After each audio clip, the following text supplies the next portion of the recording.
by Tobias Smollett. Chapter 1. To Dr. Blank. You and I, my good friend, have often deliberated on the difficulty of writing such a dedication as might gratify the self-complacency of a patron, without exposing the author to the ridicule or censure of the public; and I think we generally agreed that the task was altogether impracticable.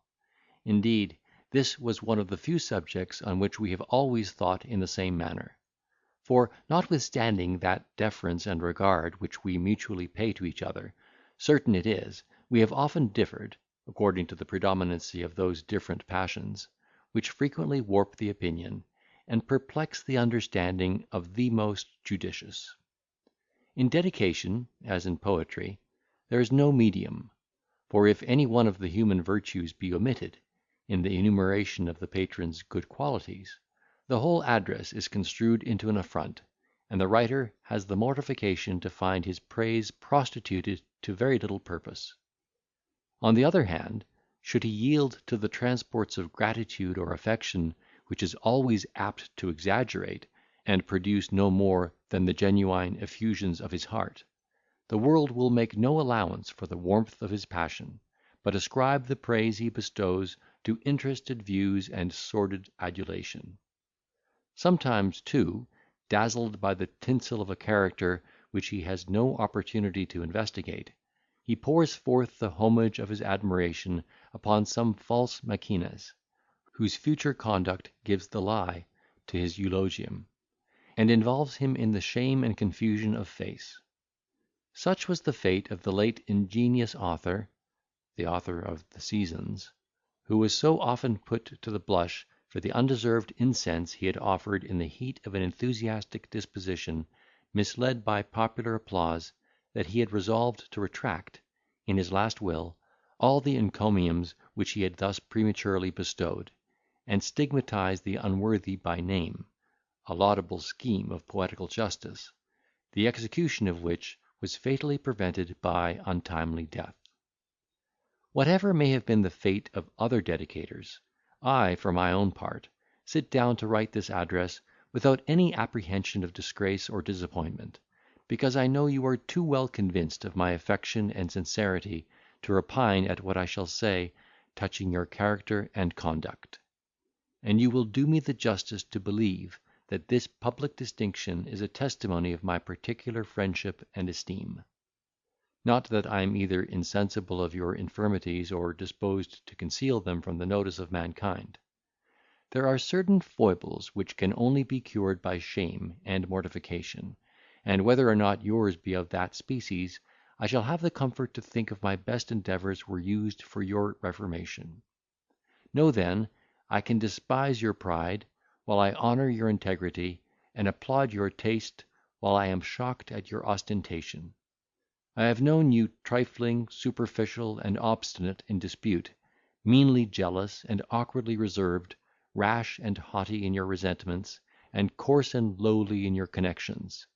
I have blushed at the weakness of your conversation, and trembled at the errors of your conduct. Yet, as I own you possess certain good qualities which overbalance these defects, and distinguish you on this occasion as a person for whom I have the most perfect attachment and esteem,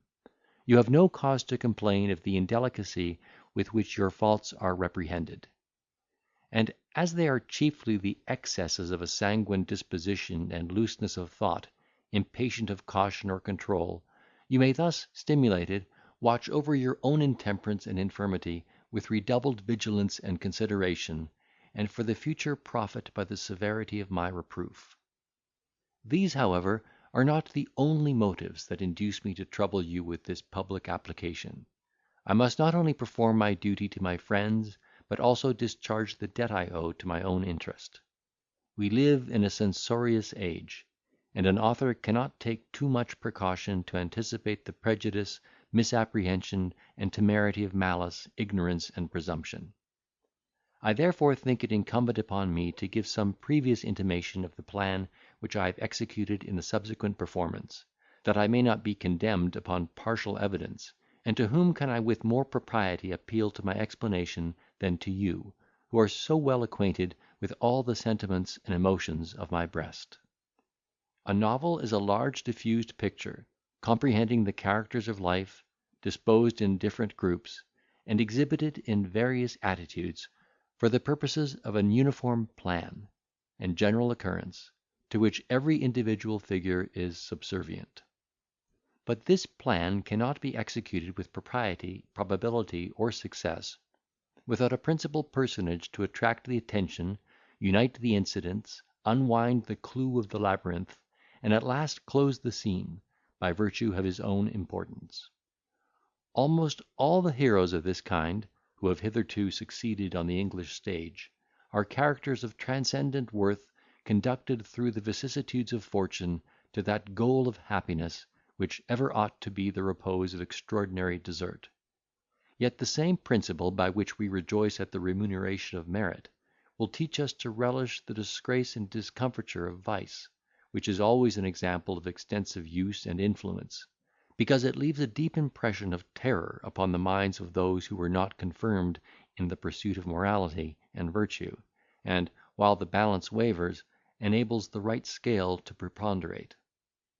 In the drama, which is more a limited field of invention, the chief personage is often the object of our detestation and abhorrence, and we are as well pleased to see the wicked schemes of a Richard blasted, and the perfidy of a Maskwell exposed, as to behold a Bevel happy, and an Edward victorious. The impulses of fear, which is the most violent and interesting of all the passions, remain longer than any other upon the memory; and for one that is allured to virtue, by the contemplation of that peace and happiness which it bestows, 100 are deterred from the practice of vice by that infamy and punishment to which it is liable, from the laws and regulations of mankind. Let me not, therefore, be condemned for having chosen my principal character from the purlieus of treachery and fraud, when I declare my purpose is to set him up as a beacon for the benefit of the unexperienced and unwary, who, from the perusal of these memoirs, may learn to avoid the manifold snares with which they are continually surrounded in the paths of life; while those who hesitate on the brink of iniquity may be terrified from plunging into that irremediable gulf, by surveying the deplorable fate of Ferdinand Count Fathom. That the mind might not be fatigued, nor the imagination disgusted, by a succession of vicious objects, I have endeavoured to refresh the attention with occasional incidents of a different nature, and raised up a virtuous character in opposition to the adventurer, with a view to amuse the fancy, engage the affection, and form a striking contrast which might heighten the expression and give a relief to the moral of the whole. If I have not succeeded in my endeavours to unfold the mysteries of fraud, to instruct the ignorant, and entertain the vacant; if I have failed in my attempts to subject folly to ridicule, and vice to indignation, to rouse the spirit of mirth, wake the soul of compassion, and touch the secret springs that move the heart, I have, at least, adorned virtue with honour and applause, branded iniquity with reproach and shame, and carefully avoided every hint or expression which could give umbrage to the most delicate reader; circumstances which, whatever may be my fate with the public, will with you always operate in favour of, Dear Sir, your very affectionate friend and servant, The Author. End of Preface. Cardinal de Retz very judiciously observes, that all historians must of necessity be subject to mistakes, in explaining the motives of those actions they record, unless they derive their intelligence from the candid confession of the person whose character they represent; and that, of consequence, every man of importance ought to write his own memoirs, provided he has honesty enough to tell the truth, without suppressing any circumstance that may tend to the information of the reader. This, however, is a requisite that, I am afraid, would be very rarely found among the number of those who exhibit their own portraits to the public. Indeed, I will venture to say, that, how upright soever a man's intentions may be, he will, in the performance of such a task, be sometimes misled by his own phantasy, and represent objects as they appeared to him, through the mists of prejudice and passion. An unconcerned reader, when he peruses the history of two competitors, who lived 2000 years ago, or who perhaps never had existence, except in the imagination of the author, cannot help interesting himself in the dispute, and espousing one side of the contest, with all the zeal of a warm adherent. What wonder, then, that we should be heated in our own concerns, review our actions with the same self-approbation that they had formerly acquired, and recommend them to the world with all the enthusiasm of paternal affection? Supposing this to be the case, it was lucky for the cause of historical truth that so many pens have been drawn by writers, who could not be suspected of such partiality, and that many great personages, among the ancients as well as moderns, either would not or could not entertain the public with their own memoirs. From this want of inclination or capacity to write, in our hero himself, the undertaking is now left to me, of transmitting to posterity the remarkable adventures of Ferdinand Count Fathom; and by the time the reader shall have glanced over the subsequent sheets, I doubt not but he will bless God that the adventurer was not his own historian. This mirror of modern chivalry was none of those who owe their dignity to the circumstances of their birth, and are consecrated from the cradle for the purposes of greatness, merely because they are the accidental children of wealth.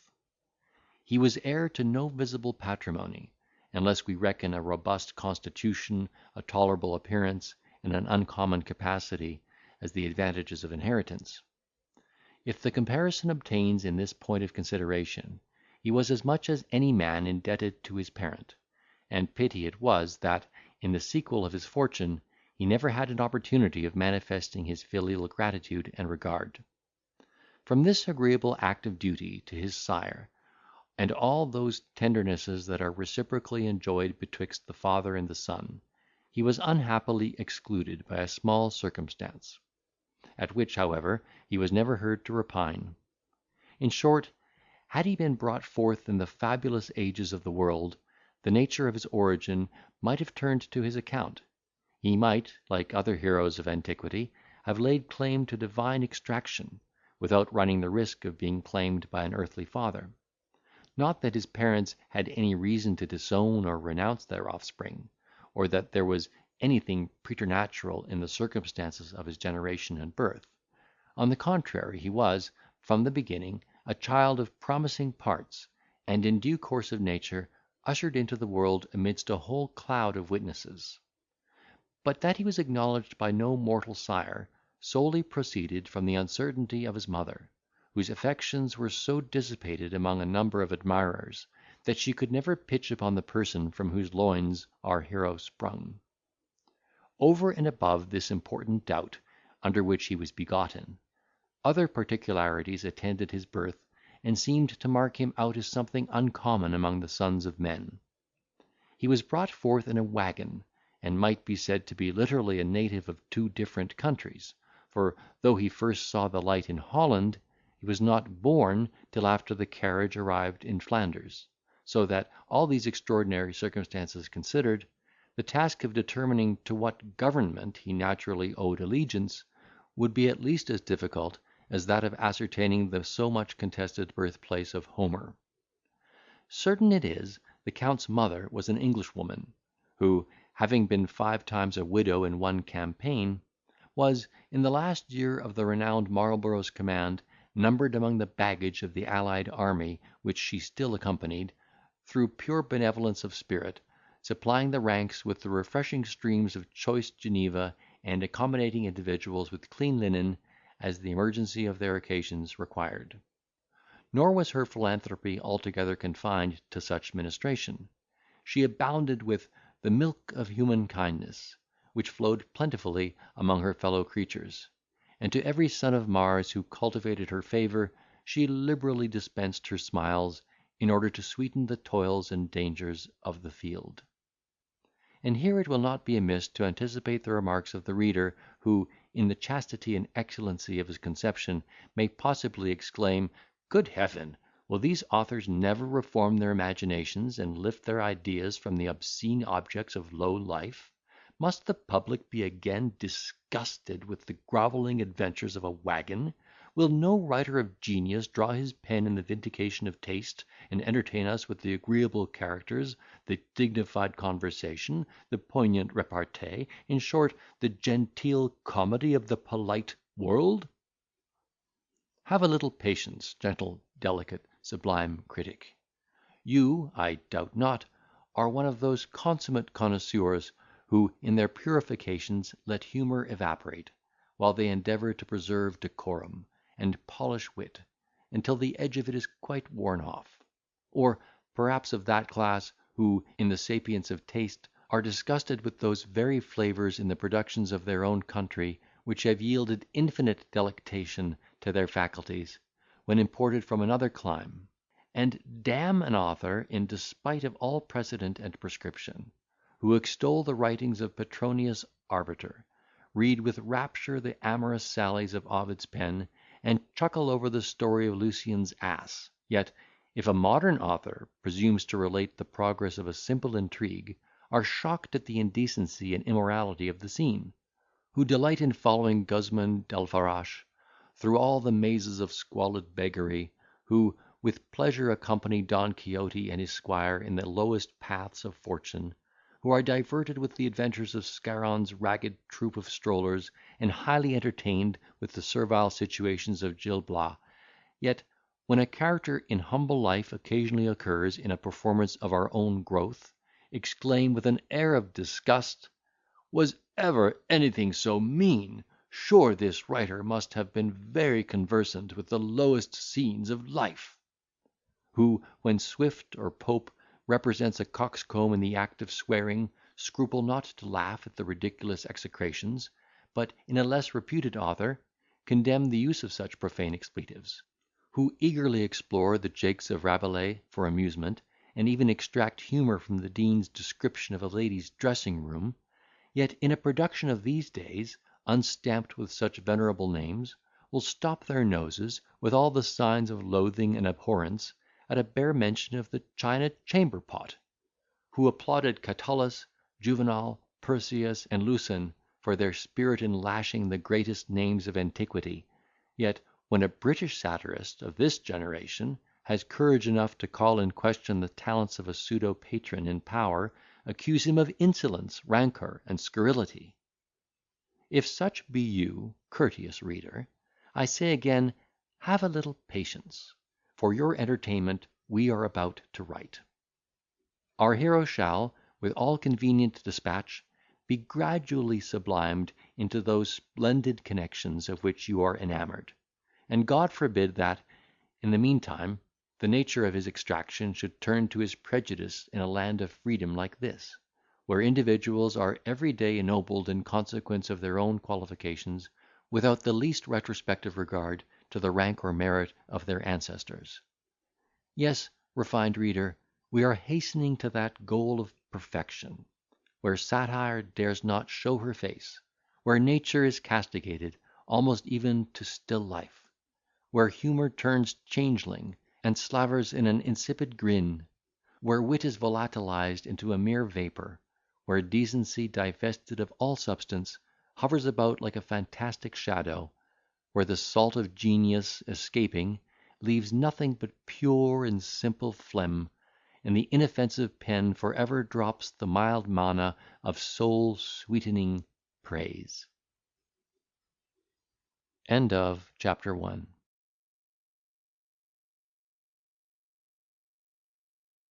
Having thus bespoken the indulgence of our guests, let us now produce the particulars of our entertainment, and speedily conduct our adventurer through the stage of infancy, which seldom teems with interesting incidents. As the occupations of his mother would not conveniently permit her to suckle this her firstborn at her own breast, and those happy ages were now no more, in which the charge of nursing a child might be left to the next goat or she wolf,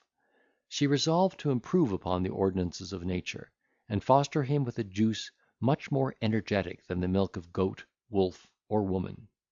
This was no other than that delicious nectar which, as we have already hinted, she so cordially distributed from a small cask, hearty and robust. We therefore conclude that the use of this potation was more restrained, and that it was with simple element diluted into a composition adapted to his taste and years.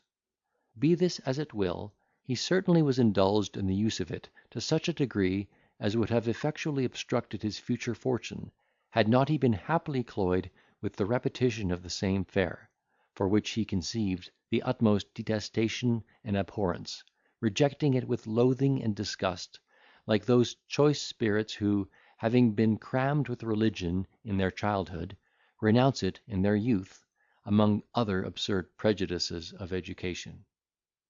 While he was thus dangled in a state of suspension, a German trooper was transiently smit with the charms of his mother, who listened to his honourable addresses, and once more received the silken bonds of matrimony;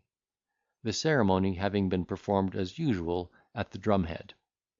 The lady had no sooner taken possession of her new name, than she bestowed it upon her son, who was thenceforward distinguished by the appellation of Ferdinand de Fathom.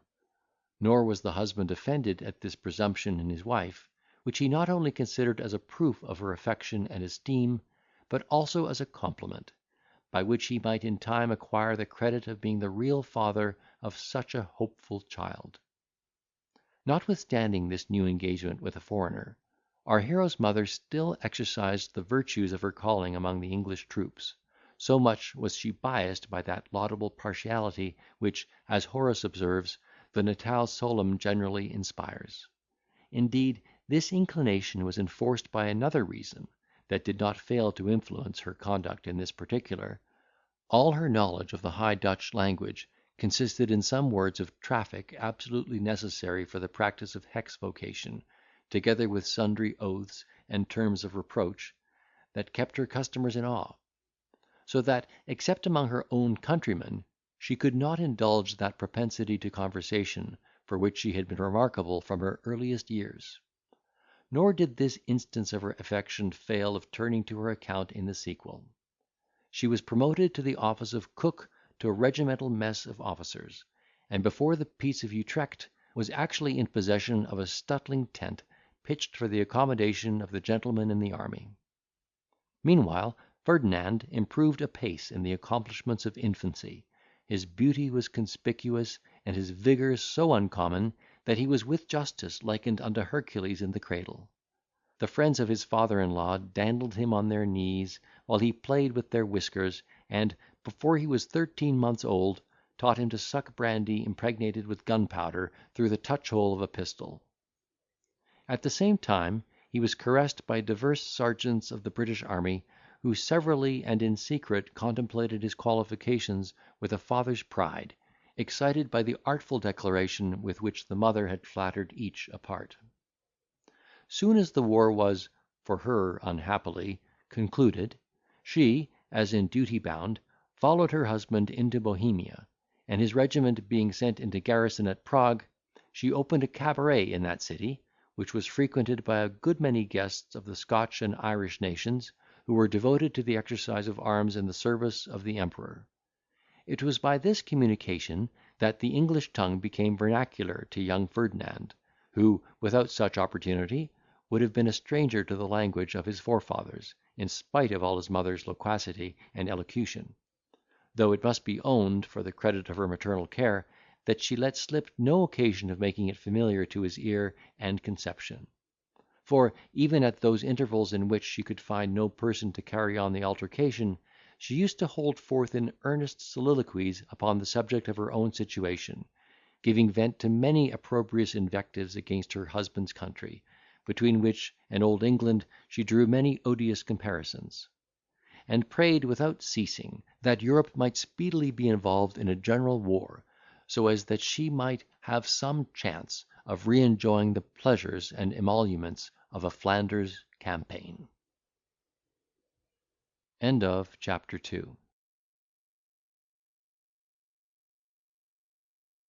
While she wearied heaven with these petitions, the flame of war broke out betwixt the houses of Ottoman and Austria, and the Emperor sent forth an army into Hungary under the auspices of the renowned Prince Eugene. On account of this expedition, the mother of our hero gave up housekeeping, and cheerfully followed her customers and husband into the field, having first provided herself with store of those commodities in which she had formerly merchandised. Although the hope of profit might in some measure affect her determination, one of the chief motives for her visiting the frontiers of Turkey was the desire of initiating her son in the rudiments of his education, which she now thought high time to inculcate, he being at this period in the 6th year of his age. He was accordingly conducted to the camp, which she considered as the most consummate school of life, and proposed for the scene of his instruction. And in this academy he had not continued many weeks, when he was an eyewitness of that famous victory, which, with 60,000 men, the imperial general obtained over an army of 150,000 Turks. His father he fervently pronounced, though with a weak and languid voice, recommending his soul to God and his family to the protection of Heaven. Our Amazon's purpose was staggered by this providential incident. The sound of her native language, so unexpectedly heard, and so pathetically delivered, had a surprising effect upon her imagination, and the faculty of reflection did not forsake her in such emergency. Though she could not recollect the features of this unhappy officer, she concluded, from his appearance, that he was some person of distinction in the service, and foresaw greater advantage to herself in attempting to preserve his life than she could possibly reap from the execution of her first resolve. "If," said she to herself, "I can find means of conveying him to his tent alive, he cannot but in conscience acknowledge my humanity with some considerable recompense; and should he chance to survive his wounds, I have everything to expect from his gratitude and power." Fraught with these prudential suggestions, she drew near the unfortunate stranger, and in a softened accent of pity and condolence, questioned him concerning his name, condition, and the nature of his mischance, at the same time making a gentle tender of her service. Agreeably surprised to hear himself accosted in such a manner by a person whose equipage seemed to promise far other designs, he thanked her in the most grateful terms for her humanity, with the appellation of kind countrywoman; gave her to understand that he was colonel of a regiment of horse, that he had fallen in consequence of a shot he received in his breast at the beginning of the action; and finally entreated her to procure some carriage on which he might be removed to his tent. Perceiving him faint and exhausted with loss of blood, she raised up his head, and treated him with that cordial which was her constant companion. At that instant, espying a small body of hussars returning to the camp with the plunder they had taken, she invoked their assistance, and they forthwith carried the officer to his own quarters, where his wound was dressed, and his preserver carefully tended him until his recovery was completed. In return for these good offices, this gentleman, who was originally of Scotland, rewarded her for the present with great liberality, assuring her of his influence in promoting her husband, and took upon himself the charge of young Ferdinand's education. The boy was immediately taken into his protection, and entered as a trooper in his own regiment; but his good intentions towards his father-in-law were frustrated by the death of the German, who, in a few days after this disposition, was shot in the trenches before Temeswar. This event, over and above the conjugal affliction with which it invaded the lady's quiet, would have involved her in infinite difficulty and distress, with regard to her temporal concerns, by leaving her unprotected in the midst of strangers, had not she been thus providentially supplied with an effectual patron in the colonel, who was well known by the appellation of Count Melvil. He no sooner saw her, by the death of her husband, detached from all personal connections with a military life, than he proposed that she should quit her occupation in the camp, and retire to his habitation in the city of Presburg, where she would be entertained in ease and plenty during the remaining part of her natural life. With all due acknowledgments of his generosity, she begged to be excused from embracing his proposal, alleging she was so much accustomed to her present way of life, and so much devoted to the service of the soldiery, that she would never be happy in retirement, while the troops of any prince in Christendom kept the field. The Count, finding her determined to prosecute her scheme, repeated his promise of befriending her upon all occasions, and in the meantime admitted Ferdinand into the number of his domestics, resolving that he should be brought up in attendance upon his own son, who was a boy of the same age. He kept him, however, in his tent, until he should have an opportunity of revisiting his family in person; and, before that occasion offered, 2 whole years elapsed, during which the illustrious Prince Eugene gained the celebrated battle of Belgrade, and afterwards made himself master of that important frontier. Chapter 4.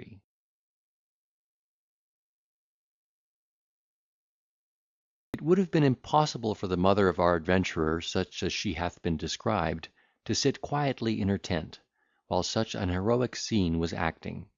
She was no sooner apprised of the general's intention to attack the enemy, than she, as usual, packed up her movables in a waggon, which she committed to the care of a peasant in the neighbourhood, and put herself in motion with the troops, big with the expectation of reacting that part in which she had formerly acquitted herself so much to her advantage.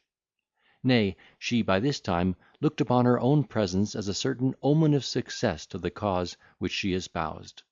and in their march to battle actually encouraged the ranks with repeated declarations, importing, that she had been eye-witness of 10 decisive engagements, in all of which her friends had been victorious, and imputing such uncommon good fortune to some supernatural quality inherent in her person.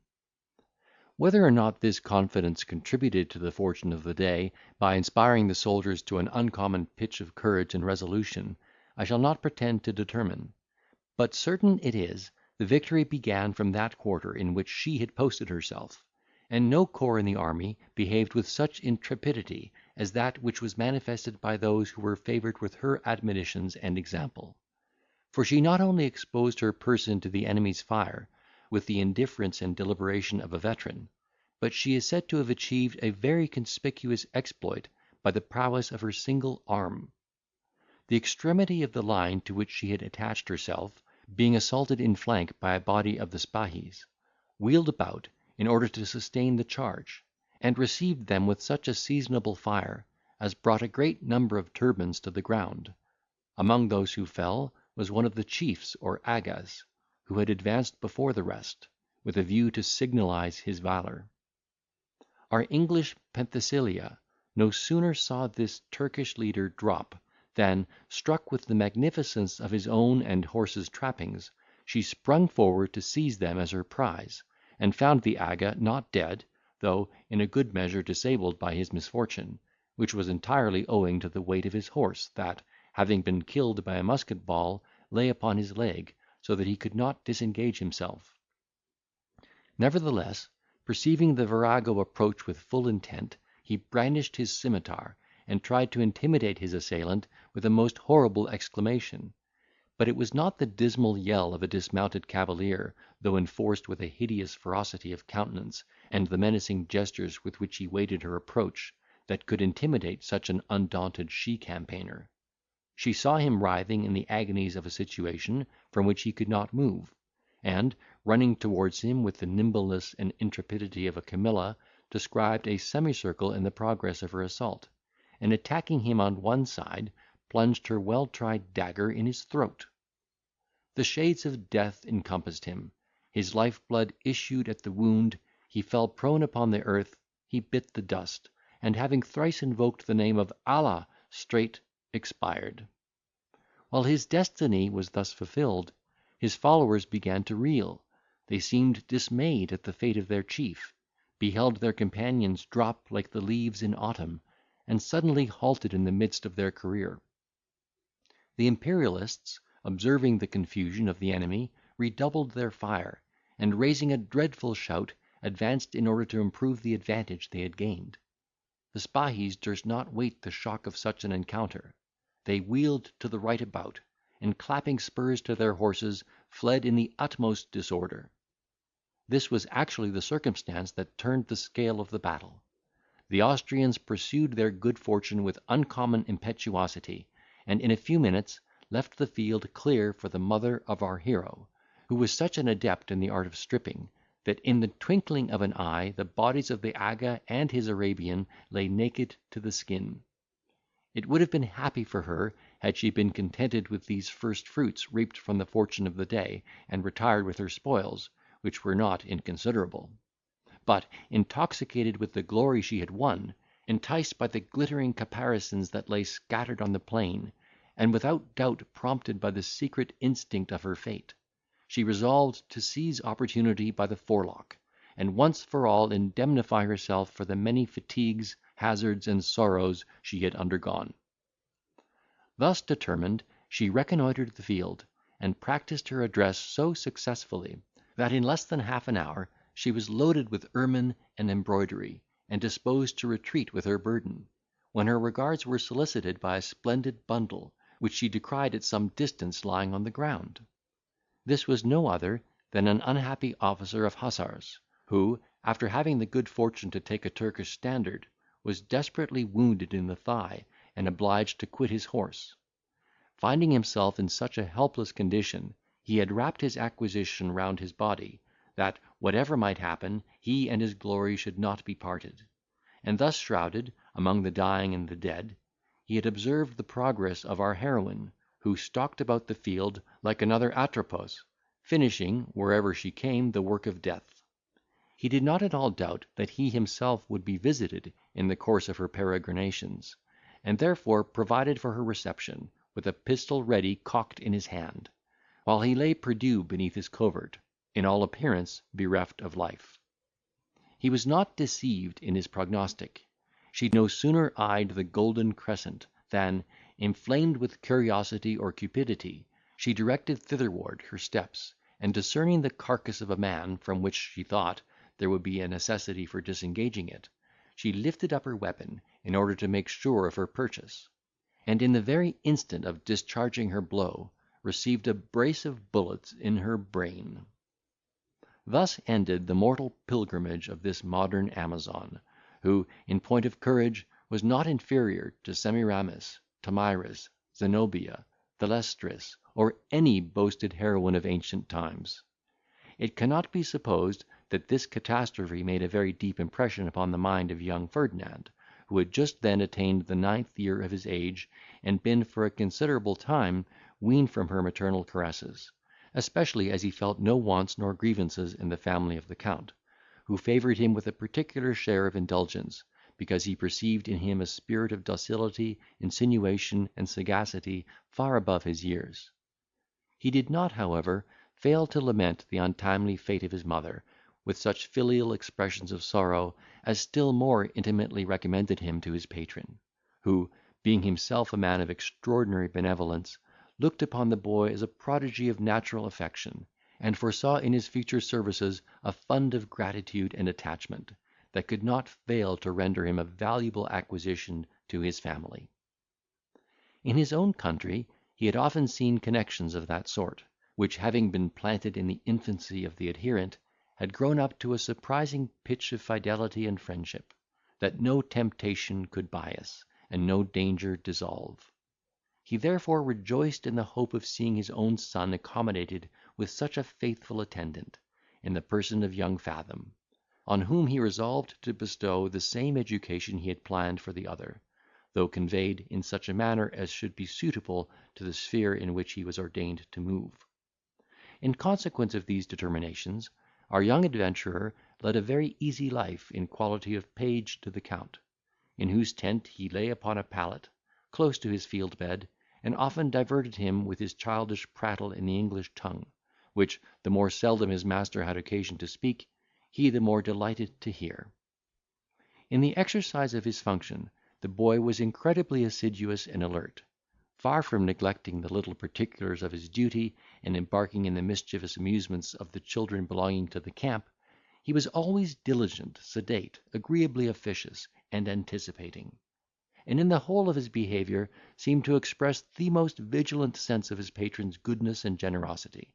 Nay, to such a degree had these sentiments in all appearance operated upon his reflection,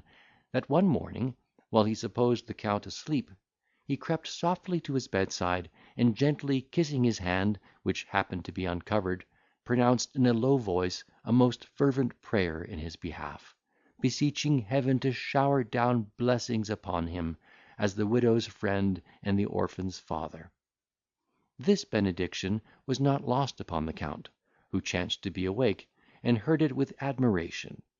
But what riveted Ferdinand in his good graces was a discovery that our youth made while his master was upon duty in the trenches before Belgrade. Two foot soldiers, standing sentry near the door of the tent, were captivated with the sight of some valuable movables belonging to it, and supposing, in their great wisdom, that the city of Belgrade was too well fortified to be taken during that campaign, they came to a resolution of withdrawing themselves from the severe service of the trenches, by deserting to the enemy, after they should have rifled Count Melvil's tent in the furniture by which they were so powerfully allured. The particulars of this plan were concerted in the French language, which, they imagined, would screen them from all risk of being detected, in case they should be overheard, though, as there was no living creature in sight, they had no reason to believe that any person was privy to their conversation. Nevertheless, they were mistaken in both these conjectures. The conference reached the ears of Fathom, who was at the other end of the tent, and had perceived the eager looks with which they considered some parts of the furniture. He had penetration enough to suspect their desire, and, alarmed by that suspicion, listened attentively to their discourse, which, from a slender knowledge in the French tongue, he had the good fortune partly to understand. This important piece of intelligence he communicated to the Count at his return, and measures were immediately taken to defeat the design, and make an example of the authors, who, being permitted to load themselves with the booty, were apprehended in their retreat, and punished with death, according to their demerits. End of chapter 4.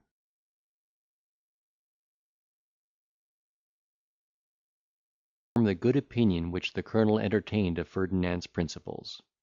His intentions towards the boy grew every day more and more warm, and immediately after the peace of Passarowitz, he retired to his own house at Pressburg, and presented young Fathom to his lady, not only as the son of a person to whom he owed his life, but also as a lad who merited his peculiar protection and regard by his own personal virtue. The Countess, who was an Hungarian, received him with great kindness and affability, and her son was ravished with the prospect of enjoying such a companion. In short, fortune seemed to have provided for him an asylum, in which he might be safely trained up, and suitably prepared for more important scenes of life than any of his ancestors had ever known. He was not, in all respects, entertained on the footing of his young master, yet he shared in all his education and amusements, as one whom the old gentleman was fully determined to qualify for the station of an officer in the service. And if he did not eat with the Count, he was every day regaled with choice bits from his table, holding, as it were, a middle place between the rank of a relation and a favourite domestic. Although his patron maintained a tutor in the house, to superintend the conduct of his heir, he committed the charge of his learning to the instructions of a public school, where he imagined the boy would imbibe a laudable spirit of emulation among his fellows, which could not fail of turning out to the advantage of his education. Ferdinand was entered in the same academy, and the two lads proceeded equally in the paths of erudition. A mutual friendship and intimacy soon ensued, and, notwithstanding the levity and caprice commonly discernible in the behaviour of such boys, very few or rather no quarrels happened in the course of their communication. Yet their dispositions were altogether different, and their talents unlike. Nay, this dissimilarity was the very bond of their union, because it prevented that jealousy and rivalship which often interrupts the harmony of two warm contemporaries. The young Count made extraordinary progress in the exercises of the school, though he seemed to take very little pains in the cultivation of his studies, and became a perfect hero in all the athletic diversions of his fellow scholars; but at the same time exhibited such a bashful appearance and uncouth address, that his mother despaired of ever seeing him improved into any degree of polite behaviour. On the other hand, Fathom, who was in point of learning a mere dunce, even in his childhood remarkable among the ladies for his genteel deportment and vivacity. They admired the proficiency he made under the directions of his dancing master, the air with which he performed his obeisance at his entrance and exit, and were charmed with the agreeable assurance and lively sallies of his conversation, while they expressed the utmost concern and disgust at the boorish demeanour of his companion, whose extorted bows resembled the pawings of a mule, who hung his head in silence like a detected sheep stealer, who sat in company under the most awkward expressions of constraint, and whose discourse never exceeded the simple monosyllables of negation and assent. In vain did all the females of the family propose to him young Fathom as a pattern and reproach. He remained unaltered by all their efforts and expostulations, and allowed our adventurer to enjoy the triumph of his praise, while he himself was conscious of his own superiority in those qualifications, which seemed of a more real importance than the mere exteriors and forms of life. His present ambition was not to make a figure at his father's table, but to eclipse his rivals at school, and to acquire an influence and authority among these confederates. Nevertheless, Fathom might possibly have fallen under his displeasure or contempt, had not that pliant genius found means to retain his friendship by seasonable compliances and submission.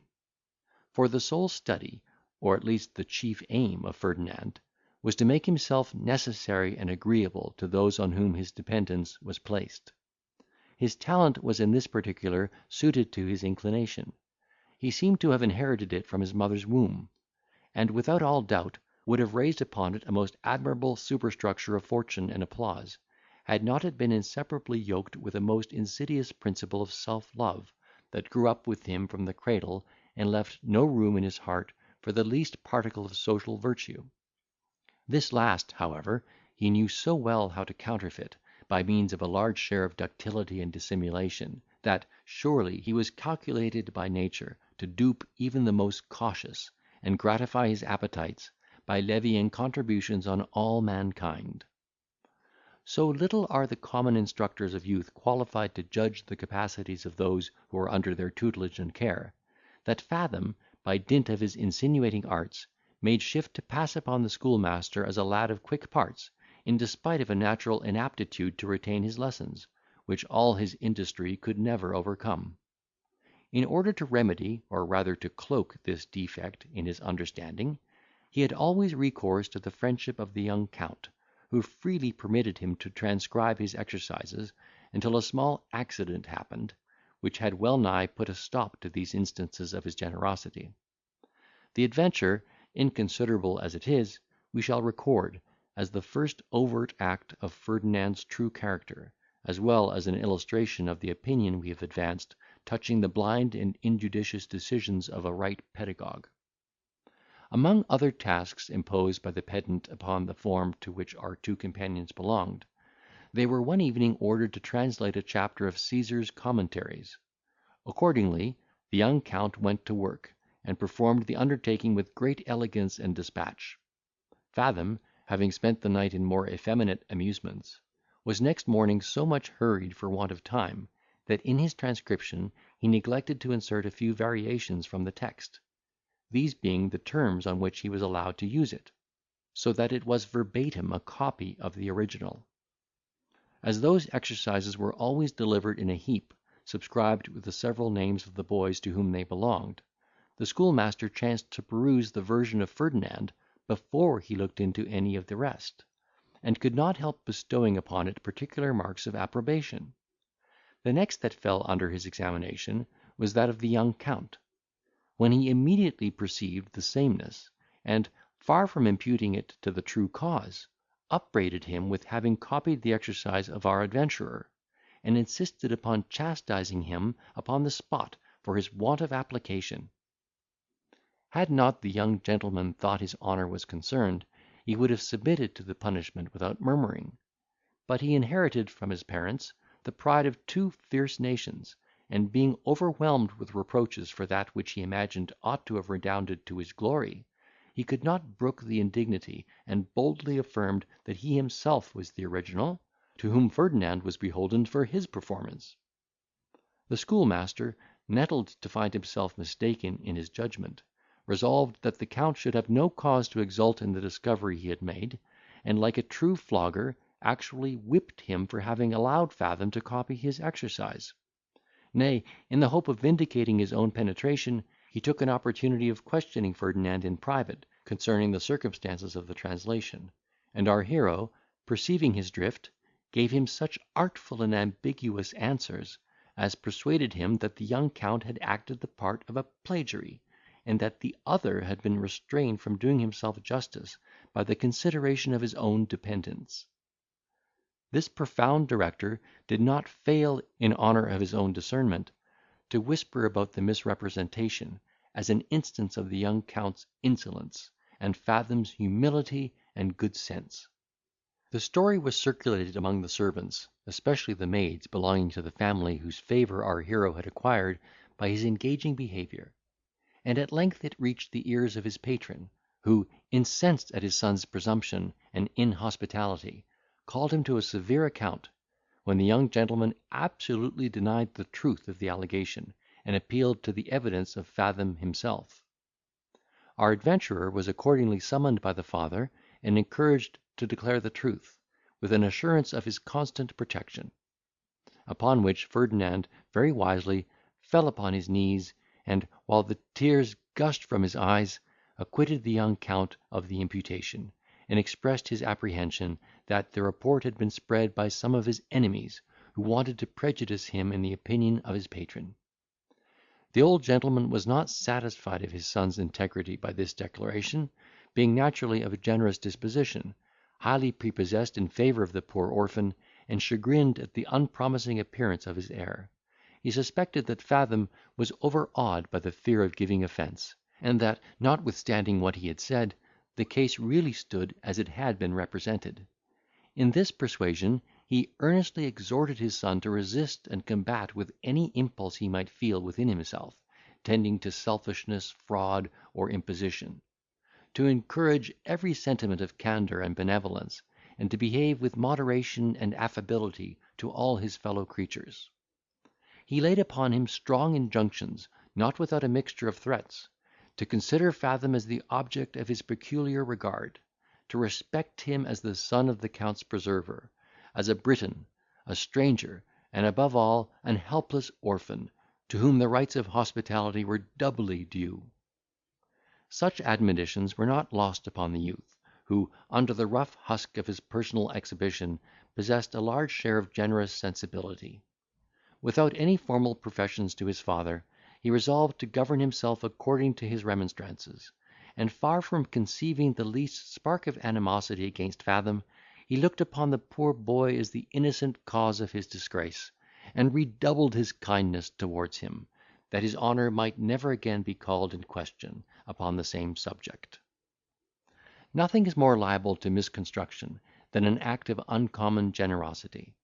One half of the world mistake the motive, from want of ideas to conceive an instance of beneficence that soars so high above the level of their own sentiments; and the rest suspect it of something sinister or selfish from the suggestions of their own sordid and vicious inclinations. The young Count subjected himself to such misinterpretation, among those who observed the increased warmth of civility and complaisance in his behaviour to Ferdinand. They ascribed it to his desire of still profiting by our adventurer's superior talents, by which alone they supposed him enabled to maintain any degree of reputation at school; or to the fear of being convicted by him of some misdemeanour of which he knew himself guilty. These suspicions were not effaced by the conduct of Ferdinand, who, when examined on the subject, managed his answers in such a manner as confirmed their conjectures, while he pretended to refute them,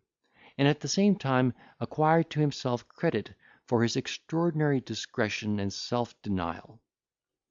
If he exhibited such a proof of sagacity in the 12th year of his age, what might not be expected from his finesse in the maturity of his faculties and experience? Thus secured in the good graces of the whole family, he saw the days of his puerility glide along in the most agreeable elapse of caresses and amusement.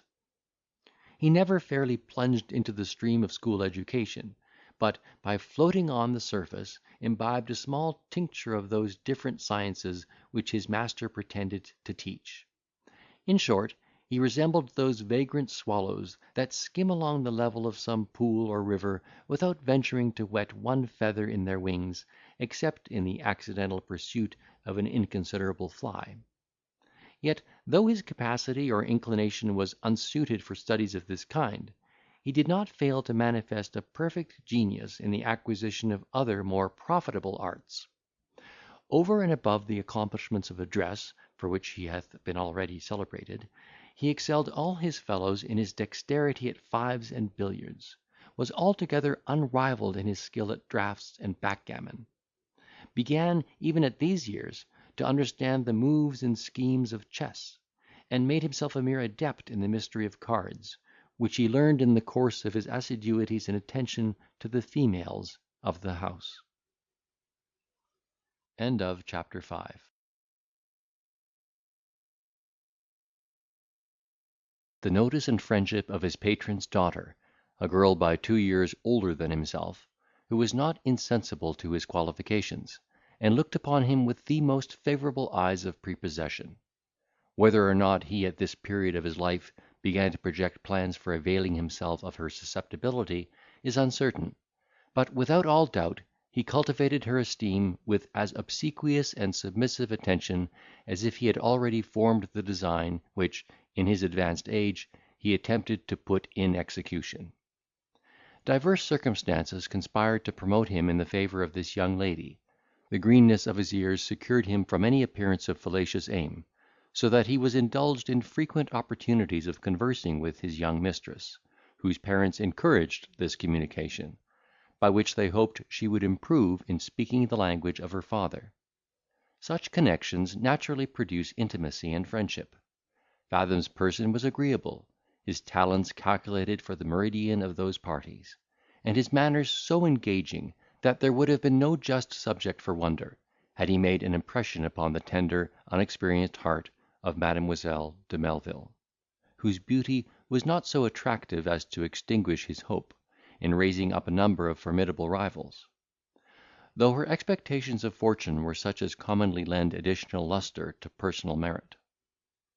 All these considerations were so many steps towards the success of Ferdinand's pretensions; and though he cannot be supposed to have perceived them at first, he in the sequel seemed perfectly well apprised of his advantages, and used them to the full extent of his faculties.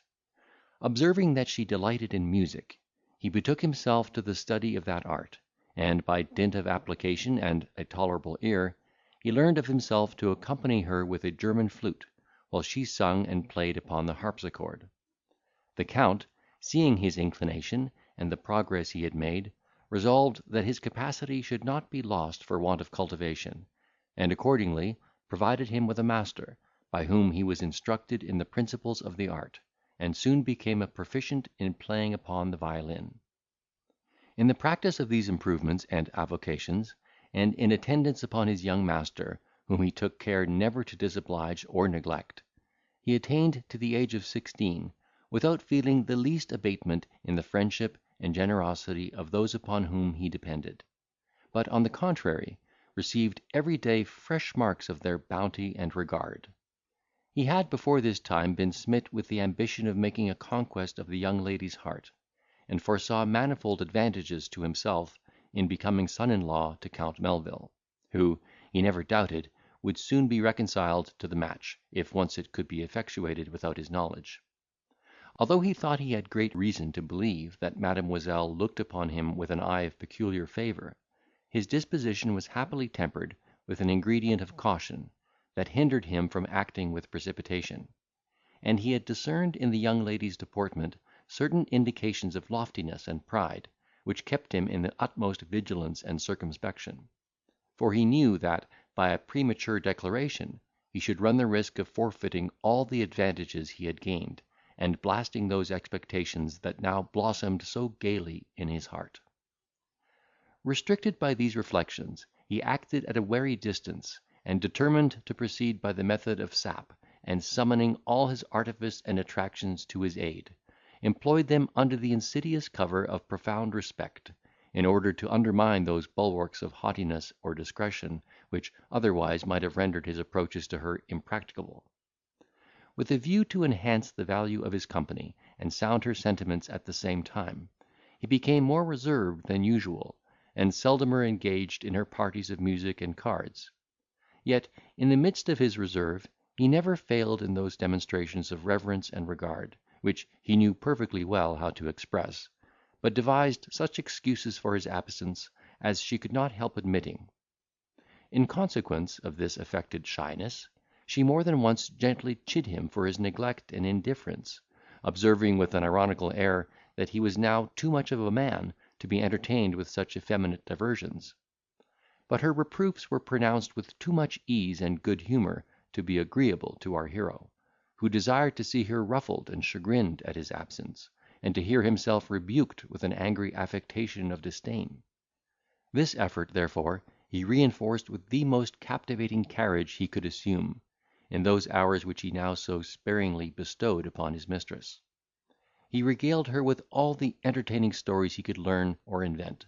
particularly such as he thought would justify and recommend the levelling power of love, that knows no distinctions of fortune. He sung nothing but tender airs and passionate complaints, composed by desponding or despairing swains;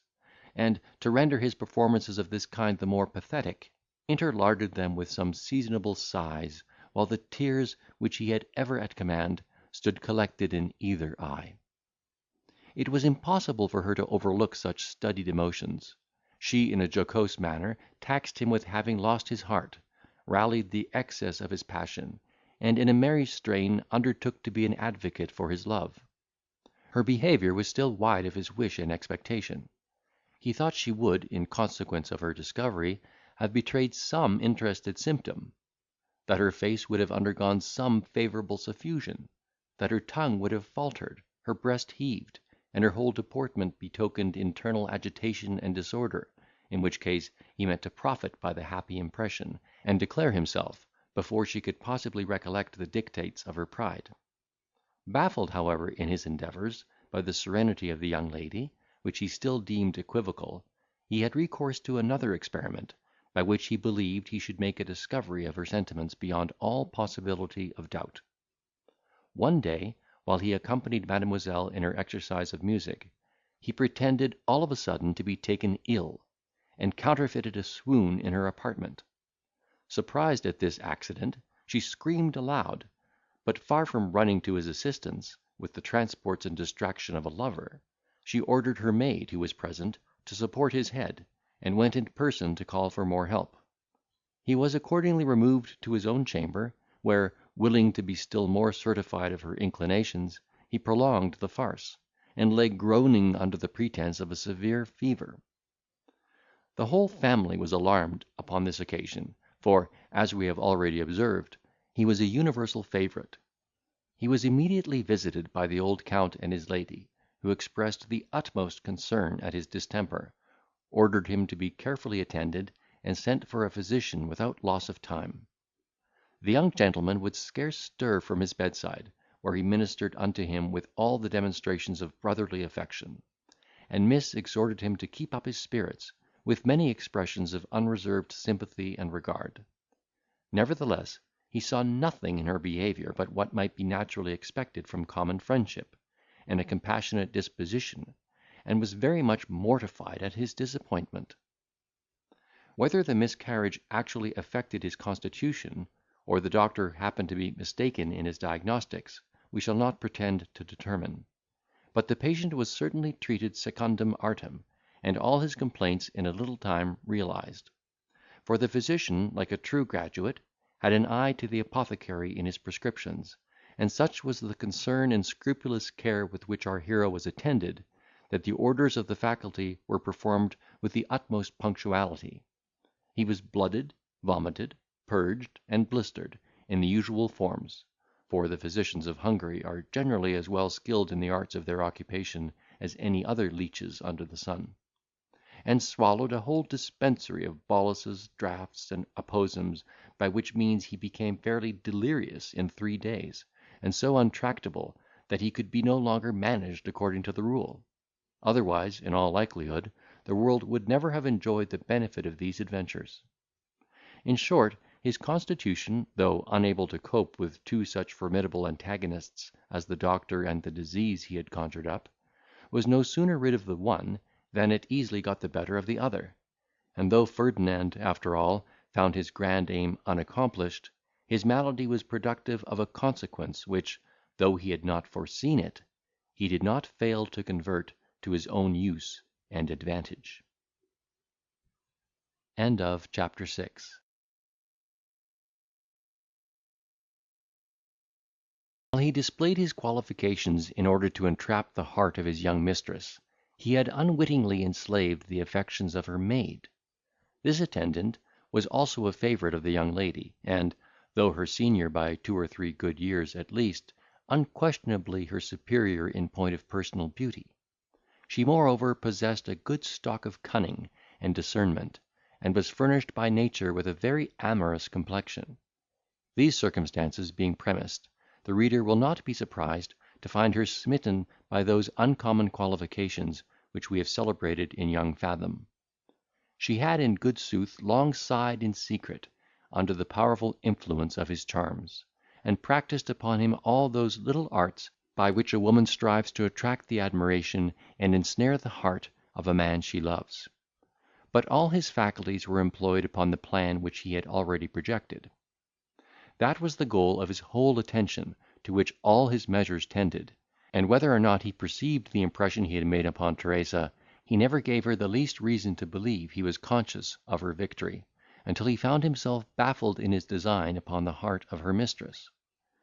She therefore persevered in her distant attempts to allure him, with the usual coquetries of dress and address, and, in the sweet hope of profiting by his susceptibility, made shift to suppress her feelings, and keep her passion within bounds, until his supposed danger alarmed her fears, and raised such a tumult within her breast, that she could no longer conceal her love, but gave a loose to her sorrow in the most immoderate expressions of anguish and affliction, and, while his delirium lasted, behaved with all the agitation of a despairing shepherdess.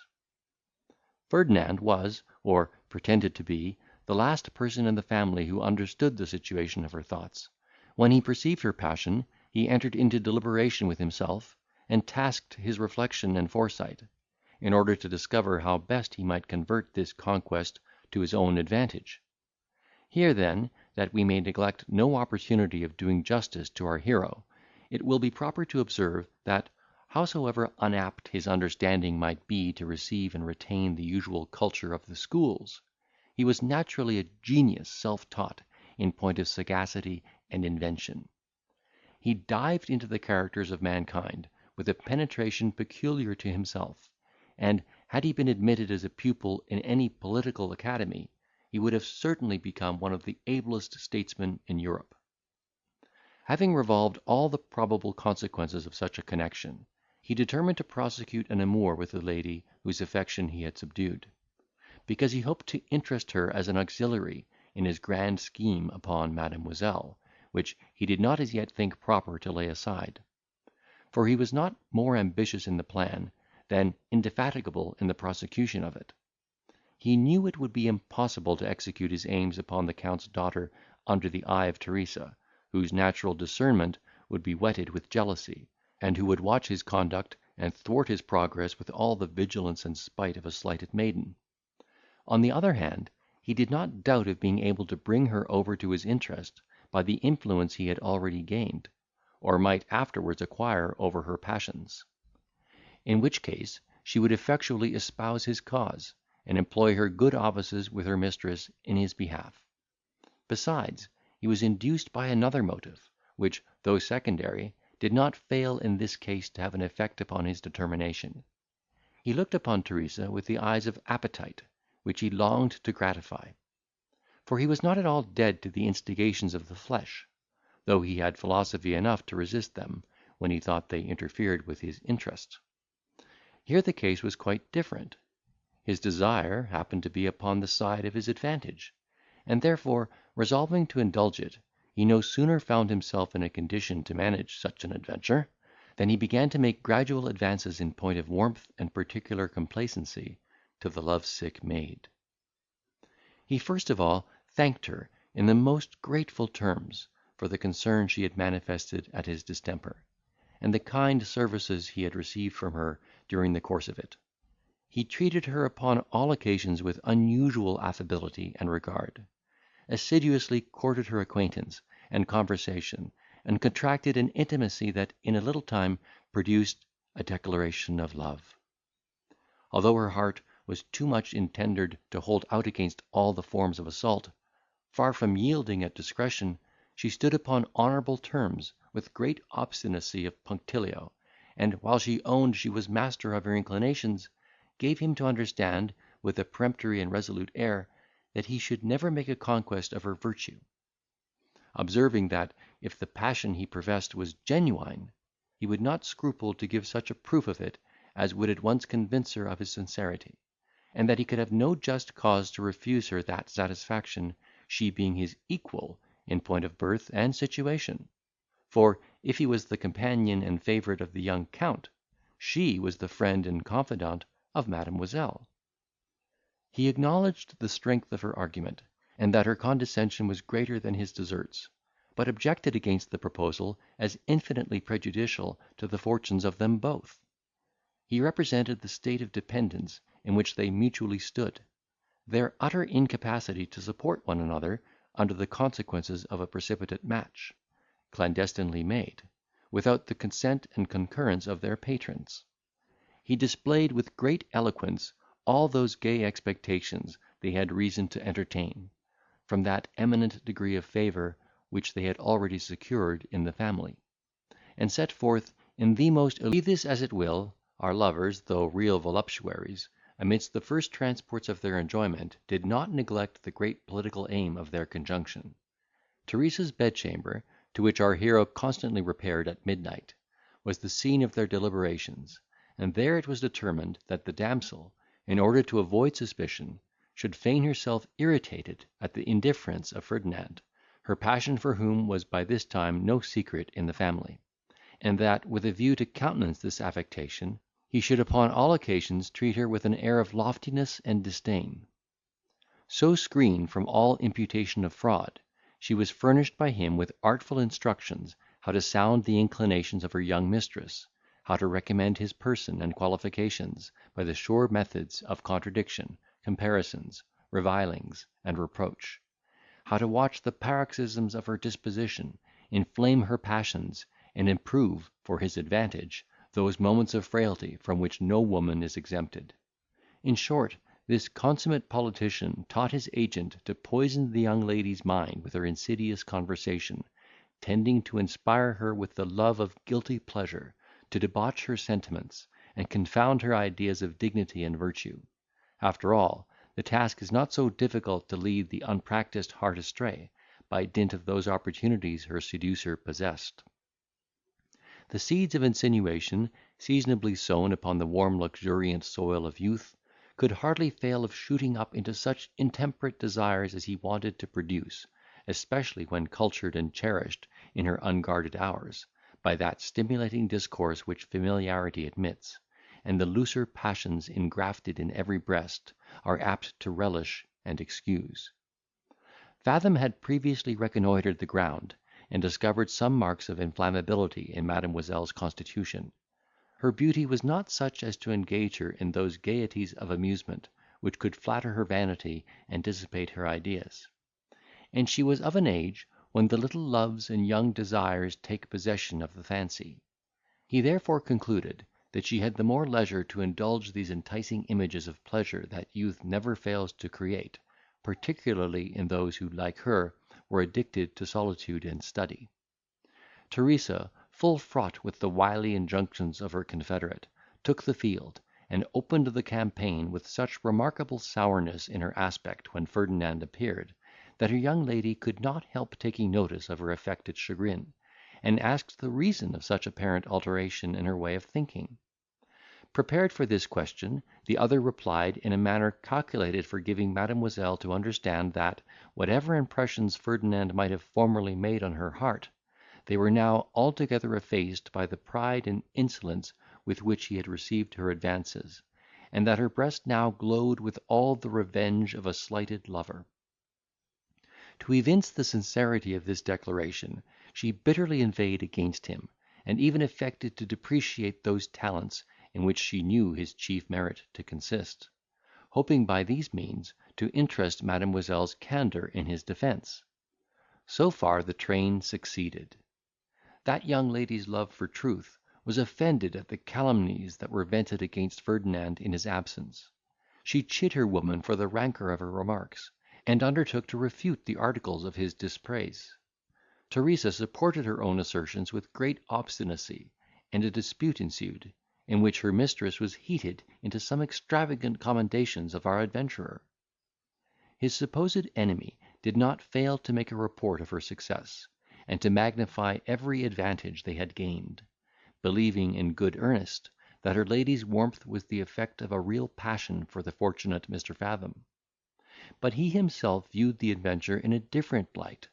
and rightly imputed the violence of Mademoiselle's behaviour to the contradiction she had sustained from her maid, or to the fire of her natural generosity glowing in behalf of innocence traduced. Nevertheless, he was perfectly well pleased with the nature of the contest, because in the course of such debates he foresaw that he should become habitually her hero, and that, in time, she would actually believe those exaggerations of his merit, which she herself had feigned, for the honour of her own arguments. This presage, founded upon that principle of self-respect, without which no individual exists, may certainly be justified by manifold occurrences in life. We ourselves have known a very pregnant example, which we shall relate for the emolument of the reader. A certain needy author having found means to present a manuscript to one of those sons of fortune who are dignified with the appellation of patrons, instead of reaping that applause and advantage with which he had regaled his fancy, had the mortification to find his performance treated with infinite irreverence and contempt, and, in high dudgeon and disappointment, appealed to the judgment of another critic, who, he knew, had no veneration for the first. This common consolation, to which all baffled authors have recourse, was productive of very happy consequences to our bard; for, though the opinions of both judges concerning the piece were altogether the same, the latter, either out of compassion for the appellant, or desire of rendering his rival ridiculous in the eye of taste, undertook to repair the misfortune, and in this manner executed the plan. In a meeting of literati, to which both these wits belonged, he who had espoused the poet's cause, having previously desired another member to bring his composition on the carpet, no sooner heard it mentioned, than he began to censure it with flagrant remarks of scorn, and, with an ironical air, looking at its first condemner, observed, that he must be furiously infected with the rage of patronising, who could take such a deplorable performance into his protection. The sarcasm took effect. The person against whom it was levelled, taking umbrage at his presumption, assumed an aspect of disdain, and replied with great animosity, that nothing was more easily supported than the character of a Zoilus, because no production was altogether free from blemishes, and any man might pronounce against any piece by the lump, without interesting his own discernment. But to perceive the beauties of a work, it was requisite to have learning, judgment, and taste; and therefore he did not wonder that the gentleman had overlooked a great many in the composition, which he so contemptuously decried. A rejoinder succeeded this reply, and produced a long train of altercation, in which the gentleman, who had formerly treated the book with such disrespect, now professed himself its passionate admirer, and held forth in praise of it with great warmth and elocution. Not contented with having exhibited this instance of regard, he next morning sent a message to the owner, importing that he had but superficially glanced over the manuscript, and desiring the favour of perusing it a second time. Being indulged in this request, he recommended it in terms of rapture to all his friends and dependents, and, by dint of unwearied solicitation, procured a very ample subscription for the author. But, to resume the thread of our story, Teresa's practices were not confined to simple defamation. Her reproaches were contrived so as to imply some intelligence in favour of the person she reviled. In exemplifying his pertness and arrogance, she repeated his witty repartee. On pretence of blaming his ferocity, she recounted proofs of his spirit and prowess; and, in explaining the source of his vanity, gave her mistress to understand that a certain young lady of fashion, was said to be enamoured of his person. Nor did this well-instructed understrapper omit those other parts of her cue which the principal judged necessary for the furtherance of his scheme. Her conversation became less guarded, and took a freer turn than usual. She seized all opportunities of introducing little amorous stories, the greatest part of which were invented for the purposes of warming her passions, and lowering the price of chastity in her esteem. For she represented all the young lady's contemporaries in point of age and situation, as so many sensualists, who, without scruple, indulged themselves in the stolen pleasures of youth. Meanwhile, Ferdinand seconded these endeavours with his whole industry and address. He redoubled, if possible, his deference and respect, whetting his assiduity to the keenest edge of attention, and, in short, regulated his dress, conversation, and deportment, according to the fancy, turn, and prevailing humour of his young mistress. He moreover attempted to profit by her curiosity, which he knew to be truly feminine; and having culled from the library of his patron certain dangerous books, calculated to debauch the minds of young people, left them occasionally upon the table in his apartment, after having directed Teresa to pick them up, as if by accident, in his absence, and carry them off for the entertainment of Mademoiselle. Nay, this crafty projector found means to furnish his associate with some mischievous preparations, which were mingled in her chocolate, tea, or coffee, as provocations to warm her constitution. Yet all these machinations, ingenious as they were, failed not only in fulfilling their aim, but even in shaking the foundations of her virtue or pride, which stood their assaults unmoved, like a strong tower built upon a rock, impregnable to all the tempestuous blasts of heaven. Not but that the conspirators were more than once mistaken in the effects of their artifices, and disposed to applaud themselves on the progress they had made. When at any time she expressed a desire to examine those performances which were laid before her as snares to entrap her chastity, they attributed that, which was no other than curiosity, to a looseness of sentiment; and when she discovered no aversion to hear those anecdotes concerning the frailty of her neighbours, they imputed to abatement of chastity that satisfaction which was the result of self-congratulation on her own superior virtue. So far did the treacherous accomplice of Fathom presume upon these misconstructions, that she at length divested her tongue of all restraint, and behaved in such a manner, that the young lady, confounded and incensed at her indecency and impudence, rebuked her with great severity, and commanded her to reform her discourse, on pain of being dismissed with disgrace from her service. Chapter 8. Thunderstruck at this disappointment, the confederates held a council in order to deliberate upon the next measures that should be taken; and Ferdinand, for the present, despairing of accomplishing his grand aim, resolved to profit in another manner by the conveniency of his situation. He represented to his helpmate that it would be prudent for them to make hay while the sun shone, as their connection might sooner or later discovered, and an end put to all those opportunities which they now so happily enjoyed. All principles of morality had been already excluded from their former plan; consequently, he found it an easy task to interest Teresa in any other scheme tending to their mutual advantage, howsoever wicked and perfidious it might be. He therefore persuaded her to be his auxiliary in defrauding Mademoiselle at play, and gave her suitable directions for that purpose; and even tutored her how to abuse the trust reposed in her by embezzling the young lady's effects, without incurring the suspicion of dishonesty.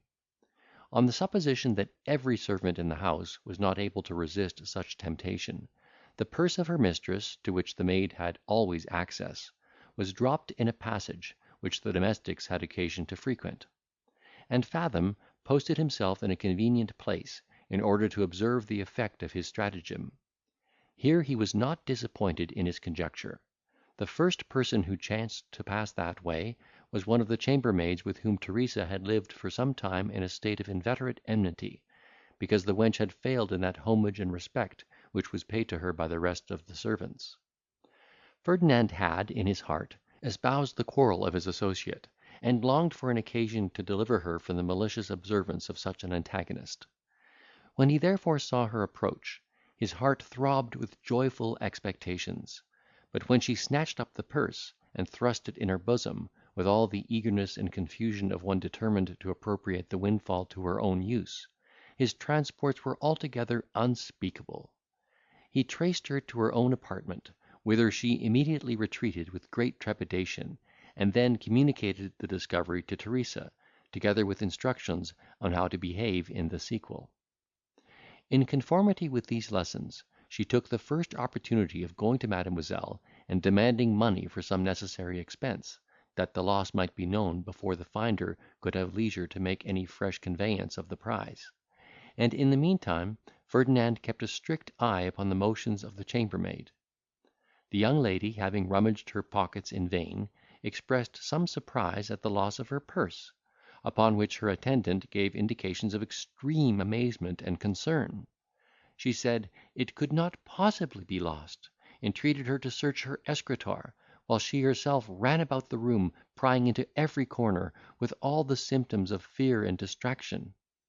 Having made this unsuccessful inquiry, she pretended to shed a flood of tears, bewailing her own fate in being near the person of any lady who met with such a misfortune, by which, she observed, her character might be called in question. She produced her own keys, and begged upon her knees that her chamber and boxes might be searched without delay. In a word, she demeaned herself so artfully upon this occasion, that her mistress, who never entertained the least doubt of her integrity, now looked upon her as a miracle of fidelity and attachment, and was at infinite pains to console her for the accident which had happened, protesting that, for her own part, the loss of the money should never affect her with a moment's uneasiness, if she could retrieve a certain medal which she had long kept in her purse, as a remembrance of her deceased aunt, from whom she received it in a present. Fathom entered accidentally into the midst of this well acted scene, and perceiving the agitation of the maid, and the concern of the mistress, desired, in a respectful manner, to know the cause of their disorder. Before the young lady had time to make him acquainted with the circumstances of the case, his accomplice exclaimed, in an affected passion, "Mr. Fathom, my lady has lost her purse; and as no persons in the family are so much about her as you and I, you must give me leave, in my own justification, to insist upon Mademoiselle's ordering the apartments of us both to be searched without loss of time. Here are my pockets and my keys, and you cannot scruple to give her the same satisfaction, for innocence has nothing to fear." Miss Melvil reprimanded her sharply for her unmannerly zeal, and Ferdinand, eyeing her with a look of disdain, "Madam," said he, "I approve of your proposal; but, before I undergo such mortification, I would advise Mademoiselle to subject the two chambermaids to such inquiry, as they also have access to the apartments, and are, I apprehend, as likely as you or I to behave in such a scandalous manner." The young lady declared that she was too well satisfied of Teresa's honesty and Ferdinand's honour to harbour the least suspicion of either, and that she would sooner die than disgrace them so far as to comply with the proposal the former had made; but as she saw no reason for exempting the inferior servants from that examination which Fathom advised, she would forthwith put it in execution. The chambermaids being accordingly summoned, she calmly asked if either of them had accidentally found the purse she had dropped; and both replying in the negative, she assumed an air of severity and determination, and demanding their keys, threatened to examine their trunks on the instant. The guilty Abigail, who, though an Hungarian, was not inferior in point of effrontery to any one of the sisterhood in England, no sooner heard this menace, than she affected an air of affronted innocence, thanked God she had lived in many reputable families, and been trusted with untold gold, but was never before suspected of theft; that the other maid might do as she should think proper, and be mean spirited enough to let her things be tumbled topsy turvy and exposed; but for her own part, if she should be used in that inhuman and disgraceful manner, she would not stay another hour in the house; and in conclusion said, that Mademoiselle had more reason to look sharp after those who enjoyed the greatest share of her favour, than believe their malicious insinuations against innocent people whom they were well known to hate and defame. This declaration, implying an hint to the prejudice of Teresa, far from diverting Miss Melvil from her purpose, served only to enhance the character of the accused in her opinion, and to confirm her suspicion of the accuser, of whom she again demanded her keys, protesting that, should she prove refractory, the Count himself should take cognizance of the affair, whereas, if she would deal ingenuously, she should have no cause to repent of her confession. So saying, she desired our adventurer to take the trouble of calling up some of the men servants, upon which the conscious criminal began to tremble, and, falling upon her knees, acknowledged her guilt, and implored the forgiveness of her young mistress. Teresa, seizing this occasion to signalise her generosity, joined in the request, and the offender was pardoned, after having restored the purse, and promised, in the sight of Heaven, that the devil should never again entice her to the commission of such a crime. This adventure fully answered all the purposes of our politician. It established the opinion of his fellow labourer's virtue, beyond the power of accident or information to shake, and set up a false beacon to mislead the sentiments of Mademoiselle, in case she should for the future meet with the like misfortune. End of chapter 9.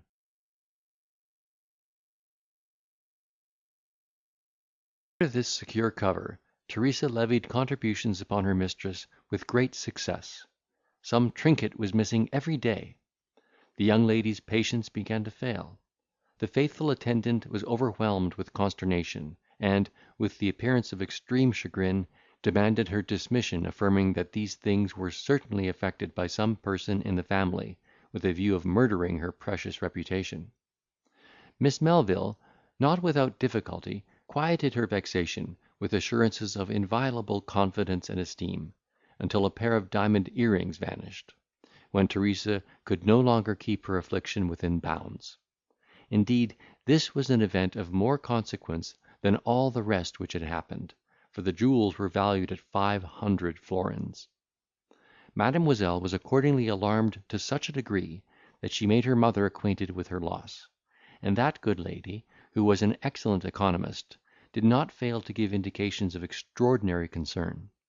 She asked, if her daughter had reason to suspect any individual in the family, and if she was perfectly confident of her own woman's integrity. Upon which Mademoiselle, with many encomiums on the fidelity and attachment of Teresa, recounted the adventure of the chambermaid, who immediately underwent a strict inquiry, and was even committed to prison, on the strength of her former misdemeanour. Our adventurer's mate insisted upon undergoing the same trial with the rest of the domestics, and, as usual, comprehended Fathom in her insinuations, while he seconded the proposal, and privately counselled the old lady to introduce Teresa to the magistrate of the place. By these preconcerted recriminations, they escaped all suspicion of collusion. After a fruitless inquiry, the prisoner was discharged from her confinement, and turned out of the service of the Count,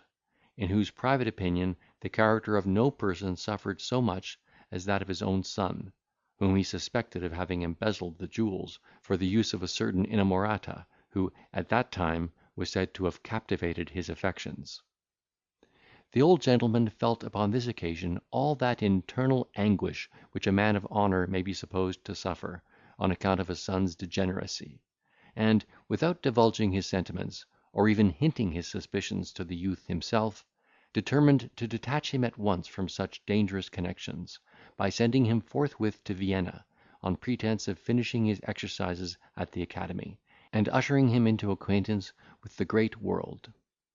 Though he would not be thought by the young gentleman himself to harbour the least doubt of his morals, he did not scruple to unbosom himself on that subject to Ferdinand, whose sagacity and virtue he held in great veneration. This indulgent patron expressed himself in the most pathetic terms, on the untoward disposition of his son. He told Fathom that he should accompany Renaldo (that was the youth's name), not only as a companion, but as a preceptor and pattern; conjured him to assist his tutor in superintending his conduct, and to reinforce the governor's precepts by his own example; to inculcate upon him the most delicate punctilios of honour, and decoy him into extravagance, rather than leave the least illiberal sentiment in his heart. Our crafty adventurer, with demonstrations of the utmost sensibility, acknowledged the great goodness of the Count in reposing such confidence in his integrity, which, as he observed, none but the worst of villains could abuse, and fervently wished that he might no longer exist, than he should continue to remember and resent the obligations he owed to his kind benefactor. While preparations were making for their departure, our hero held a council with his associate, whom he enriched with many sage instructions touching her future operations. He at the same time disburdened her of all or the greatest part of the spoils she had won, and after having received divers marks of bounty from the Count and his lady, together with a purse from his young mistress, he set out for Vienna in the 18th year of his age, with Renaldo and his governor, who were provided with letters of recommendation to some of the Count's friends belonging to the imperial court. Such a favourable introduction could not fail of being advantageous to a youth of Ferdinand's specious accomplishments, for he was considered as the young Count's companion, admitted to his parties, and included in all the entertainments to which Renaldo was invited. He soon distinguished himself by his activity and address in the course of those exercises that were taught at the academy of which he was a pupil. His manners were so engaging as to attract the acquaintance of his fellow students, and his conversation being sprightly and inoffensive, grew into very great request. In a word, he and the young Count formed a remarkable contrast, which, in the eye of the world, redounded to his advantage. They were certainly, in all respects, the reverse of each other. Renaldo, under a total defect of exterior cultivation, possessed a most excellent understanding, with every virtue that dignifies the human heart;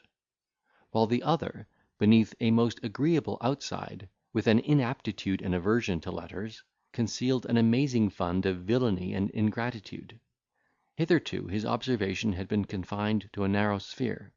and his reflections, though surprisingly just and acute, had not attained to that maturity which age and experience give. But now his perceptions began to be more distinct, and extended to 1,000 objects which had never before come under his cognizance. He had formerly imagined, but was now fully persuaded, that the sons of men preyed upon one another, and such was the end and condition of their being.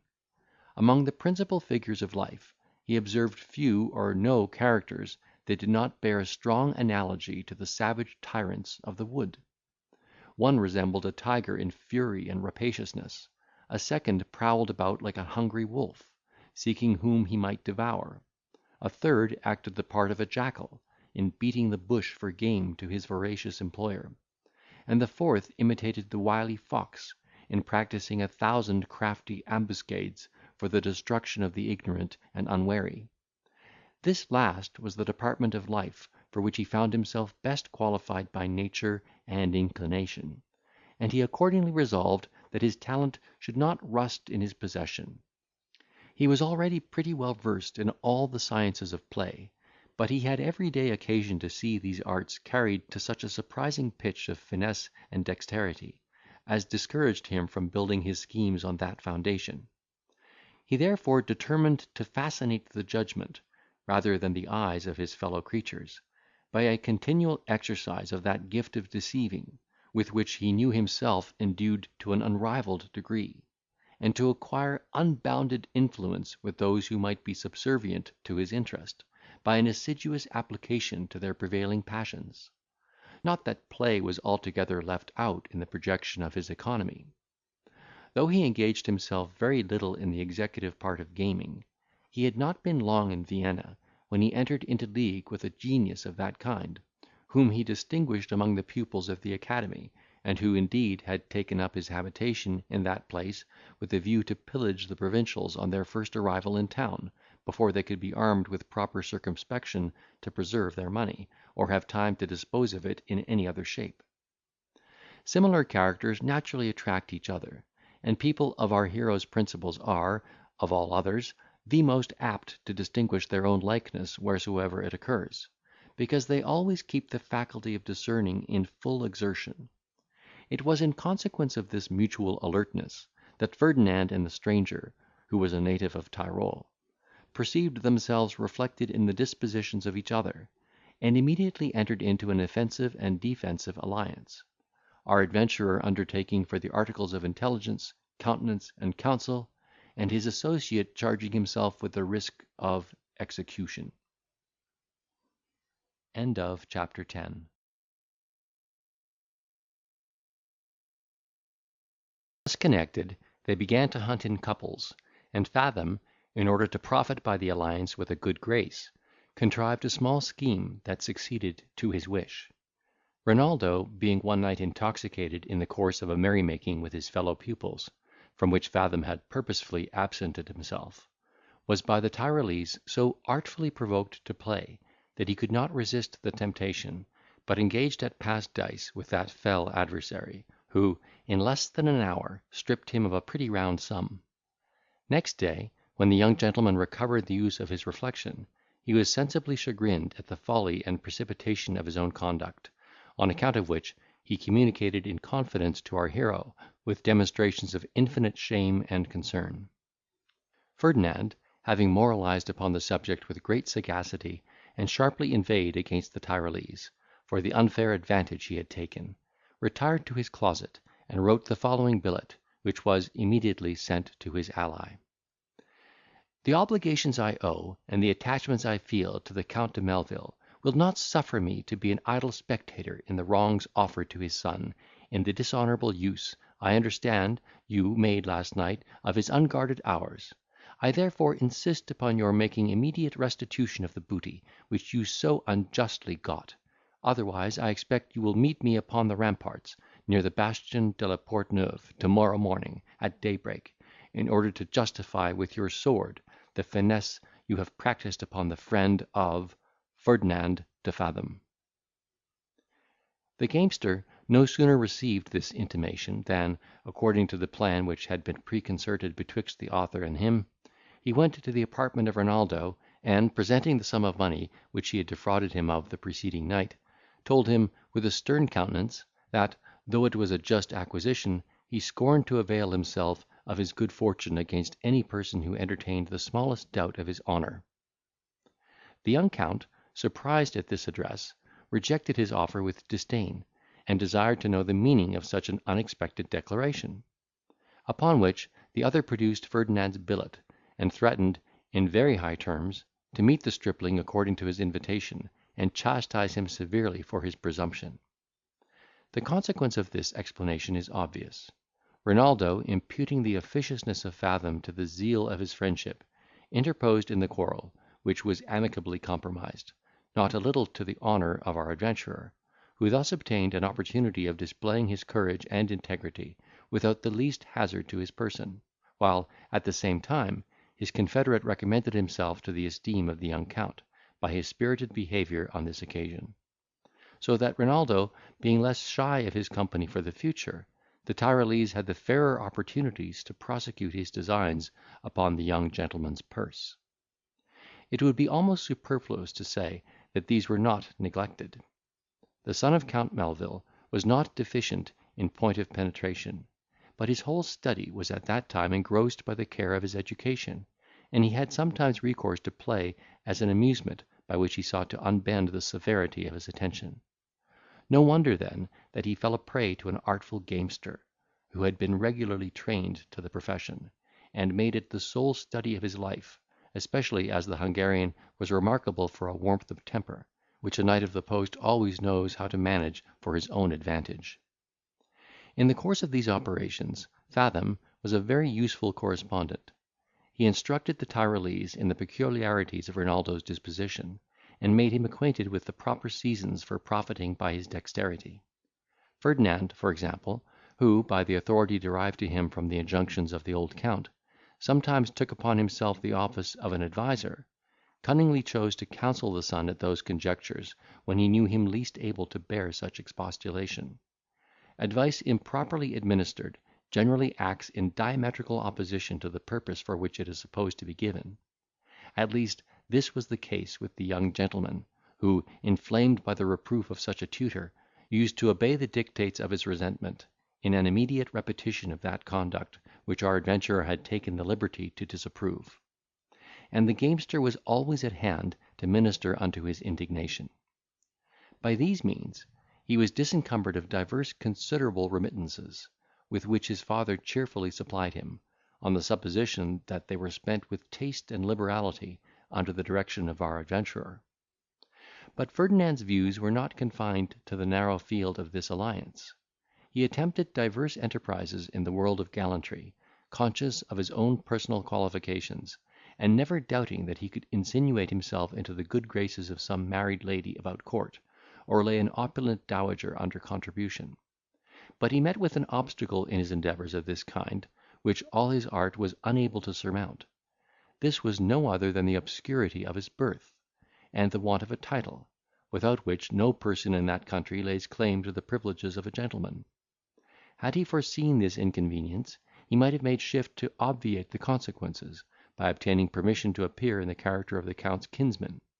though, in all probability, such an expedient would not have been extremely agreeable to the old gentleman, who was very tenacious of the honour of his family.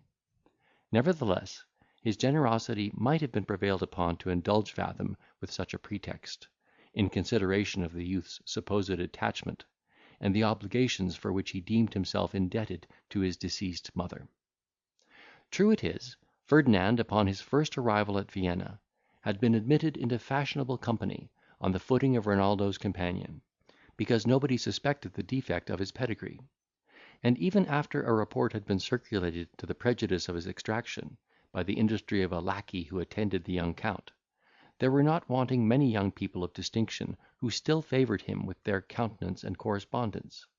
But he was no longer invited to private families, in which only he could expect a profit by his address among the ladies, and had the mortification of finding himself frequently accepted from parties which were expressly calculated for the entertainment of the young Count. Luckily, his spirit was so pliant as to sustain these slights without being much dejected. Instead of repining at the loss of that respect which had been paid to him at first, he endeavoured, with all his might, to preserve the little that still remained, and resolved to translate into a humbler sphere that gallantry which he had no longer opportunities of displaying in the world of rank and fashion. Chapter 11.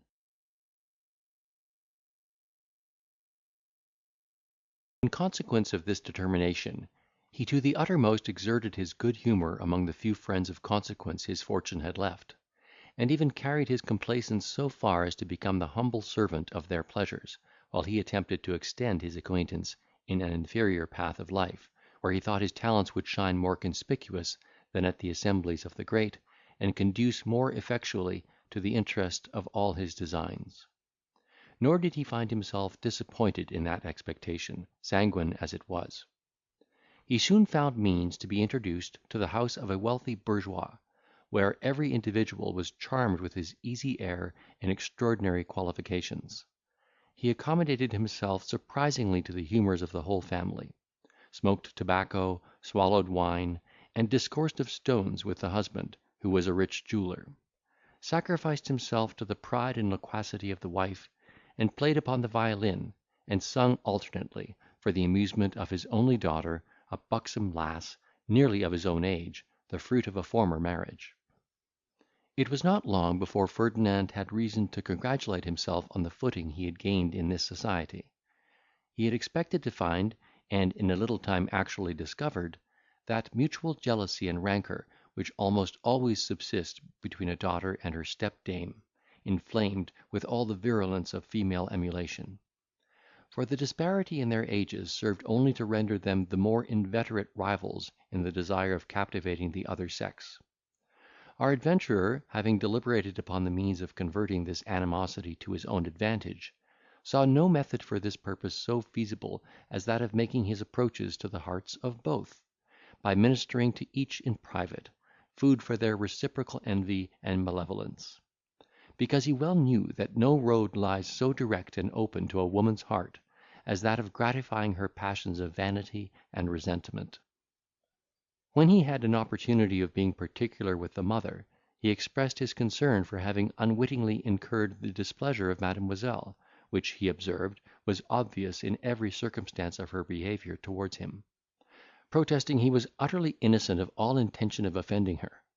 and that he could not account for his disgrace any other way than by supposing she took umbrage at the direction of his chief regards towards her mother-in-law, which, he owned, was altogether involuntary, being wholly influenced by that lady's superior charms and politeness. Such a declaration was perfectly well calculated for the meridian of a dame like her, who, with all the intoxications of unenlightened pride, and an increased appetite for pleasure, had begun to find herself neglected, and even to believe that her attractions were actually on the wane. She very graciously consoled our gallant for the mishap of which he complained, representing Wilhelmina (that was the daughter's name) as a pert, illiterate, envious baggage, of whose disgust he ought to make no consideration. Then she recounted many instances of her own generosity to that young lady, with the returns of malice and ingratitude she had made; and lastly enumerated all the imperfections of her person, education, and behaviour, that he might see with what justice the gipsy pretended to vie with those who had been distinguished by the approbation and even gallantry of the best people in Vienna. Having thus established himself her confidant and gossip, he knew his next step of promotion would necessarily be to the degree of her lover, and in that belief resolved to play the same game with Mademoiselle Wilhelmina, whose complexion was very much akin to that of her stepmother.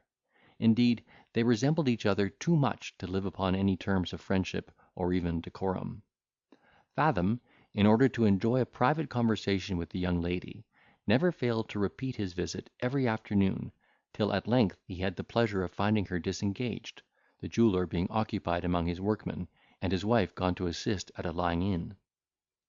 Our adventurer and the daughter had already exchanged their vows, by the expressive language of the eyes.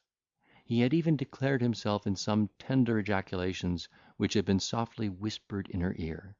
when he could snatch an opportunity of venting them unperceived. Nay, he had upon divers occasions gently squeezed her fair hand, on pretence of tuning her harpsichord, and been favoured with returns of the same cordial pressure; so that, instead of accosting her with the fearful hesitation and reserve of a timid swain, he told her, after the exercise of the deux yeux, that he was come to confer with her upon a subject that nearly concerned her peace, and asked if she had not observed of late an evident abatement of friendship in her mother's behaviour to him, whom she had formerly treated with such marks of favour and respect. Mademoiselle would not pay so ill a compliment to her own discernment as to say she had not perceived the alteration, which, on the contrary, she owned was extremely palpable; nor was it difficult to divine the cause of such estranged looks. This remark was accompanied with an irresistible glance. She smiled enchanting, the colour deepened on her cheeks, her breast began to heave, and her whole frame underwent a most agreeable confusion. Ferdinand, who was not a man to let such a favourable conjecture pass unregarded, "Yes, charming Wilhelmina," exclaimed the politician in an affected rapture, "the cause is as conspicuous as your attractions. She hath, in spite of all my circumspection, perceived that passion which it is not in my power to conceal, and in consequence of which I now declare myself your devoted adorer; or, conscious of your superior excellence, her jealousy hath taken the alarm, and, though stung with conjecture only, repines at the triumph of your perfections. How far this spirit of malignity may be inflamed to my prejudice, I know not. Perhaps, as this is the first, it may also be the last opportunity I shall have of avowing the dearest sentiments of my heart to the fair object that inspired them. In a word, I may be for ever excluded from your presence. Excuse me then, divine creature, from the practice of those unnecessary forms which I should take pride in observing, were I indulged with the ordinary privileges of an honourable lover; and, once for all, accept the homage of a heart overflowing with love and admiration. Yes, adorable Wilhelmina, I am dazzled with your supernatural beauty; your other accomplishments strike me with wonder and awe. I am enchanted by the graces of your deportment, ravished with the charms of your conversation, and there is a certain tenderness of benevolence in that endearing aspect, which, I trust, will not fail to melt with sympathy at the emotions of a faithful slave like me." So saying, he threw himself upon his knees, and, seizing her plump hand, pressed it to his lips with all the violence of real transport. The nymph, whose passions nature had filled to the brim, could not hear such a rhapsody unmoved, being an utter stranger to addresses of this kind, she understood every word of it in the literal acceptation. She believed implicitly in the truth of the encomiums he had bestowed, and thought it reasonable he should be rewarded for the justice he had done to her qualifications, which had hitherto been almost altogether overlooked. In short, her heart began to thaw, and her face to hang out the flag of capitulation, which was no sooner perceived by our hero than he renewed his attack with redoubled fervour, pronouncing in a most vehement tone, "Light of my eyes, and empress of my soul, behold me prostrate at your feet, waiting with the most pious resignation for that sentence from your lips, on which my future happiness or misery must altogether depend. Not with more reverence does the unhappy bashaw kiss the sultan's letter that contains his doom, than I will submit to your fatal determination. Speak then, angelic sweetness, for never, never will I rise from this suppliant posture, until I am encouraged to live and hope. No, if you refuse to smile upon my passion, here shall I breathe the last sighs of a despairing lover. Here shall this faithful sword do the last office to its unfortunate master, and shed the blood of the truest heart that ever felt the cruel pangs of disappointed love." The young lady, well nigh overcome by this effusion, which brought the tears into her eyes, "Enough, enough," cried she, interrupting him. "Sure you men were created for the ruin of our sex." "Ruin!" re-echoed Fathom. "Talk not of ruin and Wilhelmina. Let these terms be for ever parted, for as the east and west asunder. Let ever smiling peace attend her steps, and love and joy still wanton in her train. Ruin indeed shall wait upon her enemies, if such there be, and those love-lorn wretches who pine with anguish under her disdain. Grant me, kind Heaven, a more propitious boon. Direct her genial regards to one whose love is without example, and whose constancy is unparalleled. Bear witness to my constancy and faith, ye verdant hills, ye fertile plains, ye shady groves, ye purling streams; and if I prove untrue, let me never find a solitary willow or a bubbling brook, by help of which I may be enabled to put a period to my wretched life." Here this excellent actor began to sob most piteously, and the tender-hearted Wilhelmina, unable longer to withstand his moving tale, with a repetition of the interjection gently dropped into his arms. This was the beginning of a correspondence that soon rose to a very interesting pitch, and they forthwith concerted measures for carrying it on without the knowledge or suspicion of her mother-in-law. Nevertheless, the young lady, vanquished as she was, and unskilled in the ways of men, would not all at once yield at discretion, but insisted upon those terms, without which no woman's reputation can be secured. Our lover, far from seeking to evade the proposal, assented to it in terms of uncommon satisfaction, and promised to use his whole industry in finding a priest upon whose discretion they could rely. Nay, he certainly resolved to comply with her request in good earnest, rather than forfeit the advantages which he foresaw in their union. His good fortune, however, exempted him from the necessity of taking such a step, which at best must have been disagreeable.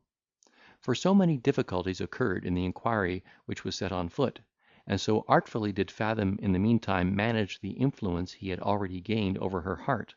that, before her passion could obtain a legal gratification, she surrendered to his wish, without any other assurance than his solemn profession of sincerity and truth, on which she reposed herself with the most implicit confidence and faith. Chapter 12.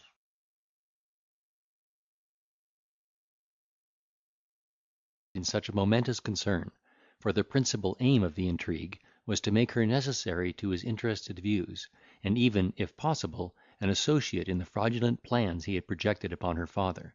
Consequently, he considered this relaxation in her virtue as an happy omen of his future success. All the obstacles to their mutual enjoyment being thus removed, our adventurer was by his mistress indulged with an assignation in her own chamber, which, though contiguous to that of her stepmother, was provided with a door that opened into a common staircase, to which he had access at all hours of the night. He did not neglect the rendezvous, but, presenting himself at the appointed time, which was midnight, made the signal they had agreed upon, and was immediately admitted by Wilhelmina, who waited for hire with a lover's impatience. Fathom was not deficient in those expressions of rapture that are current on those occasions, but, on the contrary, became so loud in the transports of self-congratulation, that his voice reached the ears of the vigilant stepmother, who, wakening the jeweller from his first nap, gave him to understand that some person was certainly in close conversation with his daughter, and exhorted him to rise forthwith and vindicate the honour of his family. The German, who was naturally of a phlegmatic habit, and never went to bed without a full dose of the creature, which added to his constitutional drowsiness, gave no ear to his wife's intimation, until she had repeated it thrice, and used other means to rouse him from the arms of slumber.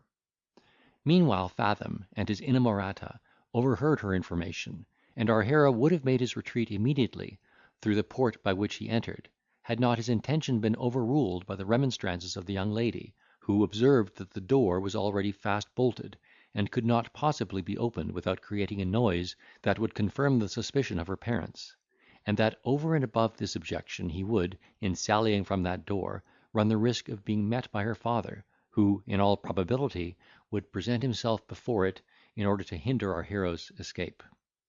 She therefore conveyed him softly into her closet, where she assured him he might remain with great tranquillity,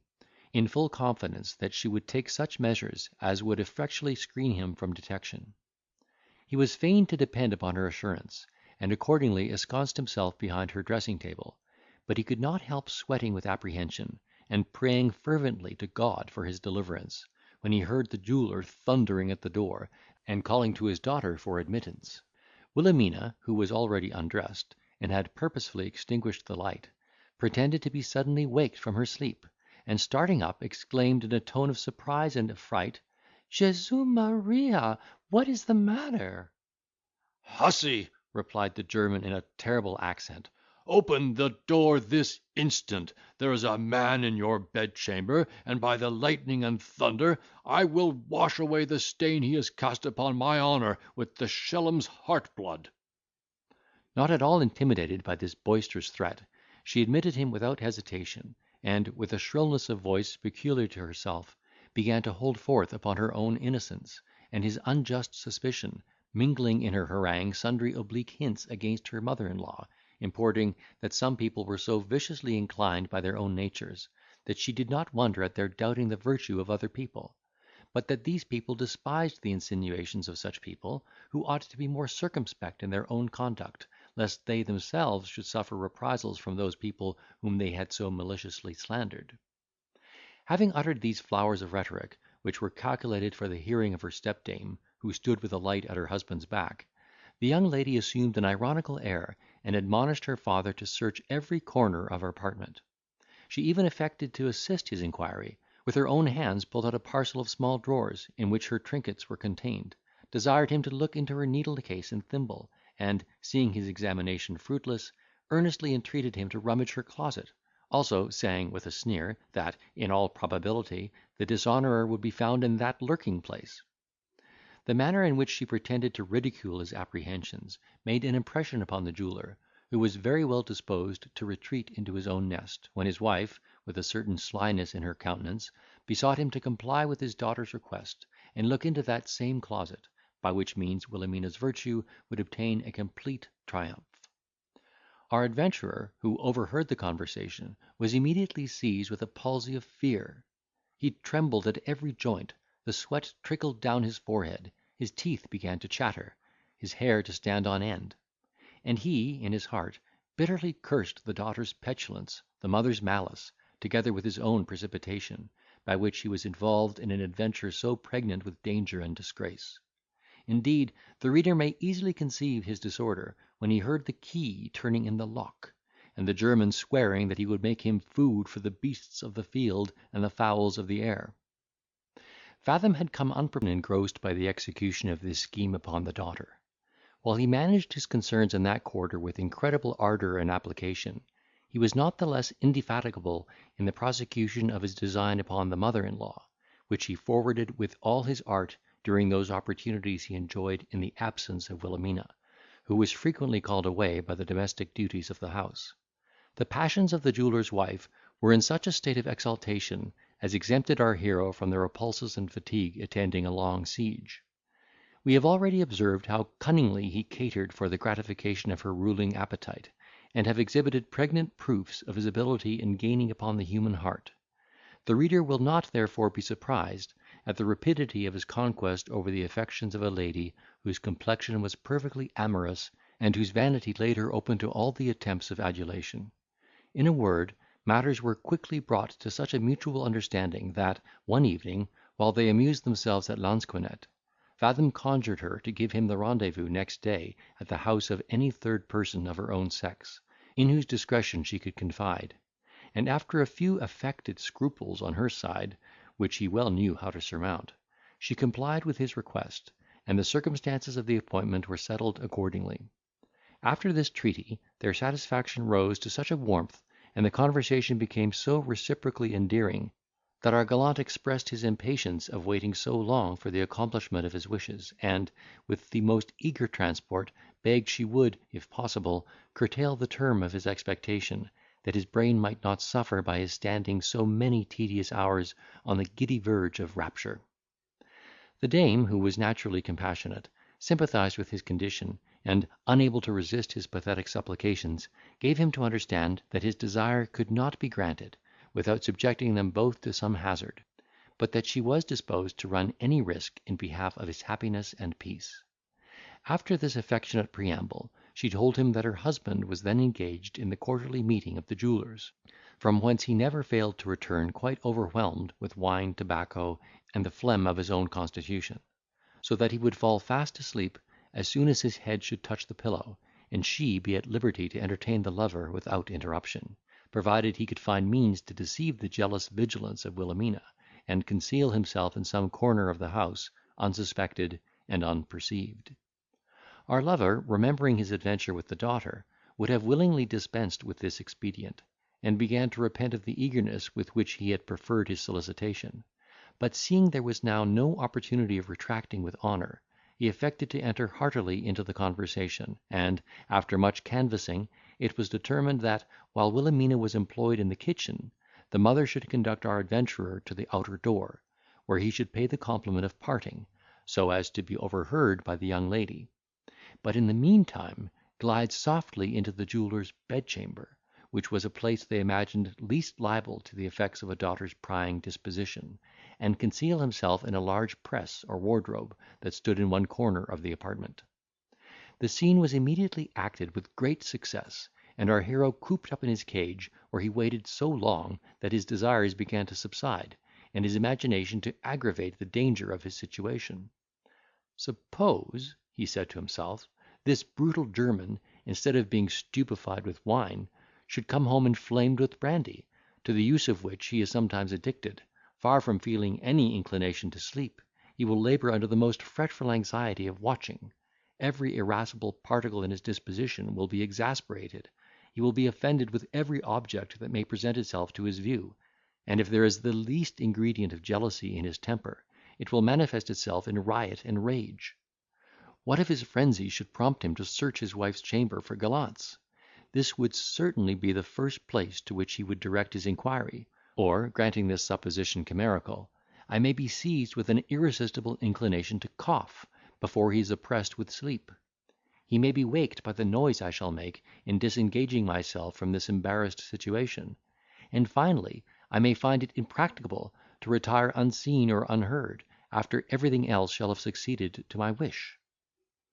These suggestions did not at all contribute to the quiet of our adventurer, who, having waited 3 whole hours in the most uncomfortable suspense, heard the jeweller brought into the room in that very condition which his fears had prognosticated.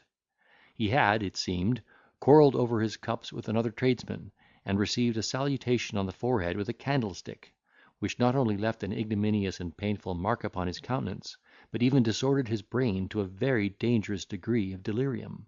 so that, instead of allowing himself quietly to be undressed and put to bed by his wife, he answered all her gentle admonitions and caresses with the most opprobrious invectives and obstreperous behaviour. and though he did not tax her with infidelity to his bed, he virulently accused her of extravagance and want of economy, observed her expensive way of living would bring him to a morsel of bread, and, unfortunately recollecting the attempt of the supposed thief, started up from his chair, swearing by God's mother that he would forthwith arm himself with a brace of pistols, and search every apartment in the house. "That press," said he, with great vociferation, "may, for aught I know, be the receptacle of some ruffian." So saying, he approached the ark in which Fathom was embarked, and exclaiming, "Come forth, Satan!" applied his foot to the door of it, with such violence as threw him from the centre of gravity, and laid him sprawling on his back.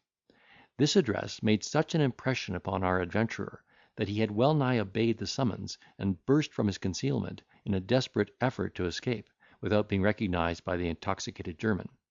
And indeed, had the application been repeated, he in all likelihood would have tried the experiment, for by this time his terrors had waxed too strong to be much longer suppressed.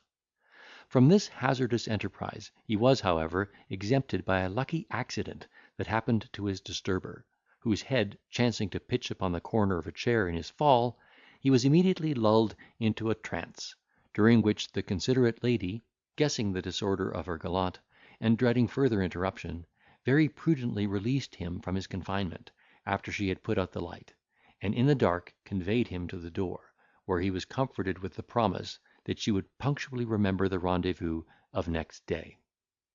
She then invoked the assistance of the servants, who, being waked for the purpose, lifted up their master, and tumbled him into bed, while Ferdinand hied him home in a universal sweat, blessing himself from any future achievement of that sort in a house where he had been twice in such imminent danger of life and reputation. Nevertheless, he did not fail to honour the assignation, and avail himself of the disposition his mistress manifested, to make him all the recompense in her power for the disappointment and chagrin which he had undergone. End of chapter 14.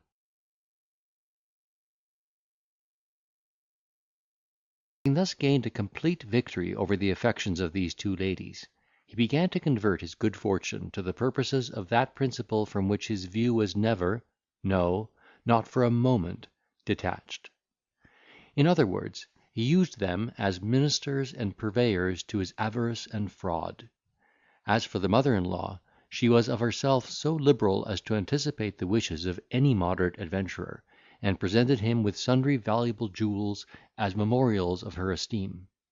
Nor was the daughter backward in such expressions of regard. She already considered his interest as her own, and took frequent opportunities of secreting for his benefit certain stray trinkets that she happened to pick up in her excursions within doors.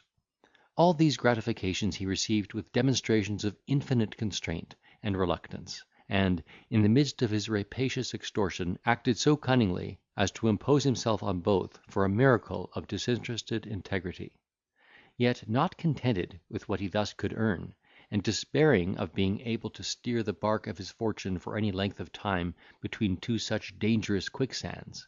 he resolved to profit by the occasion while it lasted, and strike some considerable stroke at once. A plan was formed in consequence of this determination, and, at an appointment with the mother in the house of their female friend, our adventurer appeared with an air of dejection, which he veiled with a thin cover of forced pleasantry, that his mistress might suppose he endeavoured to conceal some mortal chagrin that preyed upon his heart. The stratagem succeeded to his wish. She observed his countenance between whiles overcast, took notice of the involuntary sighs he heaved, and with the most tender expressions of sympathy conjured him to make her acquainted with the cause of his affliction. Instead of gratifying her request immediately, he evaded her questions with a respectful reserve, implying that his love would not suffer him to make her a partner in his sorrow; and this delicacy on his part whetted her impatience and concern to such a degree, that, rather than keep her in such an agony of doubt and apprehension, he was prevailed upon to tell her, that he had been, the preceding night, engaged with a company of his fellow students, where he had made too free with the champagne, so that his caution forsook him, and he had been decoyed into play by a Tyrolese gamester, who stripped him of all his ready money, and obtained from him an obligation for 200 florins, which he could not possibly pay without having recourse to his relation the Count de Melvil, who would have just cause to be incensed at his extravagance. This information he concluded by declaring that, cost what it would, he was resolved to make a candid confession of the truth, and throw himself entirely upon the generosity of his patron, who could inflict no other punishment than that of discarding him from his favour and protection; a misfortune which, how grievous soever it might be, he should be able to sustain with fortitude, could he fall upon some method of satisfying the Tyrolese, who was very importunate and savage in his demand. His kind mistress no sooner found out the source of his inquietude, than she promised to dry it up, assuring him that next day, at the same hour, she would enable him to discharge the debt, so that he might set his heart at ease, and recollect that gaiety which was the soul of her enjoyment. He expressed the utmost astonishment at this generous proffer, which, however, he declined, with an affected earnestness of refusal, protesting that he should be extremely mortified, if he thought she looked upon him as one of those mercenary gallants who could make such a sordid use of a lady's affection. "No, madam," cried our politician in a pathetic strain, "whatever happens, I shall never part with that internal consolation, that conscious honour never fails to yield in the deepest scenes of solitary distress. The attachment I have the honour to profess for your amiable person is not founded on such inglorious motives, but is the genuine result of that generous passion which none but the noble minded feel; and the only circumstance of this misfortune that I dread to encounter is the necessity of withdrawing myself for ever from the presence of her whose genial smiles could animate my soul against all the persecution of adverse fortune." This declamation, accompanied with a profound sigh, served only to inflame her desire of extricating him from the difficulty in which he was involved. She exhausted all her eloquence in attempting to persuade him that his refusal was an outrage against her affection. He pretended to refute her arguments, and remained unshaken by all the power of her solicitations, until she had recourse to the most passionate remonstrances of love, and fell at his feet in the posture of a forlorn shepherdess. What he refused to her reason, he granted to her tears, because his heart was melted by her affliction, and next day condescended to accept of her money, out of pure regard to her happiness and peace. Encouraged by the success of this achievement, he resolved to practise the same experiment upon Wilhelmina, in hope of extracting an equal share of profit from her simplicity and attachment, and, at their very next nocturnal rendezvous in her chamber, reacted the farce already rehearsed, with a small variation, which he thought necessary to stimulate the young lady in his behalf. He rightly concluded that she was by no means mistress of such a considerable sum as he had already extorted from her mother, and therefore thought proper to represent himself in the most urgent predicament, that her apprehension on his account might be so alarmed as to engage her in some enterprise for his advantage, which otherwise she would never have dreamed of undertaking. With this view, after having described his own calamitous situation, in consequence of her pressing entreaties, which he affected to evade, he gave her to understand that there was no person upon earth to whom he would have recourse in this emergency; for which reason he was determined to rid himself of all his cares at once, upon the friendly point of his own faithful sword. Such a dreadful resolution could not fail to operate upon the tender passions of his Dulcinea. She was instantly seized with an agony of fear and distraction.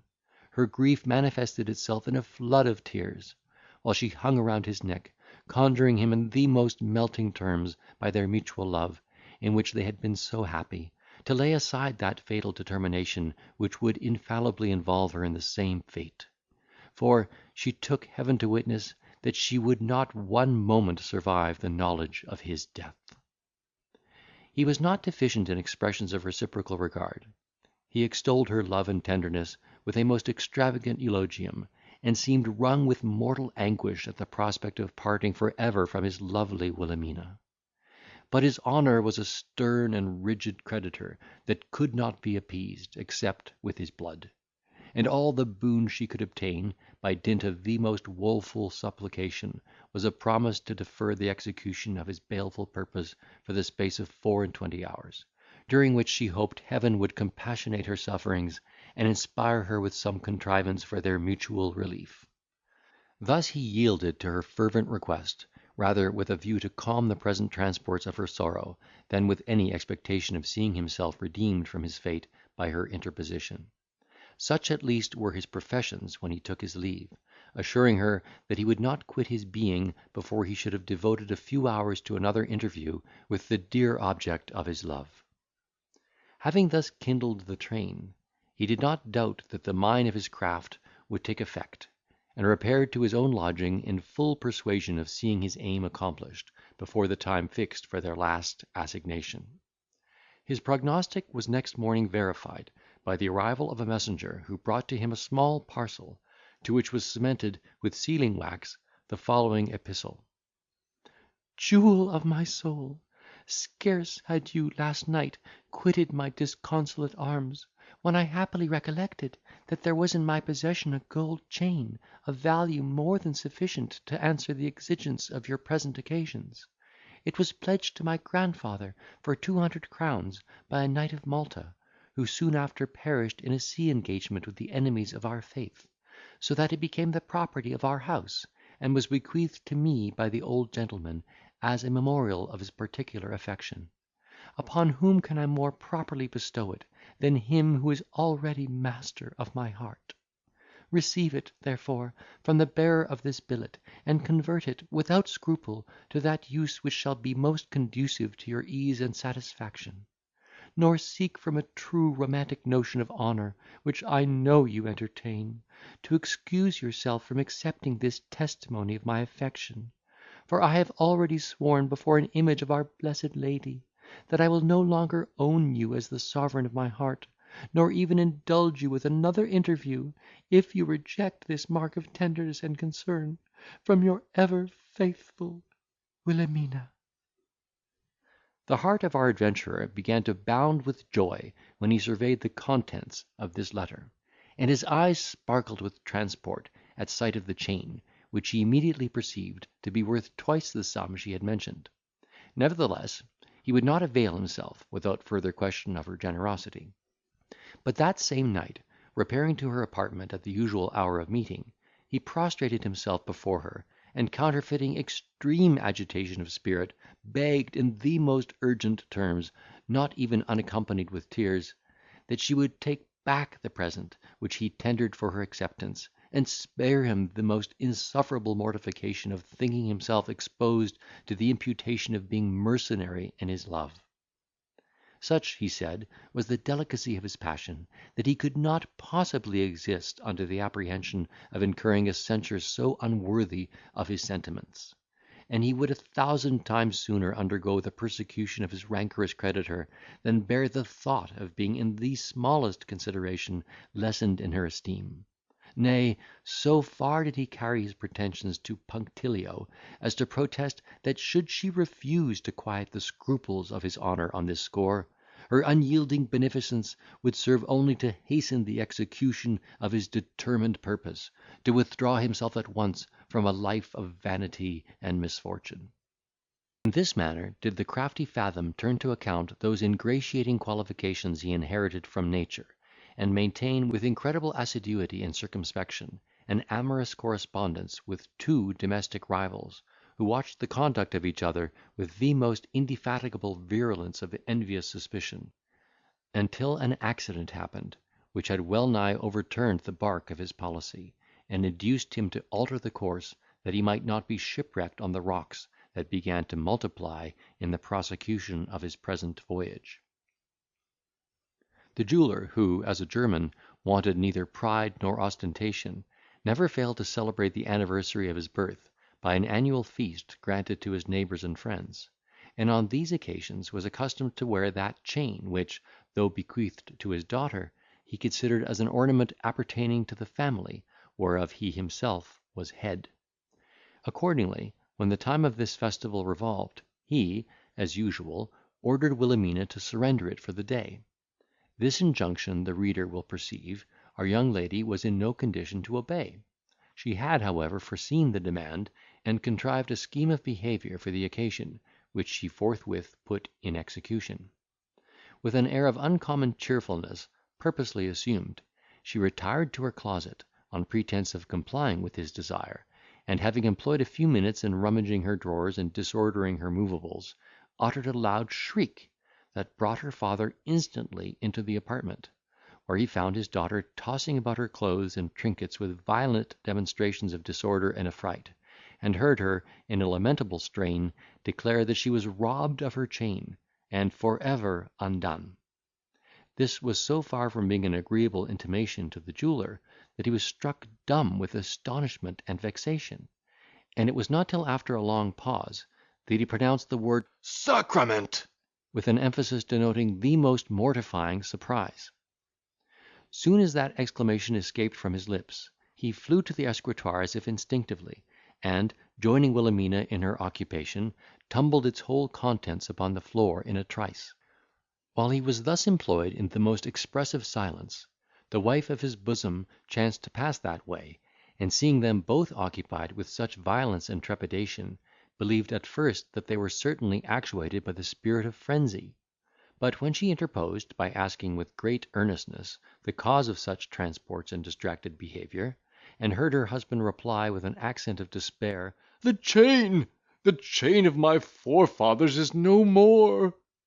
she immediately justified his emotion by undergoing the same alarm, and without further hesitation engaged herself in the search, beginning with a song which might be compared to the hymn of battle among the Greeks, or rather aptly to that which the Spartan females sung around the altar of Diana, surnamed Orthyon; for it was attended with strange gesticulations, and, in the course of utterance, became so loud and shrill, that the guests, who were by this time partly assembled, being confounded at the clamour, rushed towards the place from whence it seemed to proceed, and found their landlord with his wife and daughter in the attitudes of distraction and despair. When they understood the nature of the case, they condoled the family on their misfortune, and would have retired on the supposition that it would defeat the mirthful intent of their meeting. But the jeweller, mustering up his whole temper and hospitality, entreated them to excuse his disorder, and favour him with their company, which, he observed, was now more than ever wanted, to dispel the melancholy ideas inspired by his loss. Notwithstanding this apology, and the efforts he made in the sequel to entertain his friends with jollity and good humour, his heart was so linked to the chain, that he could not detach himself from the thoughts of it, which invaded him at short intervals in such qualms as effectually spoiled his appetite, and hindered his digestion. He revolved within himself the circumstances of his disaster, and, in canvassing all the probable means by which the chain would be stolen, concluded that the deed must have been done by some person in the family, who, in consequence of having access to his daughter's chamber, had either found the drawer left open by her carelessness and neglect, or found means to obtain a false key, by some waxen impression, for the locks of his escritoire were safe and uninjured. His suspicion being thus confined within his own house, sometimes pitched upon his workmen, and sometimes upon his wife, who, he thought, was the more likely to practise such finesse, as she considered Wilhelmina in the light of a daughter-in-law, whose interest interfered with her own, and who had often harangued to him in private on the folly of leaving this very chain in the young lady's possession. The more he considered this subject, he thought he saw the more reason to attribute the damage he had sustained to the machinations of his spouse, who, he did not doubt, was disposed to feather her own nest, at the expense of him and his heirs, and who, with the same honest intention, had already secreted, for her private use, those inconsiderable jewels which of late had at different times been missing. Aroused by these sentiments, he resolved to retaliate her own schemes, by contriving means to visit her cabinet in secret, and, if possible, to rob the robber of the spoils she had gathered to his prejudice, without coming to any explanation, which might end in domestic turmoils and eternal disquiet. While the husband exercised his reflection in this manner, his innocent mate did not allow the powers of her imagination to rest in idleness and sloth. Her observations touching the loss of the chain were such as a suspicious woman, biassed by hatred and envy, would naturally make. To her it seemed highly improbable that a thing of such value, so carefully deposited, should vanish without the connivance of its keeper, and, without much expensive conjecture, divined the true manner in which it was conveyed. The sole difficulty that occurred, though the husband swallowed the bait without further inquiry, the penetration of the wife was not so easily deceived. That same dialogue in Wilhelmina's apartment, far from allaying, rather inflamed her suspicion, because, in the like emergency, she herself had once profited by the same, or nearly the same, contrivance. Without communicating her doubts to the father, she resolved to double her attention to the daughter's future conduct, and kept such a strict eye over the behaviour of our gallant, that he should find it very difficult, if not impossible, to elude her observation. For this purpose she took into her pay an old maiden, of the right sour disposition, who lived in a house opposite to her own, and directed her to follow the young lady in all her outgoings, whenever she should receive from the window a certain signal, which the mother-in-law agreed to make for the occasion. It was not long before this scheme succeeded to her wish. The door of communication betwixt Wilhelmina's apartment and the staircase being nailed up by the jeweller's express order, our adventurer was altogether deprived of those opportunities he had hitherto enjoyed, and was not at all mortified to find himself so restricted in a correspondence which began to be tiresome and disagreeable. But the case was far otherwise with his Dulcinea, whose passion, the more it was thwarted, raged with greater violence, like a fire that, from the attempts that are made to extinguish it, gathers greater force, and flames with double fury.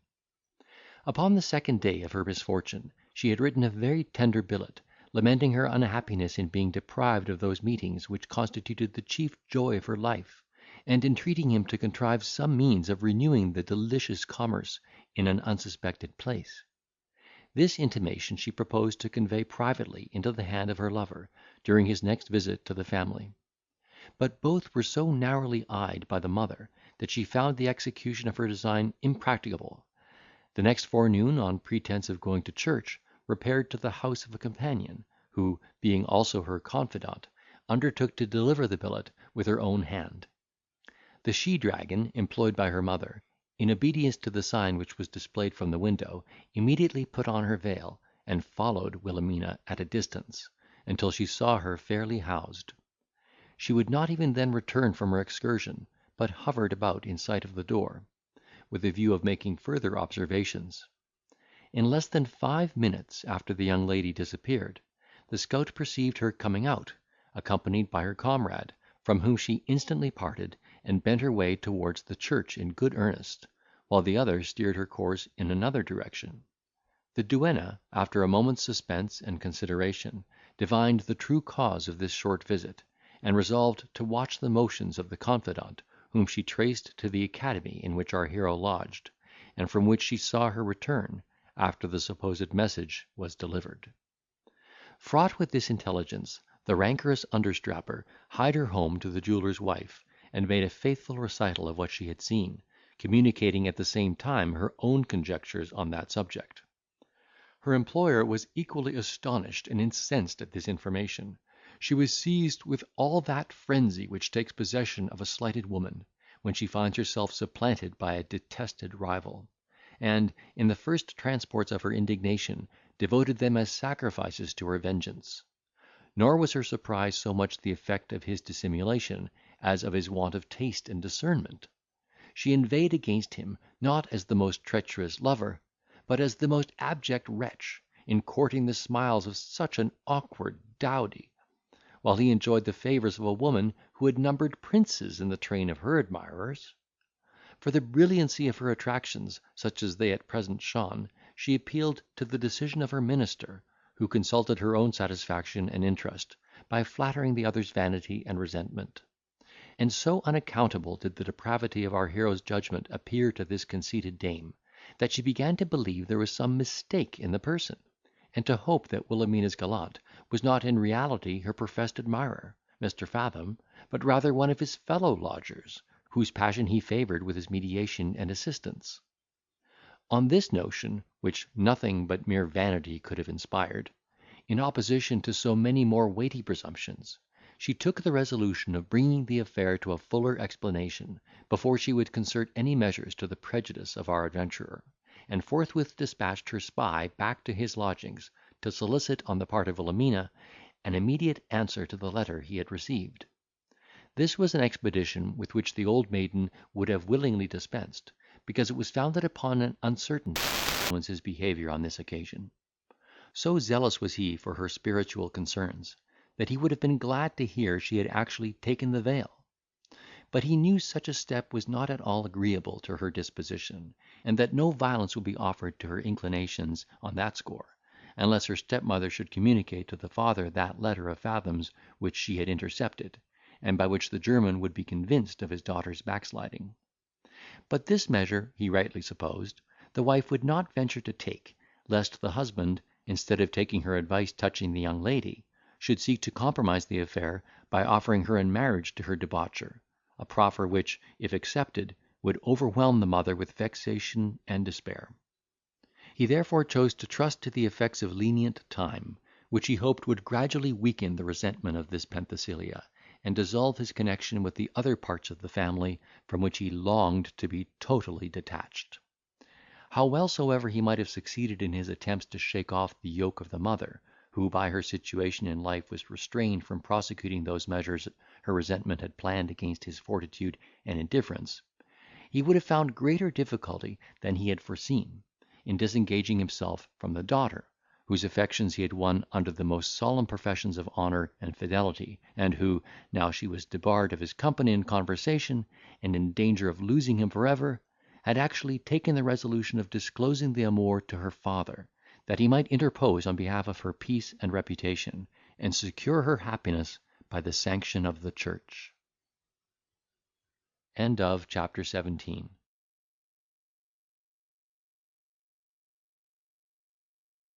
Luckily for our adventurer, before she adhered to this determination, the young Count de Melvil was summoned to Presburg by his father, who desired to see him, before he should take the field, in consequence of a rupture between the Emperor and the French king; and Fathom of course quitted Vienna in order to attend his patron, after he and Renaldo had resided 2 whole years in that capital, where the former had made himself perfect in all the polite exercises, become master of the French tongue, and learned to speak the Italian with great facility, over and above those other accomplishments in which we have represented him as an inimitable original. As for the young Count, his exteriors were so much improved by the company to which he had access, since his departure from his father's house, that his parents were equally surprised and overjoyed at the alteration. All that awkwardness and rusticity which hung upon his deportment was, like the rough coat of a diamond, polished away. The connection and disposition of his limbs seemed to have been adjusted anew. His carriage was become easy, his air perfectly genteel, and his conversation gay and unrestrained. The merit of this reformation was in a great measure ascribed to the care and example of Mr. Fathom, who was received by the old Count and his lady with marks of singular friendship and esteem; nor was he overlooked by Mademoiselle, who still remained in a state of celibacy, and seemed to have resigned all hope of altering her condition. She expressed uncommon satisfaction at the return of her old favourite, and readmitted him into the same degree of familiarity with which he had been honoured before his departure. The joy of Teresa was so excessive at his arrival, that she could scarce suppress her raptures, so as to conceal them from the notice of the family; and our hero, upon this occasion, performed the part of an exquisite actor, in dissembling those transports which his bosom never knew. So well had this pupil retained the lessons of her instructor, that, in the midst of those fraudulent appropriations, which she still continued to make, she had found means to support her interest and character with Mademoiselle, and even to acquire such influence in the family, that no other servant, male or female, could pretend to live under the same roof, without paying incessant homage to this artful waiting woman, and yielding the most abject submission to her will.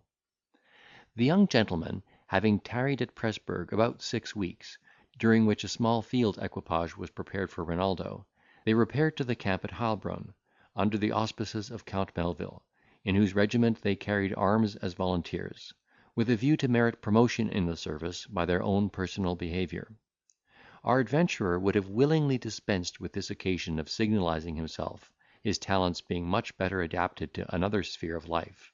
Nevertheless, he affected uncommon alacrity at the prospect of gathering laurels in the field, and subscribed to his fortune with a good grace, foreseeing that, even in a campaign, a man of his art and ingenuity might find means to consult his corporal safety, without any danger to his reputation.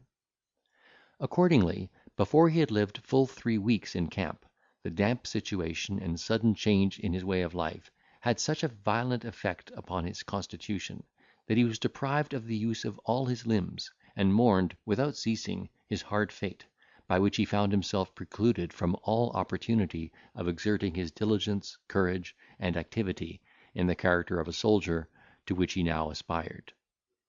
Renaldo, who was actually enamoured of a martial life, and missed no occasion of distinguishing himself, consoled his companion with great cordiality, encouraged him with the hope of seeing his constitution familiarised to the inconveniences of a camp, and accommodated him with everything which he thought would alleviate the pain of his body, as well as the anxiety of his mind. The old Count, who sincerely sympathised with his affliction, would have persuaded him to retire into quarters, where he could be carefully nursed, and provided with everything necessary to a person in his condition; but such was his desire of glory, that he resisted his patron's importunities with great constancy, till at length, seeing the old gentleman obstinately determined to consult his health by removing him from the field, he gradually suffered himself to recover the use of his hands, made shift to sit up in his bed, and amuse himself with cards or backgammon, and, notwithstanding the feeble condition of his legs, ventured to ride out on horseback to visit the lines, though the Count and his son would never yield to his solicitations so far as to let him accompany Renaldo in those excursions and reconnoitring parties, by which a volunteer inures himself to toil and peril, and acquires that knowledge in the operations of war, which qualifies him for a command in the service. Notwithstanding this exemption from all duty, our adventurer managed matters so as to pass for a youth of infinite mettle, and even rendered his backwardness and timidity subservient to the support of that character, by expressing an impatience of lying inactive, and a desire of signalising his prowess, which even the disabled condition of his body could scarce restrain. He must be a man of very weak nerves and excessive irresolution, who can live in the midst of actual service, without imbibing some portion of military fortitude. Danger becomes habitual, and loses a great part of its terror; and as fear is often caught by contagion, so is courage communicated among the individuals of an army. The hope of fame, desire of honours and preferment, envy, emulation, and the dread of disgrace, are motives which co-operate in suppressing that aversion to death or mutilation, which nature hath implanted. Nothing else of moment was transacted during that campaign; and in the winter, our adventurer, with the young Count, and his friend the Tyrolese, were disposed in quarters of cantonment, where Ferdinand made himself amends for the chagrin he had undergone, by the exercise of those talents in which he excelled. Not that he was satisfied with the sphere of life in which he acted. Though he knew himself consummate in the art of play, he was not at all ambitious of a gamester's name; nor did he find himself disposed to hazard those discoveries and explanations to which heroes of that class are sometimes necessarily exposed. His aim was to dwell among the tents of civil life, undisturbed by quarrels and the din of war, and render mankind subservient to his interest, not by stratagems which irritate, but by that suppleness of insinuation which could not fail to soothe the temper of those on whom he meant to prey. He saw that all his expectations of Count Melvil's future favour were connected with his choice of a military life, and that his promotion in the service would, in a great measure, depend upon his personal behaviour in such emergencies as he did not at all wish to encounter. On the other hand, he confided so much in his own dexterity and address, that he never doubted of being able to rear a splendid fortune for himself, provided he could once obtain a fixed and firm foundation. He had in fancy often enjoyed a prospect of England, not only as his native country, to which, like a true citizen, he longed to be united, but also as the land of promise, flowing with milk and honey, and abounding with subjects on which he knew his talents would be properly exercised. These reflections never occurred without leaving a strong impression upon the mind of our adventurer, which influenced his deliberations in such a manner as at length amounted to a perfect resolution of withdrawing himself privately from a service that teemed with disagreeable events, and of transporting himself into the country of his ancestors, which he considered as the Canaan of all able adventurers. But, previous to his appearance on that stage, he was desirous of visiting the metropolis of France, in which he hoped to improve himself in the knowledge of men and things, and acquire such intelligence as would qualify him to act a more important part upon the British scene. After having for some time indulged these prospects in secret, he determined to accommodate himself with the company and experience of the Tyrolese, whom, under the specious title of an associate, he knew he could convert into a very serviceable tool in forwarding the execution of his own projects. Accordingly, the inclination of this confederate was sounded by distant hints, and being found apt, our hero made him privy to his design of decamping without beat of drum; though at the same time he begged his advice touching the method of their departure, that he might retire with as much delicacy as the nature of such a step would permit. Divers consultations were held upon this subject, before they adhered to the resolution of making their escape from the army, after it should have taken the field in the spring; because, in that case, they would have frequent opportunities of going abroad on foraging parties, and, during one of these excursions, might retire in such a manner as to persuade their companions that they had fallen into the enemy's hands.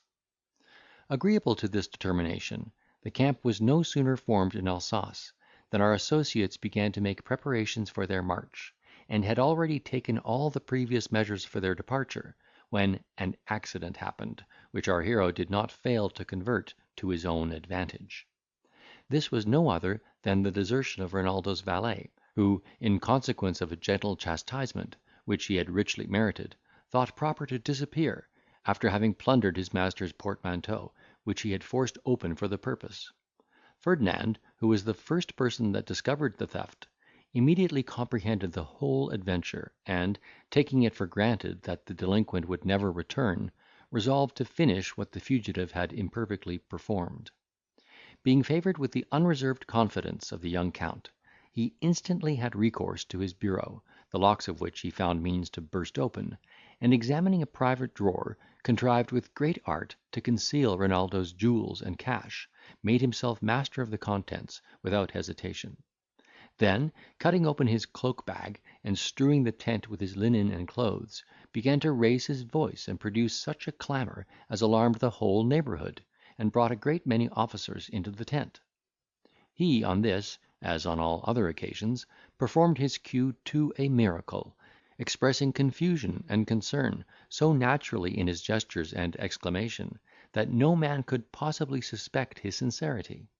Nay, to such a degree of finesse did his cunning amount, that when his friend and patron entered, in consequence of an intimation he soon received of his loss,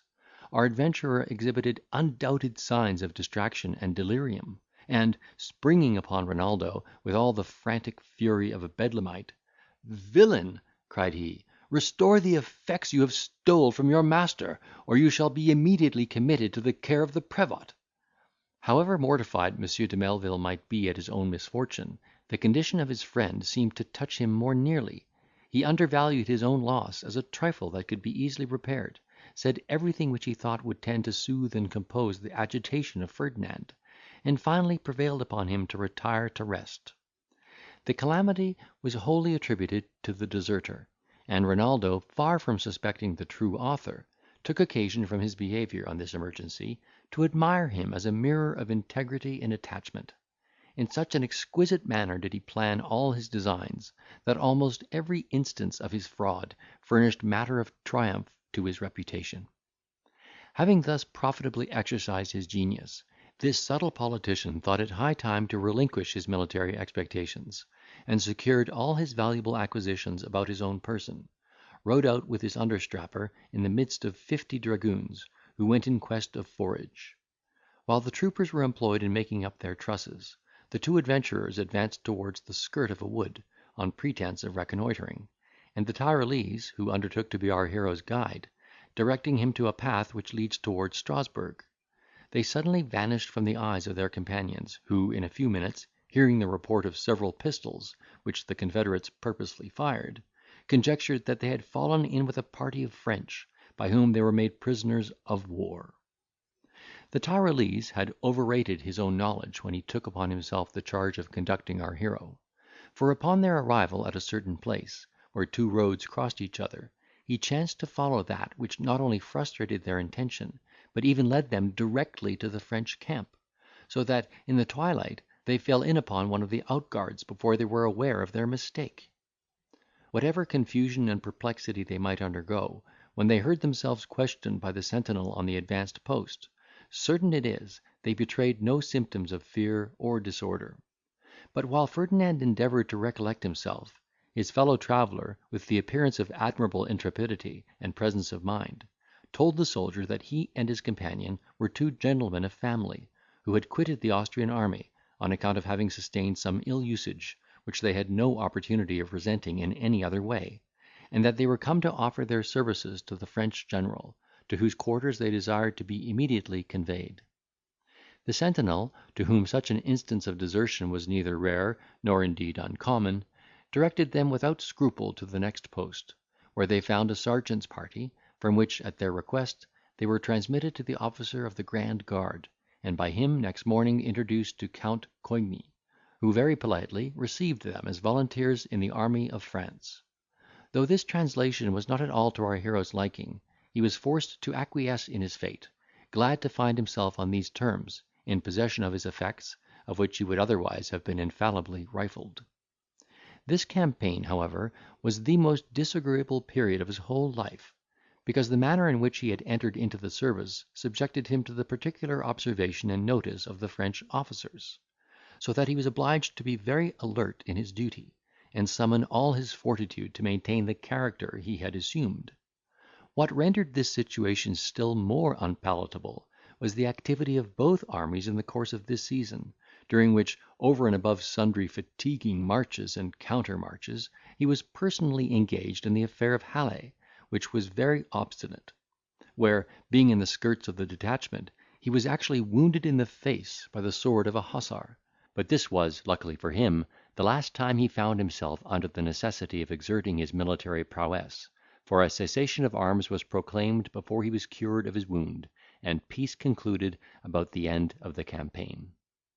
During his sojourn in the French camp, he assumed the character of a man of family, who, being disgusted at some supercilious treatment he had met with in the German service, and at the same time ambitious of carrying arms under the banners of France, took the opportunity of retreating by stealth from his friends, accompanied only by one with whom he could entrust his intention. In this capacity he had managed his matters to such advantage, that many French officers of rank were very well disposed to contribute their interest in his behalf, had his inclination verged towards promotion in the army; but he thought proper to conceal his real design under the specious pretext of longing to see the metropolis of France, that centre of pleasure and politeness, in which he proposed to spend some time for the improvement of his address and understanding. These were motives too laudable to be opposed by his new patrons, some of whom furnished him with letters of recommendation to certain noblemen of the first rank at the court of Versailles, for which place he and his companion set out from the banks of the Rhine, very well satisfied with the honourable dismission they had obtained, from a life of inconvenience, danger, and alarm. Chapter 19.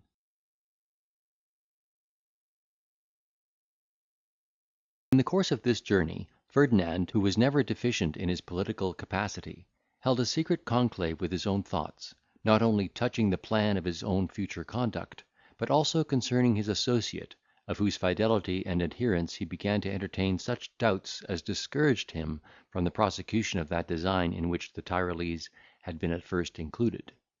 for he had lately observed him practise the arts of his occupation among the French officers, with such rapacity and want of caution, as indicated a dangerous temerity of temper, as well as some furious rage of acquiring, which might be some time or other satiated upon his own friends.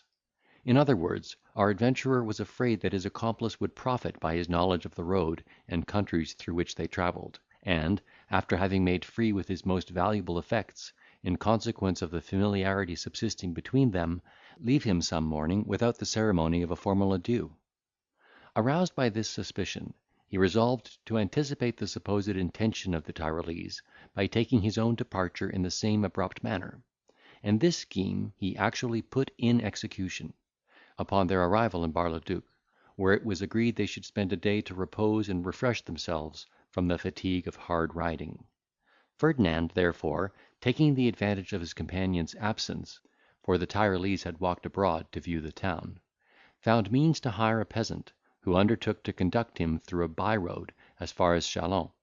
and with his guide he accordingly set out on horseback, after having discharged the bill, left a blank paper sealed up in form of a letter, directed to his friend, and secured behind his own saddle a pair of leathern bags, in which his jewels and cash were usually contained. So eager was our hero to leave the Tyrolese at a considerable distance behind, that he rode all night at a round pace without halting, and next morning found himself at a village distant 13 good leagues from any part of the route which he and his companion had at first resolved to pursue. Here, thinking himself safely delivered from the cause of all his apprehension, he determined to lie incognito for a few days, so that he might run no risk of an accidental meeting upon the road with the person whose company he had forsaken; and accordingly took possession of an apartment, in which he went to rest, desiring his guide to wake him when dinner should be ready. Having enjoyed a very comfortable refreshment of sleep, with his bags under his pillow, he was summoned according to his direction, and ate a very hearty meal with great tranquillity and internal satisfaction. In the afternoon he amused himself with happy presages and ideal prospects of his future fortune, and, in the midst of these imaginary banquets, was seized with an inclination of realising his bliss, and regaling his eyesight with the fruits of that success which had hitherto attended his endeavours.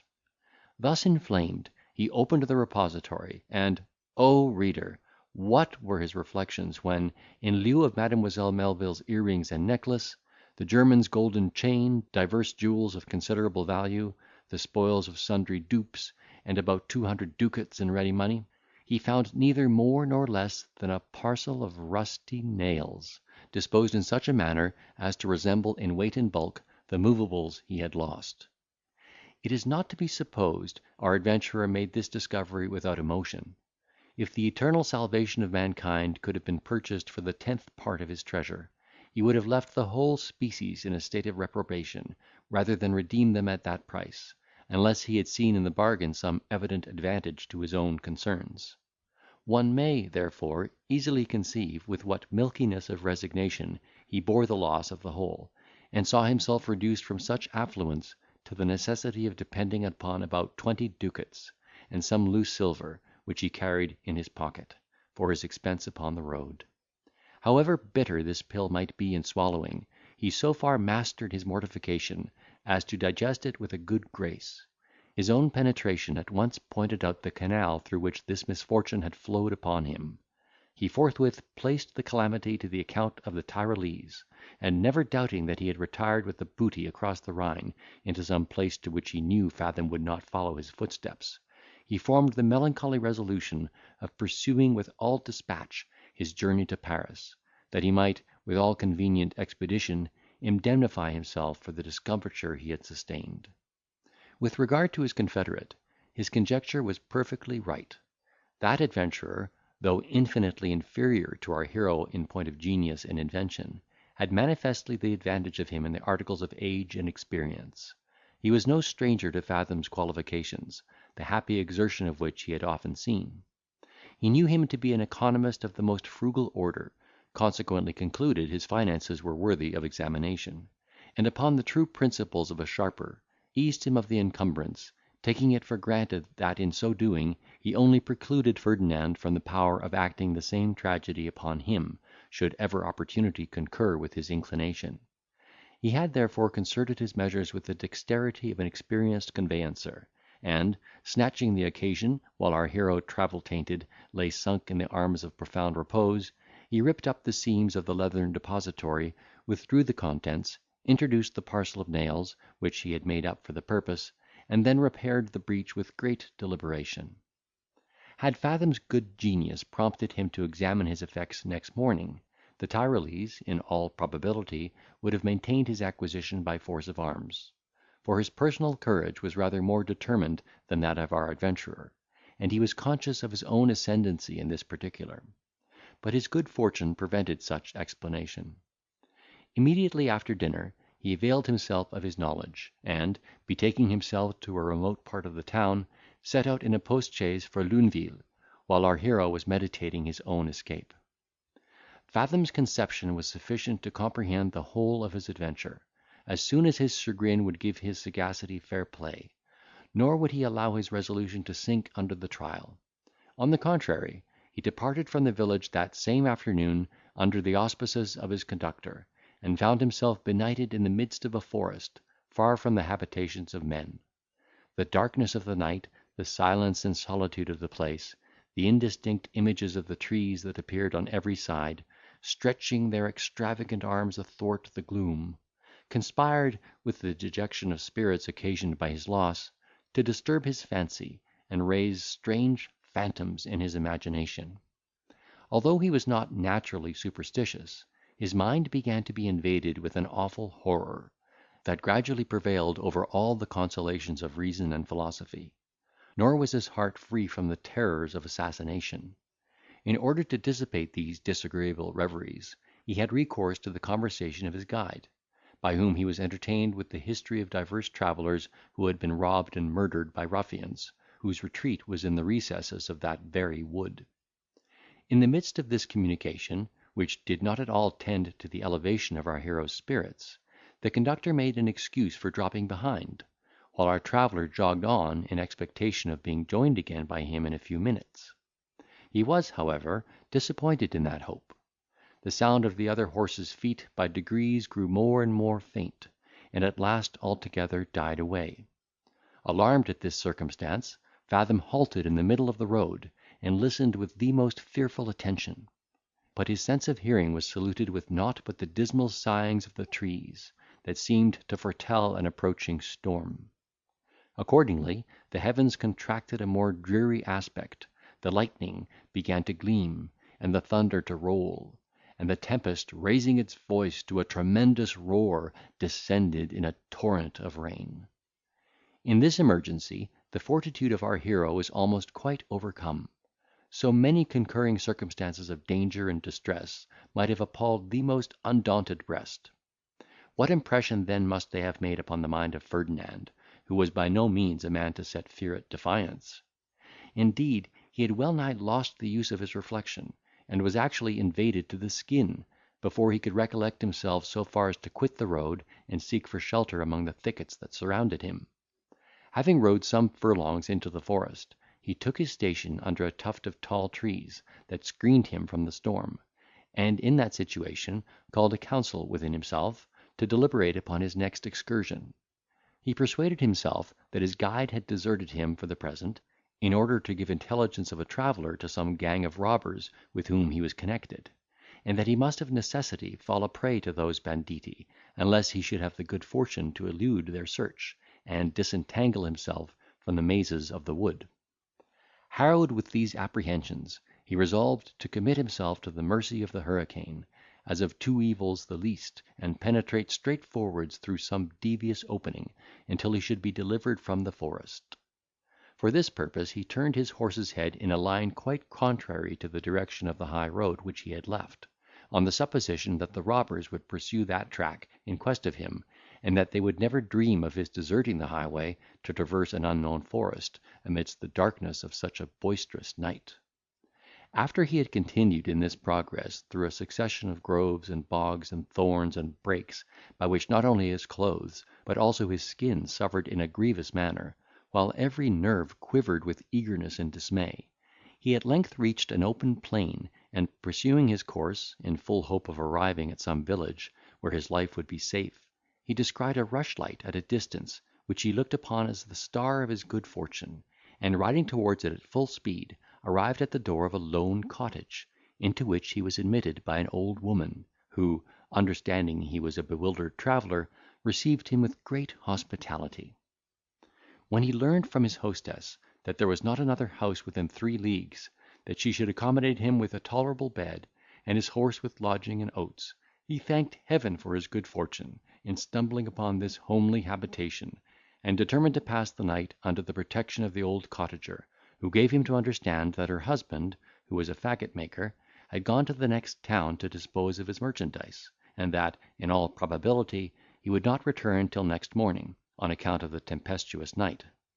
Ferdinand sounded the beldame with 1,000 artful interrogations, and she answered with such appearance of truth and simplicity, that he concluded his person was quite secure, and, after having been regaled with a dish of eggs and bacon, desired she would conduct him into the chamber where she proposed he should take his repose. He was accordingly ushered up by a sort of ladder into an apartment furnished with a standing bed, and almost half filled with trusses of straw. He seemed extremely well pleased with his lodging, which in reality exceeded his expectation; and his kind landlady, cautioning him against letting the candle approach the combustibles, took her leave, and locked the door on the outside. Chapter 20. And ever upon his guard against the treachery of his fellow creatures, could have dispensed with this instance of her care, in confining her guest to her chamber, and began to be seized with strange fancies when he observed that there was no bolt on the inside of the door, by which he might secure himself from intrusion. In consequence of these suggestions, he proposed to take an accurate survey of every object in the apartment, and, in the course of his inquiry, had the mortification to find the dead body of a man, still warm, who had been lately stabbed, and now concealed beneath several bundles of straw. Such a discovery could not fail to fill the breast of our hero with unspeakable horror, for he concluded that he himself would undergo the same fate before morning, without the interposition of a miracle in his favour. In the first transports of his dread, he ran to the window with a view to escape by that outlet, and found his flight effectually obstructed by divers strong bars of iron. Then his heart began to palpitate, his hair to bristle up, and his knees to totter. His thoughts teemed with presages of death and destruction. His conscience rose up in judgment against him, and he underwent a severe paroxysm of dismay and distraction. His spirits were agitated into a state of fermentation that produced a species of resolution akin to that which is inspired by brandy or other strong liquors, and, by an impulse that seemed supernatural, he was immediately hurried into measures for his own preservation.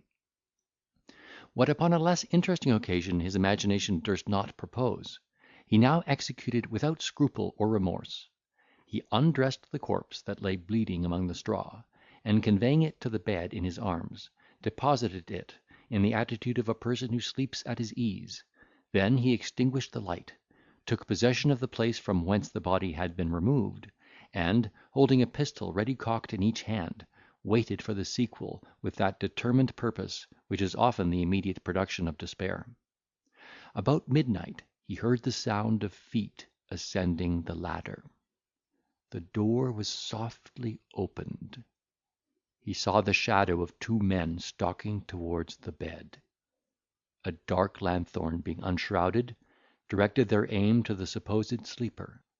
and he that held it thrust a poniard to his heart. The force of the blow made a compression on the chest, and a sort of groan issued from the windpipe of the defunct. The stroke was repeated, without producing a repetition of the note, so that the assassins concluded the work was effectually done, and retired for the present, with the design to return and rifle the deceased at their leisure. Never had our hero spent a moment in such agony as he felt during this operation. The whole surface of his body was covered with a cold sweat, and his nerves were relaxed with a universal palsy. In short, he remained in a trance that, in all probability, contributed to his safety, for had he retained the use of his senses, he might have been discovered by the transports of his fear. The first use he made of his retrieved recollection was to perceive that the assassins had left the door open in their retreat, and he would have instantly availed himself on this their neglect by sallying out upon them, at the hazard of his life, had he not been restrained by a conversation he overheard in the room below, importing that the ruffians were going to set out upon another expedition, in hopes of finding more prey. They accordingly departed, after having laid strong injunctions upon the old woman to keep the door fast locked during their absence, and Ferdinand took his resolution without farther delay. So soon as, by his conjecture, the robbers were at a sufficient distance from the house, he rose from his lurking place, moved softly towards the bed, and rummaging the pockets of the deceased, found a purse well stored with ducats, of which, together with a silver watch and a diamond ring, he immediately possessed himself without scruple. Then, descending with great care and circumspection into the lower apartment, stood before the old beldame before she had the least intimation of his approach. Accustomed as she was to the trade of blood, the hoary hag did not behold this apparition without giving signs of infinite terror and astonishment, believing it was no other than the spirit of her second guest, who had been murdered. She fell upon her knees, and began to recommend herself to the protection of the saints, crossing herself with as much devotion as if she had been entitled to the particular care and attention of Heaven. Nor did her anxiety abate, when she was undeceived in this her supposition, and understood it was no phantom, but the real substance of the stranger, who, without staying to upbraid her with the enormity of her crimes, commanded her, on pain of immediate death, to produce his horse, to which, being conducted, he set her upon the saddle without delay, and, mounting behind, invested her with the management of the reins, swearing in a most peremptory tone, that the only chance she had for her life was in directing him safely to the next town, and that, so soon as she should give him the least cause to doubt her fidelity in the performance of that task, he would on the instant act the part of her executioner. This declaration had its effect upon the withered Hecate, who, with many supplications for mercy and forgiveness, promised to guide him in safety to a certain village at the distance of 2 leagues, where he might lodge in security, and be provided with a fresh horse, or other convenience, for pursuing his intended route. On these conditions he told her she might deserve his clemency, and they accordingly took their departure together, she being placed astride upon the saddle, holding the bridle in one hand and a switch in the other, and our adventurer sitting on the crupper, superintending her conduct, and keeping the muzzle of a pistol close at her ear. In this equipage they travelled across part of the same wood in which his guide had forsaken him, and it is not to be supposed that he passed his time in the most agreeable reverie, while he found himself involved in the labyrinth of those shades, which he considered as the haunts of robbery and assassination. Common fear was a comfortable sensation to what he felt in this excursion. The first steps he had taken for his preservation were the effects of mere instinct, while his faculties were extinguished or suppressed by despair. But now, as his reflection began to recur, he was haunted by the most intolerable apprehensions. Every whisper of the wind through the thickets was swelled into the hoarse menaces of murder. The shaking of the boughs was construed into the brandishing of poniards, and every shadow of a tree became the apparition of a ruffian eager for blood. In short, at each of these occurrences he felt what was infinitely more tormenting than the stab of a real dagger, and at every fresh fillip of his fear, he acted as a remembrancer to his conductress in a new volley of imprecations, importing, that her life was absolutely connected with his opinion of his own safety. Human nature could not longer subsist under such complicated terror. At last he found himself clear of the forest, and was blessed with the distant view of an inhabited place. He then began to exercise his thoughts upon a new subject. He debated with himself whether he should make a parade of his intrepidity and public spirit, by disclosing his achievement, and surrendering his guide to the penalty of the law, or leave the old hag and her accomplices to the remorse of their own consciences, and proceed quietly on his journey to Paris in undisturbed possession of the prize he had already obtained. This last step he determined to take, upon recollecting that, in the course of his information, the story of the murdered stranger would infallibly attract the attention of justice, and, in that case, the effects he had borrowed from the defunct must be refunded for the benefit of those who had a right to the succession. This was an argument which our adventurer could not resist. He foresaw that he should be stripped of his acquisition, which he looked upon as the fair fruits of his valour and sagacity, and moreover be detained as an evidence against the robbers, to the manifest detriment of his affairs. Perhaps, too, he had motives of conscience that dissuaded him from bearing witness against a set of people whose principles did not much differ from his own. Influenced by such considerations, he yielded to the first importunity of the beldame, whom he dismissed at a very small distance from the village, after he had earnestly exhorted her to quit such an atrocious course of life, and atone for her past crimes by sacrificing her associates to the demands of justice. She did not fail to vow a perfect reformation, and to prostrate herself before him for the favour she had found. Then she betook herself to her habitation, with full purpose of advising her fellow murderers to repair with all despatch to the village, and impeach our hero, who, wisely distrusting her professions, stayed no longer in the place than to hire a guide for the next stage, which brought him to the city of Chalons-sur-Marne. End of chapter 21.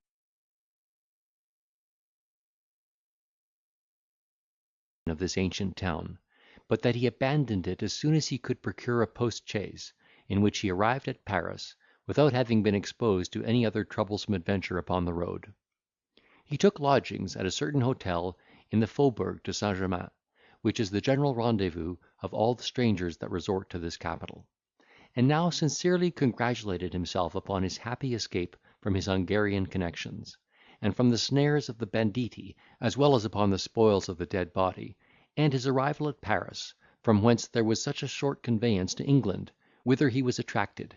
by far other motives than that of filial veneration for his native soil. He suppressed all his letters of recommendation, which he justly concluded would subject him to a tedious course of attendance upon the great, and lay him under the necessity of soliciting preferment in the army, than which nothing was farther from his inclination;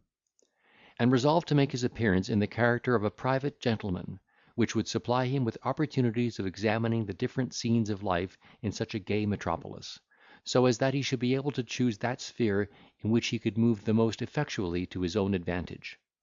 He accordingly hired an occasional domestic, and under the denomination of Count Fathom, which he had retained since his elopement from Renaldo,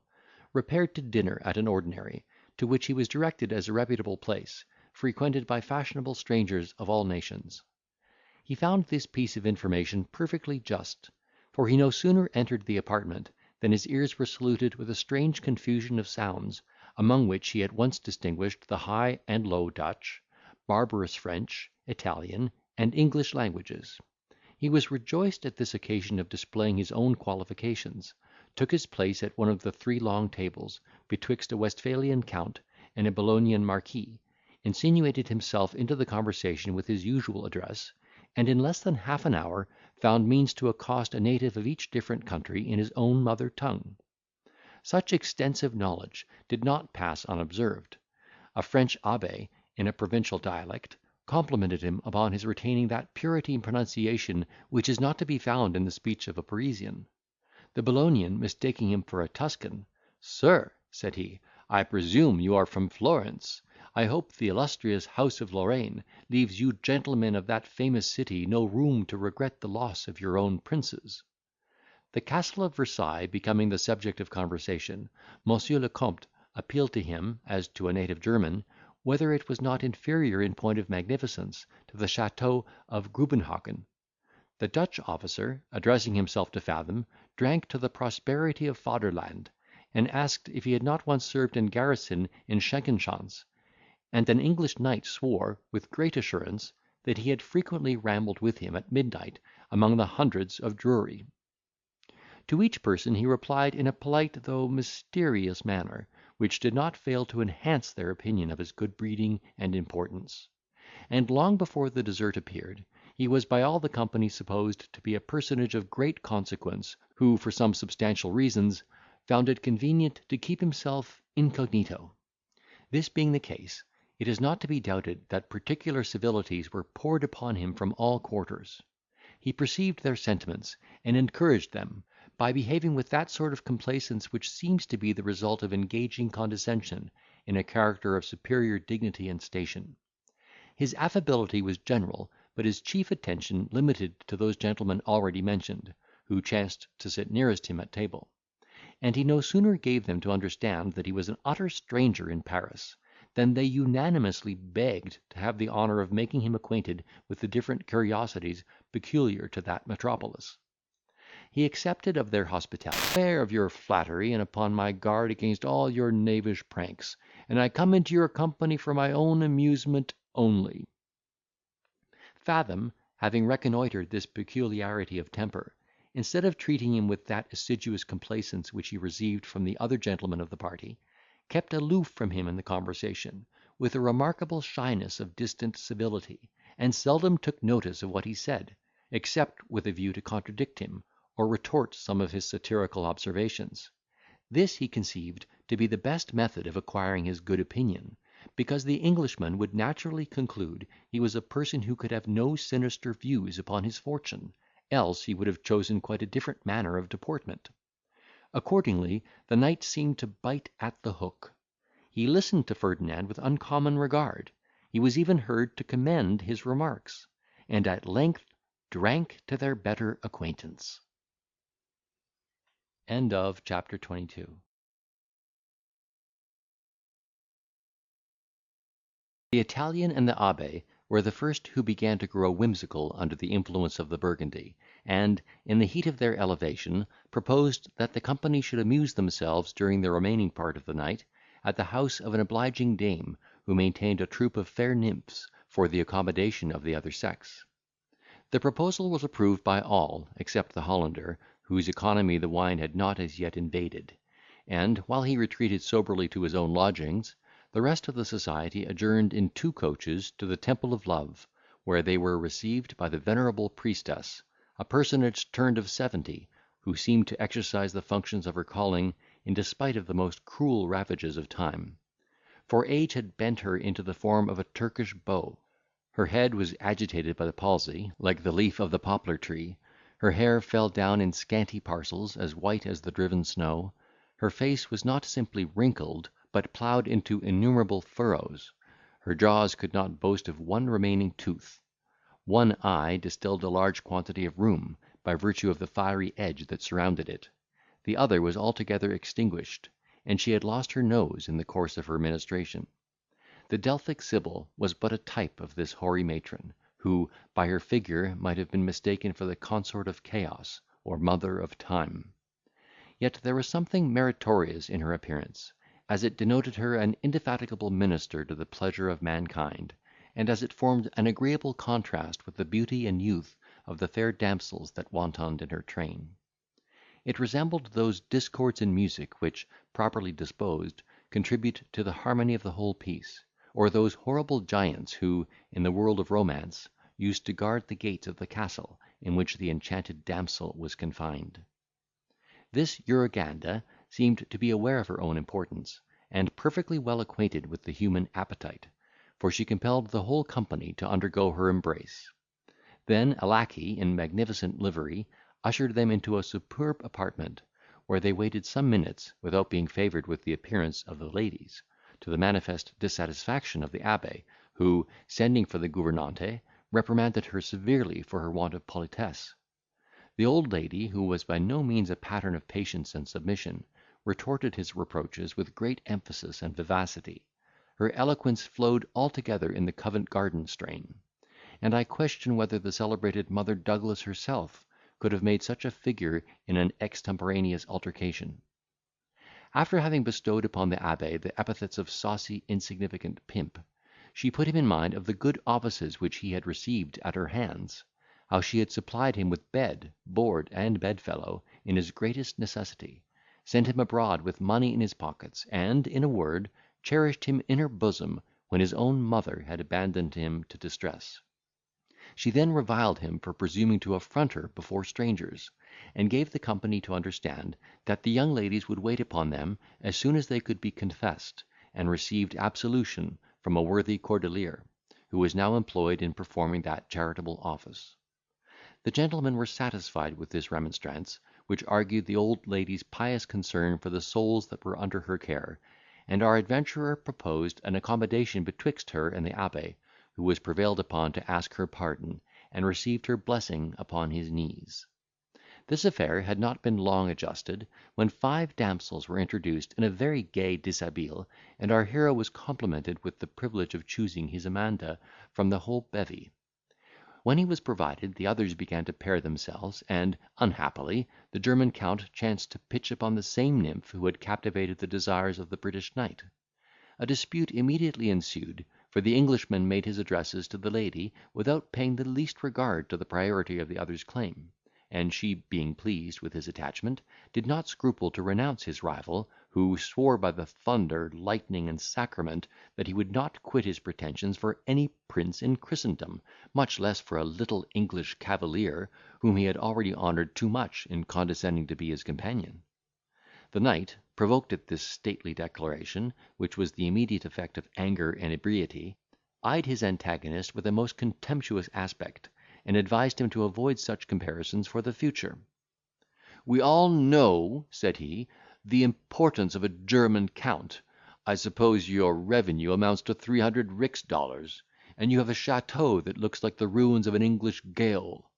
I will bind myself to lend you 1,000 pounds upon a mortgage of your estate, and a bad bargain I am sure I shall have, if I do not, in less than 2 months, find a yeoman of Kent, who spends more in strong ale than the sum total of your yearly income; and, were the truth known, I believe that lace upon your coat is no better than tinsel, and those fringed ruffles with fine Holland sleeves tacked to a shirt of brown canvas, so that, were you to undress yourself before the lady, you would only expose your own poverty and pride."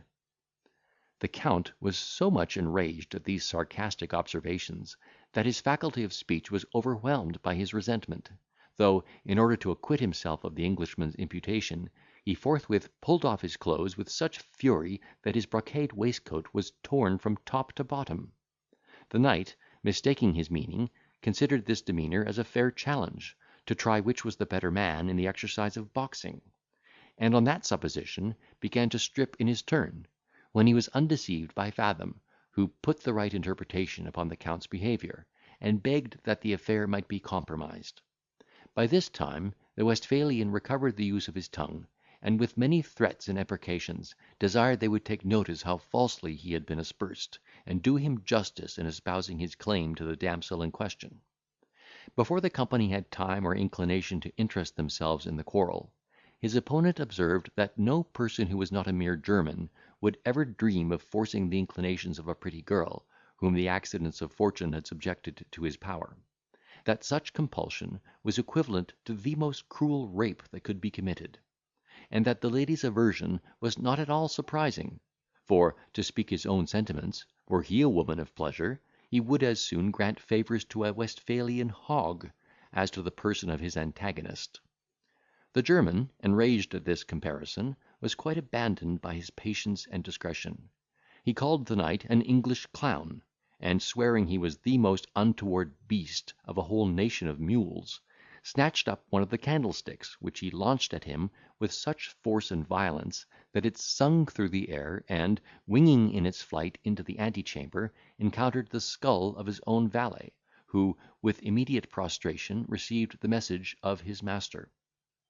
The knight, that he might not be behindhand with the Westphalian, in point of courtesy, returned the compliment with the remaining chandelier, which also missed its mark, and, smiting a large mirror with this cautious maxim, he guarded himself from their united endeavours in sundry subsequent attacks, by which his first conjecture was confirmed, and still came off conqueror, by virtue of his unparalleled finesse and discretion; till at length they seemed to despair of making him their prey, and the Count began to drop some hints importing a desire of seeing him more closely united to the views and interest of their triumvirate. But Ferdinand, who was altogether selfish, and quite solitary in his prospects, discouraged all those advances, being resolved to trade upon his own bottom only, and to avoid all such connections with any person or society whatever; much more with a set of raw adventurers whose talents he despised. With these sentiments he still maintained the dignity and reserve of his first appearance among them, and rather enhanced than diminished that idea of importance which he had inspired at the beginning; because, besides his other qualifications, they gave him credit for the address with which he kept himself superior to their united designs. While he thus enjoyed his preeminence, together with the fruits of his success at play, which he managed so discreetly as never to incur the reputation of an adventurer, he one day chanced to be at the ordinary, when the company was surprised by the entrance of such a figure as had never appeared before in that place. This was no other than a person habited in the exact uniform of an English jockey. His leathern cap, cut bob, fustian frock, flannel waistcoat, buff breeches, hunting boots, and whip, were sufficient of themselves to furnish out a phenomenon for the admiration of all Paris. But these peculiarities were rendered still more conspicuous by the behaviour of the man who owned them.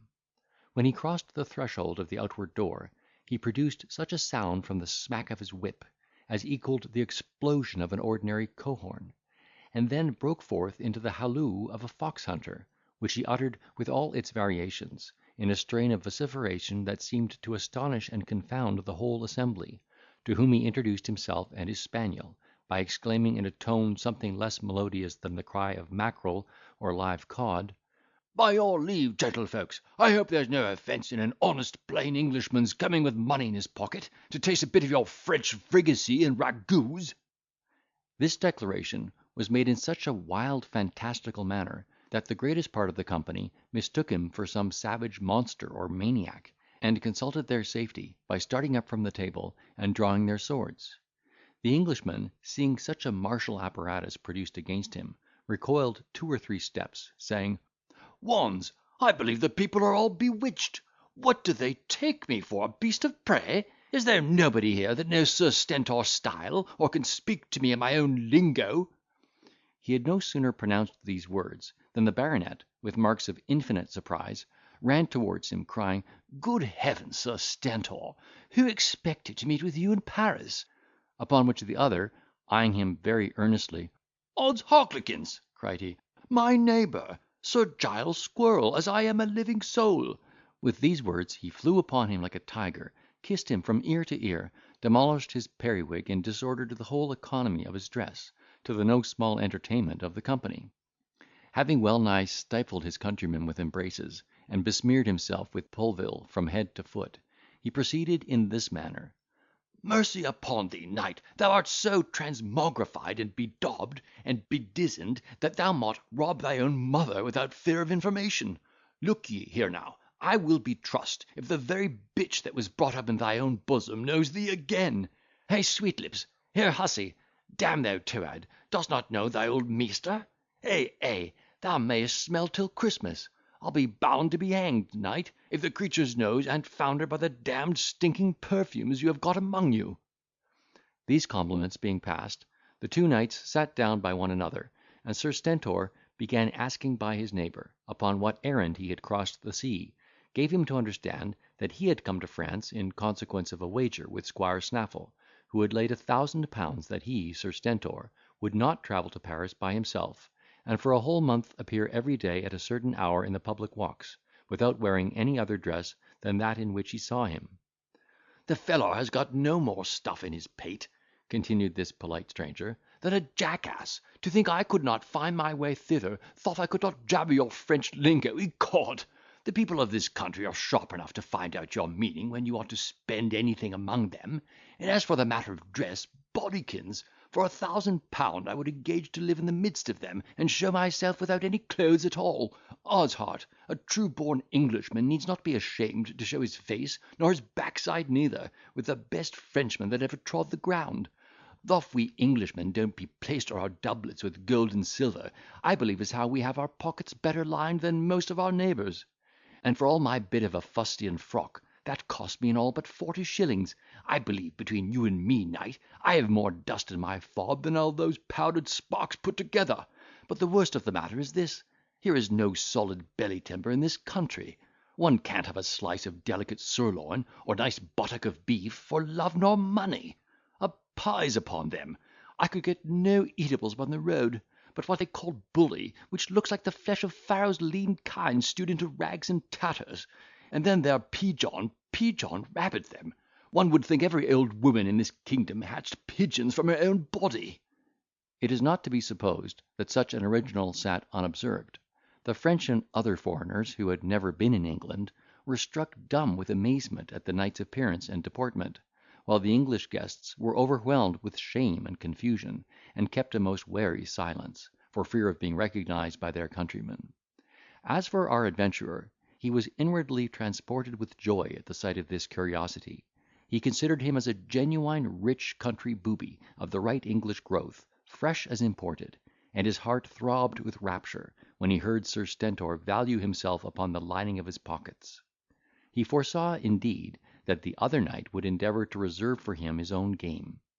But he was too conscious of his own accomplishments to think he should find great difficulty in superseding the influence of Sir Giles. Meanwhile, the newcomer was by his friend helped to some ragout, which pleased his palate so well, that he declared he should now make a hearty meal, for the first time since he had crossed the water; and while his good humour prevailed, he drank to every individual around the table.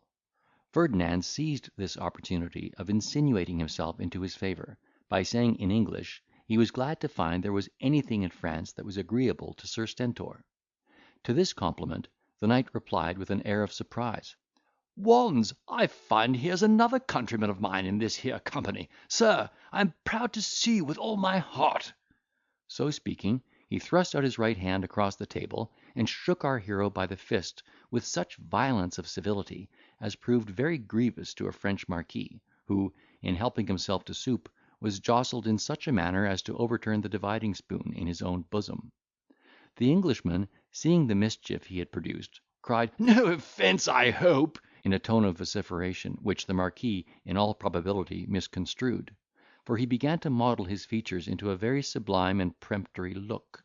when Fathom interpreted the apology, and at the same time informed Sir Stentor, that, although he himself had not the honour of being an Englishman, he had always entertained a most particular veneration for the country, and learned the language in consequence of that esteem.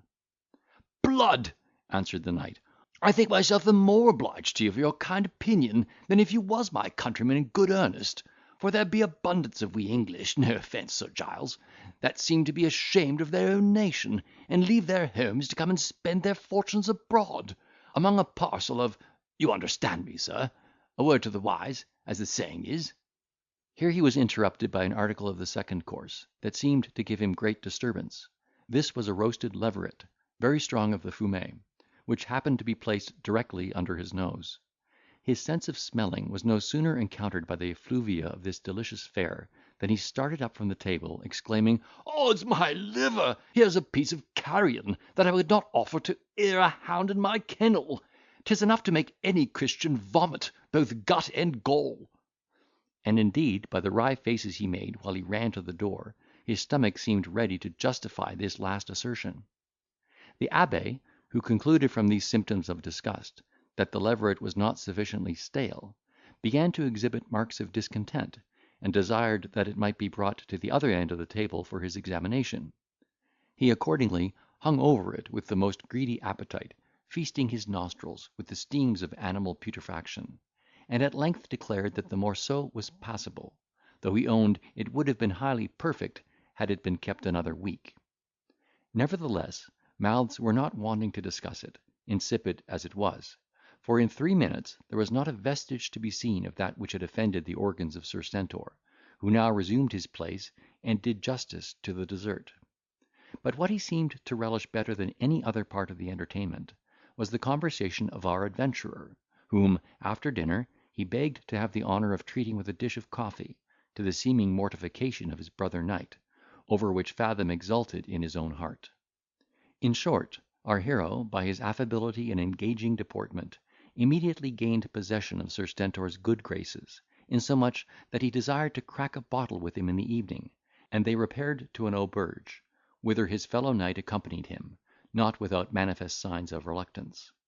There the stranger gave a loose to jollity, though at first he damned the Burgundy as a poor thin liquor that ran through him in a twinkling, and instead of warming, cooled his heart and bowels.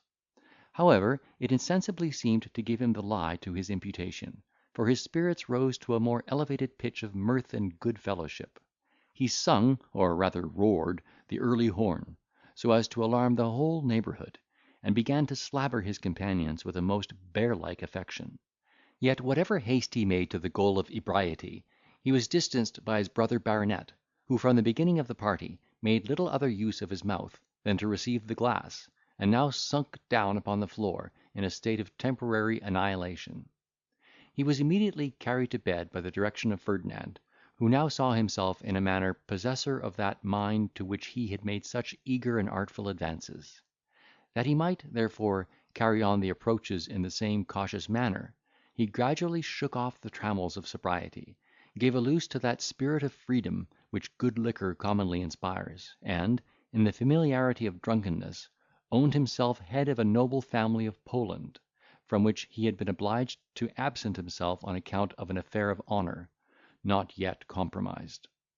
Having made this confession, and laid strong injunctions of secrecy upon Sir Stentor, his countenance seemed to acquire from every succeeding glass a new symptom of intoxication.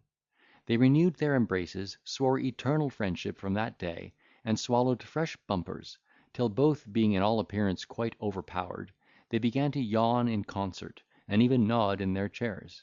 The knight seemed to resent the attacks of slumber, as so many impertinent attempts to interrupt their entertainment.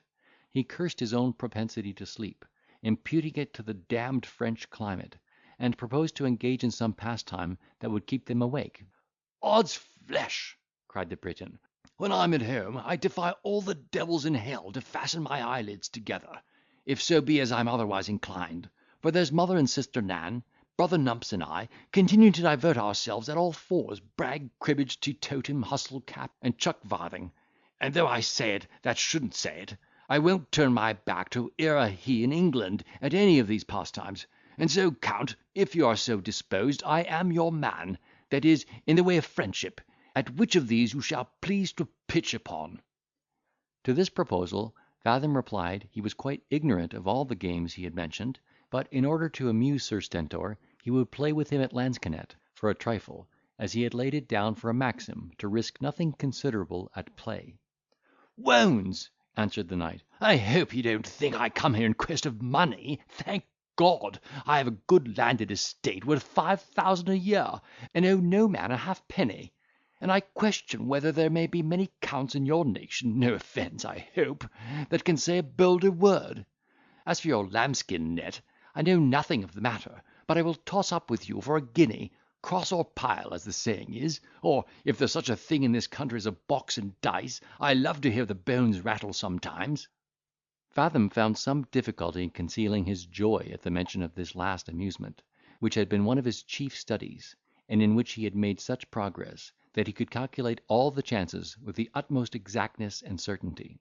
However, he made shift to contain himself within due bounds, and, with seeming indifference, consented to pass away an hour at hazard, provided the implements could be procured.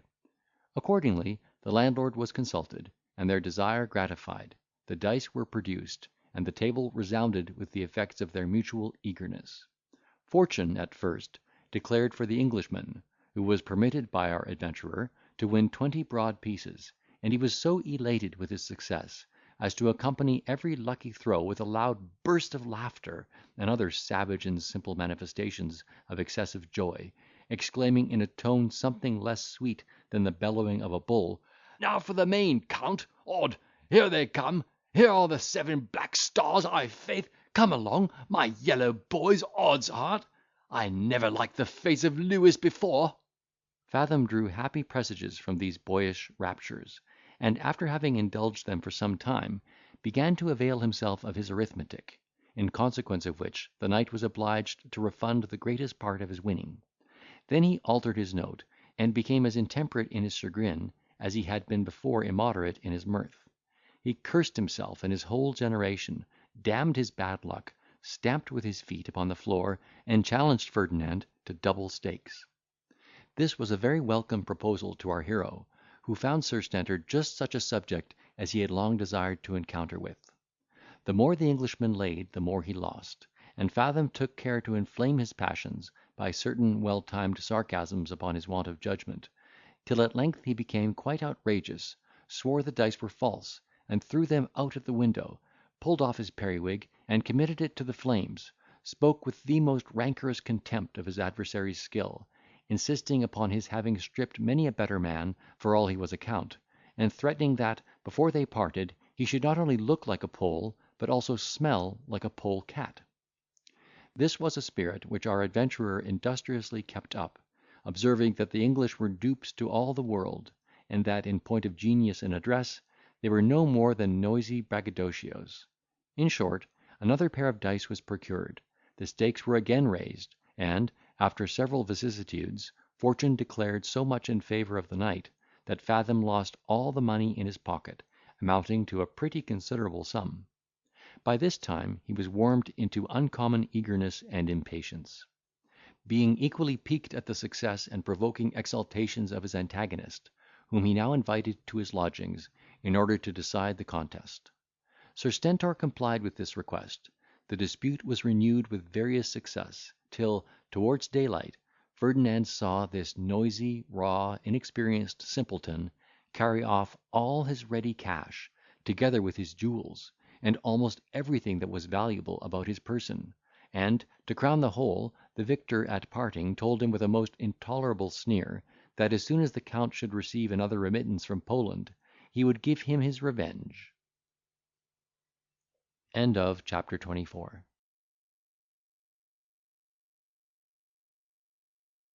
This was a proper subject for our hero to moralise upon, and accordingly it did not pass without his remarks. He found himself fairly foiled at his own weapons, reduced to indigence in a foreign land, and, what he chiefly regretted, robbed of all those gay expectations he had indulged from his own supposed excellence in the wiles of fraud. For upon a little recollection, he plainly perceived he had fallen a sacrifice to the confederacy he had refused to join, and did not at all doubt that the dice were loaded for his destruction. But, instead of beating his head against the wall, tearing his hair, imprecating vain curses upon himself, or betraying other frantic symptoms of despair, he resolved to accommodate himself to his fate, and profit by the lesson he had so dearly bought. With this intention, he immediately dismissed his valet, quitted his lodgings, retired to an obscure street on the other side of the river, and, covering one eye with a large patch of black silk, presented himself in quality of a musician to the director of the opera, who, upon hearing a trial of his skill, received him into the band without further question. While he continued in this situation, he not only improved his taste and execution in music, but likewise found frequent opportunities to extend his knowledge of mankind; for, besides the employment he exercised in public, he was often concerned in private concerts that were given in the hotels of noblemen; by which means he became more and more acquainted with the persons, manners, and characters of high life, which he contemplated with the most industrious attention, as a spectator, who, being altogether unconcerned in the performance, is at more liberty to observe and enjoy the particulars of the entertainment. It was in one of those assemblies he had the pleasure of seeing his friend Sir Stentor, dressed in the most fashionable manner, and behaving with all the overstrained politesse of a native Frenchman. He was accompanied by his brother knight, and the abbe, and this triumvirate, even in Fathom's hearing, gave a most ludicrous detail of the finesse they had practised upon the Polish Count to their entertainer, who was ambassador from a certain court, and made himself extremely merry with the particulars of the relation. Indeed, they made shift to describe some of the circumstances in such a ridiculous light, that our adventurer himself, smarting as he was with the disgrace, could not help laughing in secret at the account. He afterwards made it his business to inquire into the characters of the two British knights, and understood they were notorious sharpers, who had come abroad for the good of their country, and now hunted in couple among a French pack, that dispersed themselves through the public ordinaires, walks, and spectacles, in order to make a prey of incautious strangers. The pride of Ferdinand was piqued at this information, and he was even animated with the desire of making reprisals upon this fraternity, from which he ardently longed to retrieve his honour and effects. But the issue of his last adventure had reinforced his caution, and, for the present, he found means to suppress the dictates of his avarice and ambition, resolving to employ his whole penetration in reconnoitring the ground before he should venture to take the field again.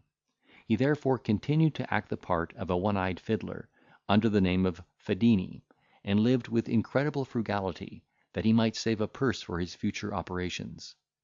In this manner had he proceeded for the space of 10 months, during which he acquired a competent knowledge of the city of Paris, when his curiosity was attracted by certain peculiarities in the appearance of a man who lived in one of the upper apartments belonging to the house in which he himself had fixed his habitation.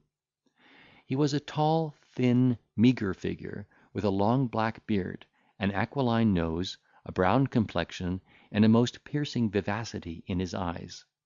He seemed to be about the age of 50, wore the Persian habit, and there was a remarkable severity in his aspect and demeanour.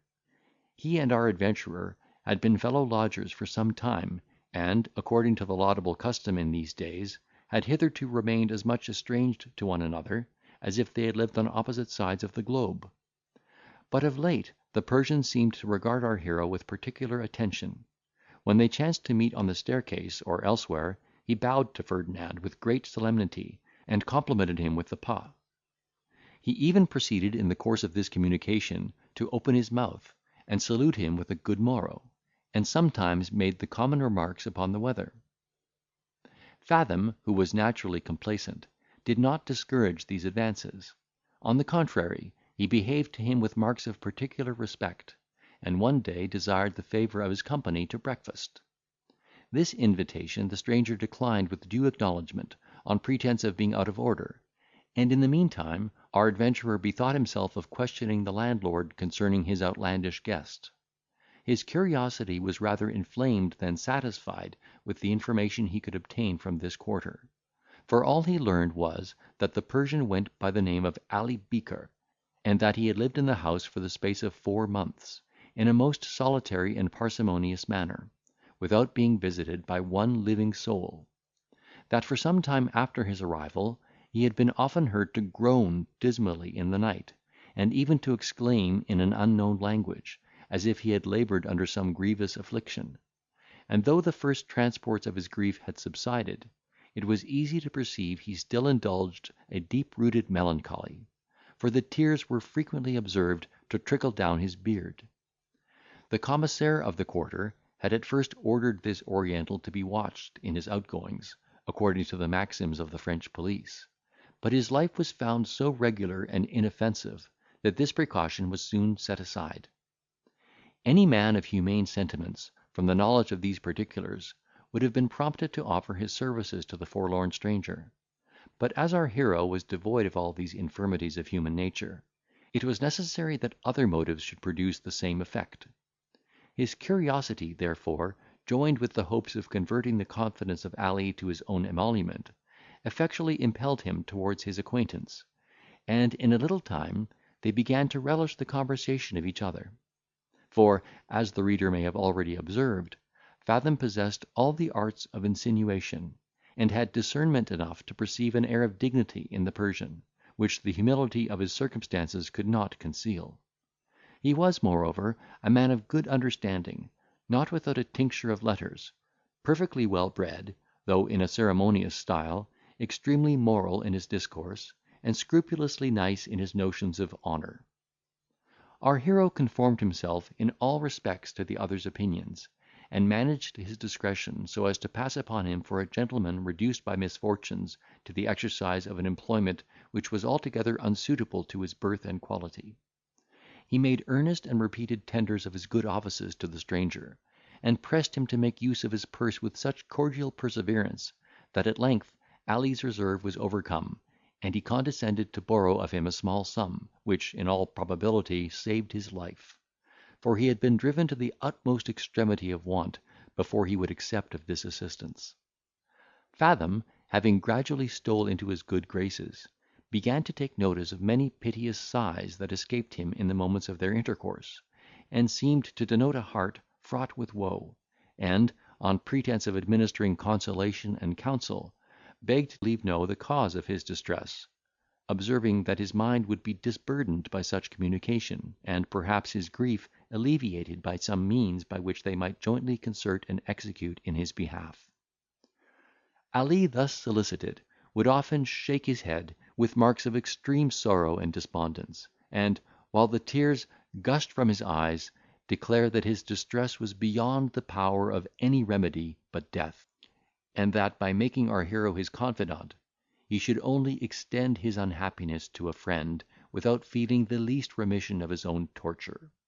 Notwithstanding these repeated declarations, Ferdinand, who was well enough acquainted with the mind of man to know that such importunity is seldom or never disagreeable, redoubled his instances, together with his expressions of sympathy and esteem, until the stranger was prevailed upon to gratify his curiosity and benevolence.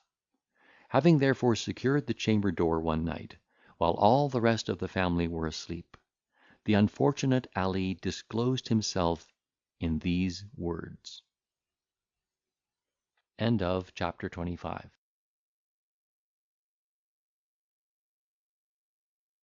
I should be ungrateful as well as unwise, did I longer resist the desire you expressed to me, and rendered me in all considerations the most wretched of men. I have felt your friendship, I am confident of your honour, and though my misfortunes are such as can never be repaired, because I am utterly cut off from hope, which is the wretch's last comfort,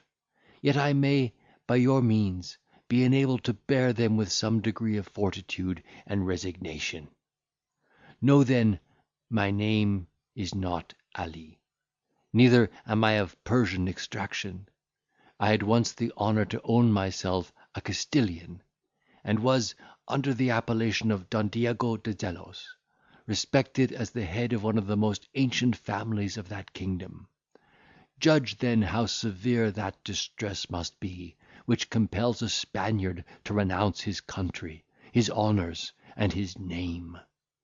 My youth was not spent in inglorious ease, neither did it waste unheeded in the rolls of fame. Before I had attained the age of 19, I was twice wounded in battle. I once fortunately recovered the standard of the regiment to which I belonged, after it had been seized by the enemy, and at another occasion made shift to save the life of my colonel, when he lay at the mercy of an enraged barbarian. He that thinks I recapitulate these particulars out of ostentation, does wrong to the unhappy Don Diego de Zelos, who, in having performed these little acts of gallantry, thinks he has done nothing, but simply approved himself worthy of being called a Castilian. I mean only to do justice to my own character, and to make you acquainted with one of the most remarkable incidents of my life. It was my fate, during my third campaign, to command a troop of horse in the regiment of Don Gonzales Arguello, between whom and my father a family feud had long been maintained with great enmity; and that gentleman did not leave me without reason to believe he rejoiced at the opportunity of exercising his resentment upon his adversary's son; for he withheld from me that countenance which my fellow officers enjoyed, and found means to subject me to divers mortifications, of which I was not at liberty to complain. These I bore in silence for some time, as part of my probation in the character of a soldier, resolved, nevertheless, to employ my interest at court for a removal into another corps, and to take some future opportunity of explaining my sentiments to Don Gonzales upon the injustice of his behaviour. While I animated myself with these sentiments against the discouragements I underwent, and the hard duty to which I was daily exposed, it was our fate to be concerned in the battle of Saragossa, where our regiment was so severely handled by the English infantry, that it was forced to give ground with the loss of one half of its officers and men. Don Gonzales, who acted as brigadier in another wing, being informed of our fate, and dreading the disgrace of his corps, which had never turned back to the enemy, put spurs to his horse, and riding across the field at full speed, rallied our broken squadrons, and led us back to the charge with such intrepidity of behaviour as did not fail to inspire us all with uncommon courage and alacrity. For my own part, I thought myself doubly interested to distinguish my valour, not only on account of my own glory, but likewise on the supposition that, as I was acting under the eye of Gonzales, my conduct would be narrowly observed. I therefore exerted myself with unusual vigour, and as he began the attack with the remains of my troop, fought close by his side during the rest of the engagement. I even acquired his applause in the very heat of battle. When his hat was struck off, and his horse fell under him, I accommodated and remounted him upon my own, and, having seized for my own use another that belonged to a common trooper, attended this stern commander as before, and seconded him in all his repeated efforts. But it was impossible to withstand the numbers and impetuosity of the foe;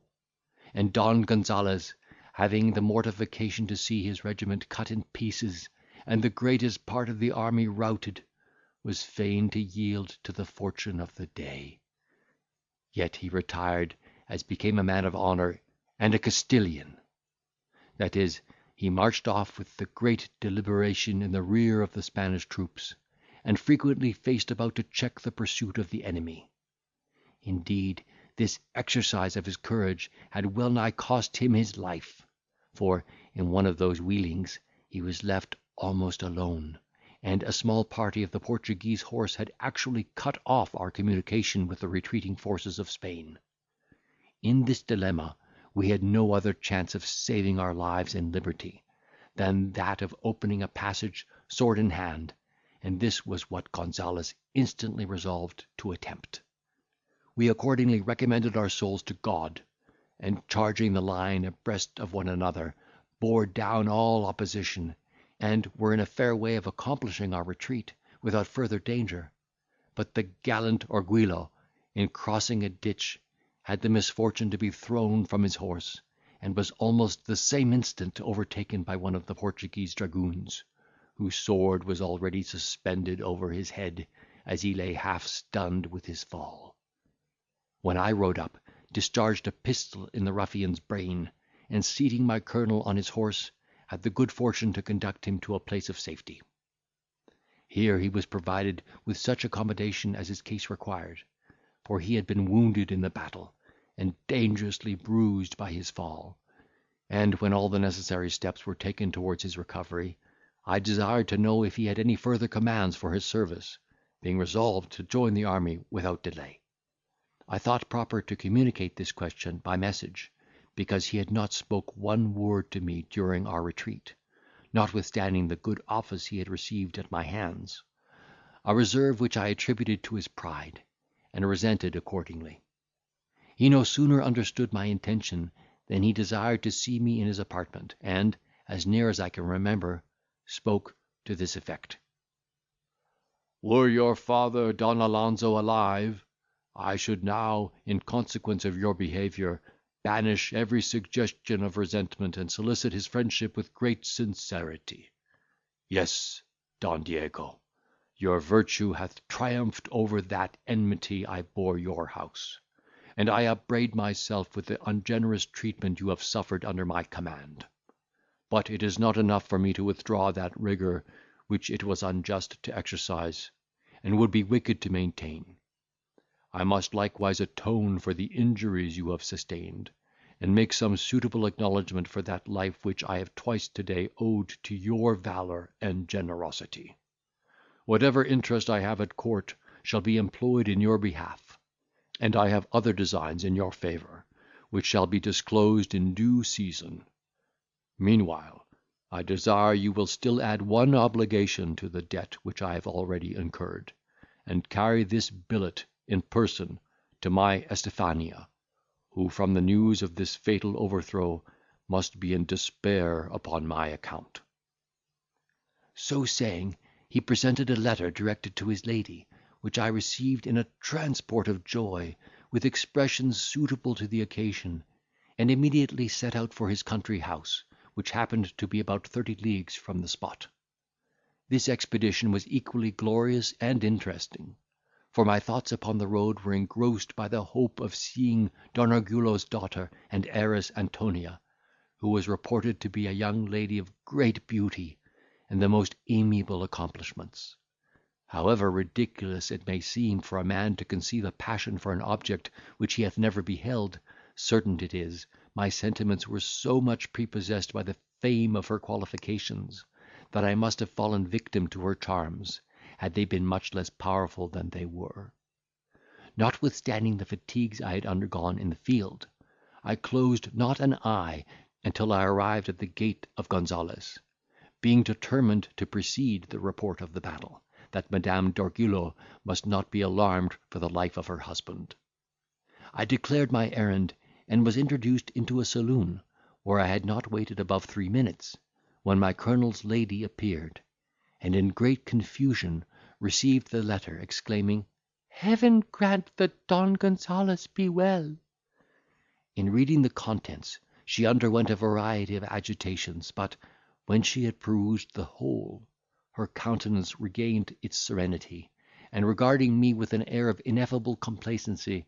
"Don Diego," said she, "while I lament the national calamity in the defeat of our army, I, at the same time, feel the most sincere pleasure on seeing you upon this occasion, and, according to the directions of my dear lord, bid you heartily welcome to this house, as his preserver and friend. I was not unacquainted with your character before this last triumph of your virtue,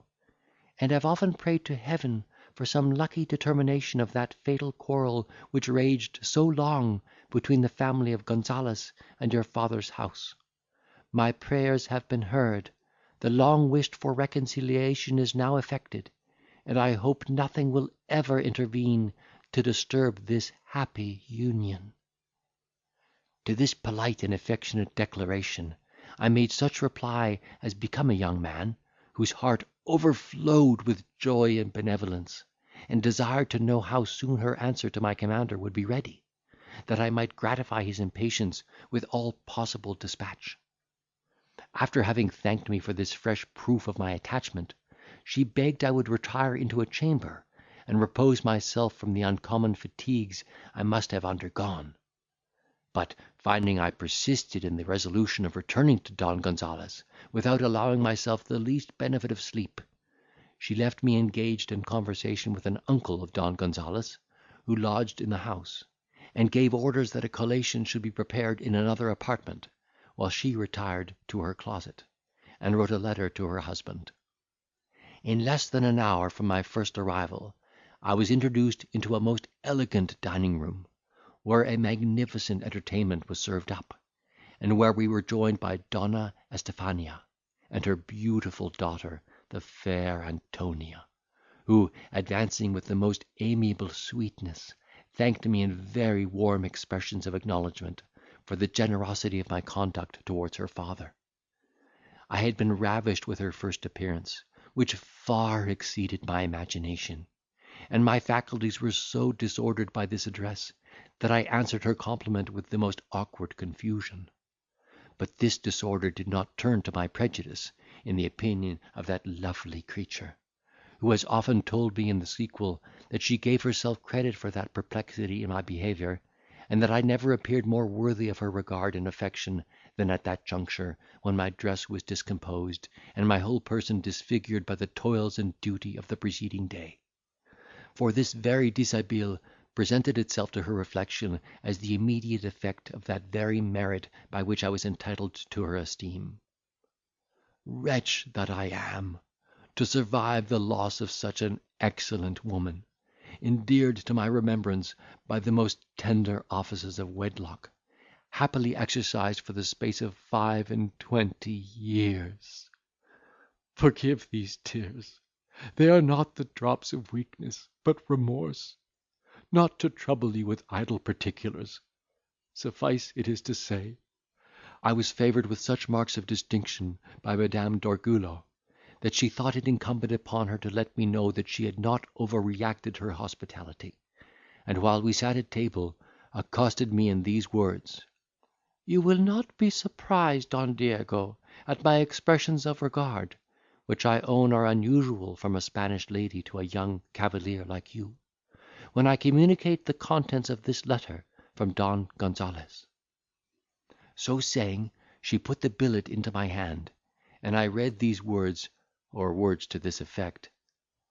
"Amiable Estifania, you will understand that I am as well as a person can possibly be who hath this day lived to see the army of his king defeated. If you would know the particulars of this unfortunate action, your curiosity will be gratified by the bearer, Don Diego de Zelos, to whose virtue and bravery I am twice indebted for my life. I therefore desire you will receive him with that respect and gratitude which you shall think due for such an obligation, and, in entertaining him, dismiss that reserve which often disgraces the Spanish hospitality. In a word, let your own virtue and beneficence conduct you upon this occasion, and let my Antonia's behaviours be joined with your own, in doing honour to the preserver of her father. Adieu." Such a testimonial could not fail of being very agreeable to a young soldier, who by this time had begun to indulge the transporting hope of being happy in the arms of the adorable Antonia. I professed myself extremely happy in having met with an opportunity of acquiring such a degree of my colonel's esteem, entertained them with a detail of his personal prowess in the battle, and answered all their questions with that moderation which every man ought to preserve in speaking of his own behaviour. Our repast being ended, I took my leave of the ladies, and at parting received a letter from Donna Estifania to her husband, together with a ring of great value, which she begged I would accept, as a token of her esteem.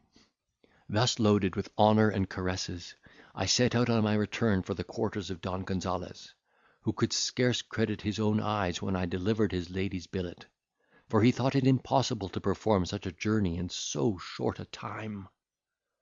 When he had glanced over the paper, "Don Diego," said he, "by your short stay, one would imagine you had met with indifferent reception at my house. I hope Estifania has not been deficient in her duty." I answered this question by assuring him my entertainment had been so agreeable in all respects, that nothing but my duty to him could have induced me to give it up so soon. He then turned the conversation upon Antonia,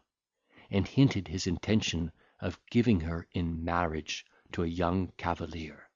for whom he had a particular friendship. I was so much affected by this insinuation, which seemed at once to blast all my hopes of love and happiness, that the blood forsook my face. I was seized with a universal trepidation, and even obliged to retire, on pretence of being suddenly taken ill. Though Gonzales seemed to impute this disorder to fatigue and want of rest, he in his heart ascribed it to the true cause; and, after having sounded my sentiments to his own satisfaction, blessed me with a declaration importing that I was the person upon whom he had pitched for a son-in-law. I will not trouble you with a repetition of what passed on this interesting occasion, but proceed to observe that his intention in my favour was far from being disagreeable to his lady, and that, in a little time, I had the good fortune to espouse the charming Antonia, who submitted to the will of her father without reluctance. Soon after this happy event, I was by the influence of Don Gonzales joined to my own interest, promoted to the command of a regiment, and served with honour during the remaining part of the war. After the treaty of Utrecht, I was employed in reducing the Catalans to their allegiance, and, in an action with those obstinate rebels, had the misfortune to lose my father-in-law, who by that time was preferred to the rank of a major general. The virtuous Estifania did not long survive this melancholy accident, and the loss of these indulgent parents made such a deep impression upon the tender heart of my Antonia, that I took the first opportunity of removing her from a place in which every object served to cherish her grief, to a pleasant villa near the city of Seville, which I purchased on account of its agreeable situation. That I might the more perfectly enjoy the possession of my amiable partner, who could no longer brook the thoughts of another separation, peace was no sooner re-established, than I obtained leave to resign my commission, and wholly devoted myself to the joys of a domestic life. Heaven seemed to smile upon our union by blessing us with a son, whom, however, it was pleased to recall in his infancy to our unspeakable grief and mortification. But our mutual chagrin was afterwards alleviated by the birth of a daughter, who seemed born with every accomplishment to excite the love and admiration of mankind.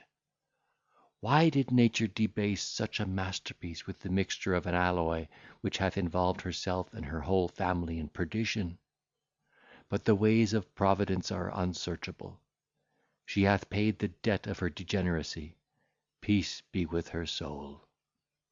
The honour of my family is vindicated, though by a sacrifice which hath robbed me of everything else that is valuable in life, and ruined my peace past all redemption. Yes, my friend, all the tortures that human tyranny can inflict would be ease, tranquillity, and delight to the unspeakable pangs and horrors I have felt. But to return from this digression, Serafina, which was the name of that little darling, as she grew up, not only disclosed all the natural graces of external beauty, but likewise manifested the most engaging sweetness of disposition, and a capacity for acquiring with ease all the accomplishments of her sex. It is impossible to convey any adequate idea of a parent's raptures in the contemplation of such a fair blossom. She was the only pledge of our love. She was presumptive heiress to a large fortune, and likely to be the sole representative of two noble Castilian families. She was the delight of all who saw her, and a theme of praise for every tongue. You are not to suppose that the education of such a child was neglected. Indeed, it wholly engrossed the attention of me and my Antonia, and her proficiency rewarded our care. Before she had attained the age of 15, she was mistress of every elegant qualification, natural and acquired. Her person was, by that time, the confessed pattern of beauty. Her voice was enchantingly sweet, and she touched the lute with the most ravishing dexterity. Heaven and earth, how did my breast dilate with joy at the thoughts of having given birth to such perfection! How did my heart gush with paternal fondness whenever I beheld this ornament of my name! And what scenes of endearing transport have I enjoyed with my Antonia, in mutual congratulation upon our parental happiness! Serafina, accomplished as she was, could not fail to make conquests among the Spanish cavaliers, who are famous for sensibility in love. Indeed, she never appeared without a numerous train of admirers; and though we had bred her up in that freedom of conversation and intercourse which holds a middle space between the French licence and Spanish restraint, she was now so much exposed to the addresses of promiscuous gallantry, that we found it necessary to retrench the liberty of our house, and behave to our male visitants with great reserve and circumspection, that our honour and peace might run no risk from the youth and inexperience of our daughter. This caution produced overtures from a great many young gentlemen of rank and distinction, who courted my alliance, by demanding Serafina in marriage; and from the number I had actually selected one person, who was in all respects worthy the possession of such an inestimable prize. His name was Don Manuel de Mendoza. His birth was noble, and his character dignified with repeated acts of generosity and virtue. Yet, before I would signify to him my approbation of his suit, I resolved to inform myself whether or not the heart of Serafina was totally unengaged, and indifferent to any other object, that I might not lay a tyrannical restraint upon her inclinations. The result of my inquiry was a full conviction of her having hitherto been deaf to the voice of love; and this piece of information, together with my own sentiments in his favour, I communicated to Don Manuel, who heard these tidings with transports of gratitude and joy. He was immediately favoured with opportunities of acquiring the affection of my daughter, and his endeavours were at first received with such respectful civility as might have been easily warmed into a mutual passion, had not the evil genius of our family interposed. Oh, my friend, how shall I describe the depravity of that unhappy virgin's sentiments? How recount the particulars of my own dishonour? I that am descended from a long line of illustrious Castilians, who never received an injury they did not revenge, but washed away every blemish in their fame with the blood of those who attempted to stain it. In that circumstance I have imitated the example of my glorious progenitors, and that consideration alone hath supported me against all the assaults of despair. As I grudged no pains and expense in perfecting the education of Serafina, my doors were open to every person who made an extraordinary figure in the profession of those amusing sciences in which she delighted. The house of Don Diego de Zelos was a little academy for painting, poetry, and music, and heaven decreed that it should fall a sacrifice to its regard for these fatal and delusive arts. Among other preceptors, it was her fate to be under the instruction of a cursed German, who, though his profession was drawing, understood the elements and theory of music, possessed a large fund of learning and taste, and was a person remarkable for his agreeable conversation. This traitor, who, like you, had lost one eye, I not only admitted into my house for the improvement of my daughter, but even distinguished with particular marks of confidence and favour, little thinking he had either inclination or capacity to debauch the sentiments of my child. I was rejoiced beyond measure to see with what alacrity she received his lessons, with what avidity she listened to his discourse, which was always equally moral, instructing, and entertaining. Antonia seemed to vie with me in expressions of regard for this accomplished stranger, whom she could not help supposing to be a person of rank and family, reduced to his present situation by some unfortunate vicissitude of fate. I was disposed to concur with this opinion, and actually conjured him to make me his confidant, with such protestations as left him no room to doubt my honour and beneficence. But he still persisted in declaring himself the son of an obscure mechanic in Bohemia, an origin to which surely no man would pretend who had the least claim to nobility and birth. While I was thus undeceived in my conjecture touching his birth and quality, I was confirmed in an opinion of his integrity and moderation, and looked upon him as a man of honour, in despite of the lowness of his pedigree. Nevertheless, he was at bottom a most perfidious wretch, and all this modesty and self-denial were the effects of the most villainous dissimulation, a cloak under which he, unsuspected, robbed me of my honour and my peace. Not to trouble you with particulars, the recital of which would tear my heartstrings with indignation and remorse, I shall only observe that, by the power of his infernal insinuation, he fascinated the heart of Serafina, brought over Antonia herself to the interests of his passion, and at once detached them both from their duty and religion. Heaven and earth! How dangerous, how irresistible is the power of infatuation! While I remained in the midst of this blind security, waiting for the nuptials of my daughter, and indulging myself with the vain prospect of her approaching felicity, Antonia found means to protract the negotiations of the marriage, by representing that it would be a pity to deprive Serafina of the opportunity she then had of profiting by the German's instructions; and upon that account I prevailed upon Don Manuel to bridle the impatience of his love. During this interval, as I one evening enjoyed the cool air in my own garden, I was accosted by an old duenna, who had been my nurse, and lived in the family since the time of my childhood. "My duty," said she, "will no longer permit me to wink in silence at the wrongs I see you daily suffer. Dismiss that German from your house without delay, if you respect the glory of your name, and the rights of our holy religion. The stranger is an abominable heretic, and, grant Heaven, he may not have already poisoned the minds of those you hold most dear." I had been extremely alarmed at the beginning of this address, but finding the imputation limited to the article of religion, in which, thank God, I am no bigot, I recovered my serenity of disposition, thanked the old woman for her zeal,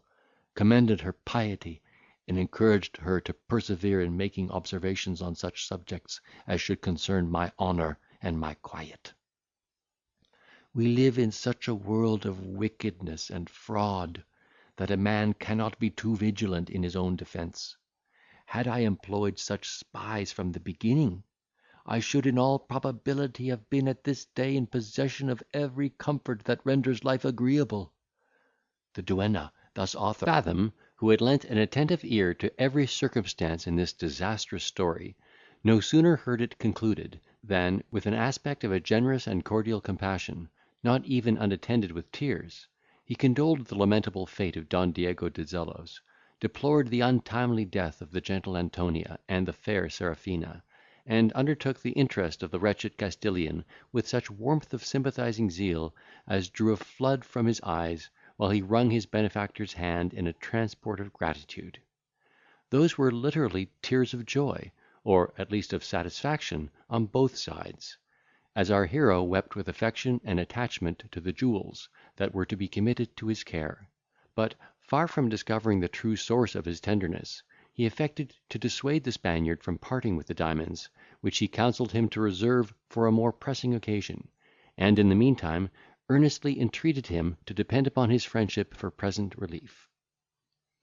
This generous proffer served only to confirm Don Diego's resolution, which he forthwith executed, by putting into the hands of Ferdinand jewels to the value of 1,000 crowns, and desiring him to detain for his own use any part of the sum they would raise.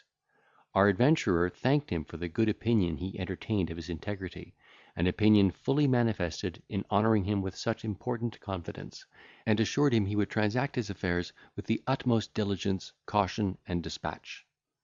The evening being by this time almost consumed, these new allies retired separately to rest, though each passed the night without repose, in very different reflections; the Castilian being, as usual, agitated with the unceasing pangs of his unalterable misery, interspersed with gleaming hopes of revenge; and Fathom being kept awake with revolving plans for turning his fellow lodger's credulity to his own advantage. From the nature of the Spaniard's situation, he might have appropriated the jewels to himself, and remained in Paris without fear of a prosecution, because the injured party had, by the above narrative, left his life and liberty at discretion. But he did not think himself secure from the personal resentment of an enraged desperate Castilian, and therefore determined to withdraw himself privately into that country where he had all along proposed to fix the standard of his finesse, which fortune had now empowered him to exercise according to his wish. Bent upon this retreat, he went abroad in the morning, on pretence of acting in the concerns of his friend Don Diego, and having hired a post chaise to be ready at the dawning of next day, returned to his lodgings, where he cajoled the Spaniard with a feigned report of his negotiation. Then, securing his most valuable effects about his person, arose with the cock, repaired to the place at which he had appointed to meet the postillion with the carriage, and set out ashore upon the beach at Deal, which he entered in good health about 7 o'clock in the morning. Like Caesar, however, he found some difficulty in landing, on account of the swelling surf, that tumbled about with such violence as had almost overset the cutter that carried him on shore; and, in his eagerness to jump upon the strand, his foot slipped from the side of the boat, so that he was thrown forwards in an horizontal direction, and his hands were the first parts of him that touched English ground. Upon this occasion, he, in imitation of Scipio's behaviour on the coast of Africa, hailed the omen, and, grasping a handful of the sand, was heard to exclaim in the Italian language, "Ah, ah, old England, I have thee fast." As he walked up to the inn, followed by Maurice loaded with his portmanteau, he congratulated himself upon his happy voyage and the peaceable possession of his spoil, and could not help snuffing up the British air with marks of infinite relish and satisfaction. His first care was to recompense himself for the want of sleep he had undergone, and, after he had sufficiently recruited himself with several hours of uninterrupted repose, he set out in a post chaise for Canterbury, where he took a place in the London stage, which he was told would depart next morning, the coach being already full. On this very first day of his arrival, he perceived between the English and the people among whom he had hitherto lived such essential difference in customs, appearance, and way of living, as inspired him with high notions of that British freedom, opulence, and convenience, on which he had often heard his mother expatiate. On the road he feasted his eyesight with the verdant hills covered with flocks of sheep, the fruitful vales parcelled out into cultivated enclosures. The very cattle seemed to profit by the wealth of their masters, being large, sturdy, and sleek, and every peasant breathed the insolence of liberty and independence. In a word, he viewed the wide extended plains of Kent with a lover's eye, and, his ambition being romantic, could not help fancying himself another conqueror of the isle. He was not, however, long amused by these vain chimeras, which soon vanished before other reflections of more importance and solidity. His imagination, it must be owned, was at all times too chaste to admit those overweening hopes which often mislead the mind of the projector. He had studied mankind with incredible diligence, and knew perfectly well how he could depend on the passions and foibles of human nature. That he might now act consistent with his former sagacity, he resolved to pass himself upon his fellow travellers for a French gentleman, equally a stranger to the language and country of England, in order to glean from their discourse such intelligence as might avail him in his future operations, and his lacquey was tutored accordingly. Chapter 27.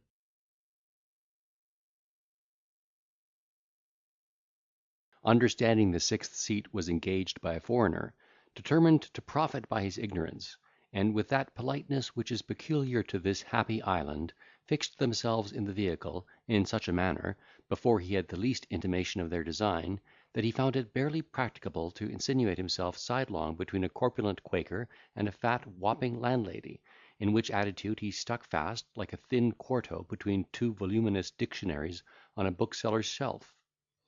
And, as if the pain and inconvenience of such compression was not sufficient matter of chagrin, the greatest part of the company entertained themselves with laughing at his ludicrous station.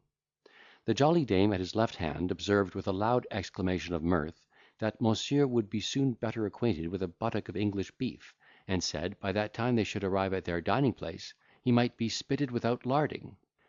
"Yes, verily," replied Obadiah, who was a wag in his way, "but the swine's fat will be all on one side." "So much the better for you," cried mine hostess, "for that side is all you own." The Quaker was not so much disconcerted by the quickness of this repartee, but that he answered with great deliberation, "I thank thee for thy love, but I will not profit by thy loss, especially as I like not the savour of these outlandish fowls. They are profane birds of passage, relished only by the children of vanity, like thee."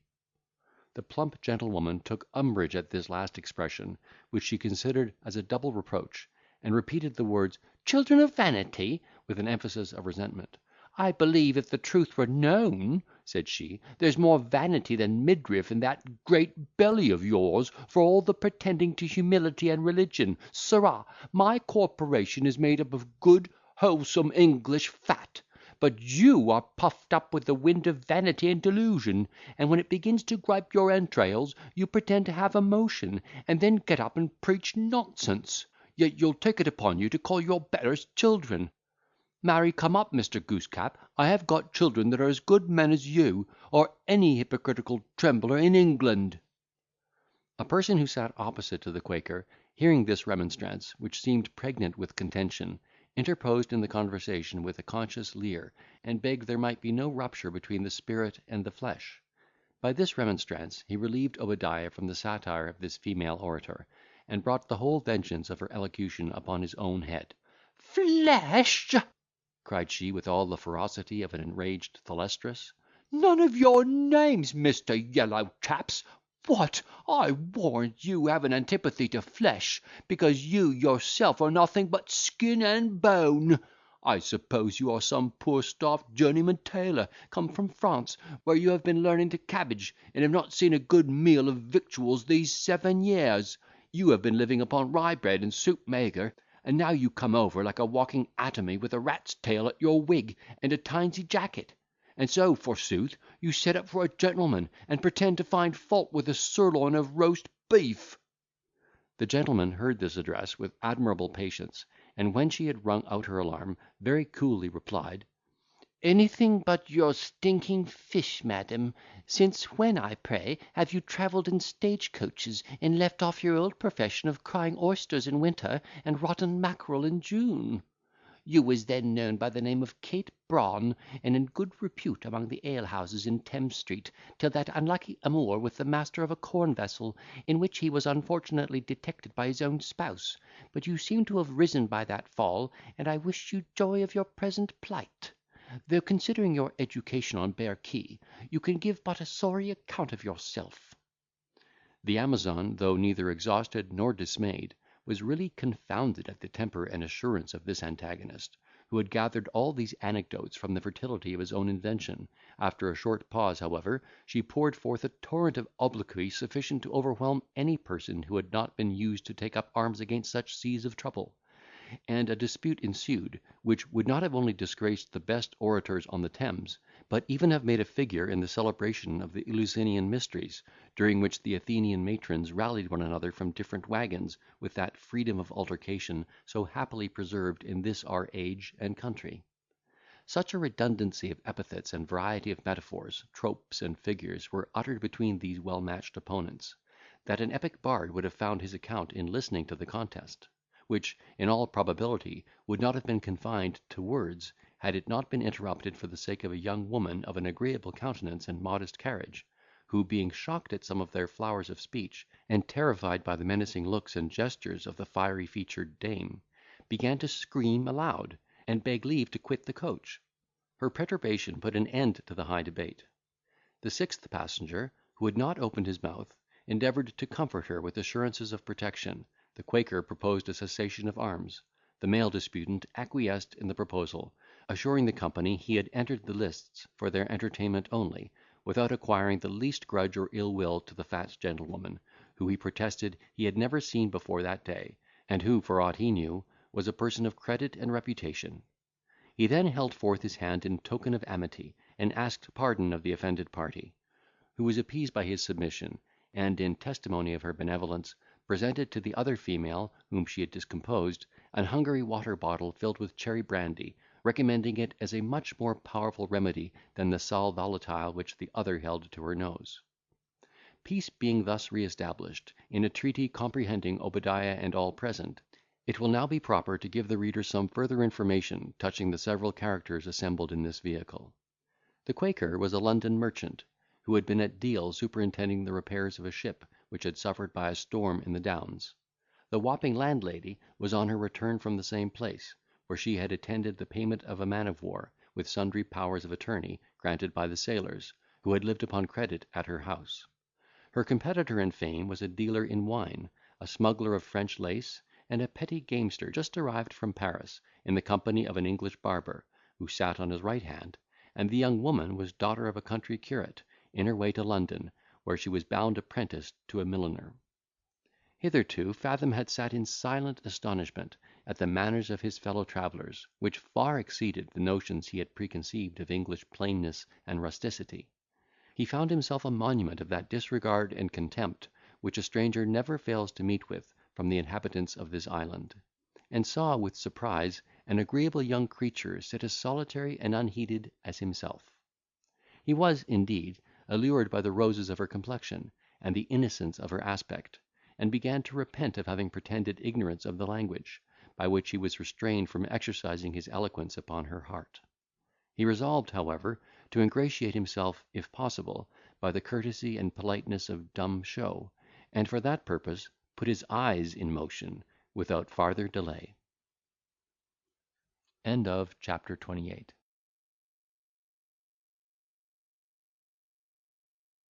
During these deliberations, the wine merchant, with a view to make a parade of his superior parts and breeding, as well as to pave the way for a match at backgammon, made a tender of his snuff box to our adventurer, and asked, in bad French, how he travelled from Paris. This question produced a series of interrogations concerning the place of Ferdinand's abode in that city, and his business in England, so that he was fain to practise the science of defence, and answered with such ambiguity as aroused the suspicion of the smuggler, who began to believe our hero had some very cogent reason for evading his curiosity. He immediately set his reflection at work, and, after various conjectures, fixed upon Fathom's being the young Pretender. Big with this supposition, he eyed him with the most earnest attention, comparing his features with those of the chevalier's portrait, which he had seen in France; and though the faces were as unlike as any two human faces could be, found the resemblance so striking as to dispel all his doubts, and persuade him to introduce the stranger to some justice on the road, a step by which he would not only manifest his zeal for the Protestant succession, but also acquire the splendid reward proposed by Parliament to any person who should apprehend that famous adventurer. These ideas intoxicated the brain of this man to such a pitch of enthusiasm, that he actually believed himself in possession of the £30,000, and amused his fancy with a variety of magnificent projects to be executed by means of that acquisition, until his reverie was interrupted by the halting of the coach at the inn where the passengers used to eat their breakfasts. Waked as he was from the dream of happiness, it had made such impression upon his mind, that, seeing Fathom rise up with an intention to alight, he took it for granted his design was to escape, and, seizing him by the collar, called aloud for assistance in the king's name. Our hero, whose sagacity and presence of mind very often supplied the place of courage, instead of being terrified at this assault, which might have disturbed the tranquillity of an ordinary villain, was so perfectly master of every circumstance of his own situation, as to know at once that the aggressor could not possibly have the least cause of complaint against him, and therefore, imputing this violence either to madness or mistake, very deliberately suffered himself to be made prisoner by the people of the house, who ran to the coach door in obedience to the summons of the wine merchant. The rest of the company were struck dumb with surprise and consternation at this sudden adventure; and the Quaker, dreading some fell resistance on the side of the outlandish man, unpinned the other coach door in the twinkling of an eye, and trundled himself into the mud for safety. The others, seeing the temper and resignation of the prisoner, soon recovered their recollection, and began to inquire into the cause of his arrest; upon which the captor, whose teeth chattered with terror and impatience, gave them to understand that he was a state criminal, and demanded their help in conveying him to justice.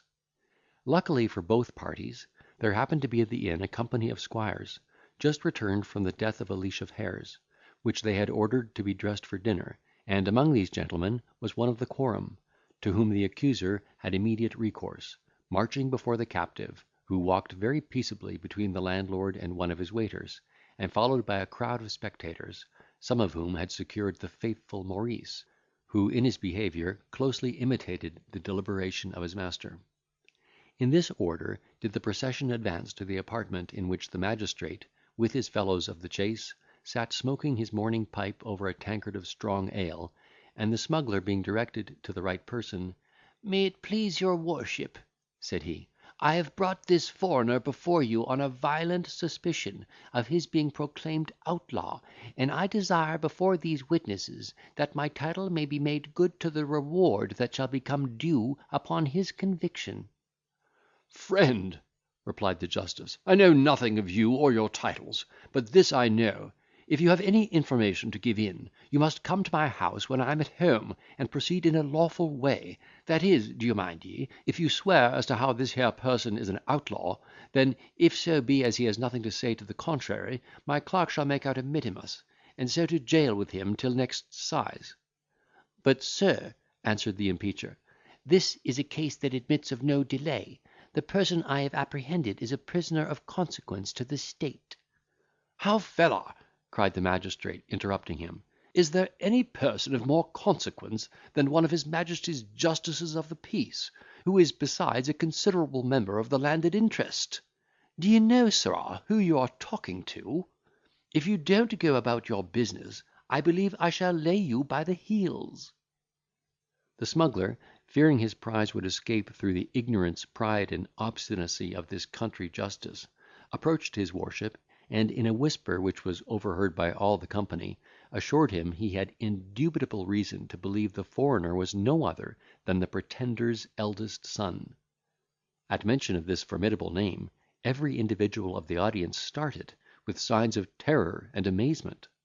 The justice dropped his pipe, recoiled upon his chair, and, looking most ridiculously aghast, exclaimed, "Seize him in the name of God and his majesty King George! Has he got no secret arms about him?"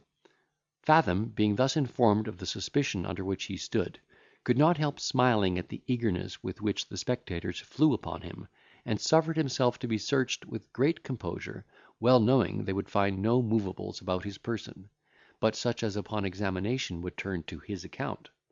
He therefore very calmly presented to the magistrate his purse, and a small box that contained his jewels, and, in the French language, desired they might be preserved from the hands of the mob. This request was interpreted by the accuser, who, at the same time, laid claim to the booty. The justice took charge of the deposit, and one of his neighbours having undertaken the office of clerk, he proceeded to the examination of the culprit, whose papers were by this time laid on the table before him. "Stranger," said he, "you stand charged with being the son of the Pretender to these realms. What have you to say in your own defence?" Our hero assured him, in the French language, that he was falsely impeached, and demanded justice on the accuser, who, without the least reason, had made such a malicious attack upon the life and honour of an innocent gentleman. The smuggler, instead of acting the part of a faithful interpreter, told his worship that the prisoner's answer was no more than a simple denial, which every felon would make who had nothing else to plead in his own behalf, and that this alone was a strong presumption of his guilt, because, if he was not really the person they suspected him to be, the thing would speak for itself; for if he was not the young Pretender, who then was he? This argument had great weight with the justice, who, assuming a very important aspect, observed, "Very true, friend. If you are not the Pretender, in the name of God, who are you? One may see with half an eye that he is no better than a promiscuous fellow." Ferdinand now began to repent of having pretended ignorance of the English language, as he found himself at the mercy of a rascal, who put a false gloss upon all his words, and addressed himself to the audience successively in French, High Dutch, Italian, and Hungarian Latin, desiring to know if any person present understood any of these tongues, that his answers might be honestly explained to the bench. But he might have accosted them in Chinese with the same success.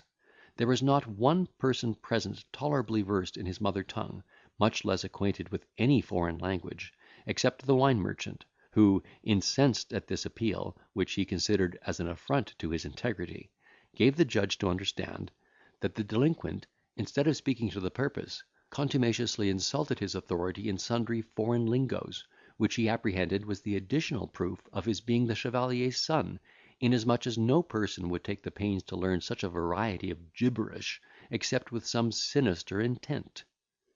This annotation was not lost upon the squire, who was too jealous of the honour of his office to overlook such a flagrant instance of contempt. His eyes glistened, his cheeks were inflated with rage. "The case is plain," said he. "Having nothing of signification to offer in his own favour, he grows refractory, and abuses the court in his base Roman Catholic jargon. But I'll let you know, for all you pretend to be a prince, you are no better than an outlawed vagrant, and I'll show you what a thing you are when you come into composition with an English justice, like me, who have more than once extinguished myself in the service of my country. As nothing else accrues, your purse, black box, and papers shall be sealed up before witnesses, and sent by express to one of his Majesty's secretaries of state; and as for yourself, I will apply to the military at Canterbury for a guard to conduct you to London." This was a very unwelcome declaration to our adventurer, who was on the point of haranguing the justice and spectators in their own language, when he was relieved from the necessity of taking that step by the interposition of a young nobleman just arrived at the inn, who, being informed of this strange examination, entered the court, and, at first sight of the prisoner, assured the justice he was imposed upon, for that he himself had often seen the young Pretender in Paris, and that there was no kind of resemblance between that adventurer and the person now before him.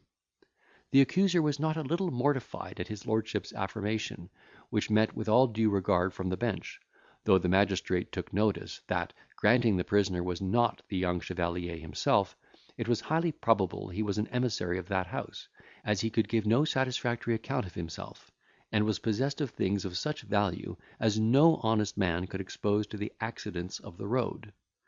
Fathom, having thus found an interpreter, who signified to him, in the French tongue, the doubts of the justice, told his lordship that he was a gentleman of a noble house in Germany, who, for certain reasons, had come abroad incognito, with a view to see the world;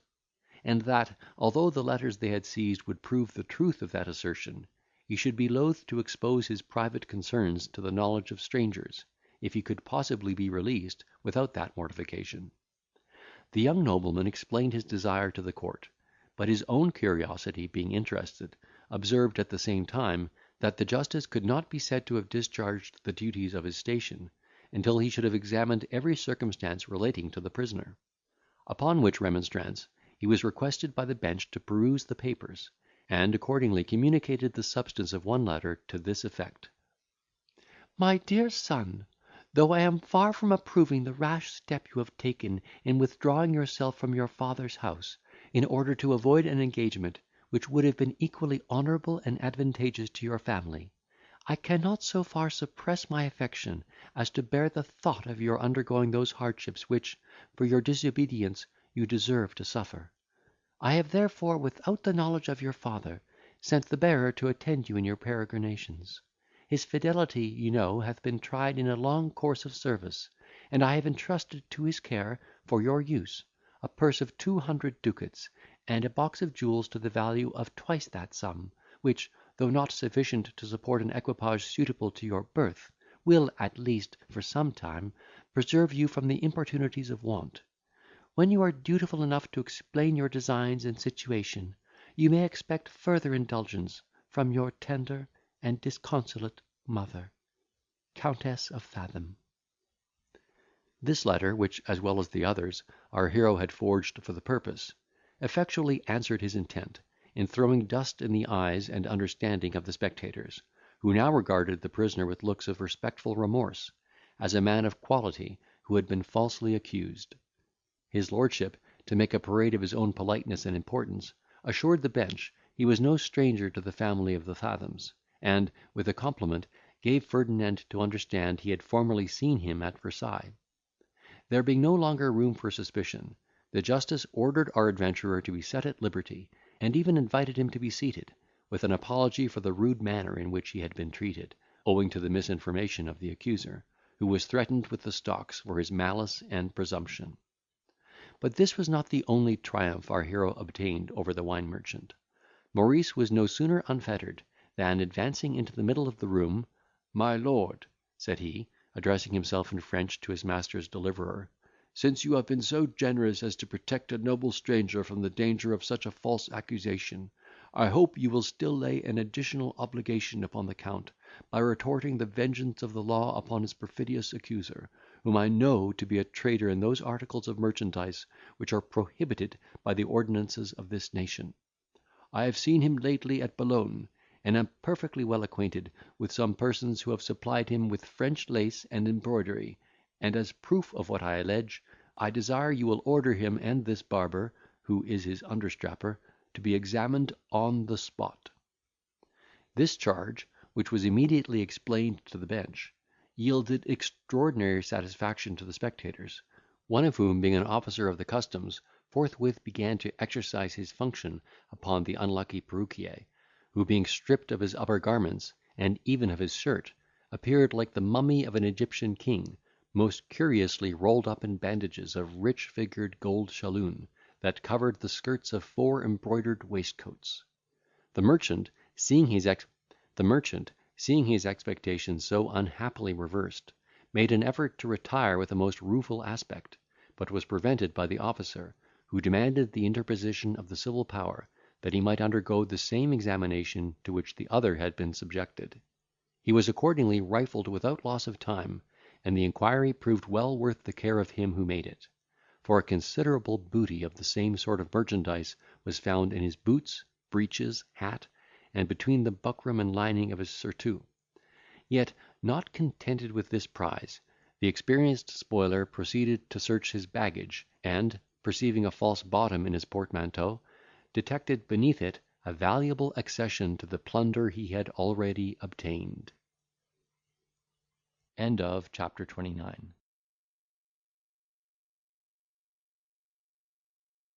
Proper cognizance being thus taken of these contraband effects, and the informer furnished with a certificate, by which he was entitled to a share of the seizure,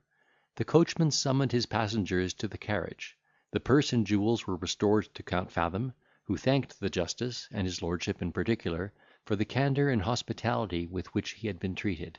and resumed his place in the vehicle, amidst the congratulations of all his fellow travellers, except the 2 forlorn smugglers, who, instead of re-embarking in the coach, thought proper to remain at the inn, with view to mitigate, if possible, the severity of their misfortune. Among those who felicitated Fathom upon the issue of this adventure, the young maiden seemed to express the most sensible pleasure at that event. the artful language of his eyes had raised in her breast certain fluttering emotions, before she knew the value of her conquest. But now that his rank and condition were discovered, these transports were increased by the ideas of vanity and ambition, which are mingled with the first seeds of every female constitution. The belief of having captivated the heart of a man who could raise her to the rank and dignity of a countess produced such agreeable sensations in her fancy, that her eyes shone with unusual lustre, and a continual smile played in dimples on her rosy cheeks, so that her attractions, though not powerful enough to engage the affection, were yet sufficient to inflame the desire of our adventurer, who very honestly marked her chastity for prey to his voluptuous passion. Had she been well seasoned with knowledge and experience, and completely armed with caution against the artifice and villainy of man, her virtue might not have been able to withstand the engines of such an assailant, considering the dangerous opportunities to which she was necessarily exposed. How easy then must his victory have been over an innocent, unsuspecting country damsel, flushed with the warmth of youth, and an utter stranger to the ways of life! While Obadiah, therefore, and his plump companion were engaged in conversation on the strange incidents which had passed, Fathom acted a very expressive pantomime with this fair buxom nymph, who comprehended his meaning with surprising facility, and was at so little pains to conceal the pleasure she took in this kind of intercourse, that several warm squeezes were interchanged between her and her lover, before they arrived at Rochester, where they proposed to dine. It was during this period he learned from the answer she made to the inquisitive Quaker, that her sole dependence was upon a relation, to whom she had a letter, and that she was a perfect stranger in the great city, circumstances on which he soon formed the project of her ruin. Upon their arrival at the Black Bull, he for the first time found himself alone with his Amanda, whose name was Eleanor, their fellow travellers being elsewhere employed about their own concerns; and, unwilling to lose the precious opportunity, he began to act the part of a very importunate lover, which he conceived to be a proper sequel to the prelude which had been performed in the coach. The freedoms which she, out of pure simplicity and good humour, permitted him to take with her hand, and even her rosy lips, encouraged him to practise other familiarities upon her fair bosom, which scandalised her virtue so much, that, in spite of the passion she had begun to indulge in his behalf, she rejected his advances with all the marks of anger and disdain; and he found it necessary to appease the storm he had raised by the most respectful and submissive demeanour, resolving to change his operations, and carry on his attacks so as to make her yield at discretion without alarming her religion or pride. Accordingly, when the bill was called after dinner, he took particular notice of her behaviour, and, perceiving her pull out a large leathern purse that contained her money, reconnoitred the pocket in which it was deposited, and, while they sat close to each other in the carriage, conveyed it with admirable dexterity to an hole in the cushion. Whether the corpulent couple who sat opposite to these lovers had entered into an amorous engagement at the inn,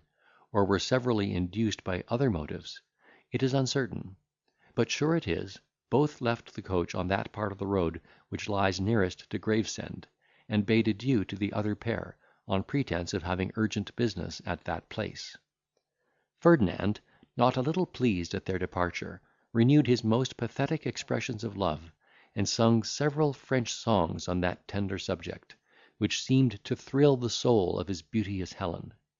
While the driver halted at Dartford to water his horses, she was smit with the appearance of some cheesecakes, which were presented by the landlady of the house, and, having bargained for 2 or 3, put her hand in her pocket in order to pay for her purchase. But what was her astonishment, when, after having rummaged her equipage, she understood her whole fortune was lost!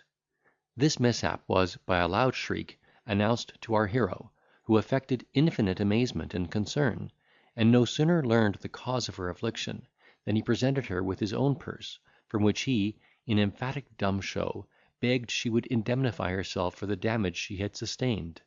Although this kind proffer was some alleviation of her misfortunes, she did not fail to pour forth a most piteous lamentation, importing that she had not only lost all her money, amounting to £5, but also her letter of recommendation, upon which she had altogether relied for present employment.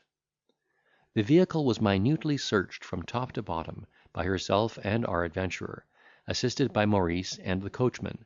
who, finding their inquiry ineffectual, did not scruple to declare his suspicion of the two fat turtles who had descended the coach in such an abrupt manner. In a word, he rendered this conjecture so plausible, by resting the circumstances of their behaviour and retreat, that poor Elenor implicitly believed they were the thieves by whom she had suffered, and was prevailed upon to accept the proffered assistance of the generous Count,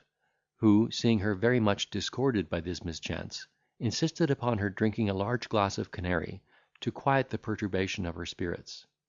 This is a season which of all others is most propitious to the attempts of an artful lover, and justifies the metaphorical maxim of fishing in troubled waters. There is an affinity and short transition betwixt all the violent passions that agitate the human mind. They are all false perspectives, which, though they magnify, yet perplex and render indistinct every object which they represent; and flattery is never so successfully administered as to those who know they stand in need of friendship, assent, and approbation. The cordial she swallowed, far from calming, increased the disturbance of her thoughts, and produced an intoxication, during which she talked in an incoherent strain, laughed and wept by turns, and acted other extravagances, which are known to be symptoms of the hysterical affection. Fathom, though an utter stranger to the sentiments of honour, pity, and remorse, would not perpetrate his vicious purpose, though favoured by the delirium his villainy had entailed upon this unfortunate young maiden,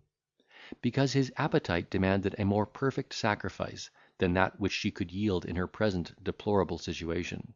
when her will must have been altogether unconcerned in his success. Determined, therefore, to make a conquest of her virtue, before he would take possession of her person, he mimicked that compassion and benevolence which his heart had never felt, and when the coach arrived at London, not only discharged what she owed for her place, but likewise procured for her an apartment in the house to which he himself had been directed for lodgings, and even hired a nurse to attend her during a severe fever, which was the consequence of her disappointment and despondence. Indeed, she was supplied with all necessaries by the generosity of this noble Count, who, for the interest of his passion, and the honour of his name, was resolved to extend his charity to the last farthing of her own money, which he had been wise enough to secure for this purpose. Her youth soon got the better of her distemper, and when she understood her obligations to the Count, who did not fail to attend her in person with great tenderness, her heart, which had been before prepossessed in his favour, now glowed with all the warmth of gratitude, esteem, and affection. She knew herself in a strange place, destitute of all resource but in his generosity. She loved his person, she was dazzled by his rank, and he knew so well how to improve the opportunities and advantages he derived from her unhappy situation, that he gradually proceeded in sapping from one degree of intimacy to another, until all the bulwarks of her chastity were undermined, and she submitted to his desire; not with the reluctance of a vanquished people, but with all the transports of a joyful city that opens its gates to receive a darling prince returned from conquest. For by this time he had artfully concentred and kindled up all the inflammable ingredients of her constitution, and she now looked back upon the virtuous principles of her education as upon a disagreeable and tedious dream, from which she had waked to the fruition of never fading joy. End of chapter 30. Our hero, having thus provided himself with a proper subject for his hours of dalliance, thought it was now high time to study the ground which he had pitched upon for the scene of his exploits, and with that view made several excursions to different parts of the town, where there was aught of entertainment or instruction to be found. Yet he always, on these occasions, appeared in an obscure ordinary dress, in order to avoid singularity, and never went twice to the same coffee house, that his person might not be afterwards known, in case he should shine forth to the public in a superior sphere.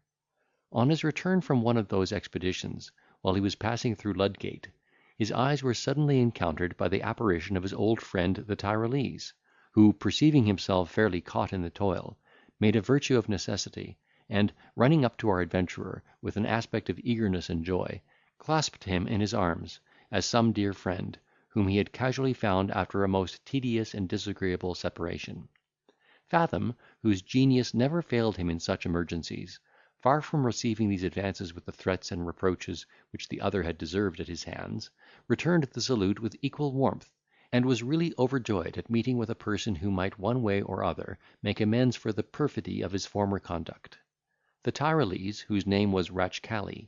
pleased with his reception, proposed they should adjourn to the next tavern, in which they had no sooner taken possession of an apartment, than he addressed himself to his old companion in these words: "Mr. Fathom, by your frank and obliging manner of treating a man who hath done you wrong, I am more and more confirmed in my opinion of your sagacity, which I have often considered with admiration. I will not therefore attempt to make an apology for my conduct at our last parting, but only assure you that this meeting may turn out to our mutual advantage, if we now re-enter into an unreserved union, the ties of which we will soon find it our interest and inclination to preserve. For my own part, as my judgment is ripened by experience, so are my sentiments changed since our last association. I have seen many a rich harvest lost, for want of a fellow labourer in the vineyard, and I have more than once fallen a sacrifice to a combination, which I could have resisted with the help of one able auxiliary. Indeed, I might prove what I allege by mathematical demonstration, and I believe nobody will pretend to deny that two heads are better than one, in all cases that require discernment and deliberation." Ferdinand could not help owning the sanity of his observations, and forthwith acquiesced in his proposal of the new alliance, desiring to know the character in which he acted on the English stage, and the scheme he would offer for their mutual emolument. At the same time he resolved within himself to keep such a strict eye over his future actions, as would frustrate any design he might hereafter harbour of repeating the prank he had so successfully played upon him in their journey from the banks of the Rhine. "Having quitted you at Bar-le-Duc," resumed the Tyrolese, "I travelled without ceasing until I arrived at Frankfort upon the Main, where I assumed the character of a French chevalier, and struck some masterly strokes, which you yourself would not have deemed unworthy of your invention; and my success was the more agreeable, as my operations were chiefly carried on against the enemies of our religion. But my prosperity was not of long duration. Seeing they could not foil me at my own weapons, they formed a damned conspiracy, by which I not only lost all the fruits of my industry, but likewise ran the most imminent hazard of my life. I had ordered some of those jewels which I had borrowed from my good friend Fathom, to be new set in a fashionable taste, and soon after had opportunity to sell one of these, at a great advantage, to one of the fraternity, who offered an extraordinary price for the stone, on purpose to effect my ruin. In less than 24 hours after this bargain, I was arrested by the officers of justice upon the oath of the purchaser, who undertook to prove me guilty of a fraud, in selling a Saxon pebble for a real diamond. And this accusation was actually true; for the change had been artfully put upon me by the jeweller, who was himself engaged in the conspiracy. Had my conscience been clear of any other impeachment, perhaps I should have rested my cause upon the equity and protection of the law; but I foresaw that the trial would introduce an inquiry to which I was not at all ambitious of submitting, and therefore was fain to compromise the affair at the price of almost my whole fortune.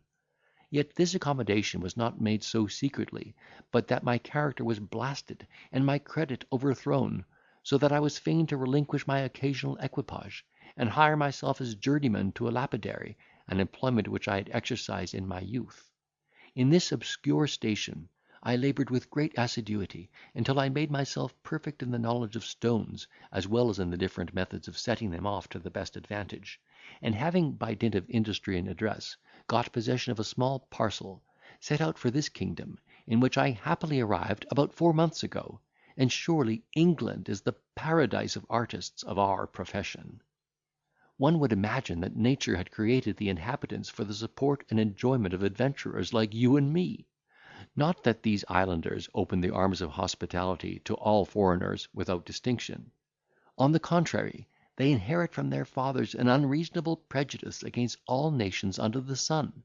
and when an Englishman happens to quarrel with a stranger, the first term of reproach he uses is the name of his antagonist's country, characterised by some opprobrious epithet, such as a chattering Frenchman, an Italian ape, a German hog, and a beastly Dutchman. Nay, their national prepossession is maintained even against those people with whom they are united under the same laws and government. For nothing is more common than to hear them exclaim against their fellow subjects, in the expressions of a beggarly Scot, and an impudent Irish bog trotter. Yet this very prejudice will never fail to turn to the account of every stranger possessed of ordinary talents; for he will always find opportunities of conversing with them in coffee houses and places of public resort, in spite of their professed reserve, which, by the bye, is so extraordinary, that I know some people who have lived 20 years in the same house without exchanging one word with their next door neighbours. Yet, provided he can talk sensibly, and preserve the deportment of a sober gentleman, in those occasional conversations, his behaviour will be the more remarkably pleasing, as it will agreeably disappoint the expectation of the person who had entertained notions to its prejudice. When a foreigner has once crossed this bar, which perpetually occurs, he sails without further difficulty into the harbour of an Englishman's goodwill; for the pique is neither personal nor rancorous, but rather contemptuous and national; so that while he despises a people in the lump, an individual of that very community may be one of his chief favourites. The English are in general upright and honest, therefore unsuspecting and credulous. They are too much engrossed with their own business to pry into the conduct of their neighbours, and too indifferent, in point of disposition, to interest themselves in what they conceive to be foreign to their own concerns. They are wealthy and mercantile, of consequence liberal and adventurous, and so well disposed to take a man's own word for his importance, that they suffer themselves to be preyed upon by such a bungling set of impostors, as would starve for lack of address in any other country under the sun. This being a true sketch of the British character, so far as I have been able to observe and learn, you will easily comprehend the profits that may be extracted from it, by virtue of those arts by which you so eminently excel. The great, the unbounded prospect lies before me. Indeed, I look upon this opulent kingdom as a wide and fertile common, on which we adventurers may range for prey, without let or molestation; for so jealous are the natives of their liberties, that they will not bear the restraint of necessary police, and an able artist may enrich himself with their spoils, without running any risk of attracting the magistrate, or incurring the least penalty of the law. In a word, this metropolis. Meanwhile, Fathom and his engine were busied in completing his equipage, so that in a few days he had procured a very gay chariot, adorned with painting, gilding, and a coat of arms, according to his own fancy and direction. The first use he made of this vehicle was that of visiting the young nobleman from whom he had received such important civilities on the road, in consequence of an invitation at parting, by which he learned his title and the place of his abode in London. His lordship was not only pleased, but proud to see such a stranger at his gate, and entertained him with excess of complaisance and hospitality; insomuch that, by his means, our hero soon became acquainted with the whole circle of polite company, by whom he was caressed for his insinuating manners and agreeable conversation. He had thought proper to tell the nobleman, at their first interview in town, that his reasons for concealing his knowledge of the English tongue were now removed, and that he would no longer deny himself the pleasure of speaking a language which had been always music to his ear. He had also thanked his lordship for his generous interposition at the inn, which was an instance of that generosity and true politeness which are engrossed by the English people, who leave not to other nations but the mere shadow of these virtues.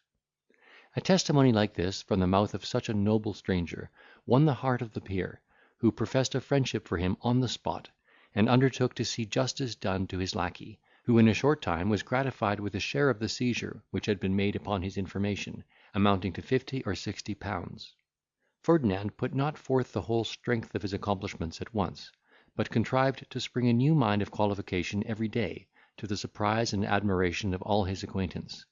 He was gifted with a sort of elocution much more specious than solid, and spoke on every subject that occurred in conversation, with that familiarity and ease, which, one would think, could only be acquired by long study and application.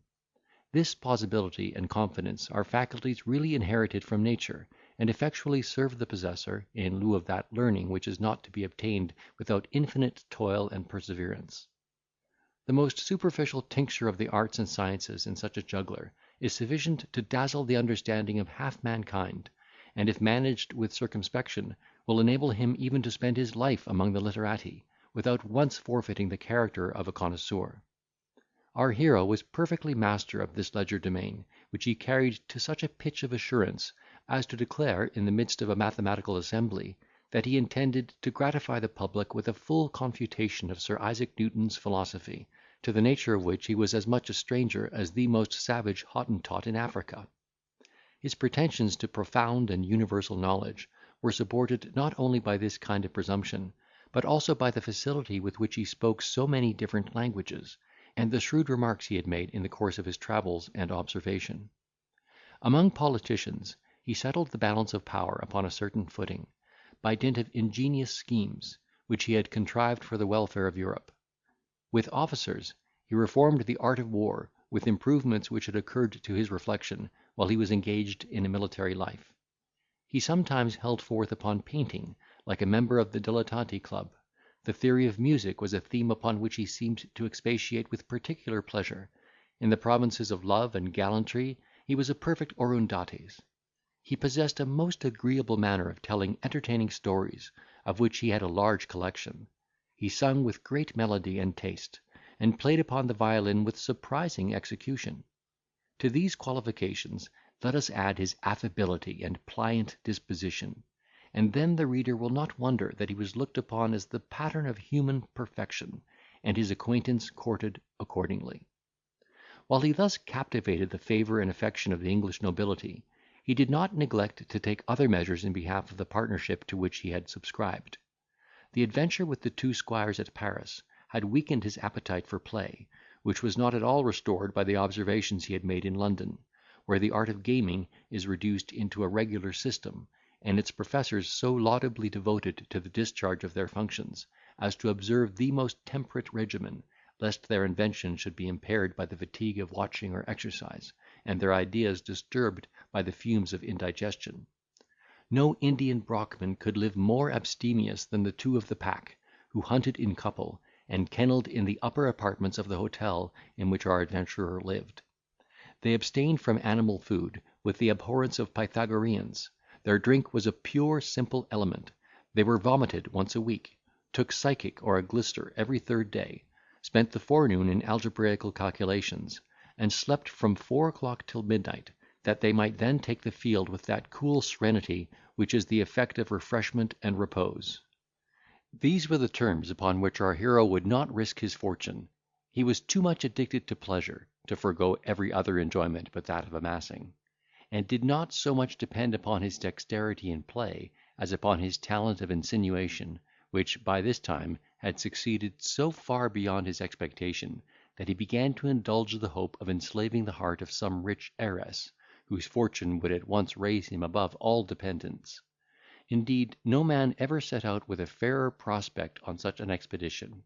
for he had found means to render himself so agreeable to the fairer sex, that, like the boxes of the playhouse, during the representation of a new performance, his company was often bespoke for a series of weeks, and no lady, whether widow, wife, or maiden, ever mentioned his name without some epithet of esteem or affection, such as the dear Count, the charming man, the nonpareil, or the angel.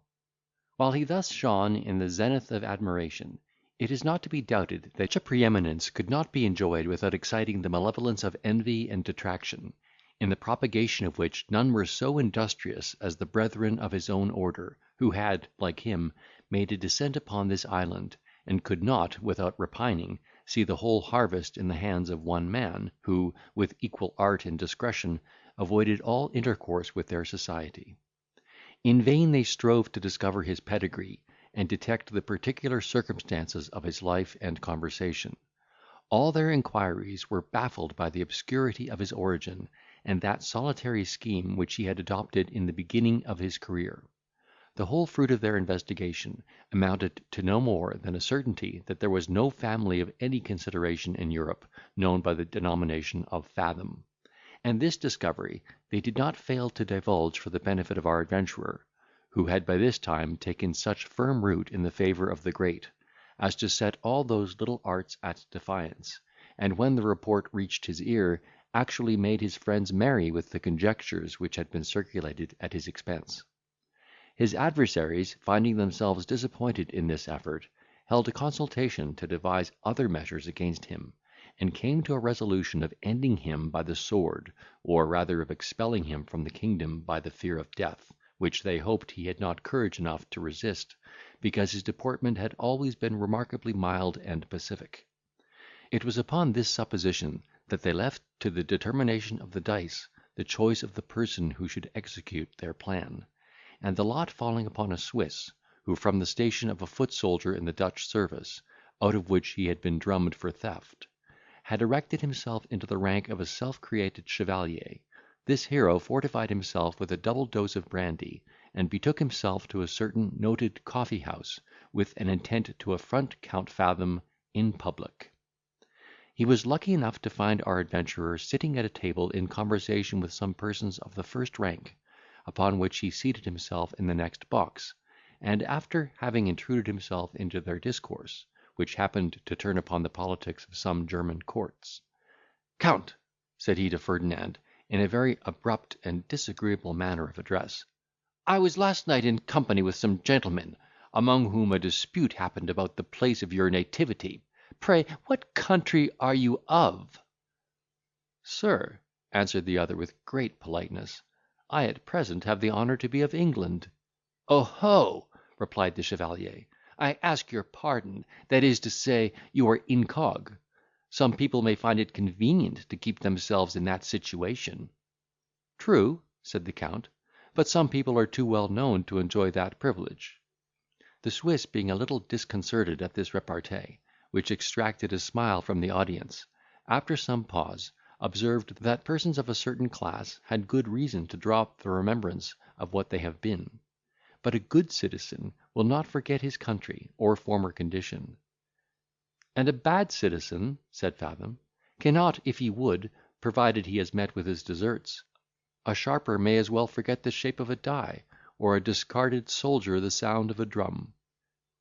As the chevalier's character and story were not unknown, this application raised a universal laugh at his expense, which provoked him to such a degree, that, starting up, he swore Fathom could not have mentioned any object in nature that he himself resembled so much as a drum, which was exactly typified by his emptiness and sound, with this difference, however, that a drum was never noisy till beaten, whereas the Count would never be quiet until he should have into the next room, from whence the following dialogue was overheard by this challenger. "Count," said the stranger, "you are not ignorant of my pretensions to the heart of that young lady at whose house I met you yesterday; therefore you cannot be surprised when I declare myself displeased with your visits and behaviour to my mistress, and demand that you will instantly promise to drop the correspondence." "Else what follows?" answered Ferdinand, with a cool and temperate voice. "My resentment and immediate defiance," replied the other; "for the only alternative I propose is to forego your design upon that lady, or to decide our pretension by the sword." Our hero, having expressed regard for this visitant as the son of a gentleman whom he honoured, was at the pains to represent the unreasonableness of his demand, and the folly of his presumption, and earnestly exhorted him to put the issue of his cause upon a more safe and equitable footing. But this admonition, instead of appeasing the wrath, seemed to inflame the resentment of the opponent, who swore he would not leave him until he should have accomplished the purport of his errand. In vain our adventurer requested half an hour for the despatch of some urgent business, in which he was engaged with a gentleman in the other parlour. This impetuous rival rejected all the terms he could propose, and even challenged him to decide the controversy upon the spot; an expedient to which the other having assented with reluctance, the door was secured, the swords unsheathed, and a hot engagement ensued, to the inexpressible pleasure of the Swiss, who did not doubt that he himself would be screened from all danger by the event of this rencontre. Nevertheless, his hope was disappointed in the defeat of the stranger, who was quickly disarmed, in consequence of a wound through the sword arm, upon which occasion Fathom was heard to say, that, in consideration of his youth and family, he had spared his life, but he would not act with the same tenderness towards any other antagonist. He then bound up the limb he had disabled, conducted the vanquished party to his chair, rejoined the chevalier with a serene countenance, and asking pardon for having detained him so long, proposed they should instantly set out in a hackney coach for the place of appointment. The stratagem thus conducted had all the success the inventor could desire. The fear of the Swiss had risen almost to an ecstasy before the Count quitted the room; but after this sham battle, which had been preconcerted betwixt our adventurer and his friend Ratchcali, the chevalier's terrors were unspeakable. He considered Fathom as a devil incarnate, and went into the coach as a malefactor bound for Tyburn. He would have gladly compounded for the loss of a leg or arm, and entertained some transient gleams of hope, that he should escape for half a dozen flesh wounds, which he would have willingly received as the price of his presumption. It was not long after this celebrated victory that he was invited to spend part of the summer at the house of a country gentleman, who lived about 100 miles from London, possessed of a very opulent fortune, the greatest part of which was expended in acts of old English hospitality.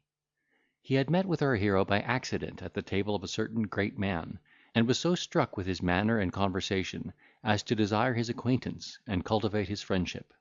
and he thought himself extremely happy in having prevailed upon him to pass a few weeks in his family.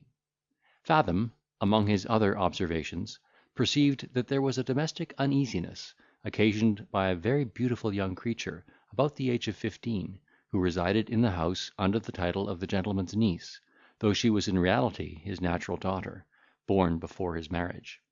This circumstance was not unknown to his lady, by whose express approbation he had bestowed particular attention upon the education of the child, whom we shall distinguish by the name of Celinda. Their liberality in this particular had not been misapplied, for she not only gave marks of uncommon capacity, but, as she grew up, became more and more amiable in her person, and was now returned from the boarding school, possessed of every accomplishment that could be acquired by one of her age and opportunities. These qualifications, which endeared her to every other person, excited the jealousy and displeasure of her supposed aunt, who could not bear to see her own children eclipsed by this illegitimate daughter, whom she therefore discountenanced upon all occasions, and exposed to such mortifications as would in all appearance drive her from her father's house. This persecuting spirit was very disagreeable to the husband, who loved Celinda with a truly paternal affection, and produced abundance of family disquiet. But being a man of peaceable and yielding disposition, he could not long maintain the resolution he had taken in her favour, and therefore he ceased opposing the malevolence of his wife. In this unfortunate predicament stood the fair bastard, at the arrival of our adventurer, who, being allured by her charms, apprised of her situation at the same time, took the generous resolution to undermine her innocence, that he might banquet his vicious appetite with the spoils of her beauty. Perhaps such a brutal design might not have entered his imagination, if he had not observed, in the disposition of this hapless maiden, certain peculiarities from which he derived the most confident presages of success. Besides a total want of experience, that left her open and unguarded against the attacks of the other sex, she discovered a remarkable spirit of credulity and superstitious fear, which had been cherished by the conversation of her schoolfellows. She was particularly fond of music, in which she had made some progress; but so delicate was the texture of her nerves, that one day, while Fathom entertained the company with a favourite air, she actually swooned with pleasure. Such sensibility, our projector well knew, must be diffused through all the passions of her heart. He congratulated himself upon the sure ascendancy he had gained over her in this particular, and forthwith began to execute the plan he had erected for her destruction. That he might the more effectually deceive the vigilance of her father's wife, he threw such a dash of affectation in his complaisance towards Celinda, as could not escape the notice of that prying matron, though it was not palpable enough to disoblige the young lady herself, who could not so well distinguish between overstrained courtesy and real good breeding. This behaviour screened him from the suspicion of the family, who considered it as an effort of politeness, to cover his indifference and disgust for the daughter of his friend, who by this time had given some reason to believe she looked upon him with the eyes of affection; so that the opportunities he enjoyed of conversing with her in private were less liable to intrusion or inquiry. Indeed, from what I have already observed, touching the sentiments of her stepdame, that lady, far from taking measures for thwarting our hero's design, would have rejoiced at the execution of it, and, had she been informed of his intent, might have fallen upon some method to facilitate the enterprise. But as he solely depended upon his own talents, he never dreamed of soliciting such an auxiliary. Under cover of instructing and accomplishing her in the exercise of music, he could not want occasions for promoting his aim, when, after having soothed her sense of hearing even to a degree of ravishment, so as to extort from her an exclamation, importing that he was surely something supernatural, he never failed to whisper some insidious compliment or tale of love, exquisitely suited to the emotions of her soul. Thus was her heart insensibly subdued, though more than half his work was still undone.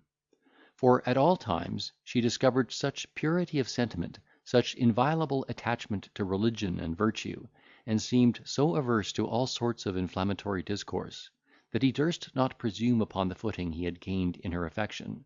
to explain the baseness of his desire. He therefore applied to another of her passions, that proved the bane of her virtue. This was her timidity, which, at first being constitutional, was afterwards increased by the circumstances of her education,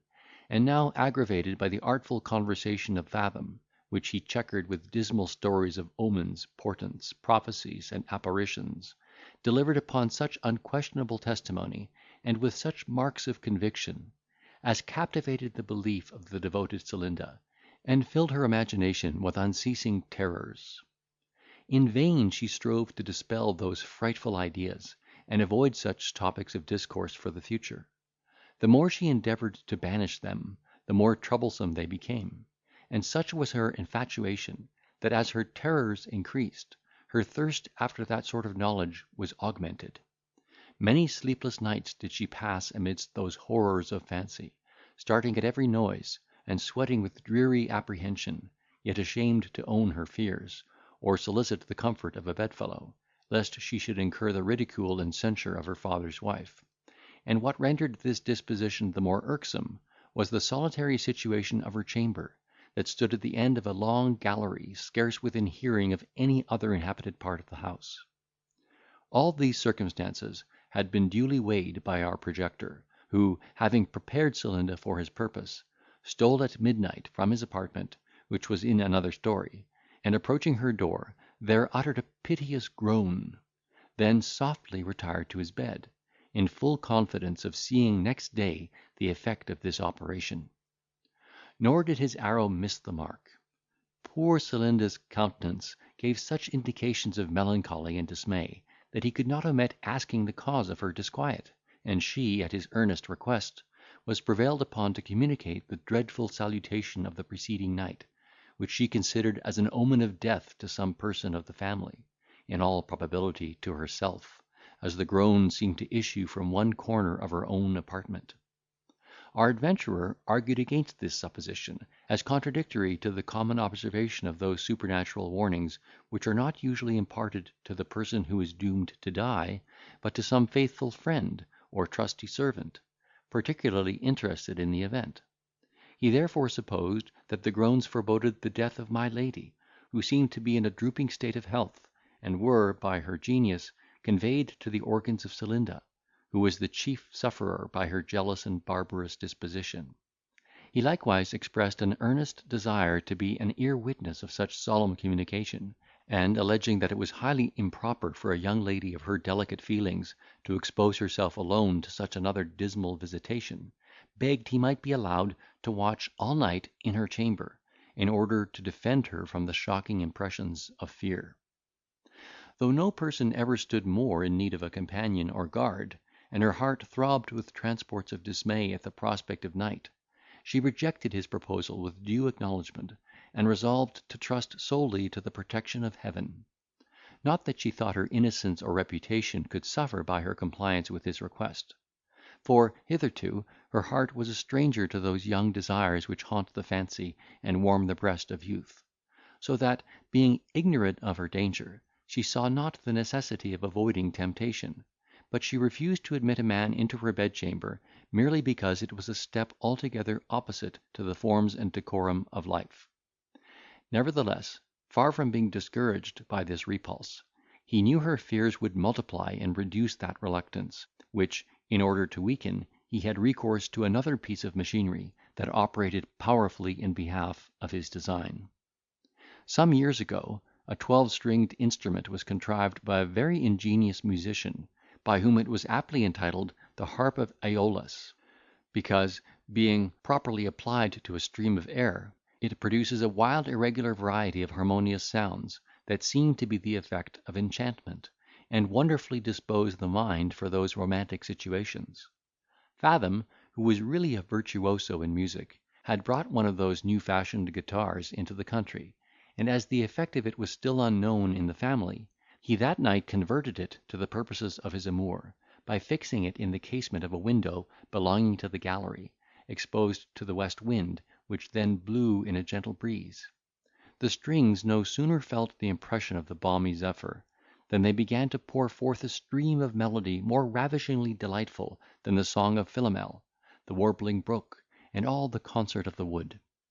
The soft and tender notes of peace and love were swelled up with the most delicate and insensible transition into a loud hymn of triumph and exaltation, joined by the deep-toned organ, and a full choir of voices, which gradually decayed upon the ear, until it died away in distant sound, as if a flight of angels had raised the song in their ascent to heaven. Yet the chords hardly ceased to vibrate at the situation, and returned to our adventurer, whose appearance at Bristol was considered as a happy omen by the proprietor of the Hot Well, and all the people who live by the resort of company to that celebrated spring. Nor were they deceived in their prognostic. Fathom, as usual, formed the nucleus or kernel of the beau monde, and the season soon became so crowded, that many people of fashion were obliged to quit the place for want of lodging. Ferdinand was the soul that animated the whole society. He not only invented parties of pleasure, but also by his personal talents rendered them more agreeable. In a word, he regulated their diversions, and the master of the ceremonies never would allow the ball to be begun till the Count was seated. Having thus made himself the object of admiration and esteem, his advice was an oracle, to which they had recourse in all doubtful cases of punctilio or dispute, or even of medicine; for among his other accomplishments, his discourse on that subject was so plausible and well adapted to the understanding of his hearers, that any person who had not actually studied the medical art would have believed he was inspired by the spirit of Asclepius. What contributed to the aggrandisement of his character in this branch of knowledge was a victory he obtained over an old physician, who plied at the well, and had one day unfortunately begun to harangue in the pump room upon the nature of the Bristol water. In the course of this lecture he undertook to account for the warmth of the fluid; and his ideas being perplexed with a great deal of reading, which he had not been able to digest, his disquisition was so indistinct, and his expressions so obscure and unentertaining, that our hero seized the opportunity of displaying his own erudition, by venturing to contradict some circumstances of the doctor's hypothesis, and substituting a theory of his own, which, as he had invented it for the purpose, was equally amusing and chimerical. He alleged that fire was the sole vivifying principle that pervaded all nature; that, as the heat of the sun concocted the juice of vegetables, and ripened those fruits that grow upon the surface of this globe, there was likewise an immense store of central fire reserved within the bowels of the earth, not only for the generation of gems, fossils, and all the purposes of the mineral world, but likewise for cherishing and keeping alive those plants which would otherwise perish by the winter's cold. The existence of such a fire he proved from the nature of all those volcanoes, which in almost every corner of the earth are continually vomiting up either flames or smoke.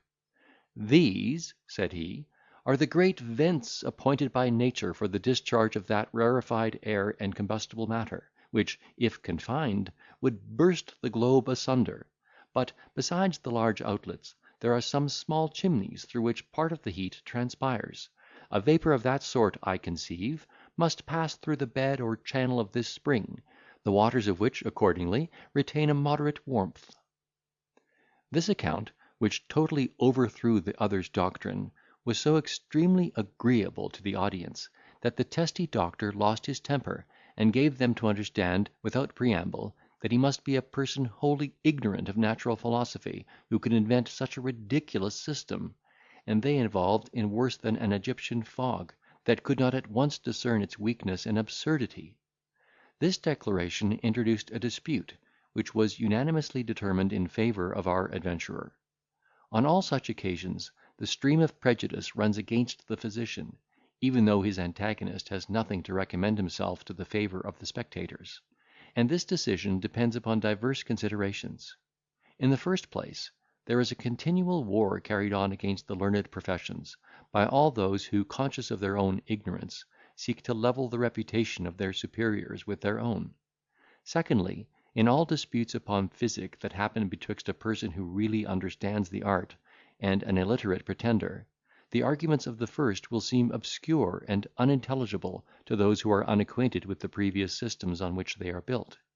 while the other's theory, derived from common notions and superficial observation, will be more agreeable, because better adapted to the comprehension of the hearers. Thirdly, the judgment of the multitude is apt to be biassed by that surprise which is the effect of seeing an artist foiled at his own weapons, by one who engages him only for amusement.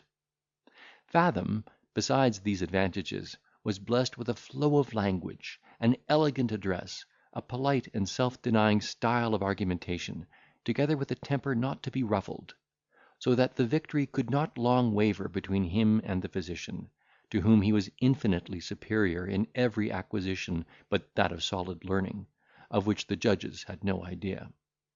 This contest was not only glorious but profitable to our adventurer, who grew into such request in his medical capacity, that the poor doctor was utterly deserted by his patients, and Fathom's advice solicited by every valetudinarian in the place. Nor did he forfeit the character he thus acquired by any miscarriages in his practice. Being but little conversant with the materia medica, the circle of his prescriptions was very small.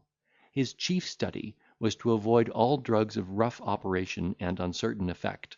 and to administer such only as should be agreeable to the palate, without doing violence to the constitution. Such a physician could not but be agreeable to people of all dispositions; and as most of the patients were in some shape hypochondriac, the power of imagination, co-operating with his remedies, often effected a cure. On the whole, it became the fashion to consult the Count in all distempers, and his reputation would have had its run, though the death of every patient had given the lie to his pretensions. But empty fame was not the sole fruit of his success. Though no person would presume to affront this noble graduate with a fee, they did not fail to manifest their gratitude by some more valuable present.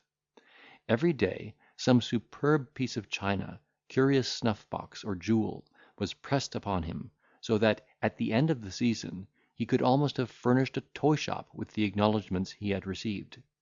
Not only was his avarice, but his pleasure was gratified in the course of his medical administration.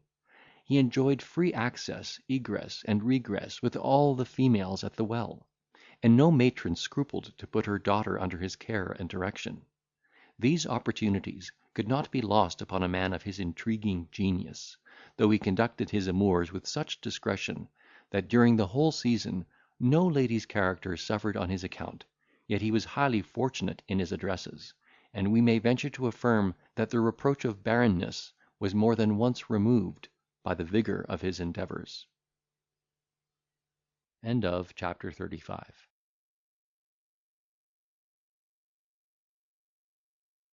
Among those who were distinguished by his gallantry was the young wife of an old citizen of London, who had granted her permission to reside at the hot well for the benefit of her health,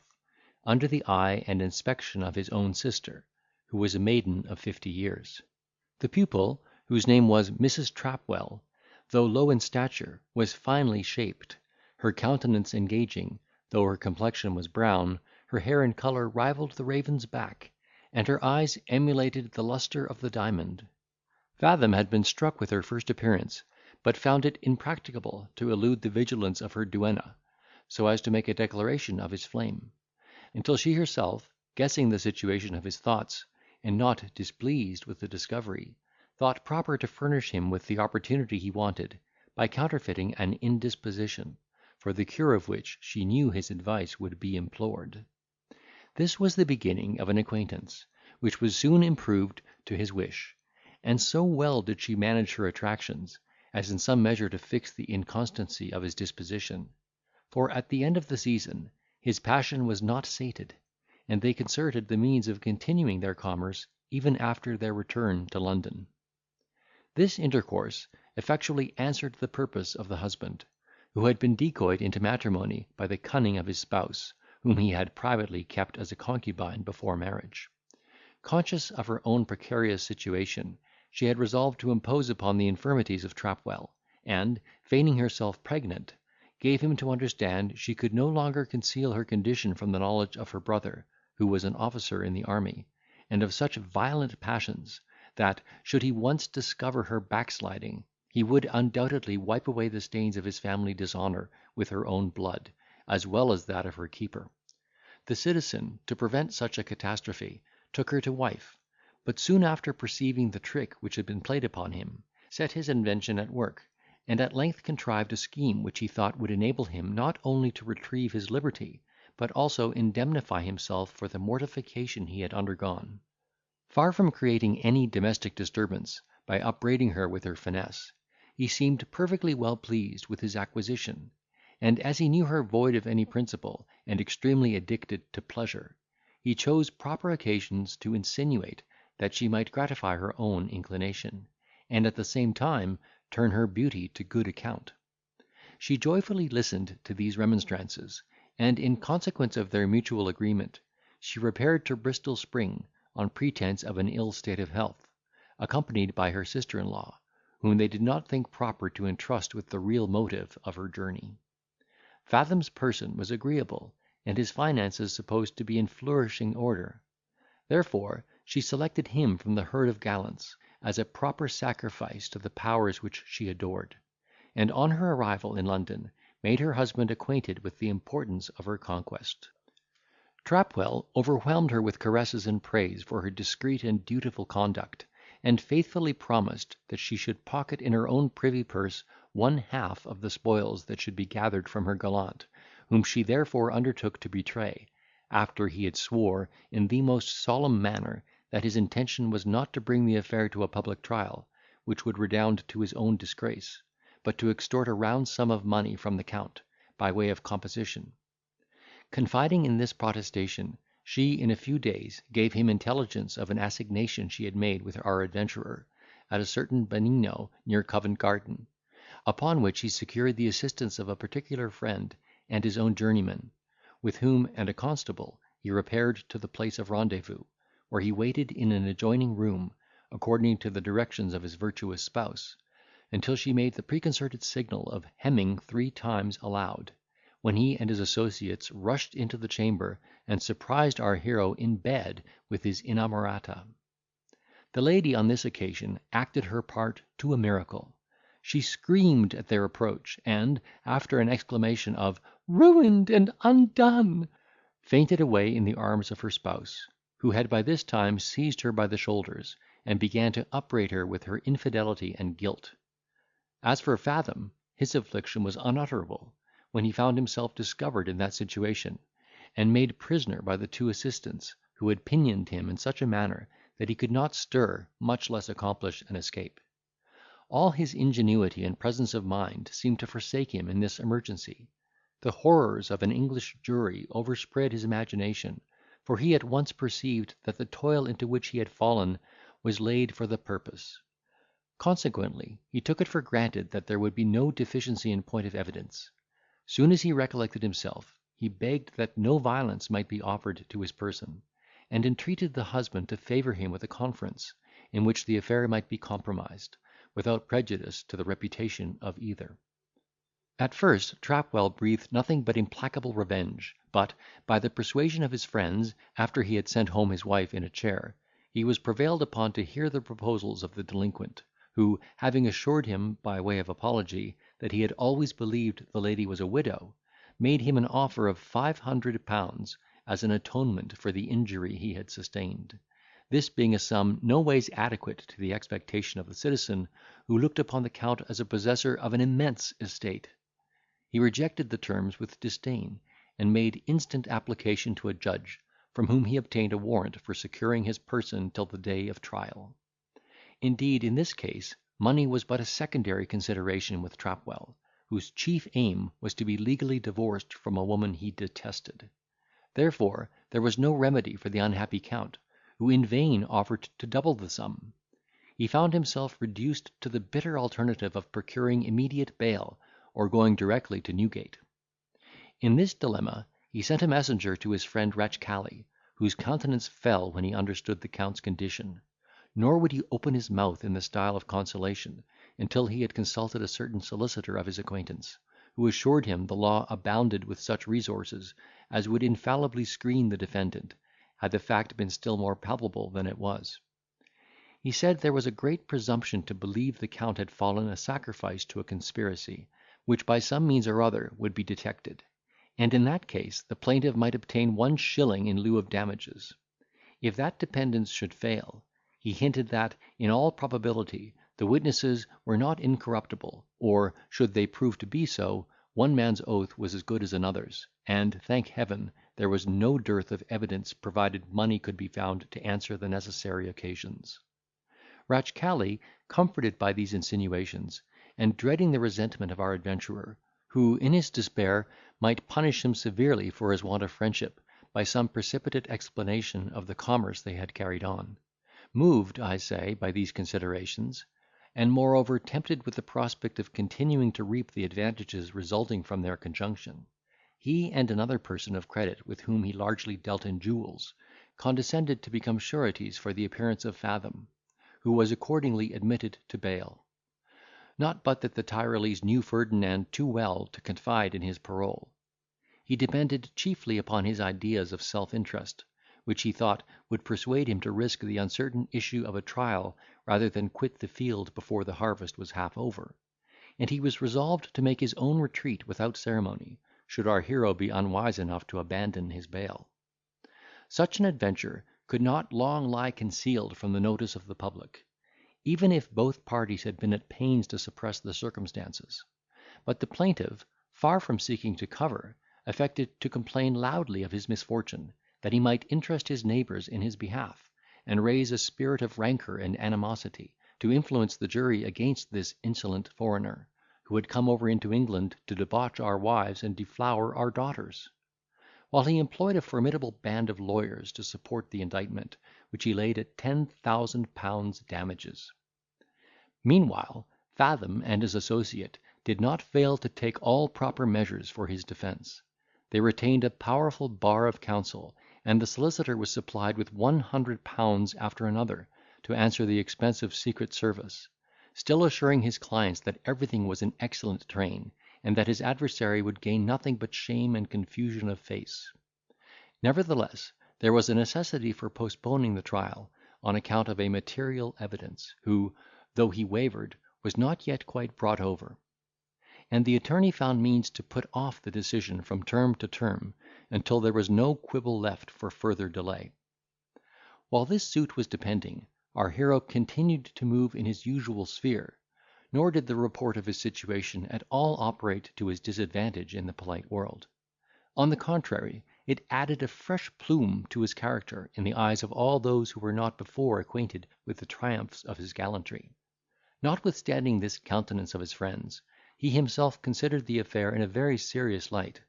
and perceiving that, at any rate, he must be a considerable loser, he resolved to double his assiduity in trade, that he might be the more able to afford the extraordinary expense to which he was subjected. End of chapter 36. The reader may have observed that Fathom, with all his circumspection, had a weak side, which exposed him to sundry mischances. This was his covetousness, which on some occasions became too hard for his discretion. At this period of time, it was, by the circumstances of his situation, inflamed to a degree of rapacity. He was now prevailed upon to take a hand at whist or piquet, and even to wield the hazard box, though he had hitherto declared himself an irreconcilable enemy to all sorts of play; and so uncommon was his success and dexterity at these exercises, as to surprise his acquaintance, and arouse the suspicion of some people, who repined at his prosperity. But in nothing was his conduct more inexcusable than in giving way to the dangerous temerity of Ratchcali, which he had always been at pains to restrain, and permitting him to practise the same fraud upon an English nobleman, which had been executed upon himself at Frankfort. In other words, the Tyrolese, by the canal of Ferdinand's finger and recommendation, sold a pebble for a real brilliant; and in a few days the cheat was discovered, to the infinite confusion of our adventurer, who nevertheless assumed the guise of innocence with so much art, and expressed such indignation against the villain who had imposed upon his judgment and unsuspecting generosity, that his lordship acquitted him of any share in the deceit, and contented himself with the restitution, which he insisted upon making out of his own pocket, until he should be able to apprehend the rogue, who had thought proper to abscond for his own safety. In spite of all this exculpation, his character did not fail to retain a sort of stigma, which indeed the plainest proofs of innocence are hardly able to efface; and his connection with such a palpable knave as the Tyrolese appeared to be, had an effect to his prejudice in the minds of all those who were privy to the occurrence. When a man's reputation is once brought in question, every trifle is, by the malevolence of mankind, magnified into a strong presumption against the culprit. A few whispers communicated by the envious mouth of slander, which he can have no opportunity to answer and refute, shall, in the opinion of the world, convict him of the most horrid crimes; and for one hypocrite who is decked with the honours of virtue, there are 20 good men who suffer the ignominy of vice. So well disposed are individuals to trample upon the fame of their fellow creatures. If the most unblemished merit is not protected from this injustice, it will not be wondered at that no quarter was given to the character of an adventurer like Fathom, who, among other unlucky occurrences, had the misfortune to be recognised about this time by his two Parisian friends, Sir Stentor Stile and Sir Giles Squirrel. These worthy knights errant had returned to their own country after having made a very prosperous campaign in France, at the end of which, however, they very narrowly escaped the galleys; and seeing the Polish Count seated at the head of taste and politeness, they immediately circulated the story of his defeat at Paris, with many ludicrous circumstances of their own invention, and did not scruple to affirm that he was a rank impostor. When the laugh is raised upon a great man, he never fails to dwindle into contempt. Ferdinand began to perceive a change in the countenance of his friends. His company was no longer solicited with that eagerness which they had formerly expressed in his behalf. Even his entertainments were neglected. When he appeared at any private or public assembly, the ladies, instead of glowing with pleasure, as formerly, now tittered, or regarded him with looks of disdain; and a certain pert little forward coquette, with a view to put him out of countenance, by raising the laugh at his expense, asked him one night, at a drum, when he had heard from his relations in Poland. She succeeded in her design upon the mirth of the audience, but was disappointed in the other part of her aim; for our hero replied, without the least mark of discomposure, "They are all in good health at your service, madam. I wish I knew in what part of the world your relations reside, that I might return the compliment." By this answer, which was the more severe, as the young lady was of very doubtful extraction, he retorted the laugh upon the aggressor, though he likewise failed in his attempt upon her temper; for she was perhaps the only person present who equalled himself in stability of countenance. Notwithstanding this appearance of unconcern, he was deeply touched with these marks of alienation in the behaviour of his friends; and, foreseeing in his own disgrace the total shipwreck of his fortune, he entered into a melancholy deliberation with himself about the means of retrieving his importance in the beau monde, or of turning his address into some other channel, where he could stand upon a less slippery foundation. In this exercise of his thoughts, no scheme occurred more feasible than that of securing the booty he had made, and retiring with his associate, who was also blown, into some other country, where their names and characters being unknown, they might pursue their old plan of commerce without molestation. He imparted this suggestion to the Tyrolese, who approved the proposal of decamping, though he combated with all his might our hero's inclination to withdraw himself before the trial, by repeating the assurances of the solicitor, who told him he might depend upon being reimbursed by the sentence of the court for great part of the sums he had expended in the course of the prosecution.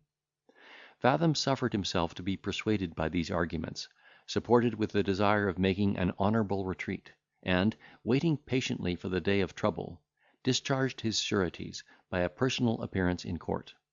Yet this was not the only score he discharged that morning.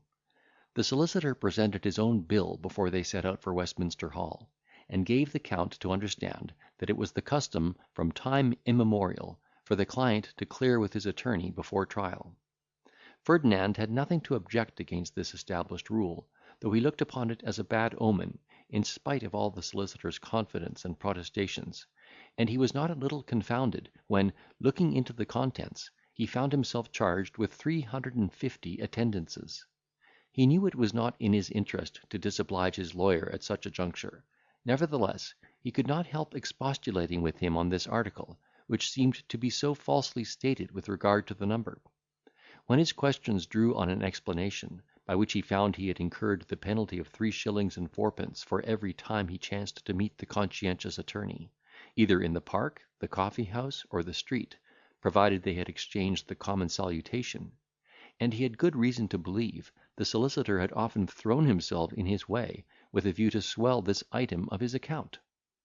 With this extortion our adventurer was fain to comply, because he lay at the mercy of the caitiff. Accordingly, he with good grace paid the demand, which, including his former disbursements, amounted to £365 11 shillings and 3pence 3 farthings, and then, presenting himself before the judge, quietly submitted to the laws of the realm. His counsel behaved like men of consummate abilities in their profession. They exerted themselves with equal industry, eloquence, and erudition, in their endeavours to perplex the truth, browbeat the evidence, puzzle the judge, and mislead the jury.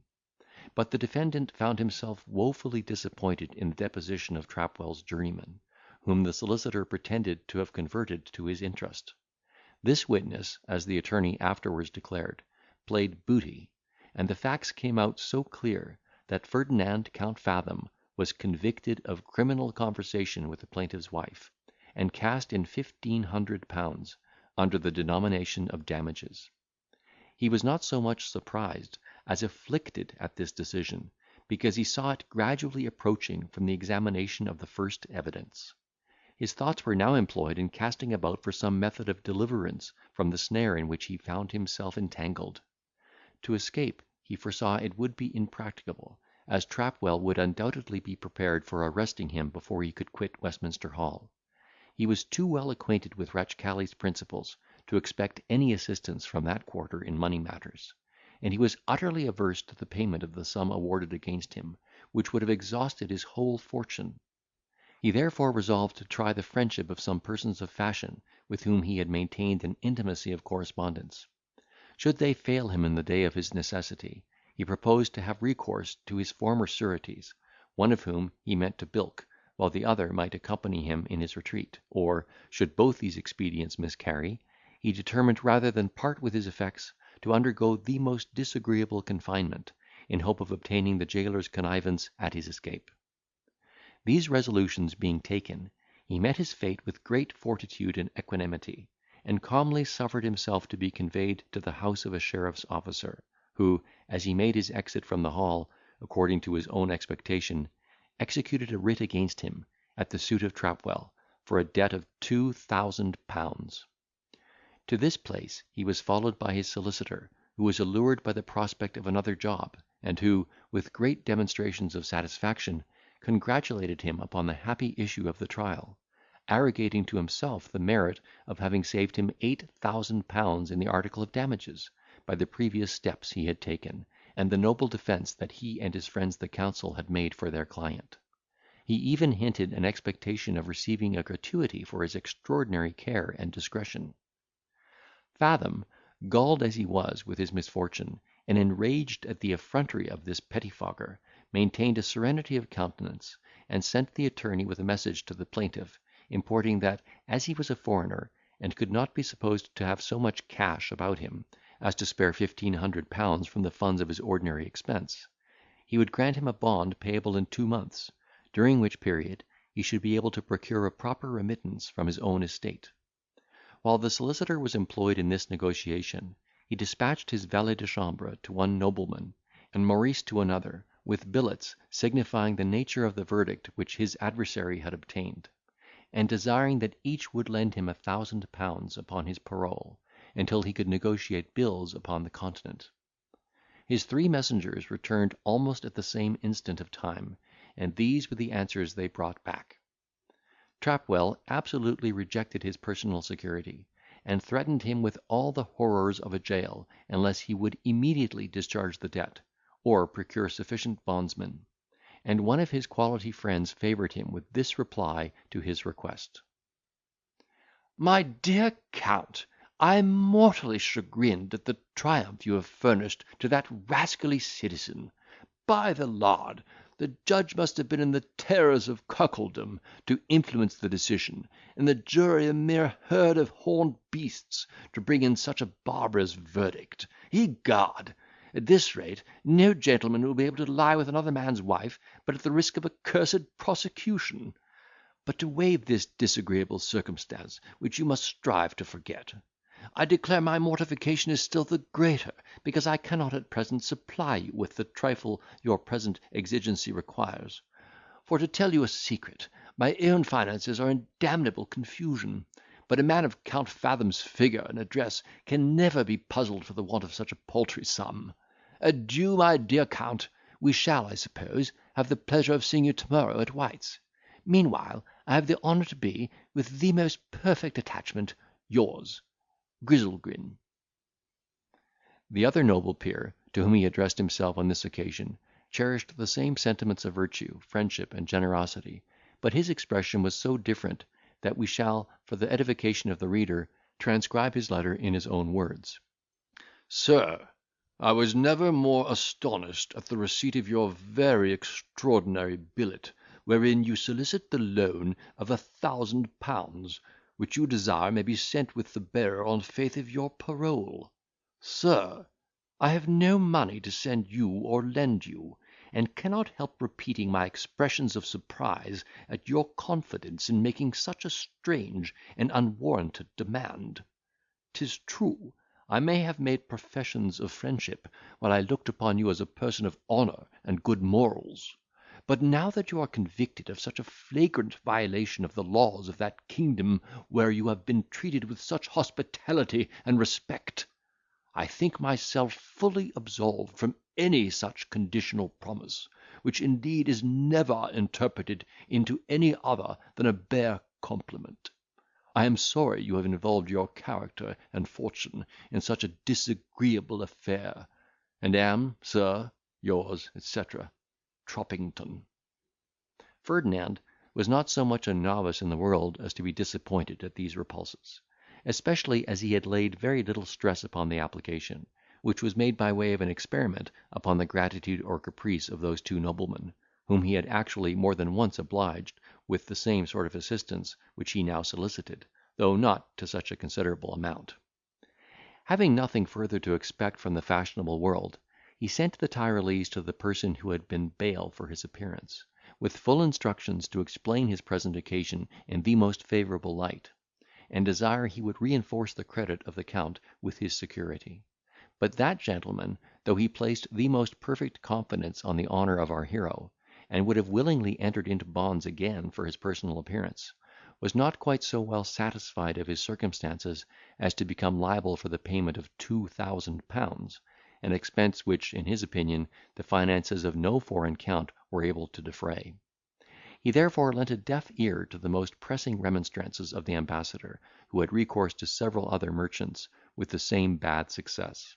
so that the prisoner, despairing of bail, endeavoured to persuade Ratchcali that it would be his interest to contribute £1,000 towards his discharge, that he might be enabled to quit England with a good grace, and execute his part of the plan they had projected. So powerful was his eloquence on the occasion, and such strength of argument did he use, that even the Tyrolese seemed convinced, though reluctantly, and agreed to advance the necessary sum upon the bond and judgment of our adventurer, who, being disabled from transacting his own affairs in person, was obliged to entrust Ratchcali with his keys, papers, and power of attorney, under the check and inspection of his faithful Maurice and the solicitor, whose fidelity he bespoke with the promise of an ample recompense. Chapter 37. Of this triumvirate, than his fancy was visited with direful warnings, which produced cold sweats and palpitations, and threw him into such agonies of apprehension as he had never known before. He remembered the former desertion of the Tyrolese, the recent villainy of the solicitor, and recollected the remarks he had made upon the disposition and character of his valet, which evinced him a fit companion for the other two. Alarmed at these reflections, he entreated the bailiff to indulge him with a visit to his own lodgings, and even offered 100 guineas as a gratification for his compliance. But the officer, who had formerly lost a considerable sum by the escape of a prisoner, would not run any risk in an affair of such consequence, and our hero was obliged to submit to the tortures of his own presaging fears. After he had waited 5 hours in the most racking impatience, he saw the attorney enter with all the marks of hurry, fatigue, and consternation, and heard him exclaim, "Good God, have you seen the gentleman?" Fathom found his fears realised in this interrogation, to which he answered in a tone of horror and dismay, "What gentleman? I suppose I am robbed. Speak, and keep me no longer in suspense." "Robbed!" cried the attorney, "the Lord forbid! I hope you can depend upon the person you empowered to receive your jewels and cash? I must own his proceedings are a little extraordinary; for after he had rummaged your scrutoire, from which in presence of me and your servant he took 150 guineas, a parcel of diamond rings and buckles, according to this here inventory, which I wrote with my own hand, and East India bonds to the tune of 500 more, we adjourned to Garraway's, where he left me alone, under pretence of going to a broker of his acquaintance who lived in the neighbourhood, while the valet, as I imagined, waited for us in the alley. Well, sir, he stayed so long, that I began to be uneasy, and at length resolved to send the servant in quest of him; but when I went out for that purpose, deuce a servant was to be found, though I in person inquired for him at every alehouse within half a mile of the place. I then dispatched no less than 5 ticket porters upon the scent after them, and I myself, by a direction from the barkeeper, went to Signor Ratchcali's lodgings, where, as they told me, he had not been seen since 9 o'clock in the morning. Upon this intimation, I came directly hither, to give you timely notice, that you may without delay take measures for your own security. The best thing you can do is to take out writs for apprehending him, in the counties of Middlesex, Surrey, Kent, and Essex, and I shall put them in the hands of trusty and diligent officers, who will soon ferret him out of his lurking place, provided he skulks within 10 miles of the bills of mortality. To be sure, the job will be expensive, and these runners must be paid beforehand. But what then? The defendant is worth powder, and if he can once secure him, I'll warrant the prosecution will quit cost." Fathom was almost choked with concern and resentment at the news of this mischance, so that he could not utter one word until this narrative was finished. Nor was his suspicion confined to the Tyrolese and his own lackey. He considered the solicitor as their accomplice and director, and was so much provoked at the latter part of his harangue, that his discretion seemed to vanish, and collaring the attorney, "Villain," said he, "you yourself have been a principal actor in this robbery." Then turning to the bystanders, "And I desire in the king's name that he may be secured, until I can make oath before a magistrate in support of the charge. If you refuse your assistance in detaining him, I will make immediate application to one of the secretaries of state, who is my particular friend, and he will see justice done to all parties." At mention of this formidable name, the bailiff and his whole family were in commotion to obstruct the retreat of the lawyer, who stood aghast and trembled under the grasp of our adventurer. But soon as he found himself delivered from this embrace, by the interposition of the spectators, and collected his spirits, which had been suddenly dissipated by Fathom's unexpected assault, he began to display one art of his occupation, which he always reserved for extraordinary occasions. This was the talent of abuse, which he poured forth with such fluency of opprobrious language, that our hero, smarting as he was, and almost desperate with his loss, deviated from that temperance of behaviour which he had hitherto preserved, and snatching up the poker, with one stroke opened a deep trench upon the attorney's skull, that extended from the hind head almost to the upper part of the nose, upon each side of which it discharged a sanguine stream. Notwithstanding the pain of this application, the solicitor was transported with joy at the sense of the smart, and inwardly congratulated himself upon the appearance of his own blood, which he no sooner perceived, than he exclaimed, "I'm a dead man!" and fell upon the floor at full length. Immediate recourse was had to a surgeon in the neighbourhood, who, having examined the wound, declared there was a dangerous depression of the first table of the skull, and that, if he could save the patient's life without the application of the trepan, it would be one of the greatest cures that ever were performed. By this time, Fathom's first transport being overblown, he summoned up his whole resolution, and reflected upon his own ruin with that fortitude which had never failed him in the emergencies of his fate. Little disturbed at the prognostic of the surgeon, which he considered in the right point of view, "Sir," said he, "I am not so unacquainted with the resistance of an attorney's skull, as to believe the chastisement I have bestowed on him will at all endanger his life, which is in much greater jeopardy from the hands of the common executioner; for, notwithstanding this accident, I am determined to prosecute the rascal for robbery with the utmost severity of the law; and that I may have a sufficient fund left for that prosecution, I shall not at present throw away one farthing in unnecessary expense, but insist upon being conveyed to prison without farther delay." This declaration was equally unwelcome to the bailiff, surgeon, and solicitor, who, upon the supposition that the Count was a person of fortune, and would rather part with an immense sum than incur the ignominy of a jail, or involve himself in another disgraceful lawsuit, had resolved to fleece him to the utmost of their power. But now the attorney, finding him determined to set his fate at defiance, and to retort upon him a prosecution, which he had no design to undergo, began to repent heartily of the provocation he had given, and to think seriously on some method to overcome the obstinacy of the incensed foreigner. With this view, while the bailiff conducted him to bed in another apartment, he desired the catchpole to act the part of mediator between him and the Count, and furnished him with proper instructions for that purpose. Accordingly, the landlord, on his return, told Fathom that he was sure the solicitor was not a man for this world, for that he had left him deprived of his senses, and praying to God with great devotion for mercy to his murderer. He then exhorted him, with many protestations of friendship, to compromise the unhappy affair by exchanging releases with the attorney before his delirium should be known; otherwise he would bring himself into a most dangerous premunire, whether the plaintiff should die of his wound, or live to prosecute him for assault. "And with regard to your charge of robbery against him," said he,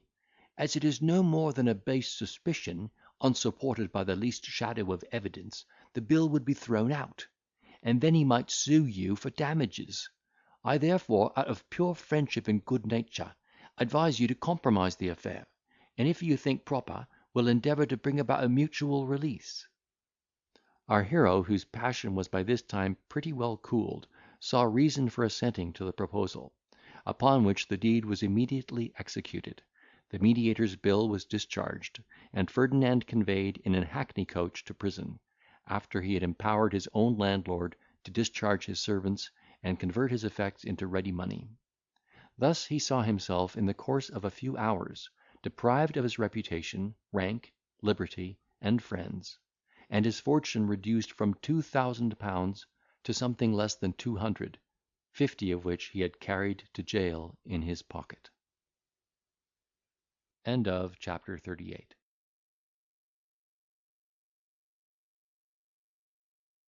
Just as he entered these mansions of misery, his ears were invaded with a hoarse and dreadful voice, exclaiming, "You, Bess Beetle, score a couple of fresh eggs, a pennyworth of butter, and half a pint of mountain to the king,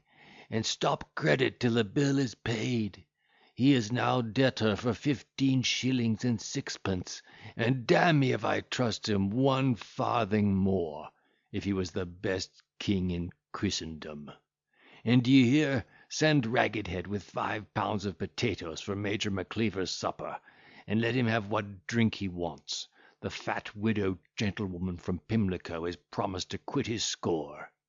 Sir Mungo Barebones may have some hasty pudding and small beer, though I don't expect to see his coin, no more than to receive the 18 pence I laid out for a pair of breeches to his backside. What then? He's a quiet sort of body, and a great scholar, and it was a scandal to the place to see him going about in that naked condition. As for the mad Frenchman with the beard, if you give him so much as a cheese paring, you bitch, I'll send you back to the hole among your old companions. An impudent dog, I'll teach him to draw his sword upon the governor of an English county jail. What? I suppose he thought he had to do with a French hang-tang-dang? Rabbit him! He shall eat his white feather before I give him credit for a morsel of bread." Although our adventurer was very little disposed at this juncture to make observations foreign to his own affairs, he could not help taking notice of these extraordinary injunctions, especially those concerning the person who was entitled king;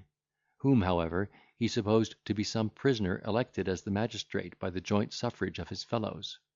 Having taken possession of his chamber, which he rented at 5 shillings a week, and being ill at ease in his own thoughts, he forthwith secured his door, undressed, and went to bed, in which, though it was none of the most elegant or inviting couches, he enjoyed profound repose after the accumulated fatigues and mortifications of the day.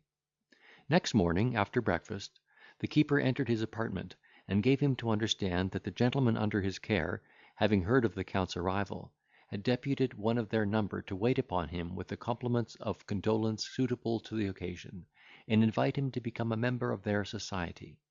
Our hero could not politely dispense with this instance of civility, and their ambassador being instantly introduced by the name of Captain Minikin, saluted him with great solemnity. This was a person equally remarkable for his extraordinary figure and address. His age seemed to border upon 40, his stature amounted to 5 feet, his visage was long, meagre, and weather-beaten, and his aspect, though not quite rueful, exhibited a certain formality, which was the result of care and conscious importance.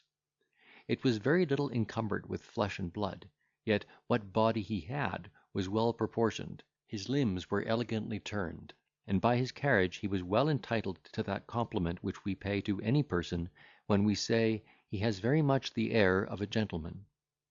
There was also an evident singularity in his dress, which, though intended as an improvement, appeared to be an extravagant exaggeration of the mode, and at once evinced him an original to the discerning eyes of our adventurer,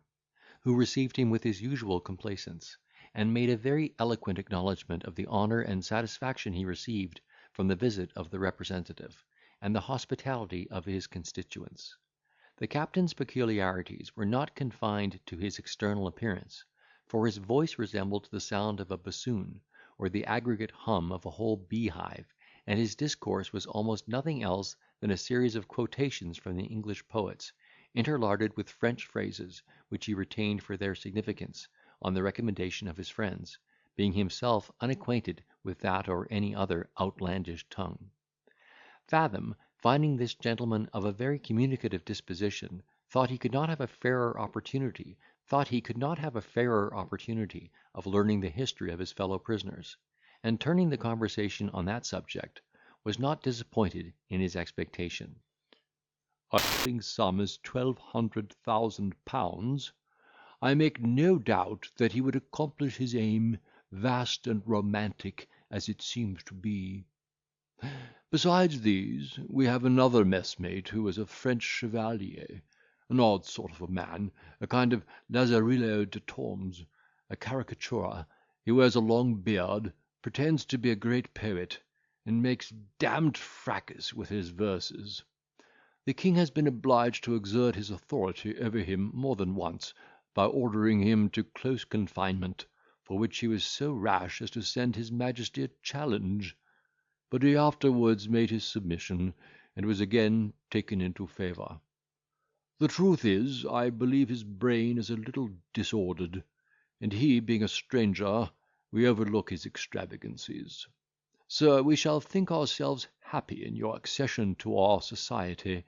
You will be under no sort of restraint, for though we dine at one table, every individual calls and pays for his own mess. Our conversation, such as it is, will not, I hope, be disagreeable; and though we have not opportunities of breathing the pure Arcadian air, and cannot, under the shade of melancholy boughs, lose in neglect the creeping hours of time, we may enjoy ourselves over a glass of punch or a dish of tea. Nor are we destitute of friends, who visit us in these shades of distress. The Major has numerous acquaintance of both sexes, among others a first cousin of good fortune, who, with her daughters, often cheer our solitude. She is a very sensible ladylike gentlewoman, and the young ladies have a certain degagee air, that plainly shows they have seen the best company. Besides, I will venture to recommend Mrs. Minikin as a woman of tolerable breeding and capacity, who I hope will not be found altogether deficient in the accomplishments of the sex; so that we find means to make little parties, in which the time glides away insensibly. Then I have a small collection of books which are at your service. You may amuse yourself with Shakespeare, or Milton, or Don Quixote, or any other of our modern authors that are worth reading, such as the Adventures of Lovey, Lady Frail, George Edwards, Joe Thompson, Bampfield Moore Carew, young Scarron, and Miss Betsy Thoughtless. And if you have a taste for drawing, I can entertain you with a parcel of prints by the best masters." A man of our hero's politeness could not help expressing himself in the warmest terms of gratitude for this courteous declaration. He thanked the captain in particular for his obliging offers, and begged he would be so good as to present his respects to the society, of which he longed to be a member. It was determined therefore that Minikin should return in an hour, when the Count would be dressed, in order to conduct him into the presence of his Majesty, and he had already taken his leave for the present, when all of a sudden he came back, and taking hold of a waistcoat that laid upon a chair, "Sir," said he, "give me leave to look at that fringe. I think it is the most elegant knitting I ever saw. But pray, sir, are not these quite out of fashion? I thought plain silk, such as this that I wear, had been the mode, with the pockets very low." Before Fathom had time to make any sort of reply, he took notice of his hat and pumps, the first of which, he said, was too narrow in the brims, and the last an inch too low in the heels. Indeed, they formed a remarkable contrast with his own, for, exclusive of the fashion of the cock, which resembled the form of a Roman galley, the brim of his hat, if properly spread, would have projected a shade sufficient to shelter a whole file of musketeers from the heat of a summer's sun, and the heels of his shoes were so high as to raise his feet 3 inches at least from the surface of the earth. Having made these observations for the credit of his taste, he retired, and returning at the time appointed, accompanied Ferdinand to the apartment of the king, at the doors of which their ears were invaded with a strange sound, being that of a human voice imitating the noise of a drum.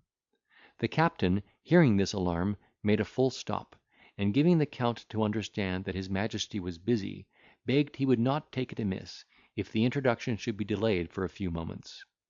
Fathom, curious to know the meaning of what he had heard, applied to his guide for information, and learned that the king and the major, whom he had nominated to the post of his general-in-chief, were employed in landing troops upon the Genoese territory, that is, they were settling beforehand the manner of their disembarkation.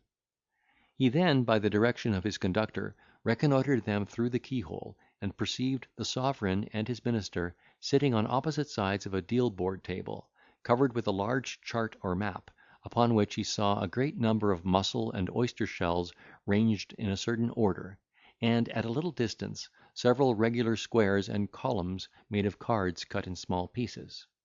The prince himself, whose eyes were reinforced by spectacles, surveyed this armament with great attention, while the general put the whole in action, and conducted their motions by a beat of drum. The mussel shells, according to Minikin's explanation, represented the transports; the oyster shells were considered as the men of war that covered the troops in landing; and the pieces of card exhibited the different bodies into which the army was formed upon its disembarkation.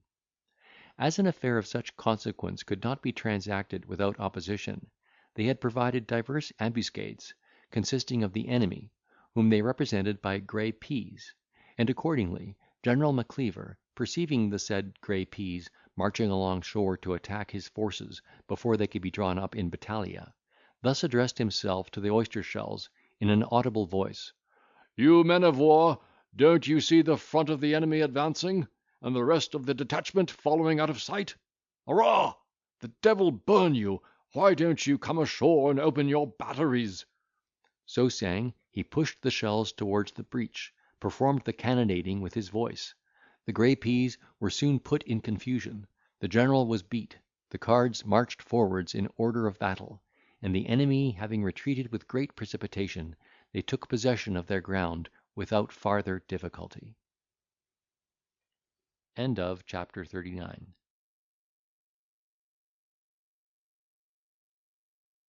General Macleaver put the whole army, navy, transports, and scene of action into a canvas bag. The prince unsaddled his nose, and Captain Minikin being admitted, our hero was introduced in form.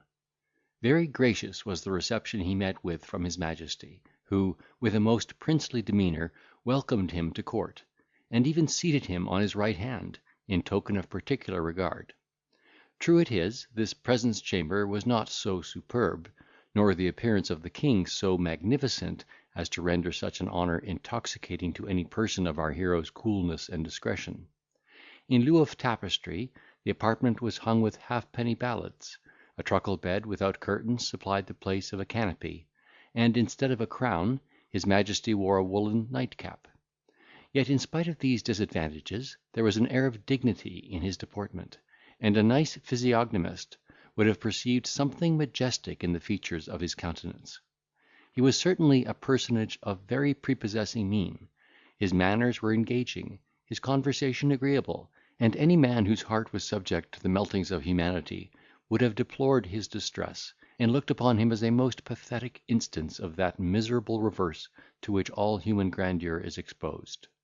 His fall was even greater than that of Belisarius, who, after having obtained many glorious victories over the enemies of his country, is said to have been reduced to such extremity of indigence, that in his old age, when he was deprived of his eyesight, he sat upon the highway like a common mendicant, imploring the charity of passengers in the piteous exclamation of Date obulum Belisario, that is, spare a farthing to your poor old soldier Belisarius. I say this general's disgrace was not so remarkable as that of Theodore, because he was the servant of Justinian; consequently his fortune depended upon the nod of that emperor, whereas the other actually possessed the throne of sovereignty by the best of all titles, namely, the unanimous election of the whole people over whom he reigned, and attracted the eyes of all Europe by the efforts he made in breaking the bands of oppression, and vindicating that liberty which is the birthright of man. The English of former days, alike renowned for generosity and valour, treated those hostile princes, whose fate it was to wear their chains with such delicacy of benevolence, as ever dispelled the horrors of captivity; but their posterity of this refined age feel no compunction at seeing an unfortunate monarch, their former friend, ally, and partisan, languish amidst the miseries of a loathsome jail, for a paltry debt contracted in their own service. But, moralising apart, our hero had not long conversed with this extraordinary debtor, who in his present condition assumed no other title than that of baron, that he perceived in him a spirit of Quixotism, which all his experience, together with the vicissitudes of his fortune, had not been able to overcome. Not that his ideas soared to such a pitch of extravagant hope as that which took possession of his messmates, who frequently quarrelled one with another about the degrees of favour to which they should be entitled after the king's restoration; but he firmly believed that affairs would speedily take such a turn in Italy as would point out to the English court the expediency of employing him again, and his persuasion seemed to support him against every species of poverty and mortification. While they were busy in trimming the balance of power on the other side of the Alps, their deliberations were interrupted by the arrival of a scullion, who came to receive their orders touching the bill of fare for dinner, and his majesty found much more difficulty in settling this important concern than in compromising all the differences between the emperor and the Queen of Spain. At length, however, General Macleaver undertook the office of purveyor for his prince. Captain Minikin insisted upon treating the Count, and in a little time the table was covered with a cloth, which, for the sake of my delicate readers, I will not attempt to describe. At this period they were joined by Sir Mungo Barebones, who, having found means to purchase a couple of mutton chops, had cooked a mess of broth, which he now brought in a saucepan to the general rendezvous. This was the most remarkable object which had hitherto presented itself to the eyes of Fathom.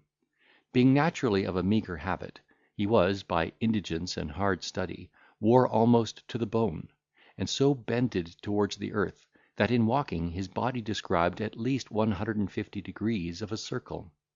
The want of stockings and shoes he supplied with a jockey's straight boot and a half jack.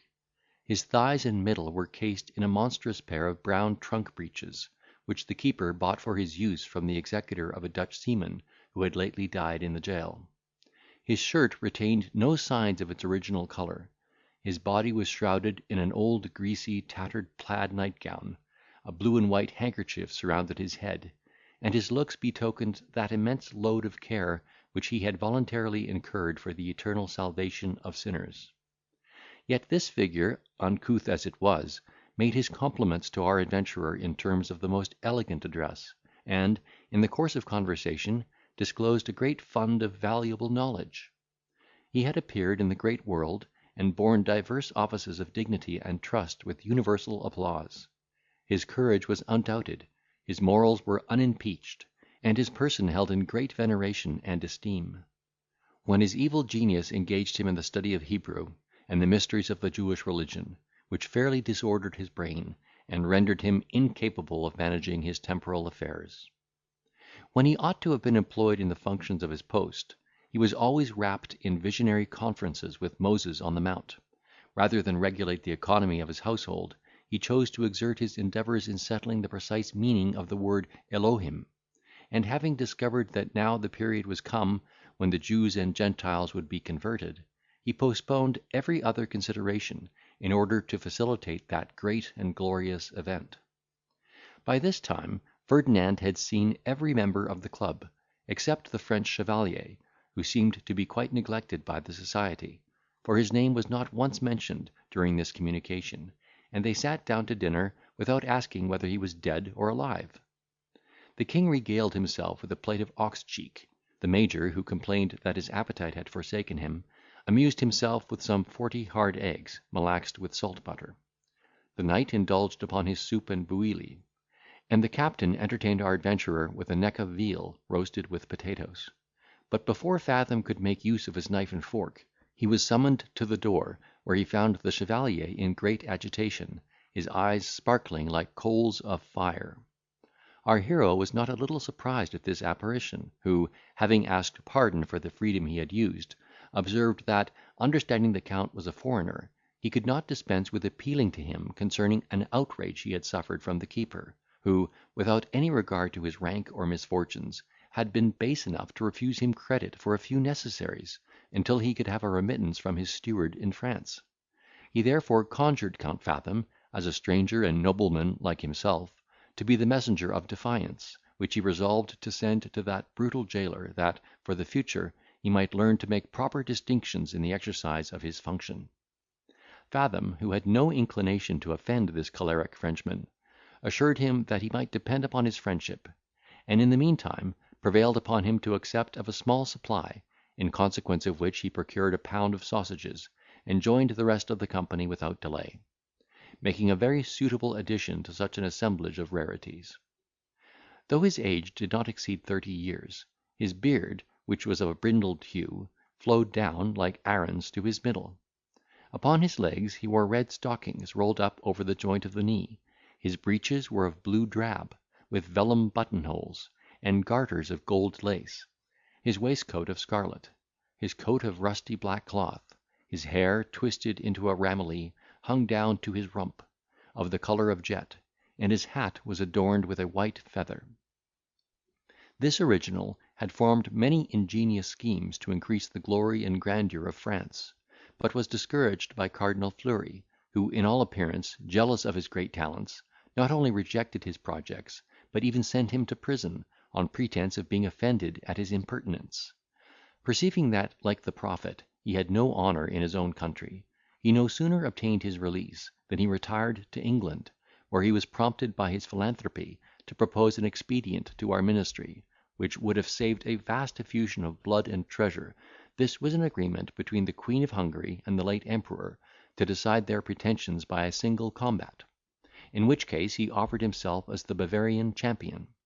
But in this endeavour he also proved unsuccessful. Then, turning his attention to the delights of poetry, he became so enamoured of the muse, that he neglected every other consideration, and she, as usual, gradually conducted him to the author's never failing goal, a place of rest appointed for all those sinners whom the profane love of poetry hath led astray. Chapter 40. Among other topics of conversation that were discussed at this genial meeting, Sir Mungo's scheme was brought upon the carpet by his majesty, who was graciously pleased to ask how his subscription filled. To this interrogation the knight answered, that he met with great opposition from a spirit of levity and self-conceit, which seemed to prevail in this generation, but that no difficulties should discourage him from persevering in his duty; and he trusted in God, that in a very little time he should be able to confute and overthrow the false philosophy of the moderns, and to restore the writings of Moses to that preeminence and veneration which is due to an inspired author. He spoke of the immortal Newton with infinite contempt, and undertook to extract from the Pentateuch a system of chronology which would ascertain the progress of time since the fourth day of the creation to the present hour, with such exactness that not one vibration of a pendulum should be lost. Nay, he affirmed, that the perfection of all the arts and sciences might be attained by studying these secret memoirs, and that he himself did not despair of learning from them the art of transmuting baser metals into gold. The chevalier, though he did not pretend to contradict these assertions, was too much attached to his own religion to acquiesce in the knight's project of converting the Jews and the Gentiles to the Protestant heresy, which he said God Almighty would never suffer to triumph over the interests of his own holy Catholic Church. This objection produced abundance of altercation between two very unequal disputants; and the Frenchman, finding himself puzzled by the learning of his antagonist, had recourse to the argumentum ad hominem, by laying his hand upon his sword, and declaring that he was ready to lose the last drop of his blood in opposition to such a damnable scheme. Sir Mungo, though in all appearance reduced to the last stage of animal existence, no sooner heard this epithet applied to his plan, than his eyes gleamed like lightning. He sprung from his seat with the agility of a grasshopper, and darting himself out at the door like an arrow from a bow, reappeared in a moment with a long rusty weapon, which might have been shown among a collection of rarities as the sword of Guy Earl of Warwick. This implement he brandished over the chevalier's head with the dexterity of an old prize fighter, exclaiming in the French language, "Thou art a profane wretch, marked out for the vengeance of Heaven, whose unworthy minister I am, and here thou shalt fall by the sword of the Lord and of Gideon."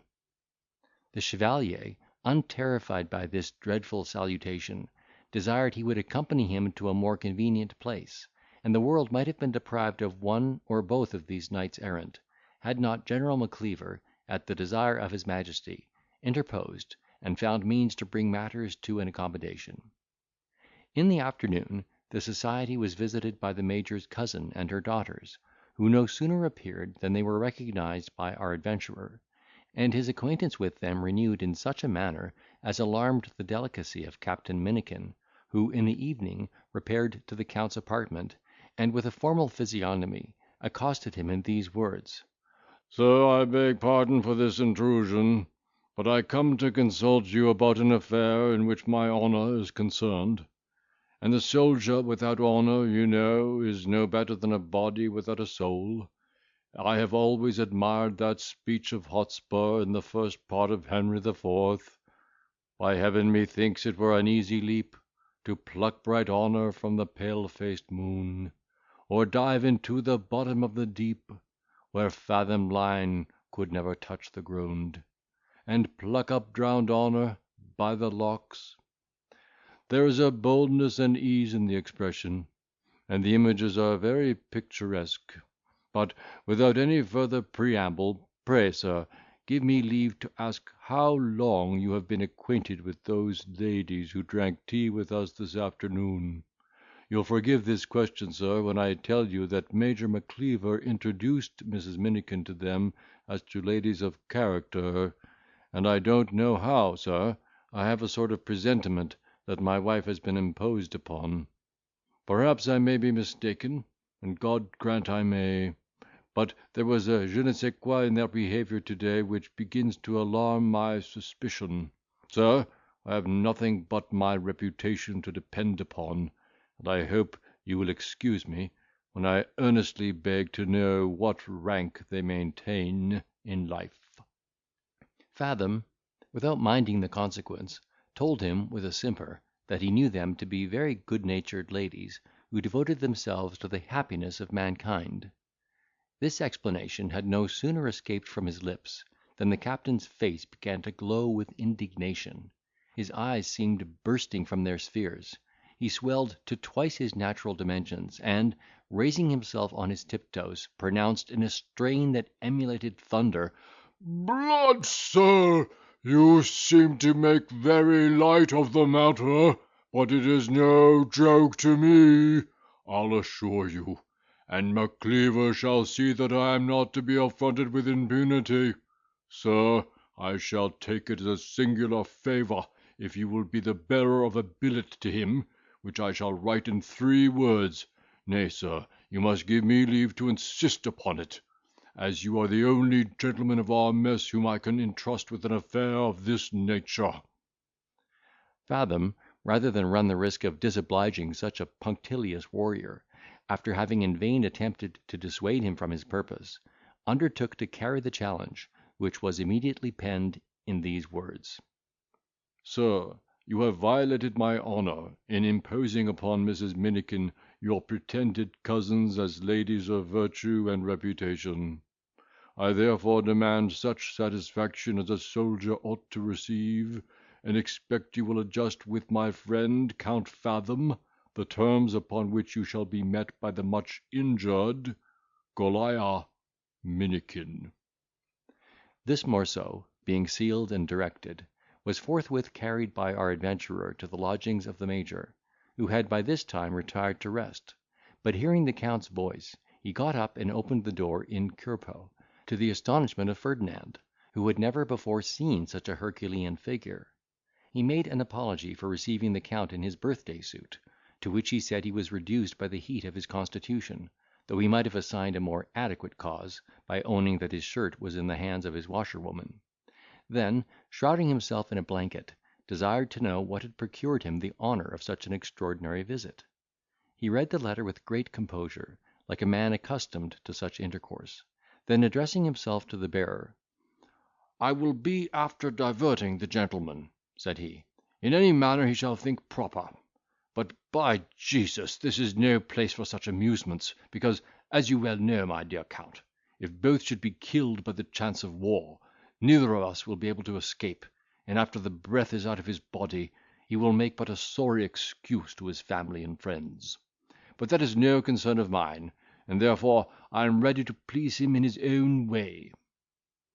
Fathom approved of his remarks, which he reinforced with sundry considerations, to the same purpose, and begged the assistance of the Major's advice, in finding some expedient to terminate the affair without bloodshed, that no troublesome consequences might ensue either to him or to his antagonist, who, in spite of his overstraining formality, seemed to be a person of worth and good nature. "With all my heart," said the generous Hibernian, "I have a great regard for the little man, and my own character is not to seek at this time of day. I have served a long apprenticeship to fighting, as this same carcass can testify, and if he compels me to run him through the body, by my soul I shall do it in a friendly manner." So saying, he threw aside the blanket, and displaying scars and seams innumerable upon his body, which appeared like old patched leathern doublet. "I remember," proceeded this champion, "when I was a slave at Algiers, Murphy Macmorris and I happened to have some difference in the bagnio, upon which he bade me turn out. "Arrah, for what?" said I. "Here are no weapons that a gentleman can use, and you would not be such a negro as to box like an English carman." After he had puzzled himself for some time, he proposed that we should retire into a corner, and funk one another with brimstone, till one of us should give out. Accordingly, we crammed half a dozen tobacco pipes with sulphur, and setting foot to foot, began to smoke, and kept a constant fire until Macmorris dropped down. Then I threw away my pipe, and taking poor Murphy in my arms, "What, are you dead?" said I. "If you're dead, speak." "No, by Jesus," cried he, "I an't dead, but I'm speechless." So he owned I had obtained the victory, and we were as good friends as ever. Now, if Mr. Minikin thinks proper to put the affair upon the same issue, I will smoke a pipe of brimstone with him to-morrow morning, and if I cry out first, I will be after asking pardon for this supposed affront. Fathom could not help laughing at the proposal, to which, however, he objected on account of Minikin's delicate constitution, which might suffer more detriment from breathing in an atmosphere of sulphur than from his discharge of a pistol, or the thrust of a small sword. He therefore suggested another expedient in lieu of the sulphur, namely the gum called asafoetida, which, though abundantly nauseous, could have no effect upon the infirm texture of the lieutenant's lungs. This hint being relished by the major, our adventurer returned to his principal, and having repeated the other's arguments against the use of mortal instruments, described the succedaneum which he had concerted with Macleaver. The captain at first believed the scheme was calculated for subjecting him to the ridicule of his fellow prisoners, and began to storm with great violence; but by assurances and address of Fathom, he was at length reconciled to the plan, and preparations were made on each side for this duel, which was actually smoked next day about noon in a small closet, detached from the challenger's apartment, and within hearing of his majesty and all his court, assembled as witnesses and umpires of the contest. The combatants, being locked up together, began to ply their engines with great fury, and it was not long before Captain Minikin perceived he had a manifest advantage over his antagonist; for his organs were familiarised to the effluvia of this drug, which he had frequently used in the course of a hypochondriac disorder; whereas Macleaver, who was a stranger to all sorts of medicine, by his wry faces and attempts to puke, expressed the utmost abhorrence of the smell that invaded his nostrils. Nevertheless, resolved to hold out to the last extremity, he continued in action until the closet was filled with such an intolerable vapour as discomposed the whole economy of his entrails, and compelled him to disgorge his breakfast in the face of his opponent, whose nerves were so disconcerted by this disagreeable and unforeseen discharge, that he fell back into his chair in a swoon, and the major bellowed aloud for assistance. The door being opened, he ran directly to the window to inhale the fresh air, while the captain, recovered from his fit, complained of Macleaver's unfair proceeding, and demanded justice of the arbitrators, who decided in his favour; and the major being prevailed upon to ask pardon for having introduced Mrs. Minikin to women of rotten reputation, the parties were reconciled to each other, and peace and concord re-established in the mess. Fathom acquired universal applause for his discreet and humane conduct upon this occasion, and that same afternoon had an opportunity of seeing the lady in whose cause he had exerted himself.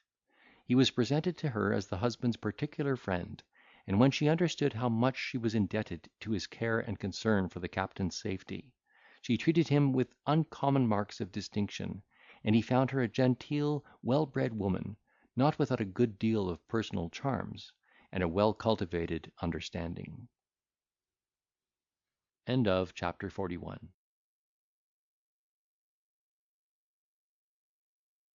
As she did not lodge within the precincts of this garrison, she was one day, after tea, conducted to the gate by the captain and the count;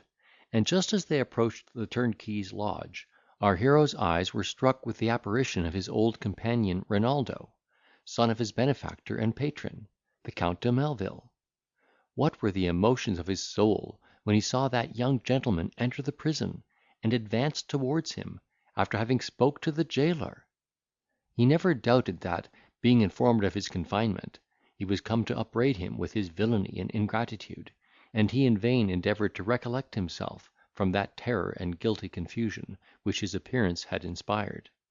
when the stranger, lifting up his eyes, started back with signs of extreme amazement, and, after a considerable pause, exclaimed, "Heaven and earth! Sure my eyes do not deceive me. Is not your name Fathom? It must be my old friend and companion, the loss of whom I have so long regretted." With these words he ran towards our adventurer, and, while he clasped him in his arms with all the eagerness of affection, protested that this was one of the happiest days he had ever seen. Ferdinand, who from this salutation concluded himself still in possession of Renaldo's good opinion, was not deficient in expressions of tenderness and joy. He returned his embraces with equal ardour, the tears trickled down his cheeks, and that perturbation which proceeded from conscious perfidy and fear, was mistaken by the unsuspecting Hungarian for the sheer effects of love, gratitude, and surprise. These first transports having subsided, they adjourned to the lodgings of Fathom, who soon recollected his spirits and invention so well, as to amuse the other with a feigned tale of his having been taken by the French, sent prisoner into Champagne, from whence he had written many letters to Count Melvil and his son, of whom he could hear no tidings; of his having contracted an intimacy with a young nobleman of France, who died in the flower of his age, after having, in token of his friendship, bequeathed to him a considerable legacy. By this he had been enabled to visit the land of his forefathers in the character of a gentleman, which he had supported with some vigour, until he was betrayed into a misfortune that exhausted his funds, and drove him to the spot where he was now found. And he solemnly declared, that, far from forgetting the obligation he owed to Count Melvil, or renouncing the friendship of Renaldo, he had actually resolved to set out for Germany on his return to the house of his patron in the beginning of the week posterior to that in which he had been arrested. Young Melvil, whose own heart had never known the instigations of fraud, implicitly believed the story and protestations of Fathom; and, though he would not justify that part of his conduct by which the term of his good fortune was abridged, he could not help excusing an indiscretion into which he had been hurried by the precipitancy of youth and the allurements of an artful woman. Nay, with the utmost warmth of friendship, he undertook to wait upon Trapwell, and endeavour to soften him into some reasonable terms of composition. Fathom seemed to be quite overwhelmed with a deep sense of all this goodness, and affected the most eager impatience to know the particulars of Renaldo's fate since their unhappy separation, more especially his errand to the uncomfortable place, which he should henceforth revere as the providential scene of their reunion. Nor did he forget to inquire, in the most affectionate and dutiful manner, about the situation of his noble parents and amiable sister. At mention of these names, Renaldo, fetching a deep sigh, "Alas, my friend," said he, "the Count is no more; and what aggravates my affliction for the loss of such a father, it was my misfortune to be under his displeasure at the time of his death. Had I been present on that melancholy occasion, so well I knew his generosity and paternal tenderness, that sure I am he would in his last moments have forgiven an only son, whose life had been a continual effort to render himself worthy of such a parent, and whose crime was no other than an honourable passion for the most meritorious of her sex. But I was removed at a fatal distance from him, and doubtless my conduct must have been invidiously misrepresented. Be that as it will, my mother has again given her hand in wedlock to Count Tobias, by whom I have the mortification to be informed that I am totally excluded from my father's succession; and I learn from other quarters that my sister is barbarously treated by this inhuman father-in-law. Grant Heaven, I may soon have an opportunity of expostulating with the tyrant upon that subject." So saying, his cheeks glowed, and his eyes lightened with resentment. Then he thus proceeded: "My coming hither to-day was with a view to visit a poor female relation, from whom I yesterday received a letter, describing her most deplorable situation, and soliciting my assistance; but the turnkey affirms that there is no such person in the jail, and I was on my way to consult the keeper, when I was agreeably surprised with the sight of my dear Fathom." Our adventurer, having wiped from his eyes the tears which were produced by the news of his worthy patron's death, desired to know the name of that afflicted prisoner, in whose behalf he interested himself so much; and Renaldo produced the letter subscribed, "Your unfortunate cousin, Helen Melvil." This pretended relation, after having explained the degree of consanguinity which she and the Count stood in to each other, and occasionally mentioned some anecdotes of the family in Scotland, gave him to understand that she had married a merchant of London, who, by repeated losses in trade, had been reduced to indigence, and afterwards confined to prison, where he then lay a breathless corpse, having left her in the utmost extremity of wretchedness and want, with 2 young children in the small pox, and an incurable cancer in one of her own breasts. Indeed, the picture she drew was so moving, and her expressions so sensibly pathetic, that no person whose heart was not altogether callous could peruse it without emotion. Renaldo had sent 2 guineas by the messenger, whom she had represented as a trusty servant, whose fidelity had been proof against all the distress of her mistress, and he was now arrived in order to reinforce his bounty. Fathom, in the consciousness of his own practices, immediately comprehended the scheme of this letter, and confidently assured him that no such person resided in the prison, or in any other place; and when his friend applied for information to the keeper, these assurances were confirmed, and that stern janitor told him he had been imposed upon by a stale trick, which was often practised upon strangers by a set of sharpers, who make it their business to pick up hints of intelligence relating to private families, upon which they build such superstructures of fraud and imposition. However piqued the young Hungarian might be to find himself duped in this manner, he rejoiced at the occasion which had thrown Fathom in his way,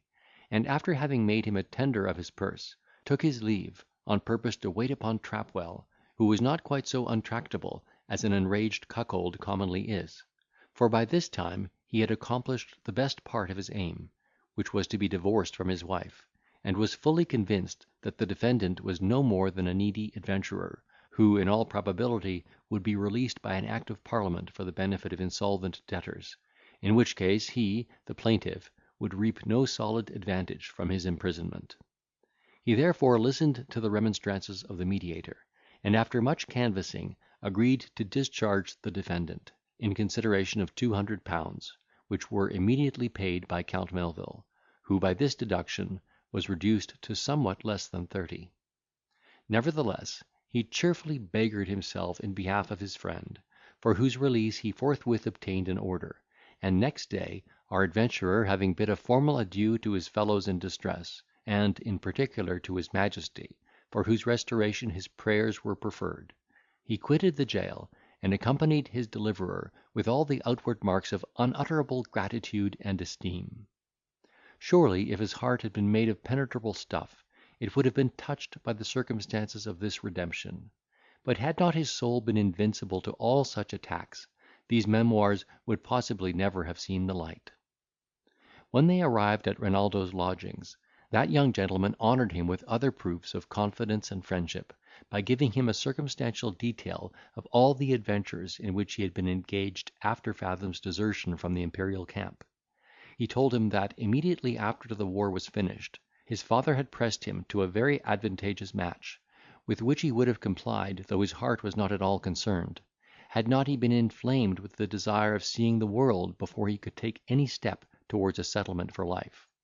that he had signified his sentiments on this head to the Count, who opposed them with unusual obstinacy, as productive of a delay which might be fatal to his proposal; for which reason he had retired incognito from his family, and travelled through sundry states and countries, in a disguise by which he eluded the inquiries of his parents; that in the course of these peregrinations he was captivated by the irresistible charms of a young lady, on whose heart he had the good fortune to make a tender impression; that their mutual love had subjected both to many dangers and difficulties, during which they suffered a cruel separation; after the torments of which he had happily found her in England, where she now lived entirely cut off from her native country and connections, and destitute of every other resource but his honour, love, and protection; and finally, that he was determined to combat his own desires, how violent soever they might be, until he should have made some suitable provision for the consequences of a stricter union with the mistress of his soul, that he might not, by a precipitate marriage, ruin the person whom he adored. This end he proposed to attain, by an application to the court of Vienna, which he did not doubt would have some regard to his own service, and that of his father, and thither he resolved to repair, with the first opportunity, now that he had found a friend with whom he could entrust the inestimable jewel of his heart. He likewise gave our hero to understand that he had been 8 months in England, during which he had lived in a frugal manner, that he might not unnecessarily exhaust the money he had been able to raise upon his own credit; that, hitherto, he had been obliged to defer his departure for Germany on account of his attendance upon the mother of his mistress, who was lately dead of sorrow and chagrin; and that, since he resided in London, he had often heard of the celebrated Count Fathom, though he never imagined that his friend Ferdinand could be distinguished by that appellation. Chapter 42.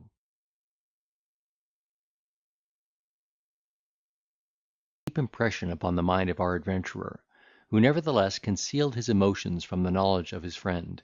and was next day introduced to that hidden treasure which Renaldo had spoken with such rapture and adoration. It was not without reason he had expatiated upon the personal attractions of this young lady, whom, for the present, we shall call Monimia, a name that implies her orphan situation. When she entered the room, even Fathom, whose eyes had been sated with beauty, was struck dumb with admiration, and could scarce recollect himself so far as to perform the ceremony of his introduction. She seemed to be about the age of 18. Her stature was tall, her motion graceful. A knot of artificial flowers restrained the luxuriancy of her fine black hair, that flowed in shining ringlets down her snowy neck. The contour of her face was oval, her forehead remarkably high, her complexion clean and delicate, though not florid, and her eyes were so piercing as to strike the soul of every beholder. Yet upon this occasion one half of their vivacity was eclipsed by a languishing air of melancholy concern, which, while it in a manner sheathed the edge of her beauty, added a most engaging sweetness to her looks. In short, every feature was elegantly perfect, and the harmony of the whole ravishing and delightful. It was easy to perceive the mutual sentiments of the two lovers at meeting, by the pleasure that sensibly diffused itself in the countenances of both. Fathom was received by her as the intimate friend of her admirer, whom she had often heard of in terms of the most sincere affection, and the conversation was carried on in the Italian language, because she was a foreigner who had not as yet made great proficiency in the knowledge of the English tongue. Her understanding was such as, instead of diminishing, reinforced the prepossession which was inspired by her appearance; and, if the sum total of her charms could not melt the heart, it at least excited the appetite of Fathom to such a degree, that he gazed upon her with such violence of desire, as had never transported him maxims, he might have succeeded with 9/10 of the fair sex. But for once he erred in his calculation. Monimia's soul was perfect, her virtue impregnable. His first approaches were, as usual, performed by the method of insinuation, which succeeded so well, that in a few days he actually acquired a very distinguished share of her favour and esteem.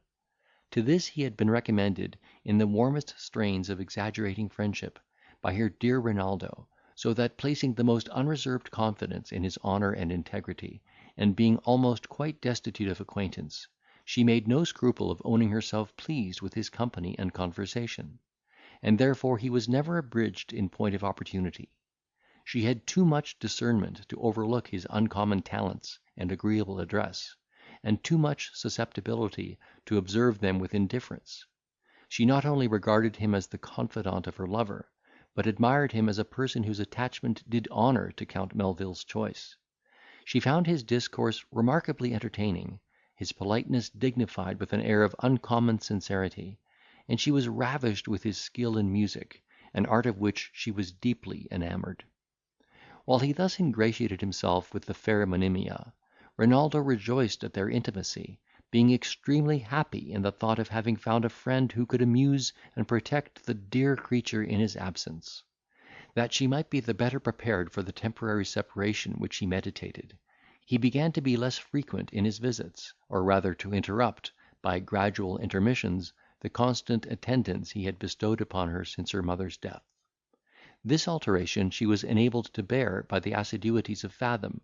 when she understood that her lover was indispensably employed in negotiating a sum of money for the purposes of his intended voyage. This was really the case; for, as the reader hath been already informed, the provision he had made for that emergency was expended in behalf of our adventurer, and the persons of whom he had borrowed it, far from approving of the use to which it was put, and accommodating him with a fresh supply, reproached him with his benevolence as an act of dishonesty to them, and, instead of favouring this second application, threatened to distress him for what he had already received. While he endeavoured to surmount these difficulties, his small reversion was quite exhausted, and he saw himself on the brink of wanting the common necessaries of life. There was no difficulty which he could not have encountered with fortitude, had he alone been concerned; but his affection and regard for Monimia were of such a delicate nature, that, far from being able to bear the prospect of her wanting the least convenience, he could not endure that she should suspect her situation cost him a moment's perplexity, because he foresaw it would wring her gentle heart with unspeakable anguish and vexation.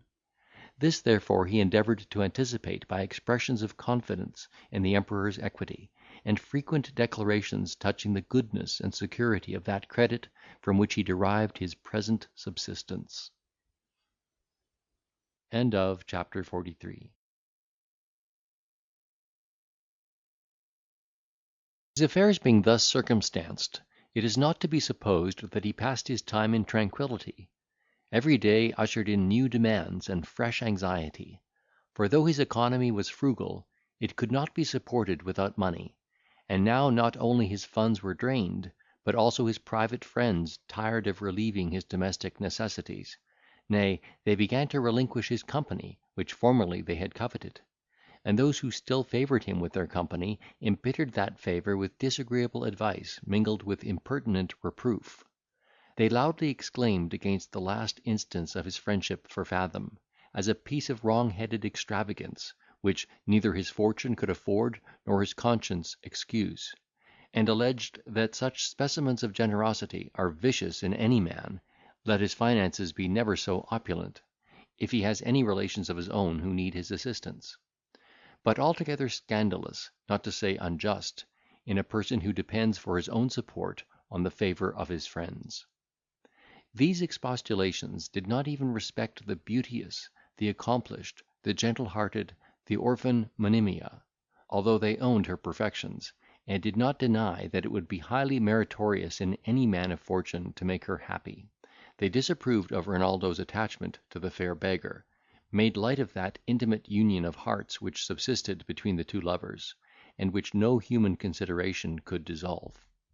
and some of them, in the consummation of their prudence, ventured to hint a proposal of providing for her in the service of some lady of fashion.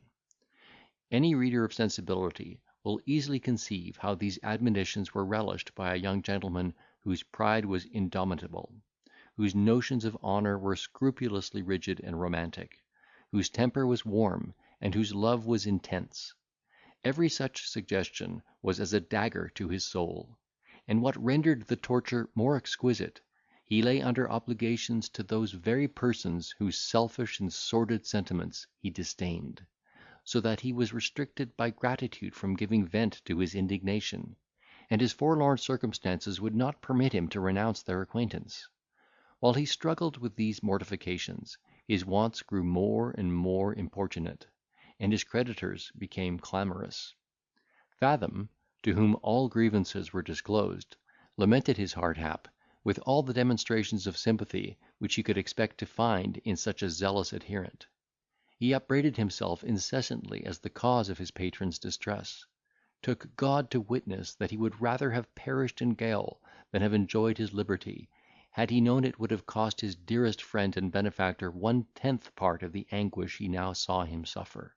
and, in conclusion, the fervency of his affection glowed to such a degree, that he offered to beg, steal, or plunder on the highway, for Renaldo's assistance.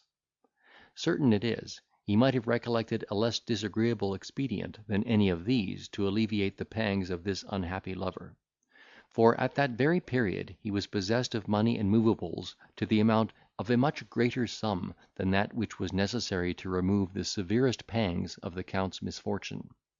But whether he did not reflect upon this resource, or was willing to let Melvil be better acquainted with adversity, which is the great school of life, I shall leave the reader to determine.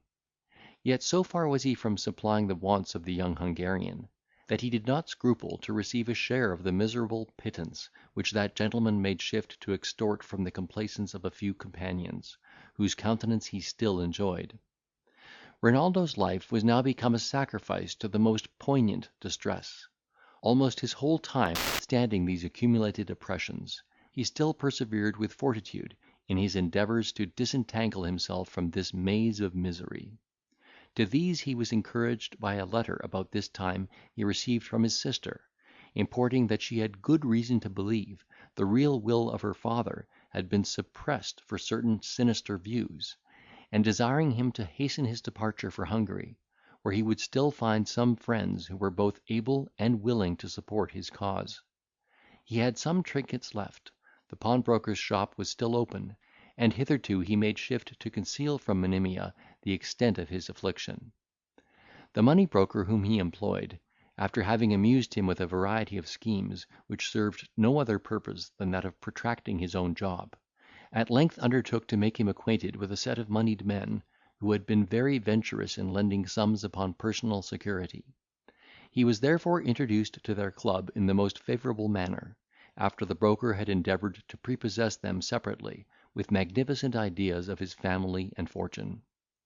By means of this anticipation, he was received with a manifest relaxation of that severity which people of this class mingle in their aspects to the world in general, and they even vied with each other in their demonstrations of hospitality and respect, for every one in particular looked upon him as a young heir, who would bleed freely, and mortgage at cent per cent. Renaldo, buoyed up with these exterior civilities, began to flatter himself with hopes of success, which, however, were soon checked by the nature of the conversation, during which the chairman upbraided one of the members in open club for having once lent £40 upon slight security. The person accused alleged in his own defence, that the borrower was his own kinsman, whose funds he knew to be sufficient;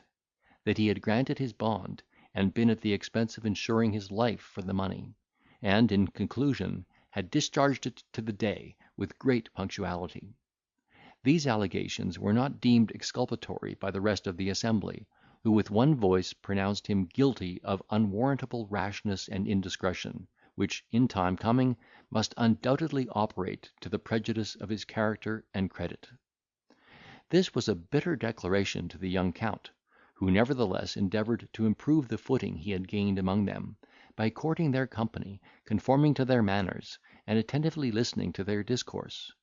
When he had cultivated them with great assiduity for the space of some weeks, dined at their houses upon pressing invitations, and received repeated offers of service and friendship, believing that things were now ripe for the purpose, he one day, at a tavern to which he had invited him to dinner, ventured to disclose his situation to him whose countenance was least unpromising; and, as he introduced the business with a proposal of borrowing money, he perceived his eyes sparkle with a visible alacrity, from which he drew a happy presage. But, alas! this was no more than a transient gleam of sunshine, which was suddenly obumbrated by the sequel of his explanation, insomuch that, when the merchant understood the nature of the security, his visage was involved in a most disagreeable, which aggravated misfortune could not fail to affect his temper and deportment. The continual efforts he made to conceal his vexation produced a manifest distraction in his behaviour and discourse. He began to be seized with horror at the sight of poor Monimia, whom he therefore shunned as much as the circumstances of their correspondence would allow, and every evening he went forth alone to some solitary place, where he could, unperceived, give a loose to the transports of his sorrow, and in silence meditate some means to lighten the burden of his woe. His heart was sometimes so savaged with despair, which represented mankind as his inveterate enemies, that he entertained thoughts of denouncing war against the whole community, and supplying his own wants with the spoils he should win. At other times he was tempted with the desire of putting an end to his miseries and life together; yet these were but the transitory suggestions of temporary madness, that soon yielded to the dictates of reason. From the execution of the first, he was restrained by his own notions of honour and morality; and from using the other expedient, he was deterred by his love for Monimia, together with the motives of philosophy and religion. While in this manner he secretly nursed the worm of grief that preyed upon his vitals, the alteration in his countenance and conduct did not escape the eyes of that discerning young lady.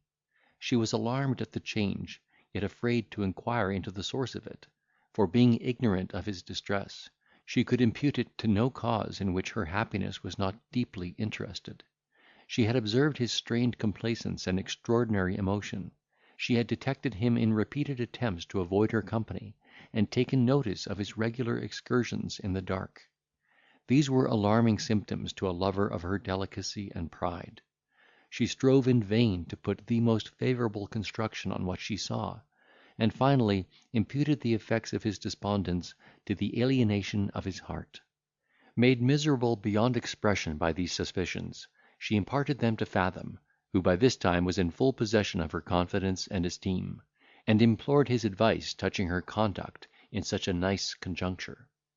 This artful politician, who rejoiced at the effect of her penetration, no sooner heard himself questioned on the subject, than he gave tokens of surprise and confusion, signifying his concern to find she had discovered what, for the honour of his friend, he wished had never come to light.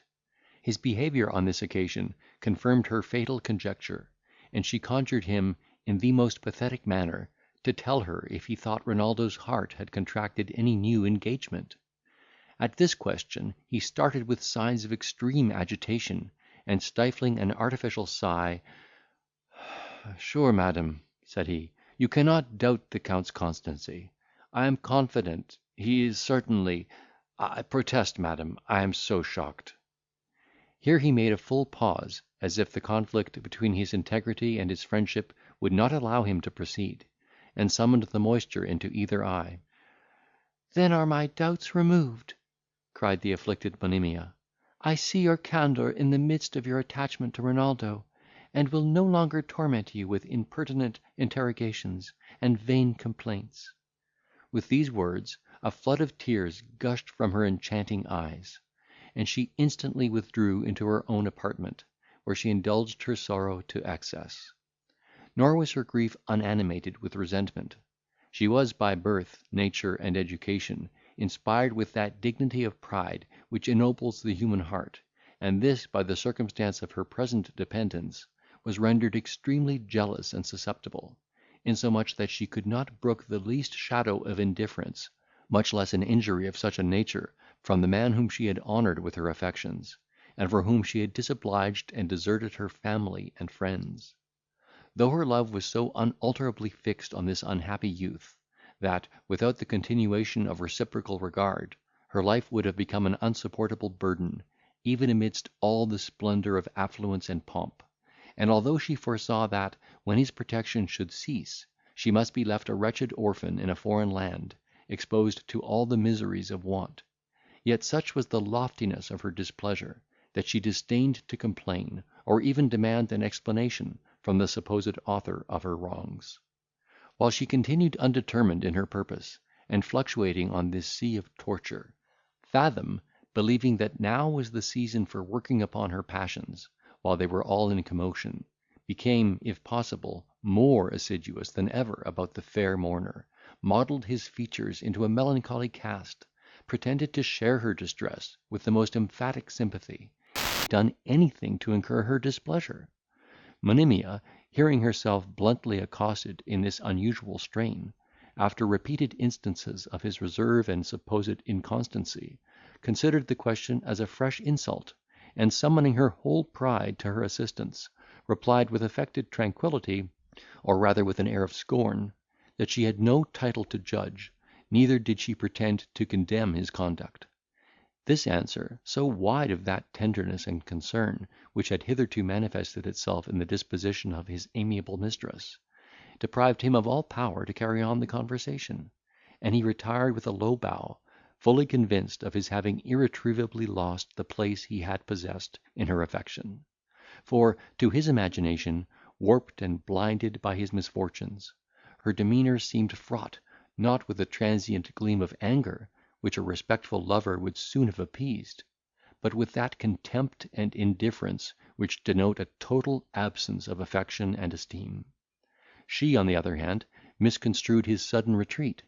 and now they beheld the actions of each other through the false medium of prejudice and resentment. To such fatal misunderstandings the peace and happiness of whole families often fall a sacrifice. End of chapter 45.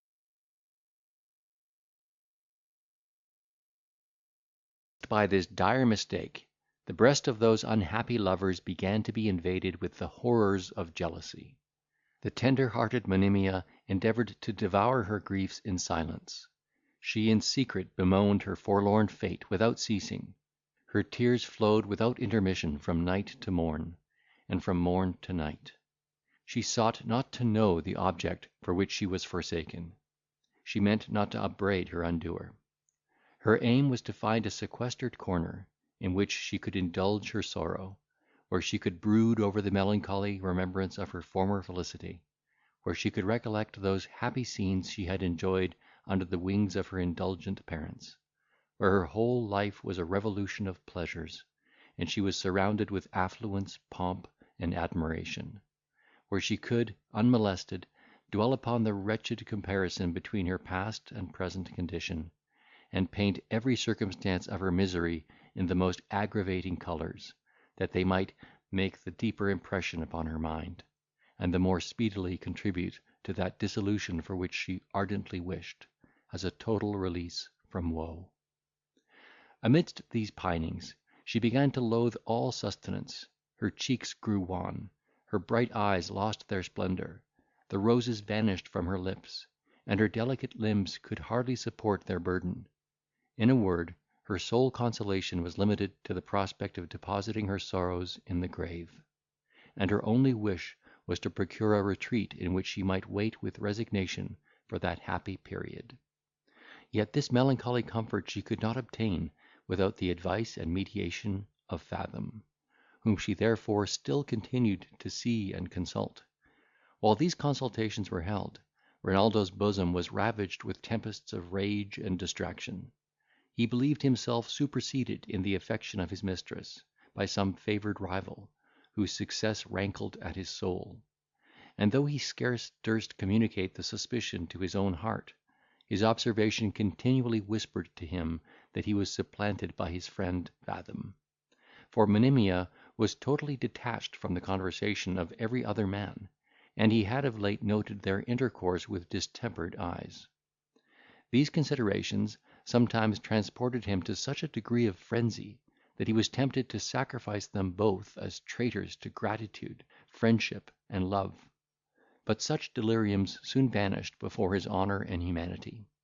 He would not allow himself to think amiss of Ferdinand, until some undoubted mark of his guilt should appear; and this was so far from being the case, that hitherto there was scarce a presumption. On the contrary, he said to himself, I am hourly receiving proofs of his sympathy and attachment, not but that he may be the innocent cause of my mishap. His superior qualifications may have attracted the eye, and engaged the heart of that inconstant fair, without his being sensible of the victory he has won;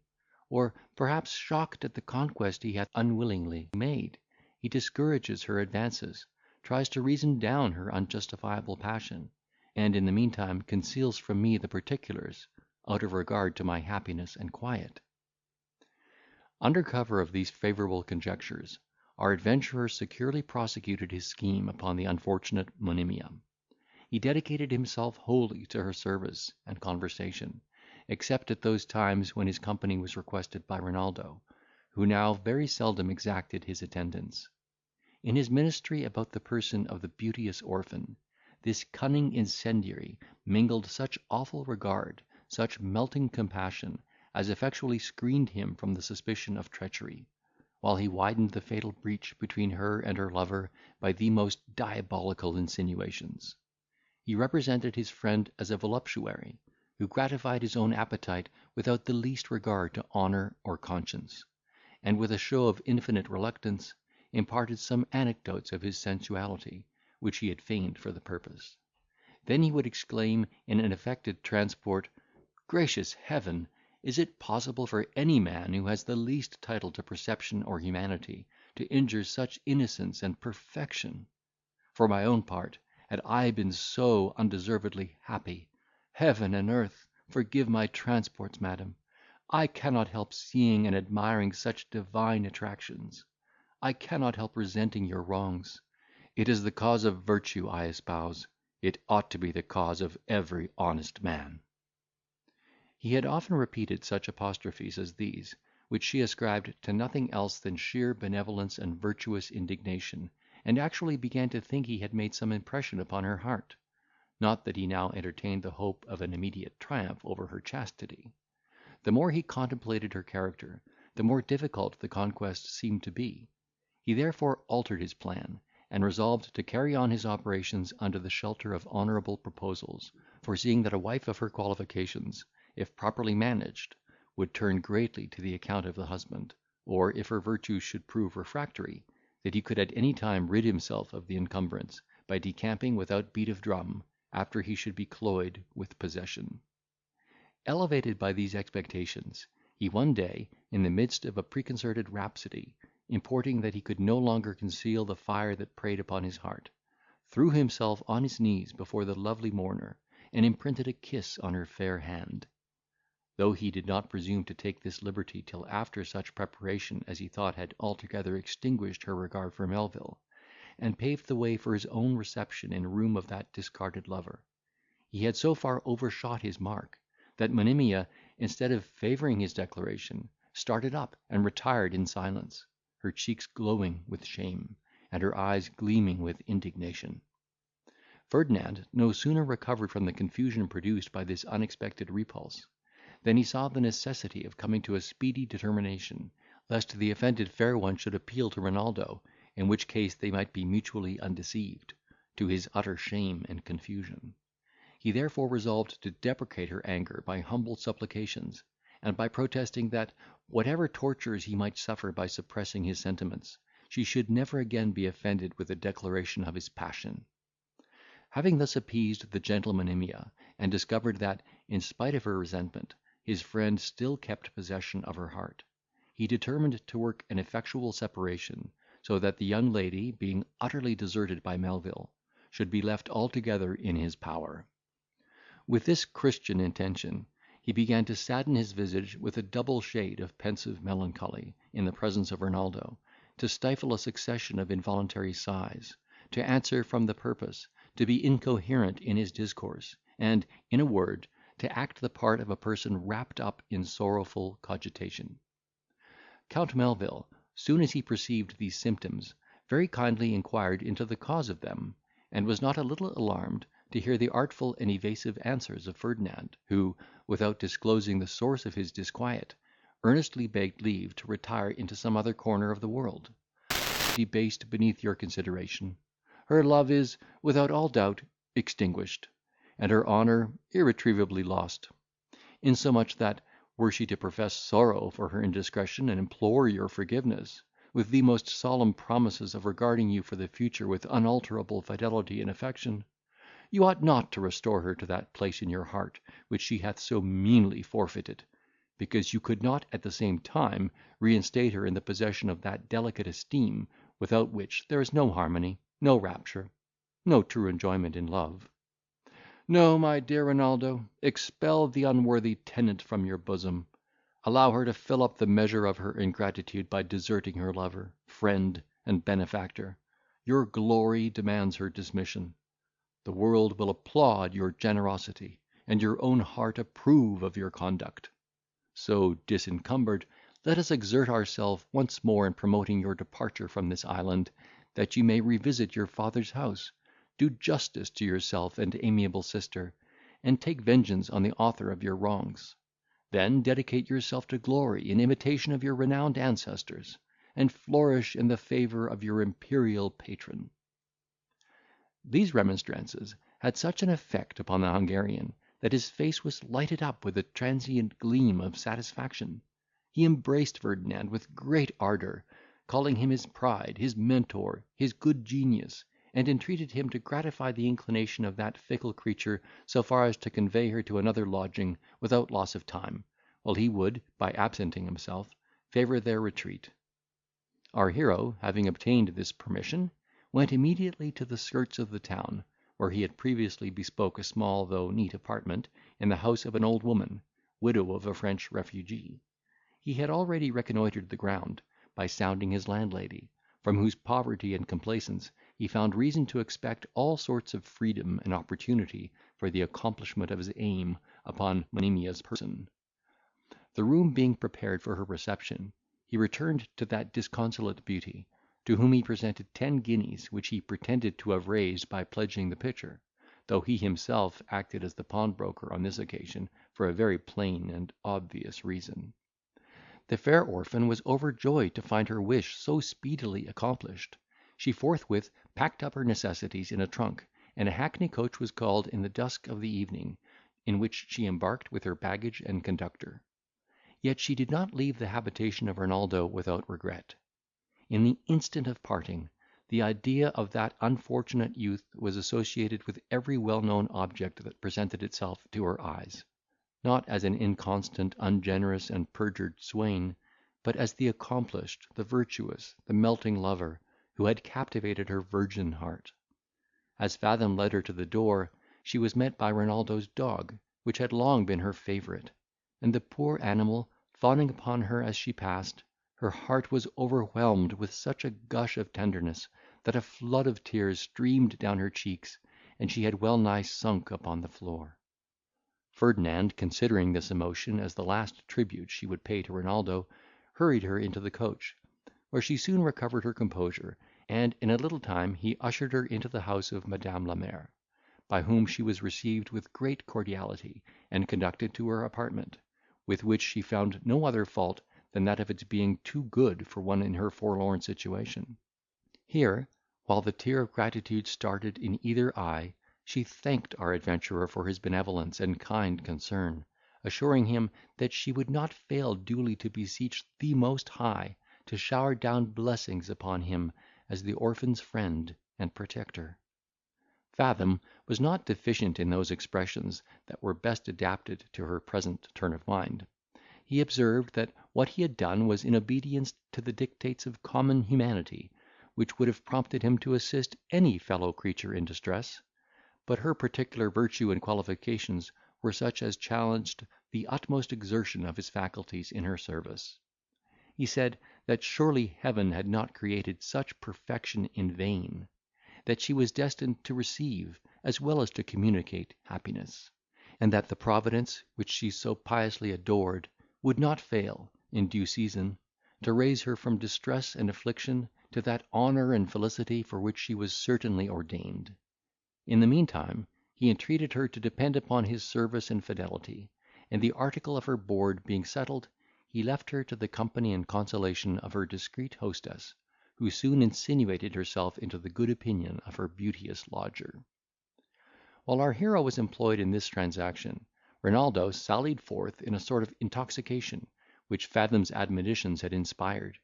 and repairing to a certain noted coffee house, engaged at chess with an old French refugee, that his attention, by being otherwise employed, might not stray towards that fatal object which he ardently wished to forget. But, unluckily for him, he had scarce performed 3 moves of the game, when his ears were exposed to a dialogue between 2 young gentlemen, one of whom asked the other if he would go and see the Orphan acted at one of the theatres, observing, as a farther inducement, that the part of Monimia would be performed by a young gentlewoman, who had never appeared on the stage. At mention of that name, Renaldo started; for though it did not properly belong to his orphan, it was the appellation by which she had been distinguished ever since her separation from her father's house, and therefore it recalled her to his imagination in the most interesting point of view. Though he endeavoured to expel the image by a closer application to his play, every now and then it intruded upon his fancy, and at each return made a stronger impression,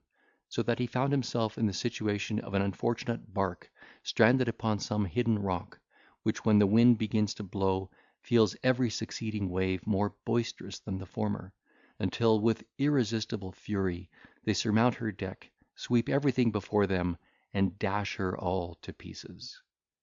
The refugee had observed his first emotion, which he attributed to an unforeseen advantage he himself had gained over the Hungarian; but seeing him in the sequel bite his lip, roll his eyes, groan, writhe his body, ejaculate incoherent curses, and neglect his game, the Huguenot concluded that he was mad, and being seized with terror and dismay, got up and scampered off, without ceremony or hesitation. Melvil, thus left to the horrors of his own thought, which tortured him with the apprehension of losing Monimia for ever, could no longer combat that suggestion, but ran homewards with all the speed he could exert, in order to prevent her retreat. When he crossed the threshold, he was struck with such a damp of presaging fear, that he durst not in person approach her apartment, nor even, by questioning the servant, inform himself of the particulars he wanted to know. Yet his suspense becoming more insupportable than his fear, he rushed from room to room in quest of that which was not to be found, and seeing Monimia's chamber door open, entered the deserted temple in a state of distraction, calling aloud upon her name. All was silent, solitary, and woeful. "She is gone," he cried, shedding a flood of tears. "She is for ever lost, and all my hopes of happiness are fled." So saying, he sunk upon that couch on which Monimia had oft reposed, and abandoned himself to all the excess of grief and despondence. In this deplorable condition he was found by our adventurer, who gently chid him for his want of resolution, and again repelled his sorrow by arousing his resentment against the innocent cause of his disquiet, having beforehand forged the particulars of provocation. "Is it possible," said he, "that Renaldo can still retain the least sentiment of regard for a fickle woman, by whom he has been so ungratefully forsaken and so unjustly scorned? Is it possible he can be so disturbed by the loss of a creature who is herself lost to all virtue and decorum? Time and reflection, my worthy friend, will cure you of that inglorious malady; and the future misconduct of that imprudent damsel will doubtless contribute to the recovery of your peace. Her behaviour at leaving the house, where she had received so many marks of the most delicate affection, was in all respects so opposite to honour and decency, that I could scarce refrain from telling her I was shocked at her deportment, even while she loaded me with protestations of love. When a woman's heart is once depraved, she bids adieu to all restraint. She preserves no measures. It was not simply contempt which she expressed for Renaldo. She seems to resent his being able to live under her disdain, and that resentment stoops to objects unworthy of indignation. Even your dog was not exempted from the effects of her displeasure; for in her passage to the door she kicked the poor animal, as one of your dependents; and in our way to the apartment I had provided for her, she entertained me with a ludicrous comment upon the manner in which you first made her acquainted with your passion. All that modesty of carriage, all that chastity of conversation, all that dignity of grief which she knew so well how to affect, is now entirely laid aside; and when I quitted her, she seemed the most gay, giddy, and impertinent of her sex." "Gracious powers!" exclaimed Renaldo, starting from the couch, "I am under the delusion of a dream, or are these things really so, as my friend has represented them? Such a total and sudden degeneracy is amazing. It is monstrous and unnatural." "Such, my dear Count," replied our hero, "is the caprice of a female heart, fickle as the wind, uncertain as a calm at sea, fixed to no principle, but swayed by every fantastic gust of passion or of whim. Congratulate yourself, therefore, my friend, upon your happy deliverance from such a domestic plague, upon the voluntary exile of a traitor from your bosom. Recollect the dictates of your duty, and your discretion, and your glory, and think upon the honours and elevated enjoyment for which you are certainly ordained. To-night let us over a cheerful bottle anticipate your success, and to-morrow I will accompany you to the house of a usurer, who, I am informed, fears no risk, provided 20 per cent be given, and the borrower's life insured. End of chapter 46.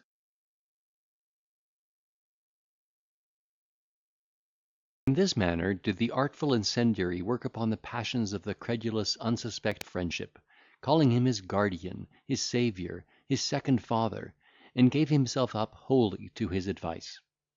Next morning, according to the plan they had laid overnight, they repaired to a tavern in the neighbourhood of the person to whom our adventurer had been directed, and were fortunate enough to find him in the house transacting a money affair with a young gentleman, who treated him with his morning's wet. That affair being negotiated, he adjourned to another room with Renaldo and his companion, who were not a little surprised to see this minister of Plutus in the shape of a young sprightly beau, trimmed up in all the foppery of the fashion, for they had hitherto always associated with the idea of a usurer old age and rusty apparel. After divers modish congees, he begged to know to what he should attribute the honour of their message, when Ferdinand, who acted the orator, told him, that his friend Count Melvil, having occasion for a sum of money, had been directed to a gentleman of his name. "And I suppose," added he, "you are the son of the person with whom the affair is to be negotiated?" "Sir," said this petit maitre, with a smile, "I perceive you are surprised to see one of my profession in the appearance of a gentleman; and perhaps your wonder will not cease when I tell you that my education was liberal, and that I once had the honour to bear a commission in the British army. I was indeed a first lieutenant of marines, and will venture to say that no officer in the service was more delicate than myself in observing all the punctilios of honour. I entertained the utmost contempt for all the trading part of the nation, and suffered myself to be run through the body in a duel, rather than roll with a brother lieutenant, who was a broker's son. But, thank heaven, I have long ago conquered all those ridiculous prejudices. I soon observed that without money there was no respect, honour, or convenience to be acquired in life; that wealth amply supplied the want of wit, merit, and pedigree, having influence and pleasure ever at command; and that the world never failed to worship the flood of affluence without examining the dirty channels through which it commonly flowed. At the end of the war, finding my appointments reduced to 2 shillings and 4pence per day, and being addicted to pleasures which I could not possibly purchase from such a fund, I sold my half pay for £200, which I lent upon bond to a young officer of the same regiment, on condition that he should insure his life, and restore 1/4 part of the sum by way of premium. I happened to be lucky in this first essay, for the borrower, having in 6 weeks expended the money, made an excursion on the highway, was apprehended, tried, convicted of felony, and cut his own throat, to prevent the shame of a public execution, so that his bond was discharged by the insurers. In short, gentlemen, when I engaged in this business, I determined to carry it on with such spirit as would either make my fortune, or entirely ruin me in a little time, and hitherto my endeavours have been tolerably successful. Nor do I think my proceedings a whit more criminal or unjust than those of other merchants, who strive to turn their money to the best account. The commodity I deal in is cash, and it is my business to sell it to the best advantage. A London factor sends a cargo of goods to market, and if he gets 200 per cent upon the sale, he is commended for industry and address. If I sell money for 1/4 part of that profit, certain persons will be so unjust as to cry shame upon me, for taking such advantage of my neighbour's distress, not considering that the trader took 4 times the same advantage of those people who bought his cargo, though his risk was not half so great as mine, and although the money I sold perhaps retrieved the borrower from the very jaws of destruction. For example, it was but yesterday I saved a worthy man from being arrested for a sum of money, for which he had bailed a friend who treacherously left him in the lurch. As he did not foresee what would happen, he had made no provision for the demand, and his sphere of life secluding him from all sorts of moneyed intercourse, he could not raise the cash by his credit in the usual way of borrowing, so that, without my assistance, he must have gone to jail, a disgrace which would have proved fatal to the peace of his family, and utterly ruined his reputation. Nay, that very young gentleman, from whom I am just now parted, will, in all probability, be indebted to me for a very genteel livelihood. He had obtained the absolute promise of being provided for by a great man, who sits at the helm of affairs in a neighbouring kingdom; but being destitute of all other resources, he could not have equipped himself for the voyage, in order to profit by his lordship's intention, unless I had enabled him to pursue his good fortune." Renaldo was not a little pleased to hear this harangue, to which Fathom replied with many florid encomiums upon the usurer's good sense and humane disposition. Then he explained the errand of his friend, which was to borrow £300, in order to retrieve his inheritance, of which he had been defrauded in his absence. "Sir," said the lender, addressing himself to Count Melvil, "I pretend to have acquired by experience some skill in physiognomy; and though there are some faces so deeply disguised as to baffle all the penetration of our art, there are others in which the heart appears with such nakedness of integrity, as at once to recommend it to our good will. I own your countenance prepossesses me in your favour, and you shall be accommodated upon those terms from which I never deviate, provided that you can find proper security that you shall not quit the British dominions, for that with me is a condition sine qua non." This was a very disagreeable declaration to Renaldo, who candidly owned, that as his concerns lay upon the continent, his purpose was to leave England without delay. The usurer professed himself sorry that it was not in his power to oblige him, and, in order to prevent any further importunity, assured them he had laid it down as a maxim, from which he would never swerve, to avoid all dealings with people whom, if need should be, he could not sue by the laws of this realm. Thus the intervention of one unlucky and unforeseen circumstance blasted in an instant the budding hopes of Melvil, who, while his visage exhibited the most sorrowful disappointment, begged to know if there was any person of his acquaintance who might be less scrupulous in that particular. The young gentleman directed them to another member of his profession, and, wishing them success, took his leave with great form and complaisance. This instance of politeness was, however, no more than a shift to disengage himself the more easily from their entreaties; for, when the case was opened to the second usurer, he blessed himself from such customers, and dismissed them with the most mortifying and boorish refusal. Notwithstanding these repulses, Renaldo resolved to make one desperate push, and, without allowing himself the least respite, solicited, one by one, not fewer than 15 persons who dealt in this kind of traffic, and his proposals were rejected by each. At last, fatigued by the toil, and exasperated at the ill success of his expedition, and half mad with the recollection of his finances, which were now drained to half a crown, "Since we have nothing to expect," cried he, "from the favour of Christians, let us have recourse to the descendants of Judah. Though they lie under the general reproach of nations, as a people dead to virtue and benevolence, and wholly devoted to avarice, fraud, and extortion, the most savage of their tribe cannot treat me with more barbarity of indifference than I have experienced among those who are the authors of their reproach."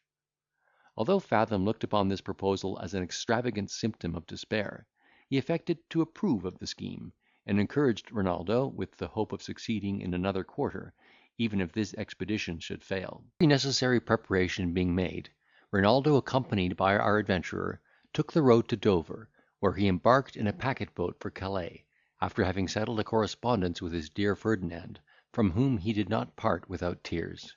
He had before solicited him to be his fellow traveller, that he might personally enjoy the benefit of his conversation and superior sagacity; but these entreaties he strenuously opposed, on pretence of his being determined to push his fortune in England, which he considered as his native country, and as the land in which, of all others, a man of merit has the best encouragement. Such were the reasons he alleged for refusing to attend his benefactor, who was himself eagerly desirous of attaining a settlement on the island of Great Britain; but our hero's real motives for staying were of a very different complexion. The reader is already informed of his aim upon the fair orphan, which at present was the chief spring of his conduct. He may also recollect such passages of his life as were sufficient to deter him from reappearing at Presburg or Vienna. But, besides these reflections, he was detained by a full persuasion that Renaldo would sink under the power and influence of his antagonist, consequently be rendered incapable to provide for his friends, and that he himself, fraught with wiles and experience as he was, could not fail to make himself amends for what he had suffered among a people equally rich and unthinking. Melvil, having embraced our adventurer, and with a deep sigh bid him take care of the unfortunate Monimia, committed himself to the sea, and by the assistance of a favourable gale was in 4 hours safely landed on the French shore; while Fathom took post horses for London, where he arrived that same night, and next day in the forenoon went to visit the beauteous mourner, who had as yet received no intimation of Renaldo's departure or design. He found her in the attitude of writing a letter to her inconstant lover, the contents of which the reader will be acquainted with in due time. Her countenance, notwithstanding the veil of melancholy by which it was overcast, seemed altogether serene and composed. She was the picture of pious resignation, and sat like Patience on a monument, smiling at grief. After having paid the compliment of the morning, Fathom begged pardon for having omitted to visit her during 3 days, in which, he said, his time had been wholly engrossed in procuring a proper equipage for Count Melvil, who had at last bid an eternal adieu to the island of Great Britain. At this information, the hapless Monimia fell back in her chair, and continued some minutes in a swoon; from which being recovered, "Excuse me, Mr. Fathom," cried she with a deep sigh, "this I hope is the last agony I shall feel from my unhappy passion." Then, wiping the tears from her lovely eyes, she retrieved her tranquillity, and desired to know by what means Renaldo had been enabled to undertake his journey into the empire. Our hero, upon this occasion, assumed the whole merit of having promoted the interest of his friend, by giving her to understand that he, in consequence of an unforeseen windfall, had defrayed the expense of the Count's equipment, though he observed that it was not without reluctance he saw Renaldo make a wrong use of his friendship. "Although I was unhappy," proceeded this artful traitor, "in being able to discharge my obligations to the house of Melvil, I could not help feeling the most sensible chagrin when I saw my assistance rendered subservient to the triumphs of the youth's baseness and infidelity; for he chose as the companion of his travels the abandoned woman for whom he had forsaken the all-perfect Monimia, whose virtue and accomplishments did not preserve her sacred from his ungrateful sarcasms and unmannerly ridicule. Believe me, madam," leaving our adventurer confounded by the repulse he had sustained.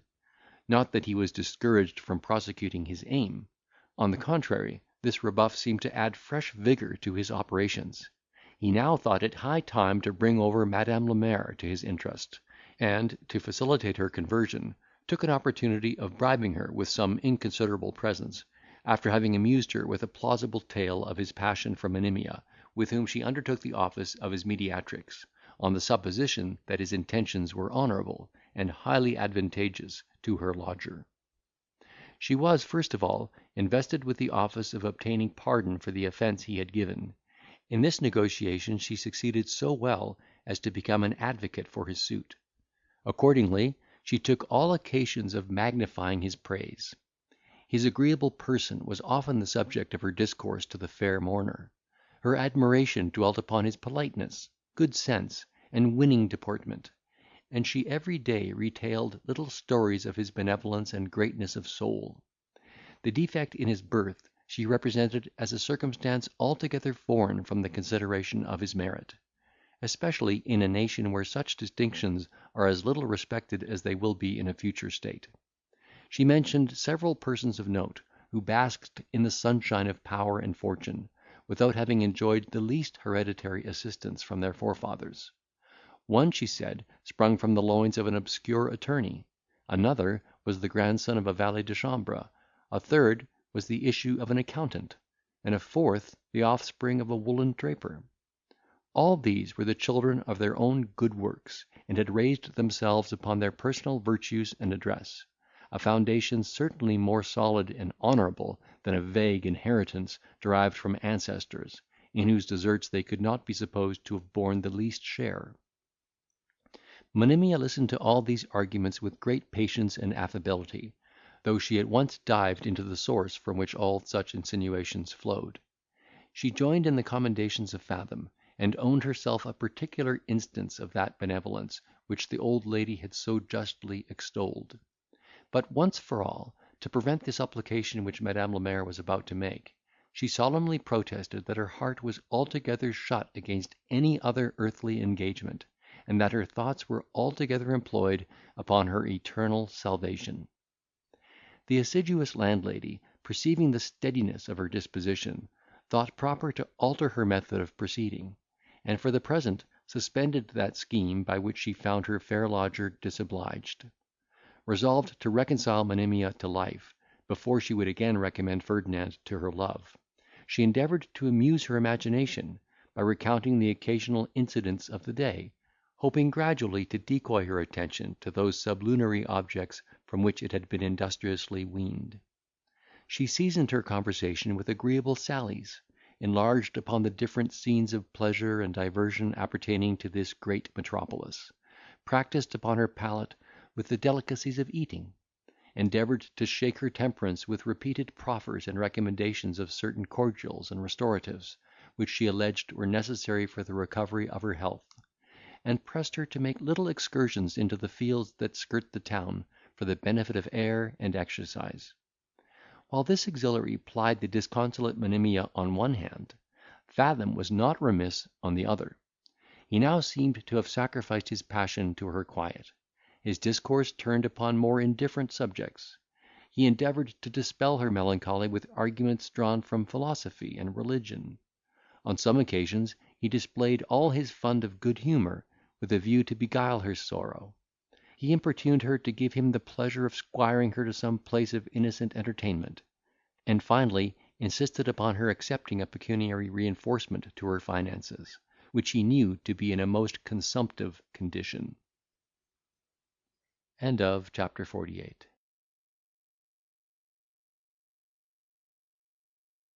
That complacency and fortitude which were peculiar to herself, this hapless stranger resisted all those artful temptations. Her sustenance was barely such as exempted her from the guilt of being accessory to her own death. Her drink was the simple element. She encouraged no discourse but that which turned upon the concerns of her immortal part. She never went abroad, except in visits to a French chapel in the neighbourhood.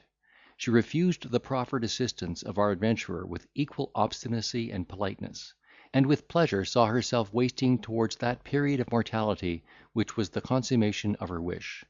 Yet her charms, far from melting away with her constitution, seemed to triumph over the decays of nature. Her shape and features still retained that harmony for which they had always been distinguished. A mixture of majesty and sweetness diffused itself in her looks, and her feebleness added to that soft and feminine grace which attracts the sympathy and engages the protection of every humane beholder. The associates, thus baffled in their attempts to excite her ideas of pleasure, again shifted their plan, and resolved to attack this forlorn beauty on the side of fear and mortification. Our adventurer became less frequent in his visits, and more indifferent in his language and deportment, while Madame la Mère gradually relaxed in that complacency and respect with which she had hitherto behaved towards her fair lodger. She even began to drop hints of disapprobation and reproach against this pattern of innocence and beauty, and at length grew bold enough to tell her that her misfortunes could be attributed to nothing but her own obstinacy and pride, that she had been at great pains to disoblige the only person who was able and willing to raise her above dependence, and that, if his protection should be withdrawn, she must be exposed to the utmost extremity of distress. These insinuations, instead of producing the desired effect, inflamed the indignation of Monimia, who, in a most dignified style of rebuke, chid her for her indelicacy and presumption, observing that she could have no title to such freedoms with lodgers, whose punctuality and regular deportment left her no room to complain. Notwithstanding this animated reply, she underwent the most deplorable anguish, when she reflected upon the insolence of this woman, from whose barbarity she had no resource,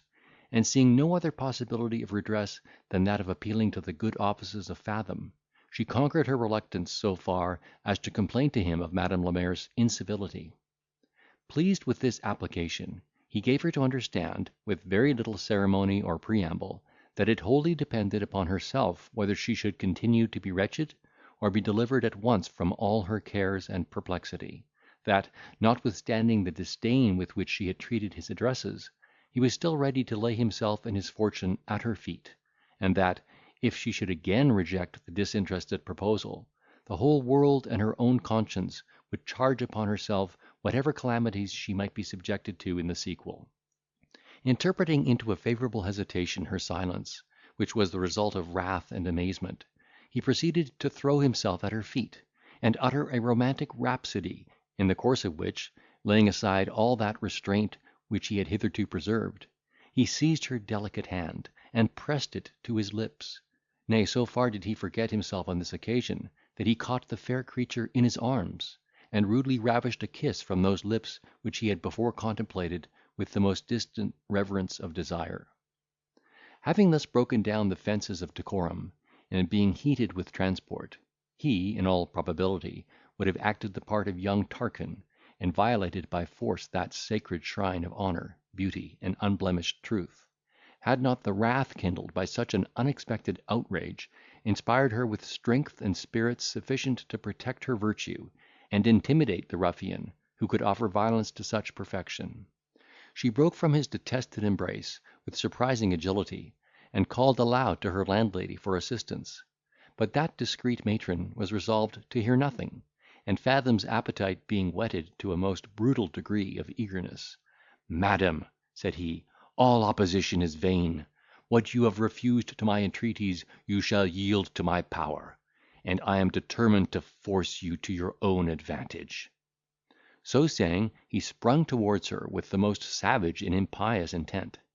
when this amiable heroine, snatching up his sword, which lay upon a by table, and unsheathing it instantaneously, presented the point to his breast, and, while her eyes glanced with intolerable keenness, "Villain!" cried she, "the spirit of my father animates my bosom, and the vengeance of Heaven shall not be frustrated." He was not so much affected by his bodily danger, as awestruck at the manner of her address, and the appearance of her aspect, which seemed to shine with something supernatural, and actually disordered his whole faculties, insomuch that he retreated without attempting to make the least reply; and she, having secured the door after his departure, sat down to ponder upon this shocking event. Words are wanting to describe the accumulated horrors that took possession of her mind, when she thus beheld all her presaging fears realised, and found herself at the mercy of two wretches, who had now pulled off the mask, after having lost all sentiments of humanity. Common affliction was an agreeable reverie to what she suffered. Deprived of her parents, exiled from her friends and country, reduced to the brink of wanting the most indispensable necessaries of life, in a foreign land, where she knew not one person to whose protection she could have recourse, from the inexpressible woes that environed her, she complained to Heaven that her life was protracted, for the augmentation of that misery which was already too severe to be endured; for she shuddered at the prospect of being utterly abandoned by the last stage of mortality, without one friend to close her eyes, or do the last offices of humanity to her breathless corpse. These were dreadful reflections to a young lady who had been born to affluence and splendour, trained up in all the elegance of education, by nature fraught with that sensibility which refines the sentiment and taste, and so tenderly cherished by her indulgent parents, that they suffered not the winds of heaven to visit her face too roughly. Having passed the night in such agony, she rose at daybreak, and, hearing the chapel bell toll for morning prayers, resolved to go to this place of worship, in order to implore the assistance of Heaven. She no sooner opened her chamber door, with this intent, than she was met by Madame la Mare, who, after having professed her concern for what had happened overnight, and imputed Mr. Fathom's rudeness to the spirit of intoxication, by which she had never before seen him possessed, she endeavoured to dissuade Monimia from her purpose, by observing that her health would be prejudiced by the cold morning air; but finding her determined, she insisted upon accompanying her to the chapel, on pretence of respect, though in reality with a view to prevent the escape of her beauteous lodger. Thus attended, the hapless mourner entered the place, and, according to the laudable hospitality of England, which is the only country in Christendom where a stranger is not made welcome to the house of God,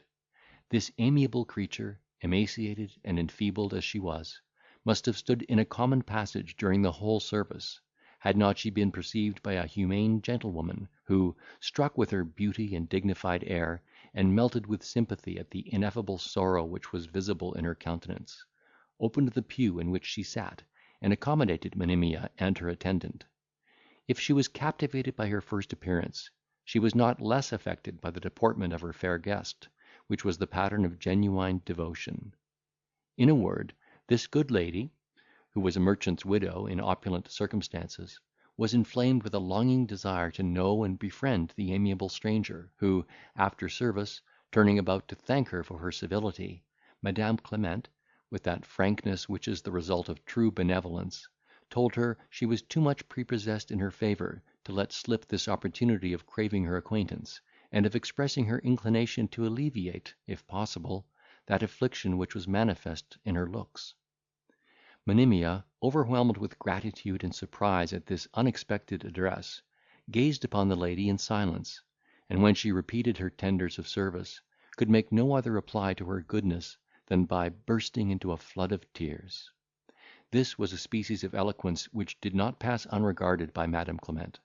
who, while her own eyes were bedewed with the drops of sympathy and compassion, took the lovely orphan by the hand, and led her, without further ceremony, to her own coach, that stood waiting at the door, whither they were followed by Mrs. Lemaire, who was so much confounded at the adventure, that she made no objections to the proposal of the lady, who handed her lodger into the carriage, but retired with all possible despatch to make Fathom acquainted with this unforeseen event. Meanwhile, the agitation of Monimia at this providential deliverance was such as had well nigh destroyed her tender frame. The blood flushed and forsook her cheeks by turns. She trembled from head to foot, notwithstanding the consolatory assurances of Madame Clement, and, without being able to utter one word, was conducted to the house of that kind benefactress, where the violence of her transports overpowered her constitution, and she sunk down upon a couch in a swoon, from which she was not easily recovered. This affecting circumstance augmented the pity and interested the curiosity of Madame Clement, who concluded there was something very extraordinary in the case of the stranger to produce these agonies, and grew impatient to hear the particulars of her story. Monimia no sooner retrieved the use of her faculties, than, looking around, and observing with what humane concern her new hostess was employed in effecting her recovery, "Is this," said she, "a flattering illusion of the brain? Or am I really under the protection of some beneficent being, whom Heaven hath inspired with generosity to rescue an hapless stranger from the most forlorn state of misery and woe?" Her voice was at all times ravishingly sweet, and this exclamation was pronounced with such pathetic fervour, that Madame Clement clasped her in her arms, and, kissing her with all the eagerness of maternal affection, "Yes," cried she, "fair creature, Heaven hath bestowed upon me a heart too compassionate and power, I hope, to lighten the burden of your sorrows."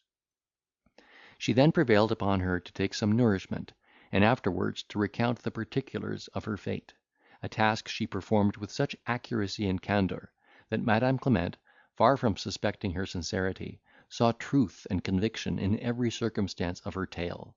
and, having condoled her misfortunes, entreated her to forget them, or at least look upon herself as one sheltered under the care and tuition of a person whose study it would be to supply her want of natural parents. This would have been a happy vicissitude to fortune, had it not arrived too late. But such a sudden and unlooked for transition not only disordered the faculties of poor Monimia's mind, but also overpowered the organs of her body, already fatigued and enfeebled by the distresses she had undergone; so that she was taken ill of a fever that same night, and became delirious before morning, when a physician was called to her assistance. While this gentleman was in the house, Madame Clement was visited by Fathom, who, after having complained in the most insinuating manner that she had encouraged his wife to abandon her duty, told her a plausible story of his first acquaintance with Monimia, and his marriage at the Fleet, which, he said, he was ready to prove by the evidence of the clergyman who joined them, and that of Mrs. Lemaire, who was present at the ceremony. The good lady, although a little staggered at the genteel appearance and engaging address of this stranger, could not prevail upon herself to believe that she had been imposed upon by her fair lodger, who by this time had given too convincing a proof of her sincerity. Nevertheless, in order to prevent any dispute that might be prejudicial to the health or recovery of Monimia, she gave him to understand that she would not at present enter upon the merits of the cause, but only assure him that the young lady was actually bereft of her senses, and in imminent danger of her life; for the truth of which assertions she would appeal to his own observation, and the opinion of the physician, who was then employed in writing a prescription for the cure of her disease.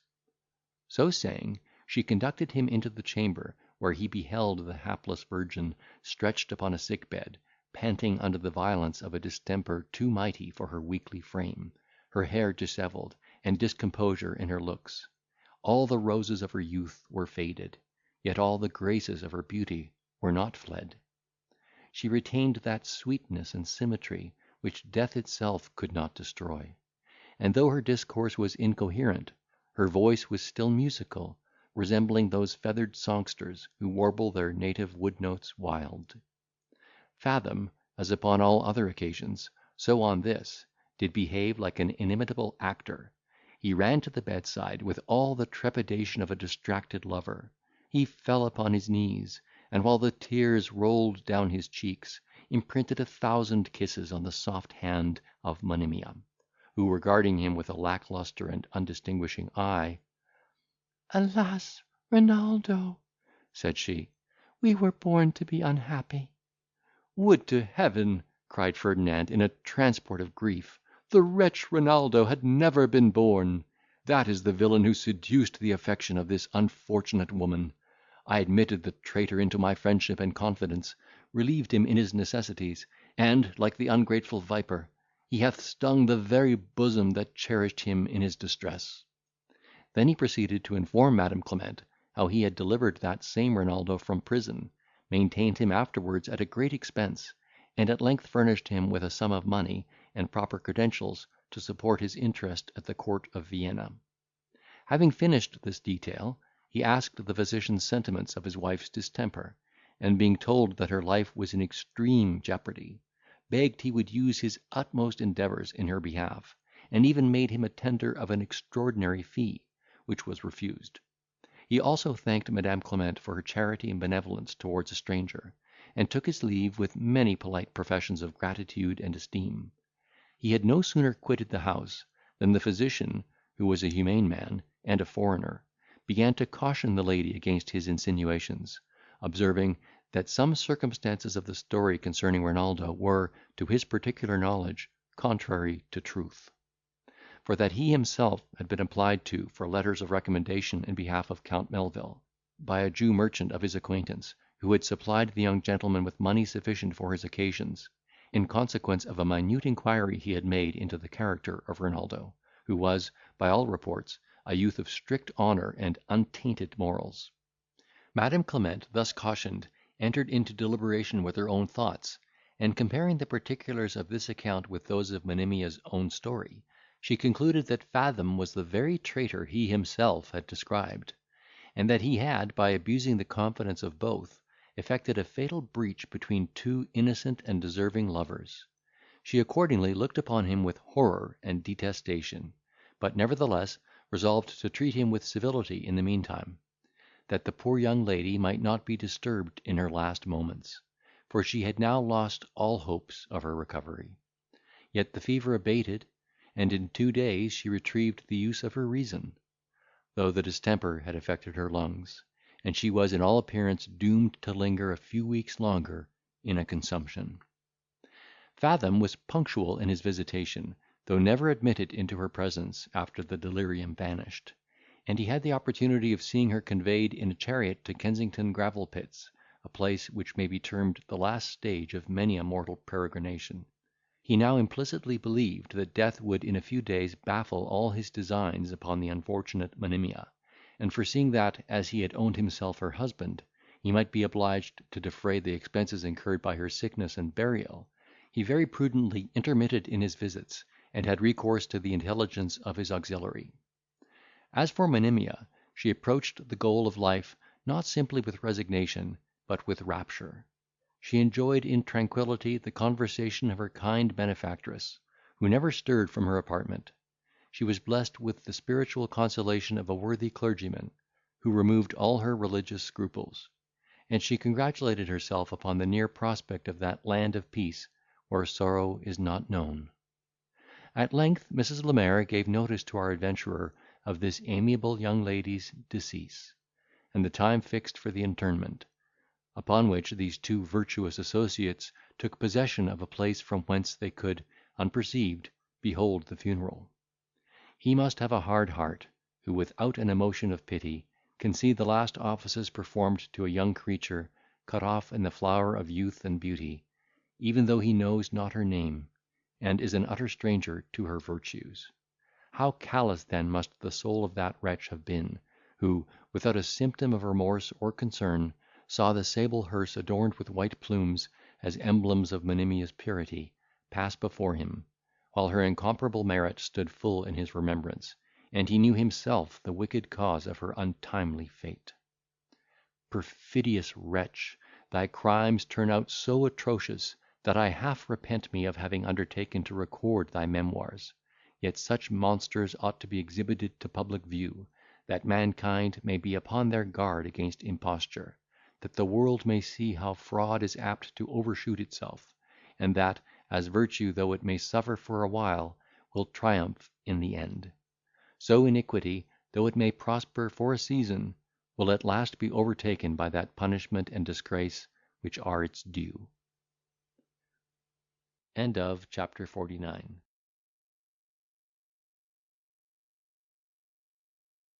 His expectations with respect to the fair orphan having thus proved abortive, he lost no time in bewailing his miscarriage, but had immediate recourse to other means of improving his small fortune, which at this period amounted to near £200. Whatever inclination he had to resume the character he had formerly borne in the polite world, he durst not venture to launch out again into the expense necessary to maintain that station, because his former resources were now stopped, and all the people of fashion by this time convinced of his being a needy adventurer. Nevertheless, he resolved to sound the sentiments of his old friends at a distance, and judge, from the reception he should meet with, how far he might presume upon their countenance and favour. For he rightly supposed, that if he could in any shape contribute to their interest or amusement, they would easily forgive his former pretensions to quality, arrogant as they were, and still entertain him on the footing of a necessary acquaintance. With this view, he one day presented himself at court in a very gay suit of clothes, and bowed, at a distance, to many of his old fashionable friends, of both sexes, not one of whom favoured him with any other notice than that of a quarter curtsy or slight inclination of the head; for, by this time, the few that remembered him knew from what retirement he now emerged, and avoided him accordingly as the jail infection. But the greater part of those who had cultivated him in the zenith of his fortune were now utter strangers to his person, which they had actually forgot amidst the succession of novelties that surrounded them, or, if they did recollect his name, it was remembered as an old fashion which had been many months out of date. Notwithstanding these mortifying discouragements, our hero that same evening effected a lodgment in a certain gaming house not far from St. James's; and as he played pretty high, and made a parade of his ready money, he was soon recognised by divers persons of consequence, who cordially welcomed him to England, on pretence of believing he had been abroad, and with great complacency repeated their former professions of friendship. Though this was a certain way of retaining the favour of those worthies, while his finances continued to flourish, and his payments were prompt, he knew the weakness of his funds too well to think they could bear the vicissitudes of play, and the remembrance of the 2 British knights who had spoiled him at Paris hung over his imagination with the most frightful presages. Besides, he perceived that gaming was now managed in such a manner as rendered skill and dexterity of no advantage; for the spirit of play having overspread the land like a pestilence, raged to such a degree of madness and desperation, that the unhappy people who were infected laid aside all thoughts of amusement, economy, or caution, and risked their fortunes upon issues equally extravagant, childish, and absurd. The whole mystery of the art was reduced to the simple exercise of tossing up a guinea, and the lust of laying wagers, which they indulged to a surprising pitch of ridiculous intemperance. In one corner of the room might be heard a pair of lordlings running their grandmothers against each other, that is, betting sums on the longest liver. In another, the success of the wager depended upon the sex of the landlady's next child; and one of the waiters happening to drop down in an apoplectic fit, a certain noble peer exclaimed, "Dead for £1,000." The challenge was immediately accepted; and when the master of the house sent for a surgeon to attempt the cure, the nobleman, who set the price upon the patient's head, insisted upon his being left to the efforts of nature alone, otherwise the wager should be void. Nay, when the landlord harped upon the loss he should sustain by the death of a trusty servant, his lordship obviated the objection, by desiring that the fellow might be charged in the bill.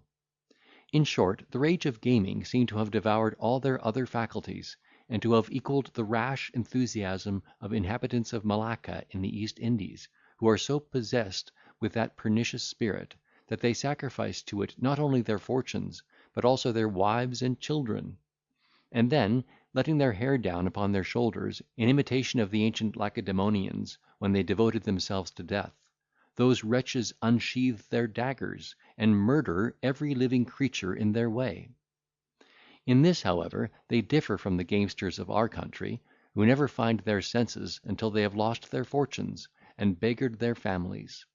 whereas the Malays never run amuck but in consequence of misery and despair.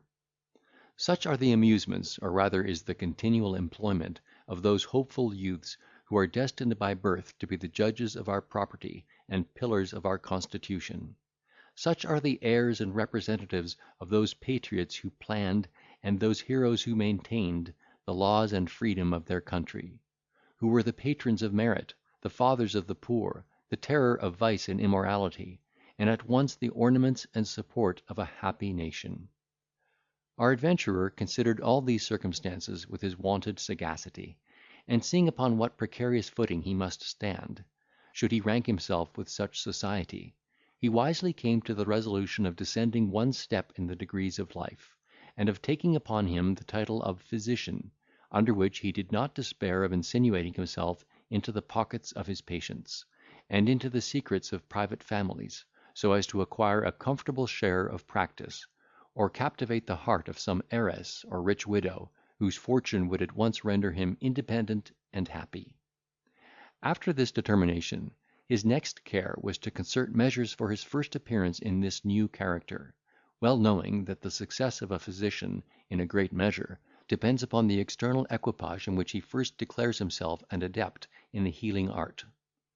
He first of all procured a few books on the subject of medicine, which he studied with great attention during the remaining part of the winter and spring, and repaired to Tunbridge with the first of the season, where he appeared in the uniform of Asclepius, namely, a plain suit, full trimmed, with a voluminous tie periwig, believing that in this place he might glide, as it were, imperceptibly into the functions of his new employment, and gradually accustom himself to the method and form of prescription.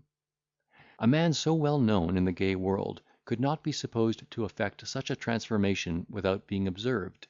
and therefore, in order to anticipate the censure and ridicule of those who might be tempted to make themselves merry at his expense, he, on his arrival at the Wells, repaired to the shop of an apothecary, and calling for pen, ink, and paper, wrote a prescription, which he desired might be immediately made up. While this was doing by the servant, he was invited into a parlour by the master, with whom he entered into conversation touching the properties of the Tunbridge water, which seemed to have been his particular study; and indeed he had perused Rouzee's treatise on that subject with indefatigable assiduity. From this theme he made digressions into other parts of medicine, upon which he spoke with such plausible elocution, that the apothecary, whose knowledge in that art was not very profound, looked upon him as a physician of great learning and experience, and hinted a desire of knowing his name and situation. Fathom accordingly gave him to understand that he had studied physic, and taken his degrees at Padua, rather for his amusement than with any view of exercising medicine, as he could then not possibly foresee the misfortunes which had since happened to his family, and by which he was now compelled to have recourse to a profession that was very much beneath the expectations of his birth. Yet he bore his disappointments with resignation, and even good humour; and blessed his stars for having inclined him to the study of any branch of knowledge by which he might be enabled to laugh at the vicissitudes of fortune. He then observed that he had practised with some applause at the Hot Well near Bristol before he thought he should be ever reduced to the necessity of taking a fee, by a gentleman, a lodger in the same house, who assured him that the ladies would take it as a great favour if he would let them know when he intended to amuse himself again with his instrument, that they might not, by falling asleep beforehand, deprive themselves of the pleasure of hearing his music. To this message he replied, with an air of consequence and reserve, that, though music was not the art he professed, he should be always complaisant enough to entertain the ladies to the utmost of his power, when their commands were signified to him in a manner suited to his character; but that he would never put himself on the footing of an itinerant harper, whose music is tolerated through the medium of a board partition. The gentleman having reported this answer to his constituents, they empowered him to invite Dr. Fathom to breakfast, and he was next morning introduced with the usual ceremony and treated with uncommon regard by all the females of the house, assembled for his reception. Having thus broken the ice of their aversion in one part, so as that the beams of his personal accomplishments had room to operate, he soon effected a general thaw in his favour, and found himself growing once more into request amongst the most amiable part of the creation. His company was coveted, and his taste consulted in their balls, concerts, and private assemblies, and he recompensed the regard they paid to him with an incessant exertion of his agreeable talents, politeness, and good humour. End of chapter 50. In the midst of all this attention, his medical capacity seemed to be quite forgot. They respected his good breeding, were charmed with his voice, and admired the fine touches of his hand upon the violin; but in cultivating the fiddler, they utterly neglected the physician, and in vain did he attempt to divide their regard, by taking all opportunities to turn the conversation into a more interesting channel. It was to little purpose he endeavoured to arouse the wonder of his audience with frequent descriptions of portentous maladies and amazing cures he had seen and performed in the course of his study and practice abroad; and to no effect did he publicly busy himself in making experiments on the mineral water, in which he pretended to have made several new and important discoveries. These efforts did not make a lasting impression upon the minds of the company, because they saw nothing surprising in a physician's being acquainted with all the mysteries of his art; and as their custom was already bespoke for others of the profession, whom it was their interest to employ, our adventurer might have starved amidst the caresses of his acquaintance, had not he derived considerable advantage from a lucky accident in the course of his expectancy. A gentlewoman's daughter, of a weakly constitution, by drinking the waters, had so far recovered her health and complexion, as to allure the affection of a young squire in the neighbourhood, who amused her for some time with his addresses, until his heart was seduced by the charms of another young lady lately arrived at the Wells. The forsaken nymph, shocked at this disgrace and mortification, relapsed into her former languishing disorder, and was by her mother put under the management and prescription of a physician, who had been an industrious enemy of Fathom from his first appearance at Tunbridge. The patient, though violently chagrined at the levity of her quondam admirer, was not altogether without hope that the very same inconstancy which had prompted him to leave her might in time induce him to return, after the novelty of his new passion should be wore off, and this hope served to support her under the sorrow and disgrace of her disappointment. At length, however, the squire and his new mistress disappeared, and some busybody was officious enough to communicate this piece of news to the forlorn shepherdess, with this additional circumstance, that they were gone to a neighbouring parish, to be joined in the bands of wedlock. These fatal tidings were no sooner imparted to the abandoned Phyllis, than she was seized with a hysteric fit; and what rendered the accident more unfortunate, her physician had been called to the country, and was not expected at Tunbridge till next day. The apothecary was immediately summoned, and being either puzzled by the symptoms, or afraid of encroaching upon the province of his superiors, advised the old lady to send for Dr. Fathom without delay. She had no other objection to this expedient, but the enmity which she knew subsisted between the two leeches. Yet, hearing that her own doctor would not consult with Fathom upon his return, but perhaps renounce the patient, by which means her daughter's health might be endangered, she would not solicit our hero's assistance, until the young lady had remained 7 hours speechless and insensible; when her fear prevailing over every other consideration, she implored the advice of our adventurer, who, having made the necessary interrogations, and felt the patient's pulse, which was regular and distinct, found reason to conclude that the fit would not last much longer, and, after having observed that she was in a very dangerous way, prescribed some medicines for external application, and, to enhance their opinion of his diligence and humanity, resolved to stay in the room and observe their effect. His judgment did not fail him on this occasion. In less than half an hour after his embrocations had been applied, she recovered the use of her tongue, opened her eyes, and, having in delirious exclamations upbraided her perfidious lover, became quite sensible and composed, though she continued extremely low and dejected. To remedy these sinkings, certain cordials were immediately administered, according to the prescription of Dr. Fathom, upon whom extraordinary encomiums were bestowed by all present, who believed he had actually rescued her from the jaws of death. And as he was by this time let into the secrets of the family, he found himself in a fair way of being an egregious favourite of the old gentlewoman, when, unluckily, his brother, having dismissed his country patient with uncommon despatch, entered the apartment, and eyed his rival with looks of inexpressible rage. Then, surveying the patient, and the phials that stood upon the table, by turns, "What, in the name of God," cried he, "is the meaning of all this trash?" "Really, doctor," replied the mother, a little confounded at being thus taken by surprise, "Biddy has been taken dangerously ill, and lain 7 or 8 hours in a severe fit, from which I am confident she would never have recovered without the help of a physician; and as you were absent, we had recourse to this gentleman, whose prescription hath had a happy and surprising effect." "Effect!" cried this offended member of the faculty. "Pshaw! Stuff! Who made you judge of effects or causes?" Then, advancing to the patient, "What has been the matter, Miss Biddy, that you could not wait till my return?" Here Fathom interposing, "Sir," said he, "if you will step into the next room, I will communicate my sentiments of the case, together with the method upon which I have proceeded, that we may deliberate upon the next step that is to be taken." Instead of complying with this proposal, he seated himself in a chair, with his back to our adventurer, and, while he examined Miss Biddy's pulse, gave him to understand that he should not consult with him about the matter. Fathom, not in the least disconcerted at this uncivil answer, walked round his antagonist, and, placing himself in his front, desired to know his reason for treating him with such supercilious contempt. "I am resolved," said the other, "never to consult with any physician who has not taken his degrees at either of the English universities."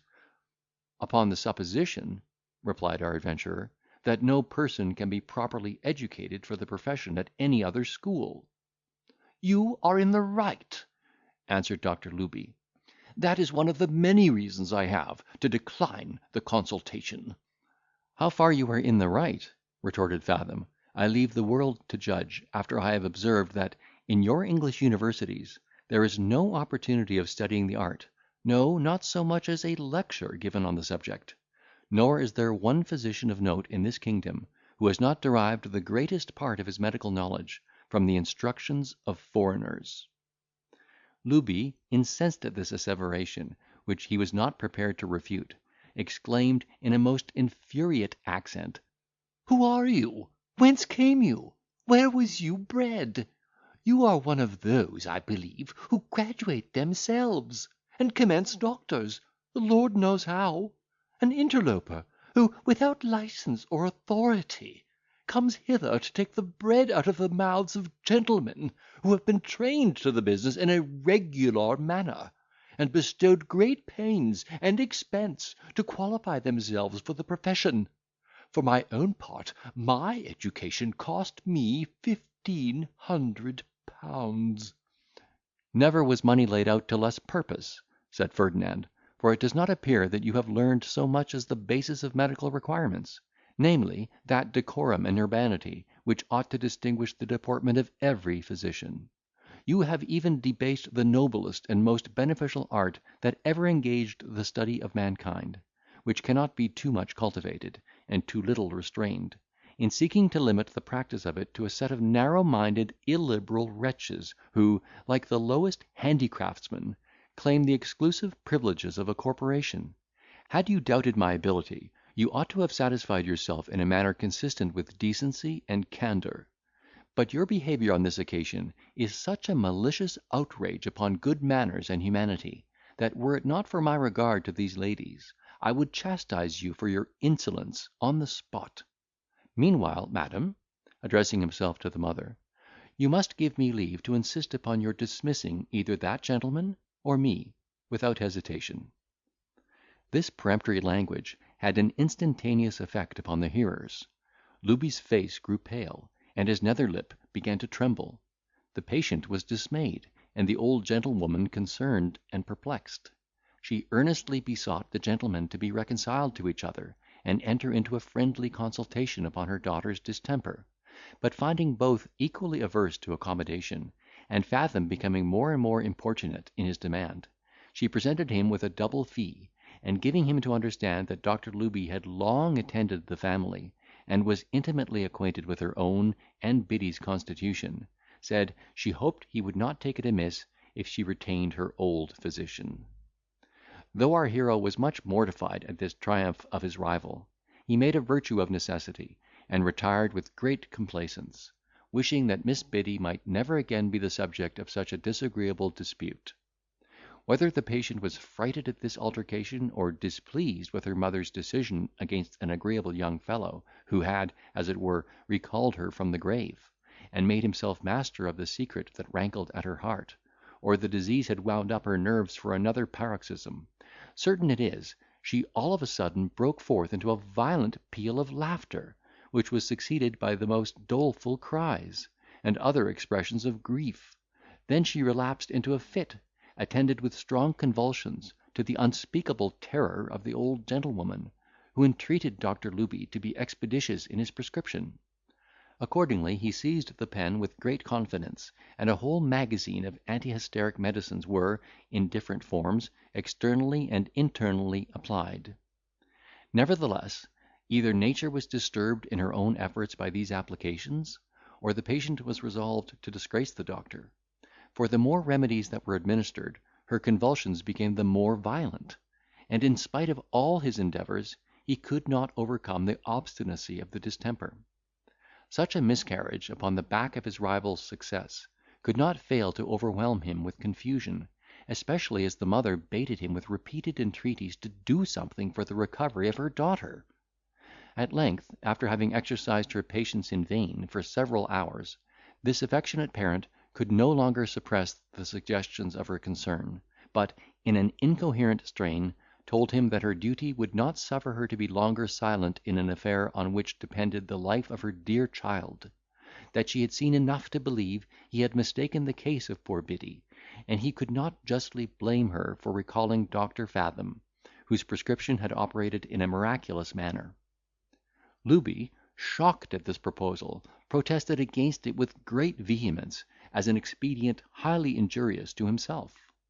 "My remedies," said he, "are just beginning to take effect, and in all probability the fit will not last much longer; so that, by calling in another person at this juncture, you will defraud me of that credit which is my due, and deck my adversary with trophies to which he has no pretension." She was prevailed upon, by this remonstrance, to wait another half hour, when, perceiving as yet no alteration for the better, and being distracted with her fears, which reproached her with want of natural affection, she sent a message to Dr. Fathom, desiring to see him with all possible despatch. He was not slow in obeying the call, but hastening to the scene of action, was not a little surprised to find Looby still in the apartment. This gentleman, since better might not be, resolved to sacrifice his pride to his interest, and rather than lose his patient altogether, and run the risk of forfeiting his reputation at the same time, stayed with intention to compromise his difference with Fathom, that he might not be wholly excluded from the honour of the cure, in case it could be effected.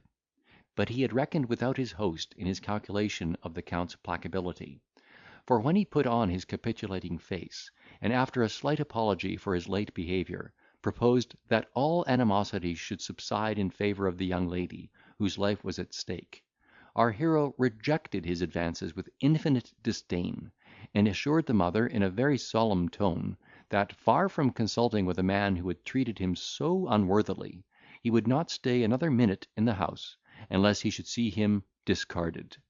a satisfaction barely sufficient to atone for the affront he himself had suffered by the unjust preference she had before given to his rival. There was no remedy. Looby was obliged to retreat in his turn. Then our adventurer, approaching the bedside, reconnoitred the patient, examined the medicines which had been administered, and, lifting up his eyes in expressive silence, detached the footman with a new order to the apothecary. It was well the messenger used expedition, otherwise Dr. Fathom would have been anticipated by the operation of nature; for, the fit having almost run its career, Miss Biddy was on the point of retrieving her senses, when the frontal prescribed by Fathom was applied. To the efficacy of this, therefore, was ascribed her recovery, when she opened her eyes and began to pour forth unconnected ejaculations; and, in a few moments after, she was persuaded to swallow a draught prepared for the purpose, her perception returned, and Ferdinand gained the reputation of having performed a second miracle. But he was furnished with a piece of intelligence of much more energy than all she had taken; and so soon as he concluded she was capable to bear the news without any dangerous emotion, he, among other articles of chit chat culled for her amusement, took the opportunity of telling the company that Squire Stub, the cause of Miss Biddy's disorder, had, in his way to matrimony, been robbed of his bride, by a gentleman to whom she had been formerly engaged. He had waited for her on purpose at an inn on the road, where he found means to appease her displeasure, which he had, it seems, incurred, and to supersede her new lover, whom she quitted without ceremony. Upon which the squire had returned to Tunbridge, cursing her levity, yet blessing his good stars for having so seasonably prevented his ruin, which would have infallibly been the consequence of his marrying such an adventurer. It would be superfluous to observe, that these tidings operated like an admirable specific on the spirits of the young lady, who, while she affected to pity the squire, was so much overjoyed at his disappointment, that her eyes began to sparkle with uncommon vivacity, and in less than 2 hours after the last of those terrible attacks, she was restored to a better state of health than she had enjoyed for many weeks. Fathom was not forgot amidst the rejoicings of the family. Besides a handsome gratuity for the effects of his extraordinary skill, the old lady favoured him with a general invitation to her house; and the daughter not only considered him as the restorer of her health and angel of her good fortune, but also began to discover an uncommon relish for his conversation; so that he was struck with the prospect of succeeding Squire Stub in her affection; a conquest which, if sanctioned by the approbation of the mother, would console him for all the disappointments he had sustained.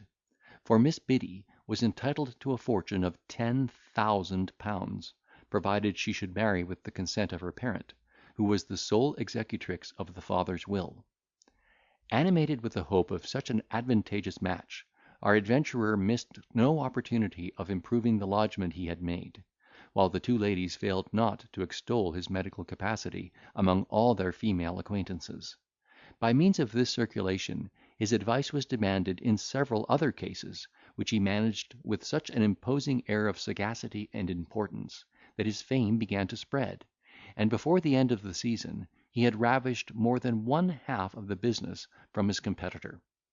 Notwithstanding these fortunate events, he foresaw that he should find great difficulty in transplanting his reputation, so as to take root in London, which was the only soil in which he could propose to rise to any degree of prosperity and independence; and this reflection was grounded upon a maxim which universally prevails among the English people, namely, to overlook and wholly neglect, on their return to the metropolis, all the connections they may have chanced to acquire during their residence at any of the medical wells; and this social disposition is so scrupulously maintained, that two persons who lived in the most intimate correspondence at Bath or Tunbridge shall in 24 hours so totally forget their friendship as to meet in St. James's Park without betraying the least token of recognition;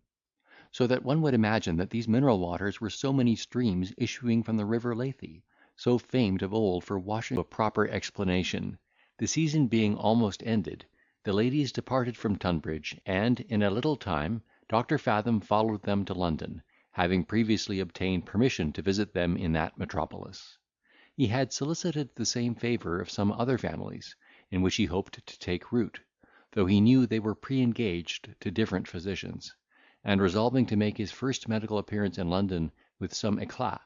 he not only purchased an old chariot, which was new painted for the purpose, but likewise hired a footman, whom he clothed in laced livery, in order to distinguish himself from the common run of his brethren. This equipage, though much more expensive than his finances could bear, he found absolutely necessary to give him a chance for employment, as every shabby retainer to physic in this capital had provided himself with a vehicle, which was altogether used by way of a travelling signpost to draw in customers, so that a walking physician was considered as an obscure pedlar trudging from street to street, with his pack of knowledge on his shoulders, and selling his remnants of advice by retail. A chariot was not now set up for the convenience of a man sinking under the fatigue of extensive practice, but as a piece of furniture, every way as necessary as a large periwig with 3 tails.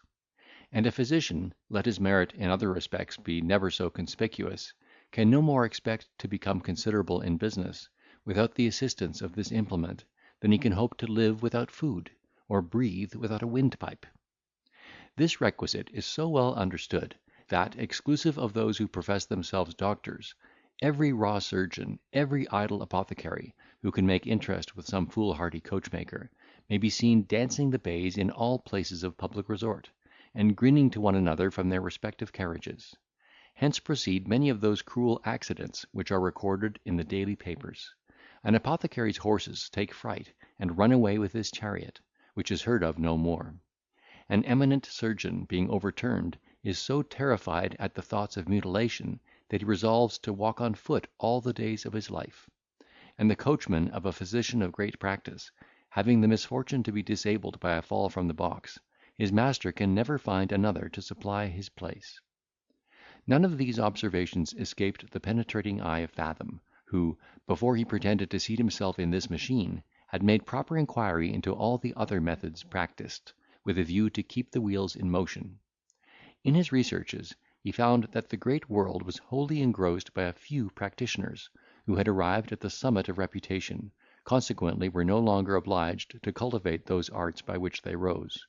and that the rest of the business was parcelled out into small enclosures, occupied by different groups of personages, male and female, who stood in rings, and tossed the ball from one to another, there being in each department 2 sets, the individuals of which relieved one another occasionally. Every knot was composed of a waiting woman, nurse, apothecary, surgeon, and physician, and sometimes a midwife was admitted into the party; and in this manner the farce was commonly performed. A fine lady, fatigued with idleness, complains of the vapours, is deprived of her rest, though not so sick as to have recourse to medicine. Her favourite maid, tired with giving her attendance in the night, thinks proper, for the benefit of her own repose, to complain of a violent headache, and recommends to her mistress a nurse of approved tenderness and discretion, at whose house in all likelihood the said chambermaid hath oft given the rendezvous to a male friend. The nurse, well skilled in the mysteries of her occupation, persuades the patient that her malady, far from being slight or chimerical, may proceed to a very dangerous degree of the hysterical affection, unless it be nipped in the bud by some very effectual remedy. Then she recounts a surprising cure performed by a certain apothecary, and appeals to the testimony of the waiting woman, who, being the gossip of his wife, confirms the evidence, and corroborates the proposal. The apothecary, being summoned, finds her ladyship in such a delicate situation, that he declines prescribing, and advises her to send for a physician without delay. The nomination of course falls to him, and the doctor, being called, declares the necessity of immediate venesection, which is accordingly performed by a surgeon of the association. This is one way of beginning the game. though the commencement often varies, and sometimes the apothecary and sometimes the physician opens the scene. But be that as it will, they always appear in a string, like a flight of wild geese. Each confederacy maintains a correspondence with one particular undertaker.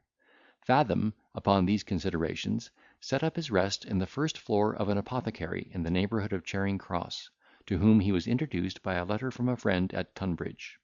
and who being made acquainted with his ability and scheme, promised to let slip no opportunity of serving him, and indeed seemed to espouse his interest with great alacrity. He introduced him to some of his patients, on the strength of a gratis visit, sounded forth his praise among all the good women of his acquaintance, and even prevailed upon him to publish advertisements, importing that he would every day, at a certain time and place, give his advice to the poor for nothing, hoping that, by means of some lucky cure, his fame might be extended, and his practice grow into request.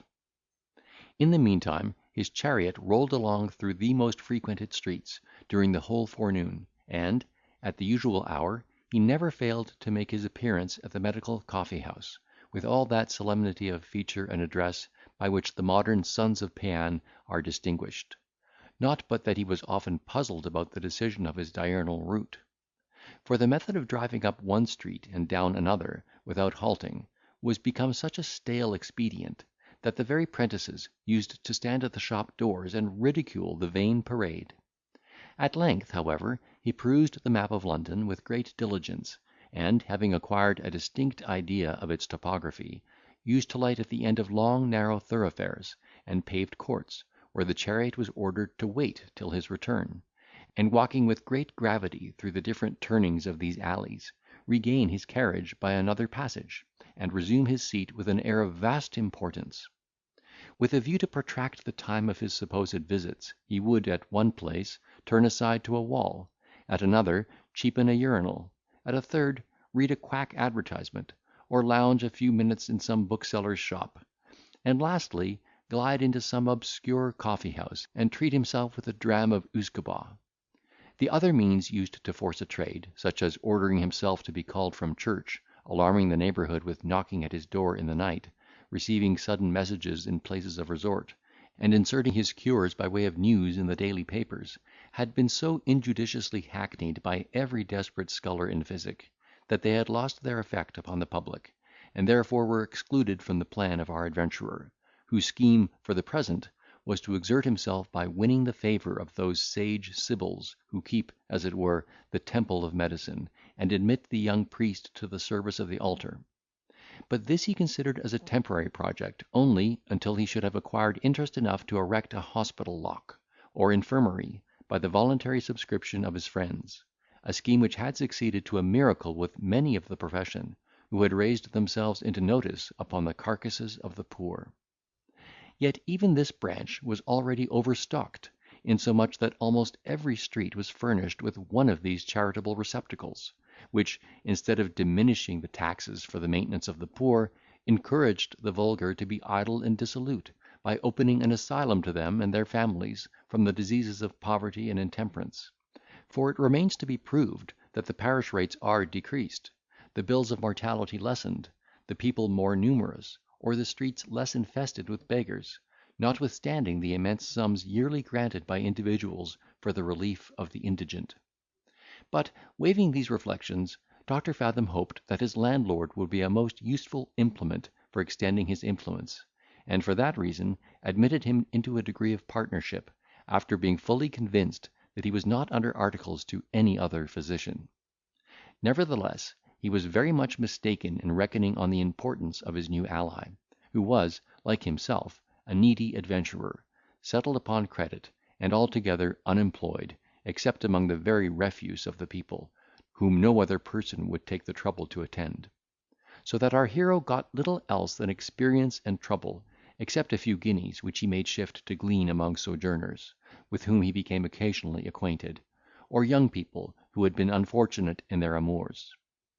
In the midst of these endeavours, he did not omit his duty to the old gentlewoman, whose daughter he had cured at Tunbridge, and was always received with particular complacency, which, perhaps, he, in some measure, owed to his genteel equipage, that gave credit to every door before which it was seen. Yet Miss Biddy was as inaccessible as ever, while the mother became more and more warm in her civilities, till at length, after having prepared him with some extraordinary compliments, she gave him to understand that Biddy was no better than a giddy-headed girl, far from being unexceptionable in her moral character, and particularly deficient in duty and gratitude to her, who had been always a tender and indulgent parent. She was therefore determined to punish the young minx for her levity and want of natural affection, by altering her own condition, could she find a worthy and agreeable man, on whom she could bestow her hand and fortune without a blush. The film was instantly removed from Fathom's eyes by this declaration, which she uttered with such a significancy of look as thrilled to his soul with joyful presage; while he replied, it would indeed be a difficult task to find a man who merited such happiness and honour; but surely some there were, who would task their faculties to the uttermost in manifesting their gratitude and desire of rendering themselves worthy of such distinction. Though this answer was pronounced in such a manner as gave her to understand he had taken the hint, she would not cheapen her condescension so much as to explain herself further at that juncture, and he was very well contented to woo her on her own terms. Accordingly, he began to season his behaviour with a spice of gallantry, when he had opportunities of being particular with this new inamorata; and, in proportion to the returns she made, he gradually detached himself from Miss Biddy, by intermitting, and at last discontinuing those ardent expressions of love and admiration, which he had made shift to convey in private looks and stolen whispers during the rancorous inspection of her mother. Such alteration could not long escape the jealous eyes of the young lady, no more than the cause of this alienation, which, in a moment, converted all her love into irreconcilable hate, and filled her whole soul with the most eager desire of vengeance; for she now not only considered him as a mercenary wretch, who had slighted her attractions for the sordid gratifications of avarice, but also as an interloper, who wanted to intercept her fortune, in the odious character of a father-in-law. But before she could bring her aim into any ripeness of contrivance, her mother, having caught cold at church, was seized with a rheumatic fever, became delirious in less than 3 days, and, notwithstanding all the prescriptions and care of her admirer, gave up the ghost, without having retrieved the use of her senses, or been able to manifest by will the sentiments she entertained in favour of her physician, who, as the reader will easily perceive, had more reasons than one to be mortally chagrined at this event. Miss Biddy, thus being put in possession of the whole inheritance, not only renounced all correspondence with Dr. Fathom, by forbidding him the house, but likewise took all opportunities of prejudicing his character, by hinting that her dear mamma had fallen a sacrifice to his ignorance and presumption.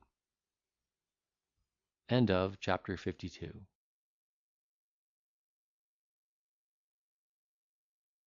These ill offices, however, far from answering her purpose, had quite contrary effect; for, in consequence of her invectives, he was, in a few days, called to the wife of a merchant, who piously hoped that his practice would not give Miss Biddy the lie. The patient had long lingered under a complication of distempers, and, being in no immediate danger of her life, Dr. Fathom was in no hurry to strike a decisive stroke, till the husband, growing impatient of delay, and so explicit in his hints, that it was impossible to misapprehend his meaning, our adventurer resolved to do something effectual for his satisfaction, and prescribed a medicine of such rough operation as he thought must either oblige his employer, or produce a change in the lady's constitution, that would make a noise in the world, and bring a new accession to his fame. Proceeding upon these maxims, he could not be disappointed. The remedy played its part with such violence as reduced the patient to extremity, and the merchant had actually bespoke an undertaker; when, after a series of swoonings and convulsions, nature so far prevailed as to expel at once the prescription and the disease. Yet the good-natured husband was so much affected with the agonies to which he saw the wife of his bosom exposed by this specific, that, although the effect of it was her perfect recovery, he could never bear the sight of Fathom for the future, nor even hear his name mentioned, without giving signs of horror and indignation. Nay, he did not scruple to affirm, that, had our adventurer been endowed with the least tincture of humanity, he would have suffered the poor woman to depart in peace, rather than restore her to health, at the expense of such anxiety and torture. On the other hand, This extraordinary cure was blazoned abroad by the good lady and her gossips, with such exaggerations as roused the astonishment of the public, and concurred with the report of his last miscarriage, to bring him upon the carpet, as the universal subject of discourse. When a physician becomes the town talk, he generally concludes his business more than half done, even though his fame should wholly turn upon his malpractice; insomuch that some members of the faculty have been heard to complain that they never had the good fortune to be publicly accused of homicide; and it is well known that a certain famous empiric of our day never flourished to any degree of wealth and reputation till after he had been attacked in print, and fairly convicted of having destroyed a good number of the human species.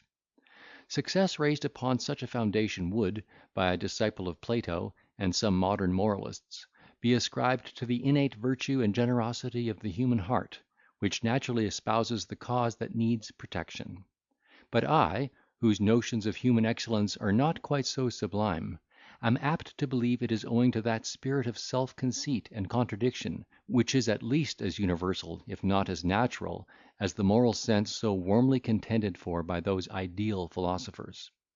The most infamous wretch often finds his account in these principles of malevolence and self-love;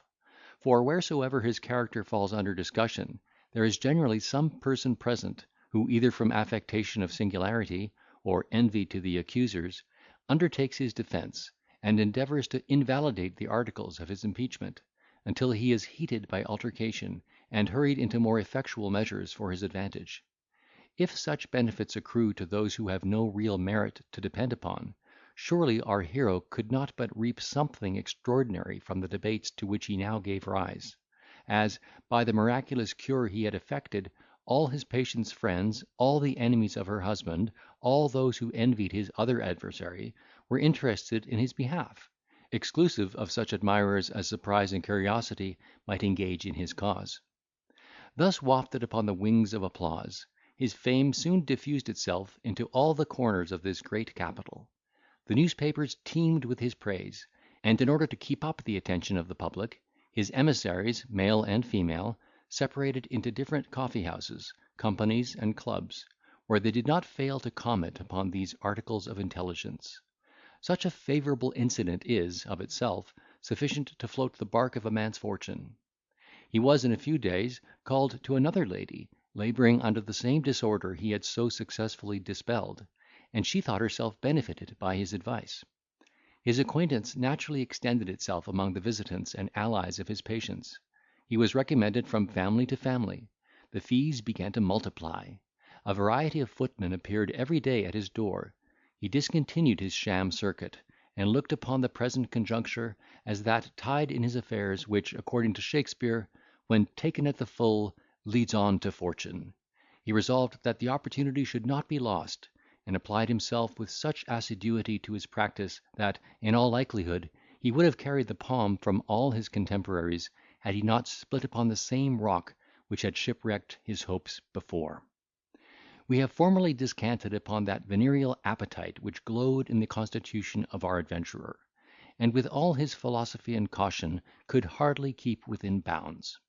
The reader, therefore, will not be much surprised to learn that, in the exercise of his profession, he contracted an intimacy with a clergyman's wife, whom he attended as a physician, and whose conjugal virtue he subdued by a long and diligent exertion of his delusive arts, while her mind was enervated by sickness, and her husband abroad upon his necessary occasions.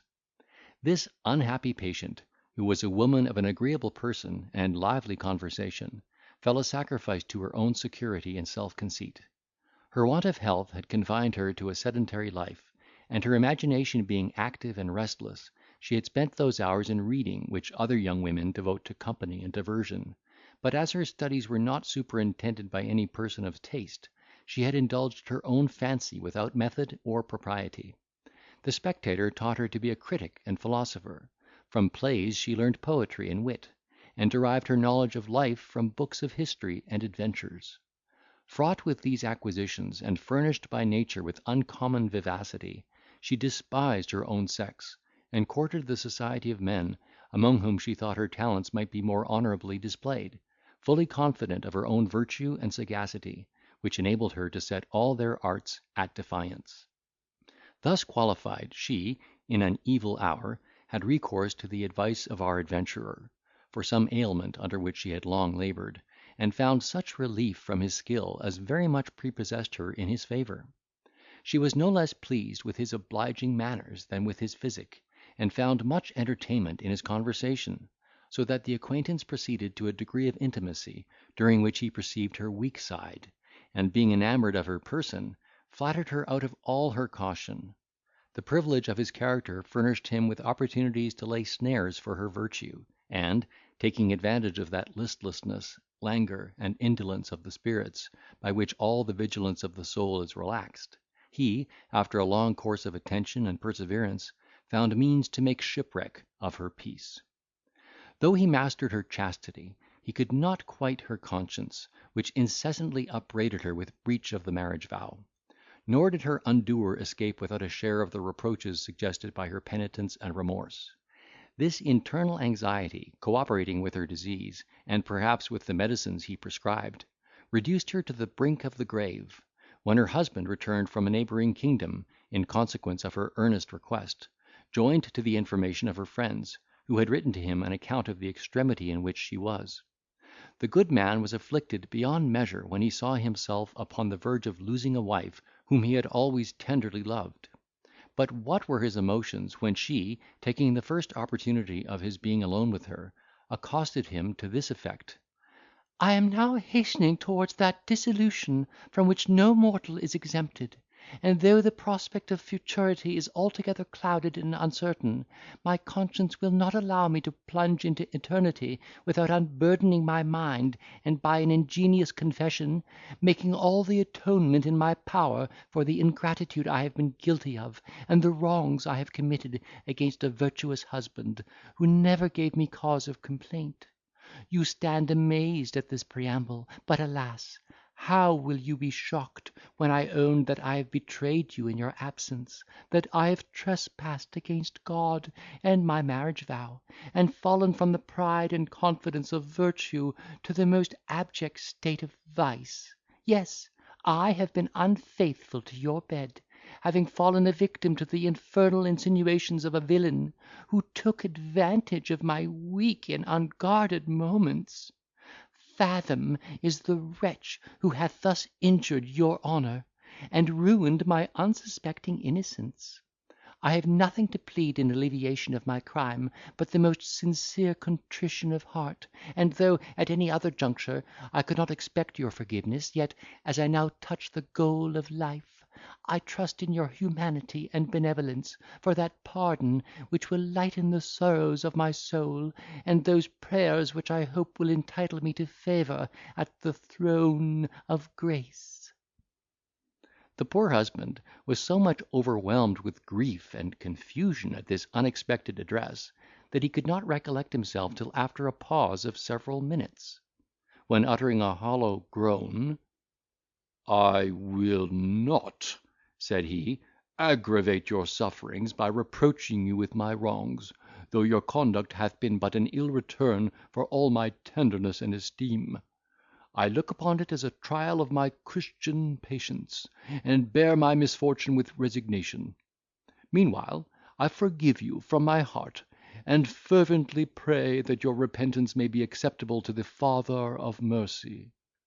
So saying, he approached her bedside, and embraced her in token of his sincerity. Whether this generous condescension diffused such a composure upon her spirits as tended to the ease and refreshment of nature, which had been almost exhausted by disease and vexation, certain it is, that from this day she began to struggle with her malady in surprising efforts, and hourly gained ground, until her health was pretty well re-established. This recovery was so far beyond the husband's expectations, that he began to make very serious reflections on the event, and even to wish he had not been quite so precipitate in his pardoning of the backslidings of his wife; for, though he could not withhold his compassion from a dying penitent, he did not at all relish the thoughts of cohabiting, as usual, with a wife self-convicted of the violation of the matrimonial contract. He therefore considered his declaration as no more than a provisional pardon, to take place on condition of her immediate death, and, in a little time, not only communicated to her his sentiments on this subject, but also separated himself from her company, secured the evidence of her maid, who had been confidant in her amour with Fathom, and immediately set on foot a prosecution against our adventurer, whose behaviour to his wife he did not fail to promulgate, with all its aggravating circumstances. By these means the doctor's name became so notorious, that every man was afraid of admitting him into his house, and every woman ashamed of soliciting his advice. End of chapter 53.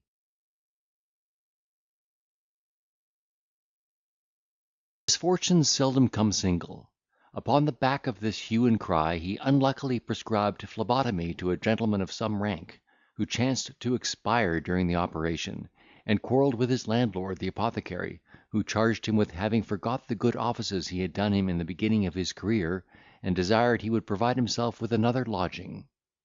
All these mishaps, treading upon the heels of one another, had a very mortifying effect upon his practice. At every tea table his name was occasionally put to the torture, with that of the vile creature whom he had seduced, though it was generally taken for granted by all those female casuists, that she must have made the first advances, for it could not be supposed that any man would take such trouble in laying schemes for the ruin of a person whose attractions were so slender, especially considering the ill state of her health, a circumstance that seldom adds to a woman's beauty or good humour. Besides, she was always a pert minx, that affected singularity, and a masculine manner of speaking, and many of them had foreseen that she would, some time or other, bring herself into such a premunire. At all gossipings where the apothecary or his wife assisted, Fathom's pride, ingratitude, and malpractice were canvassed. In all clubs of married men he was mentioned with marks of abhorrence and detestation, and every medical coffee house rung with his reproach. Instances of his ignorance and presumption were quoted, and many particulars feigned for the purpose of defamation, so that our hero was exactly in the situation of a horseman, who, in riding at full speed for the plate, is thrown from the saddle in the middle of the race, and left without sense or motion upon the plain.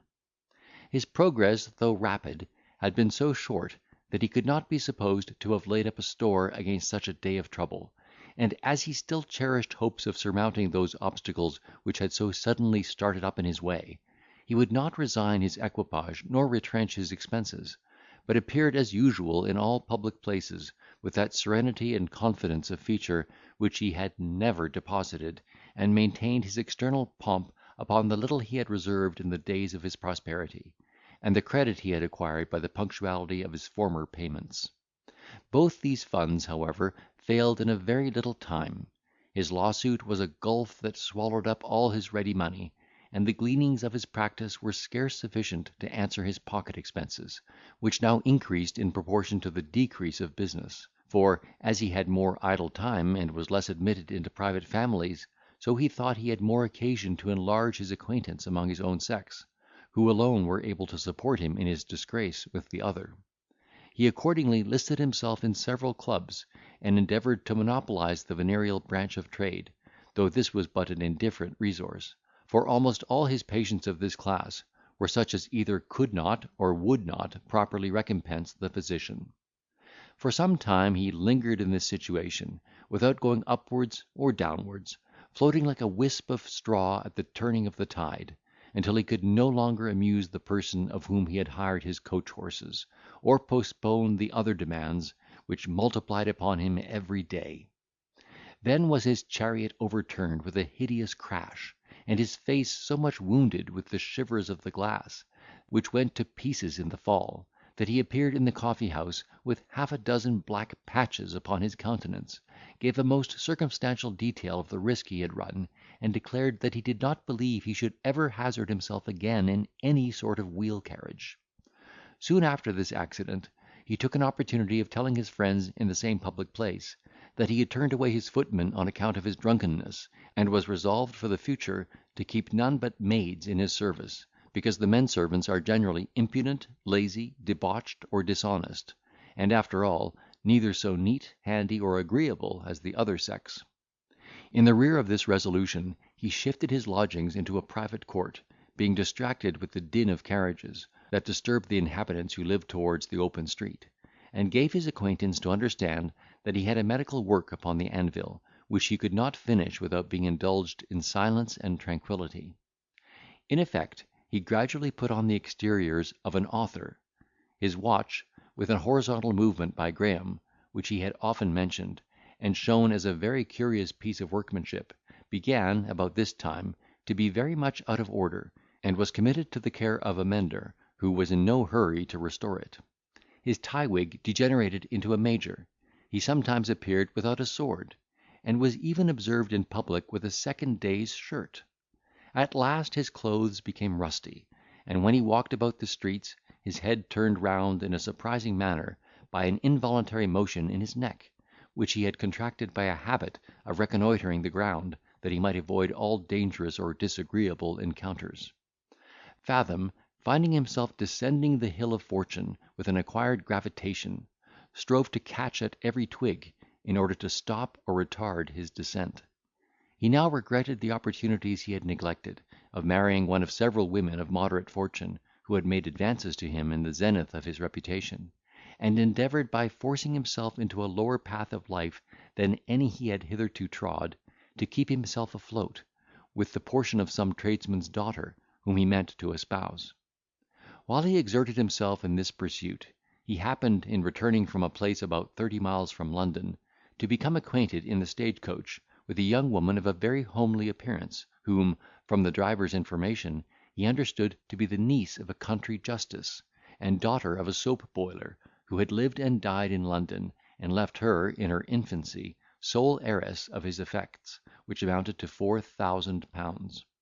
The uncle, who was her guardian, had kept her sacred from the knowledge of the world, resolving to effect a match betwixt her and his own son, and it was with much difficulty he had consented to this journey, which she had undertaken as a visit to her own mother, who had married a second husband in town.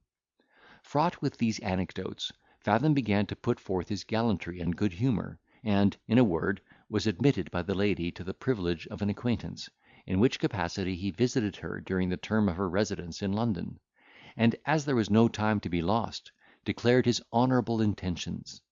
He had such a manifest advantage, in point of personal accomplishments, over the young gentleman who was destined for her husband, that she did not disdain his proposals, and before she set out for the country, he had made such progress in her heart, that the day was actually fixed for the nuptials, on which he faithfully promised to carry her off in a coach and six. How to raise money for this expedition was all the difficulty that remained, for by this time his finances were utterly dried up, and his credit altogether exhausted. Upon a very pressing occasion, he had formerly applied himself to a certain wealthy quack, who had relieved his necessities by lending him a small sum of money, in return for having communicated to him a secret medicine, which he affirmed to be the most admirable specific that ever was invented. The nostrum had been used, and, luckily for him, succeeded in the trial, so that the empiric, in the midst of his satisfaction, began to reflect that this same Fathom, who pretended to be in possession of a great many remedies, equally efficacious, would certainly become a formidable rival to him in his business, should he ever be able to extricate himself from his present difficulties. In consequence of these suggestions, he resolved to keep our adventurer's head under water, by maintaining him in the most abject dependence. Accordingly, he had, from time to time, accommodated him with small trifles, which barely served to support his existence, and even for these had taken notes of hand, that he might have a scourge over his head, in case he should prove insolent or refractory. To this benefactor Fathom applied for a reinforcement of 20 guineas, which he solicited with the more confidence, as that sum would certainly enable him to repay all other obligations. The quack would advance the money upon no other condition than that of knowing the scheme, which, being explained, he complied with Ferdinand's request; but, at the same time, privately despatched an express to the young lady's uncle, with a full account of the whole conspiracy; so that, when the doctor arrived at the inn, according to appointment, he was received by his worship in person, who gave him to understand that his niece had changed her mind, and gone 50 miles farther into the country to visit a relation. This was a grievous disappointment to Fathom, who really believed his mistress had forsaken him through mere levity and caprice, and was not undeceived till several months after her marriage with her cousin, when, at an accidental meeting in London, she explained the story of the secret intelligence, and excused her marriage as the effect of rigorous usage and compulsion. Had our hero been really enamoured of her person, he might have probably accomplished his wishes, notwithstanding the steps she had taken. But this was not the case. His passion was of a different nature, and the object of it effectually without his reach.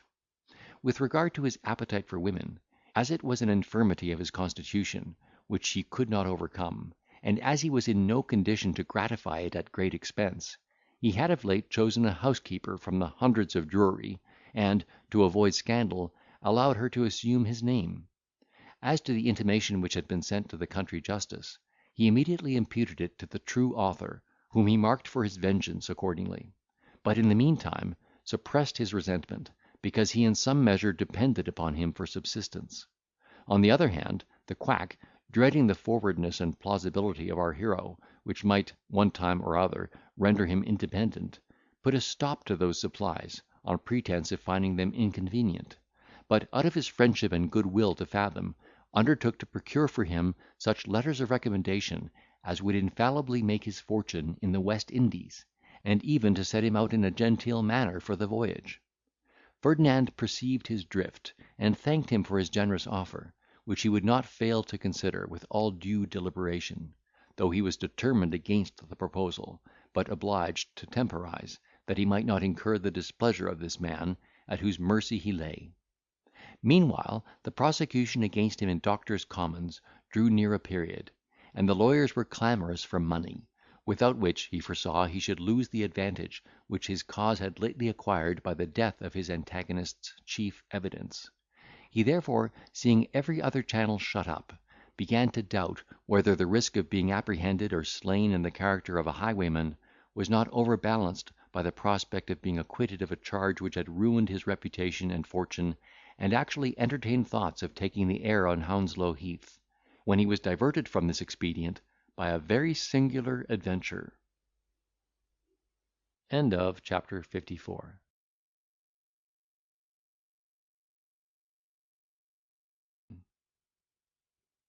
Chancing to meet with one of his acquaintances at a certain coffee house, the discourse turned upon the characters of mankind, when, among other oddities, his friend brought upon the carpet a certain old gentlewoman, of such a rapacious disposition, that, like a jackdaw, she never beheld any metalline substance without an inclination, and even an effort, to secrete it for her own use and contemplation. Nor was this infirmity originally produced from indigence, inasmuch as her circumstances had always been affluent, and she was now possessed of a considerable sum of money in the funds; notwithstanding which, the avarice of her nature tempted her to let lodgings, though few people could live under the same roof with such an original, who, rather than be idle, had often filched pieces of her own plate, and charged her servants with the theft, or hinted suspicion of her lodgers.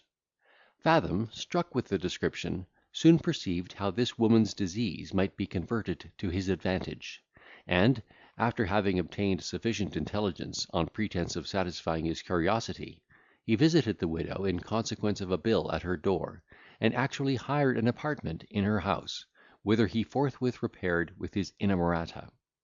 It was not long before he perceived that his landlady's character had not been misrepresented. He fed her distemper with divers inconsiderable trinkets, such as copper medals, corkscrews, odd buckles, and a paltry seal set in silver, which were, at different times, laid as baits for her infirmity, and always conveyed away with remarkable eagerness, which he and his Dulcinea took pleasure in observing from an unsuspected place. Thus confirmed in his opinion, he, at length, took an opportunity of exposing a metal watch that belonged to his mistress, and saw it seized with great satisfaction, in the absence of his helpmate, who had gone abroad on purpose. According to instruction, she soon returned, and began to raise a terrible clamour about the loss of her watch, upon which she was condoled by her landlady, who seemed to doubt the integrity of the maid, and even proposed that Mrs. Fathom should apply to some justice of the peace for a warrant to search the servant's trunk. The lady thanked her for her good advice, in compliance with which she had immediate recourse to a magistrate, who granted a search warrant, not against the maid, but the mistress, and she, in a little time, returned with the constable at her back. These precautions being taken, Dr. Fathom desired a private conference with the old gentlewoman, in which he gave her to understand that he had undoubted proofs of her having secreted not only the watch, but also several other odd things of less consequence, which he lost since his residence in her house. He then showed the warrant he had obtained against her, and asked if she had anything to offer why the constable should not do his duty. Inexpressible were the anguish and confusion of the defendant, when she found herself thus entrapped, and reflected that she was on the point of being detected of felony; for she at once concluded that the snare was laid for her, and knew that the officer of justice would certainly find the unlucky watch in one of the drawers of her scrutoire. Tortured with these suggestions, afraid of public disgrace, and dreading the consequence of legal conviction, she fell on her knees before the injured Fathom, and, after having imputed her crime to the temptations of necessity, implored his compassion, promised to restore the watch, and everything she had taken, and begged he would dismiss the constable, that her reputation might not suffer in the eye of the world. Ferdinand, with a severity of countenance purposely assumed, observed, that, were she really indigent, he had charity enough to forgive what she had done; but, as he knew her circumstances were opulent, he looked upon this excuse as an aggravation of her guilt, which was certainly the effect of a vicious inclination, and he was therefore determined to prosecute her with the utmost severity of the law, as an example and terror to others, who might be infected with the same evil disposition. Finding him deaf to all her tears and entreaties, she changed her note, and offered him 100 guineas if he would compromise the affair, and drop the prosecution, so that her character should sustain no damage. After much argumentation, he consented to accept of double the sum, which being instantly paid in East India bonds, Dr. Fathom told the constable that the watch was found, and for once her reputation was patched up. This seasonable supply enabled our hero to stand trial with his adversary, who was nonsuited, and also to mend his external appearance, which of late had not been extremely magnificent. Soon after this gleam of good fortune, a tradesman, to whom he was considerably indebted, seeing no other probable means to recover his money, introduced Fathom to the acquaintance of a young widow who lodged at his house, and was said to be in possession of a considerable fortune. Considering the steps that were taken, it would have been almost impossible for him to miscarry in his addresses. The lady had been bred in the country, was unacquainted with the world, and of a very sanguine disposition, which her short trial of matrimony had not served to cool. Our adventurer was instructed to call at the tradesman's house, as if by accident, at an appointed time, when the widow was drinking tea with her landlady. On these occasions he always behaved to admiration. She liked his person, and praised his politeness, good humour, and good sense. His confederates extolled him as a prodigy of learning, taste, and good nature. They likewise represented him as a person on the eve of eclipsing all his competitors in physic. An acquaintance and intimacy soon ensued, nor was he restricted in point of opportunity. In a word, he succeeded in his endeavours, and one evening, on pretence of attending her to the play, he accompanied her to the Fleet, where they were married, in presence of the tradesman and his wife, who were of the party. This grand affair being accomplished to his satisfaction, he next day visited her brother, who was a counsellor of the Temple, to make him acquainted with the step his sister had taken; and though the lawyer was not a little mortified to find that she had made such a clandestine match, he behaved civilly to his new brother-in-law, and gave him to understand that his wife's fortune consisted of a jointure of £150 a year, and £1,500 bequeathed to her during her widowhood by her own father, who had taken the precaution of settling it in the hands of trustees, in such a manner as that any husband she might afterwards espouse should be restricted from encroaching upon the capital, which was reserved for the benefit of her heirs. This intimation was far from being agreeable to our hero, who had been informed that this sum was absolutely at the lady's disposal, and had actually destined the greatest part of it for the payment of his debts, for defraying the expense of furnishing an elegant house, and setting up a new equipage. Notwithstanding this disappointment, he resolved to carry on his plan upon the credit of his marriage, which was published in a very pompous article of the newspapers. A chariot was bespoke, a ready furnished house immediately taken, and Dr. Fathom began to reappear in all his former splendour.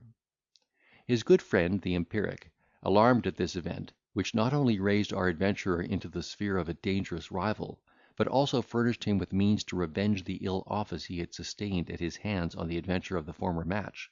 for by this time Fathom had given him some hints importing that he was not ignorant of his treacherous behaviour. Roused, I say, by these considerations, he employed one of his emissaries, who had some knowledge of Fathom's brother-in-law, to prejudice him against our adventurer, whom he represented as a needy sharper, not only overwhelmed with debt and disgrace, but likewise previously married to a poor woman, who was prevented by nothing but want from seeking redress at law.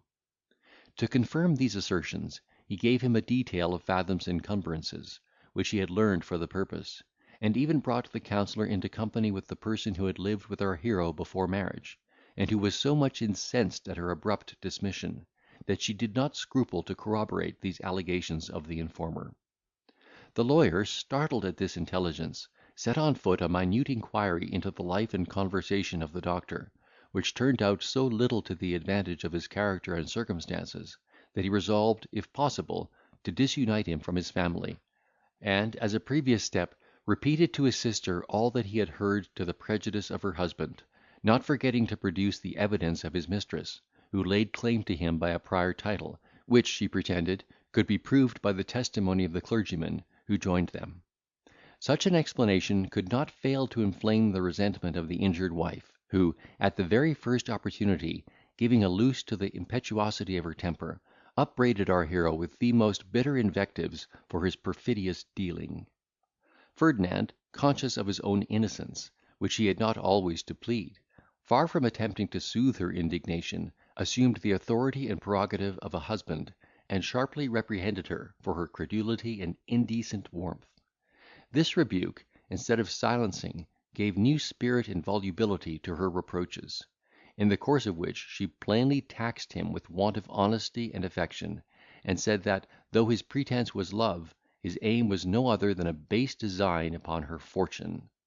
Fathom, stung with these accusations, which he really did not deserve, replied with uncommon heat, and charged her in his turn with want of sincerity and candour, and the false account she had given of that same fortune before marriage. He even magnified his own condescension, in surrendering his liberty to a woman who had so little to recommend her to the addresses of the other sex;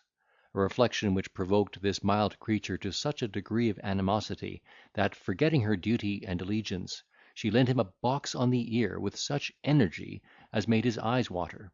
and he, for the honour of manhood and sovereignty, having washed her face with a dish of tea, withdrew abruptly to a coffee house in the neighbourhood, where he had not long remained when his passion subsided, and he then saw the expediency of an immediate reconciliation, which he resolved to purchase, even at the expense of a submission.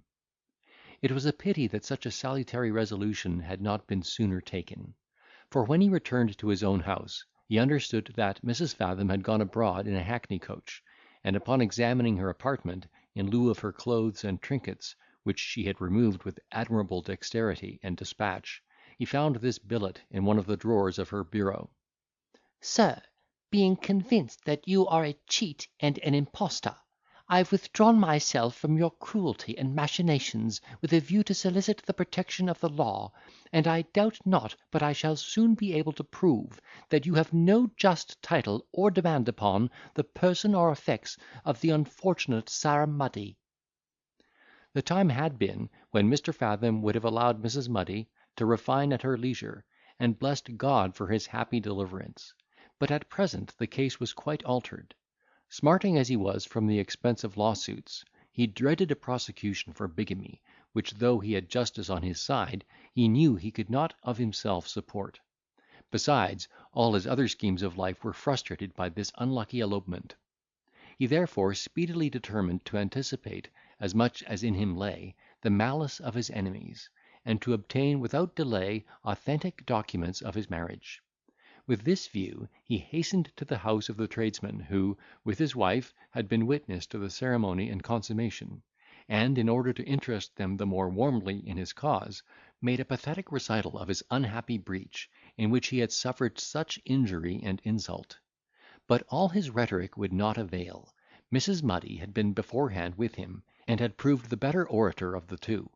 for she had assailed this honest couple with such tropes and figures of eloquence as were altogether irresistible. Nevertheless, they heard our hero to an end with great patience. Then the wife, who was the common mouth upon all such occasions, contracting her features into a very formal disposition, "I'll assure you," said she, "Doctor Fathom, my husband and I have been in a very great terrification and numplush to hear such bad things of a person whom, as one may say, we thought a worthy gentleman, and were ready to serve at all times, by day and by night, as the saying is. And besides, for all that, you know, and God knows, that we are dustrious people, and work hard for what we get, and we have served gentlemen to our own arm, whereby my husband was last Tuesday served with a cicerary, being that he was bound for an officer that ran away. And I said to my husband, Timothy, says I, 'tis a very hard thing for one to ruin one's life for stranger people. There's Doctor Fathom, says I, his account comes to £49, 7 shillings and fourpence halfpenny, and you know, doctor, that was before your last bill began. But howsomever, little did I think as how a gentleman of your learning would go to deceive a poor gentlewoman, when you had another wife alive." In vain did our adventurer endeavour to vindicate himself from this aspersion. The good woman, like a great many modern disputants, proceeded with her declamation, without seeming to hear what was said on the other side of the question, and the husband was altogether neutral. At length, Ferdinand, finding all his protestations ineffectual, "Well," said he, "though you are resolved, I see, to discredit all that I can say in opposition to that scandalous slander, of which I can easily acquit myself in a court of justice, surely you will not refuse to grant me a certificate, signifying that you were present at the ceremony of my marriage with this unhappy woman." "You shall excuse us," replied the female orator. "People cannot be too wary in signing their names in this wicked world. Many a one has been brought to ruination by signing his name, and my husband shall not, with my good will, draw himself into such a preliminary." Fathom, alarmed at this refusal, earnestly argued against the inhumanity and injustice of it, appealing to their own consciences for the reasonableness of his proposal. But, from the evasive answers of the wife, he had reason to believe that, long before the time of trial, they would take care to have forgotten the whole transaction. Though he was equally confounded and incensed at this instance of their perfidy, he durst not manifest his indignation, conscious of the advantage they had over him in divers respects, but repaired, without loss of time, to the lodging of the clergyman who had noosed him, resolved to consult his register, and secure his evidence. Here too his evil genius had got the start of him; for the worthy ecclesiastic not only could not recollect his features, or find his name in the register, but, when importuned by his pressing remonstrances, took umbrage at the freedom of his behaviour, and threatened, if he would not immediately take himself away, to raise the posse of the Fleet for the safety of his own person. Rather than put the pastor to the trouble of alarming his flock, he retreated with a heavy heart, and went in quest of his mistress, whom he had dismissed at his marriage, in hopes of effecting a reconciliation, and preventing her from joining in the conspiracy against him. But, alas! he met with such a reception as he had reason to expect from a slighted woman, who had never felt any real attachment for his person. She did not upbraid him with his cruelty in leaving her as a mistress, but, with a species of effrontery never enough to be admired, reproached him with his villainy in abandoning her, who was his true and lawful wife, to go and ruin a poor gentlewoman by whose fortune he had been allured. When he attempted to expostulate with this virago upon the barbarity of this assertion, she very prudently declined engaging in private conversation with such an artful and wicked man, and, calling up the people of the house, insisted upon his being conducted to the door. End of chapter 55.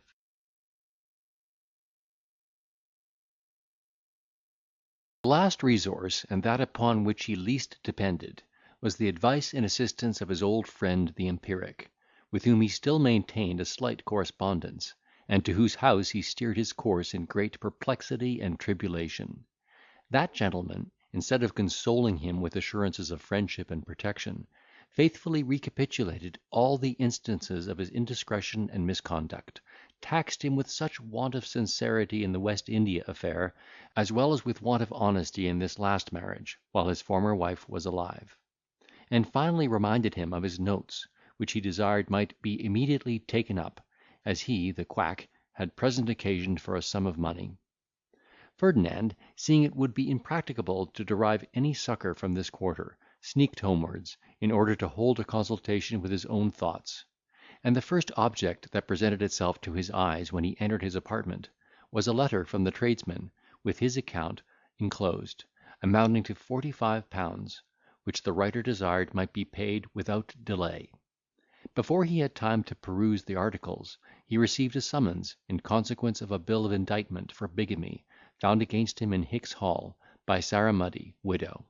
and while he was revolving measures to avert these storms, another billet arrived from a certain attorney, giving him to understand that he had orders from Dr. Buffalo, the quack, to sue him for the payment of several notes, unless he would take them up in 3 days from the date of this letter.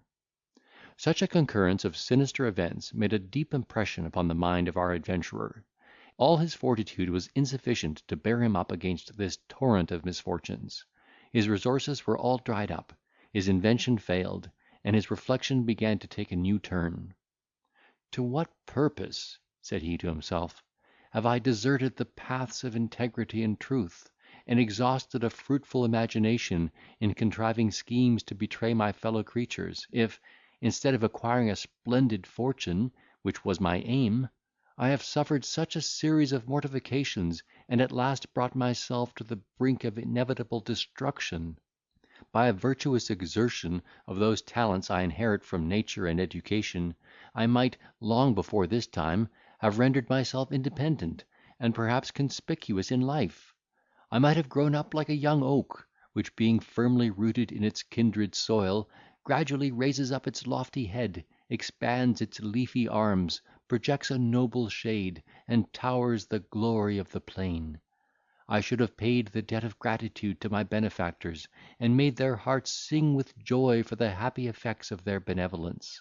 I should have been a bulwark to my friends, a shelter to my neighbours in distress. I should have run the race of honour, seen my fame diffused like a sweet smelling odour, and felt the ineffable pleasure of doing good; whereas I am, after a vicissitude of disappointments, dangers, and fatigues, reduced to misery and shame, aggravated by a conscience loaded with treachery and guilt. I have abused the confidence and generosity of my patron. I have defrauded his family under the mask of sincerity and attachment. I have taken the most cruel and base advantages of virtue in distress. I have seduced unsuspecting innocence to ruin and despair. I have violated the most sacred trust reposed in me by my friend and benefactor. I have betrayed his love, torn his noble heart asunder by means of the most perfidious slander and false insinuations, and finally brought to an untimely grave the fairest pattern of human beauty and perfection. Shall the author of these crimes pass with impunity? Shall he hope to prosper in the midst of such enormous guilt? It were an imputation upon Providence to suppose it. Ah, no! I begin to feel myself overtaken by the eternal justice of Heaven. I totter on the edge of wretchedness and woe, without one friendly hand to save me from the terrible abyss. These reflections, which perhaps the misery of his fellow creatures would never have inspired, had he himself remained without the verge of misfortune, were now produced from the sensation of his own calamities, and, for the first time, his cheeks were bedewed with the drops of penitence and sorrow.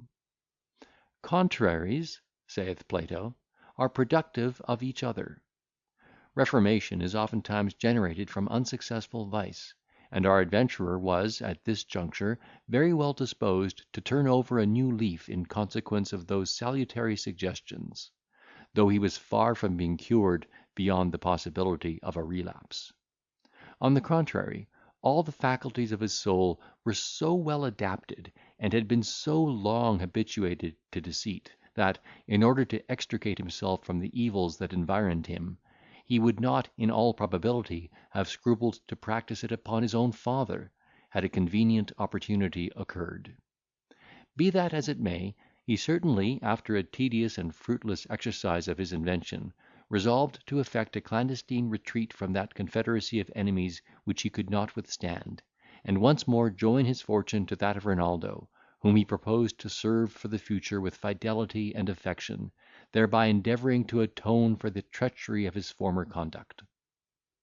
Thus determined, he packed up his necessaries in a portmanteau, attempted to amuse his creditors with promises of speedy payment, and, venturing to come forth in the dark, took a place in the Canterbury stage coach, after having converted his superfluities into ready money. These steps were not taken with such privacy as to elude the vigilance of his adversaries; for, although he had been cautious enough to transport himself and his baggage to the inn on a Sunday evening, and never doubted that the vehicle, which set out at 4 o'clock on Monday morning, would convey him out of the reach of his creditors, before they could possibly obtain a writ for securing his person, they had actually taken such precautions as frustrated all his finesse; and the coach being stopped in the borough of Southwark, Dr. Fathom was seized by a virtue of warrant obtained on a criminal indictment, and was forthwith conducted to the prison of the King's Bench. Yet not before. Now it is high time to leave our adventurer to chew the cud of reflection and remorse in this solitary mansion, that we may trace Renaldo in the several steps he took to assert his right, and do justice to his family. Never man indulged a more melancholy train of ideas than that which accompanied him in his journey to the imperial court; for, notwithstanding the manifold reasons he had to expect a happy issue to his aim, his imagination was incessantly infected with something that chilled his nerves and saddened his heart, recurring with quick succession, like the unwearied wave that beats upon the bleak, inhospitable Greenland shore. This, the reader will easily suppose, was no other than the remembrance of the forlorn Monimia, whose image appeared to his fancy in different attitudes, according to the prevalence of the passions which raged in his bosom. Sometimes he viewed her in the light of apostasy, and then his soul was maddened with indignation and despair. But these transitory blasts were not able to efface the impressions she had formerly made upon his heart, impressions which he had so often and so long contemplated with inconceivable rapture. These pictures still remained, representing her fair as the most perfect idea of beauty, soft and tender as an angel of mercy and compassion, warmed with every virtue of the heart, and adorned with every accomplishment of human nature. Yet the alarming contrast came still in the rear of this recollection, so that his soul was by turns agitated by the tempests of horror, and overwhelmed by the floods of grief. He recalled the moment on which he first beheld her, with that pleasing regret which attends the memory of a dear deceased friend. Then he bitterly cursed it, as the source of all his misfortunes and affliction. He thanked Heaven for having blessed him with a friend to detect her perfidy and ingratitude, and then ardently wished he had still continued under the influence of her delusion. In a word, the loneliness of his situation aggravated every horror of his reflection; for, as he found himself without company, his imagination was never solicited, or his attention diverted from these subjects of woe, and he travelled to Brussels in a reverie, fraught with such torments as must have entirely wrecked his reason, had not Providence interposed in his behalf. He was, by his postillion, conducted to one of the best inns of the place, where he understood the cloth was already laid for supper; and, as the ordinary is open to strangers in all these houses of entertainment, he introduced himself into the company, with a view to alleviate, in some measure, his sorrow and chagrin, by the conversation of his fellow guests. Yet he was so ill prepared to obtain the relief which he courted, that he entered the apartment, and sat down to table, without distinguishing either the number or the countenances of those who were present, though he himself did not long remain so unregarded. His mien and deportment produced a prepossession in his favour, and the air of affliction, so remarkable in his visage, did not fail to attract their sympathy and observation. Among the rest was an Irish officer in the Austrian service, who, having eyed Renaldo attentively, "Sir," said he, rising, "if my eyes and memory do not deceive me, you are the Count de Melvil, with whom I had the honour to serve upon the Rhine during the last war."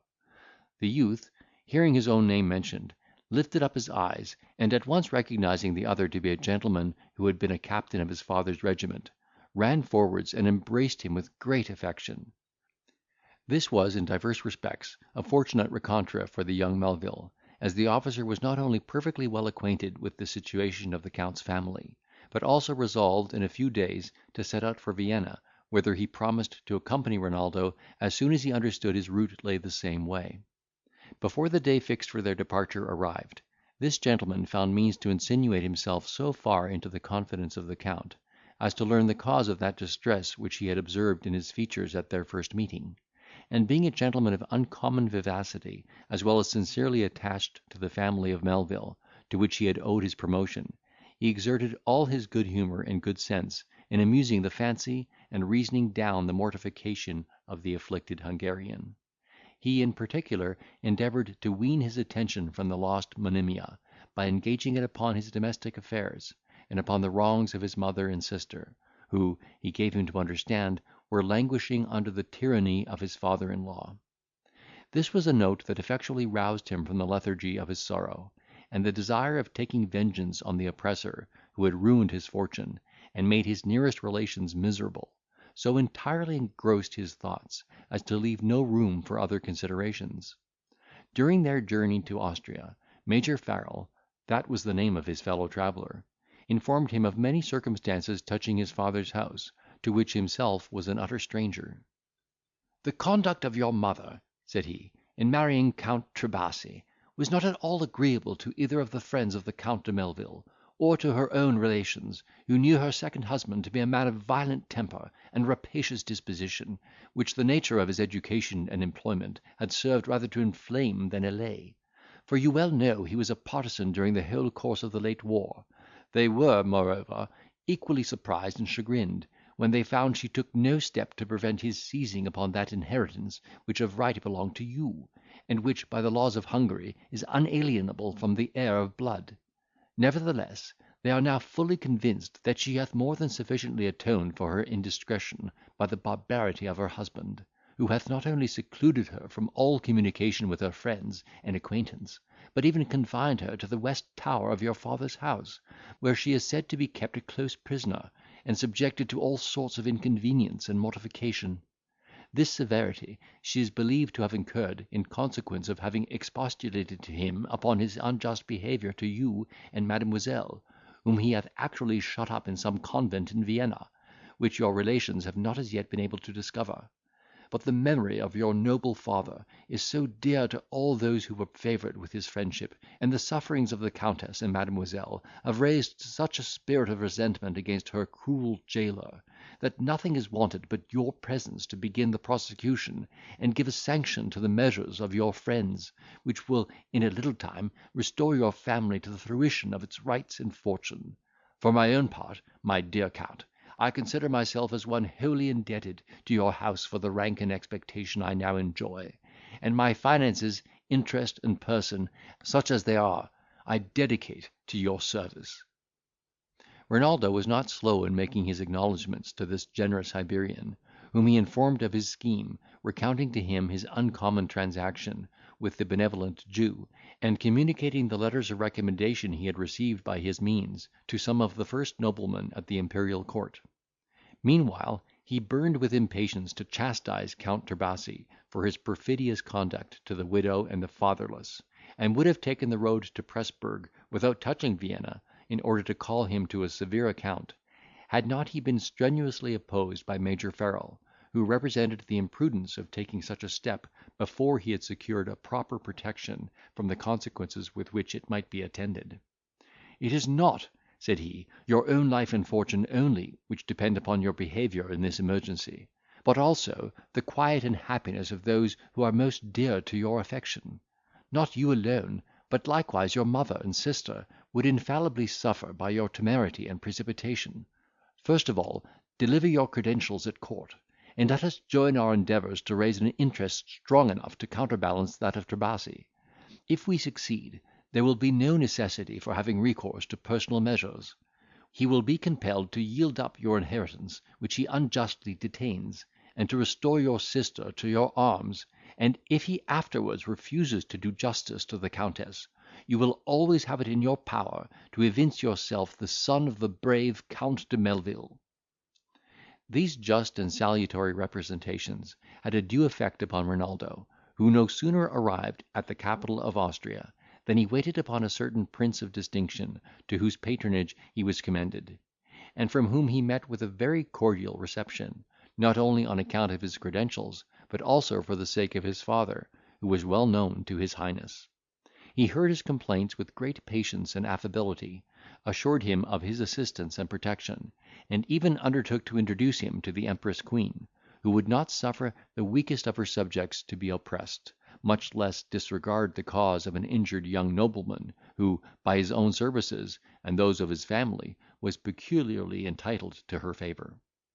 Nor was he the only person whose countenance and patronage Melvil solicited upon this occasion.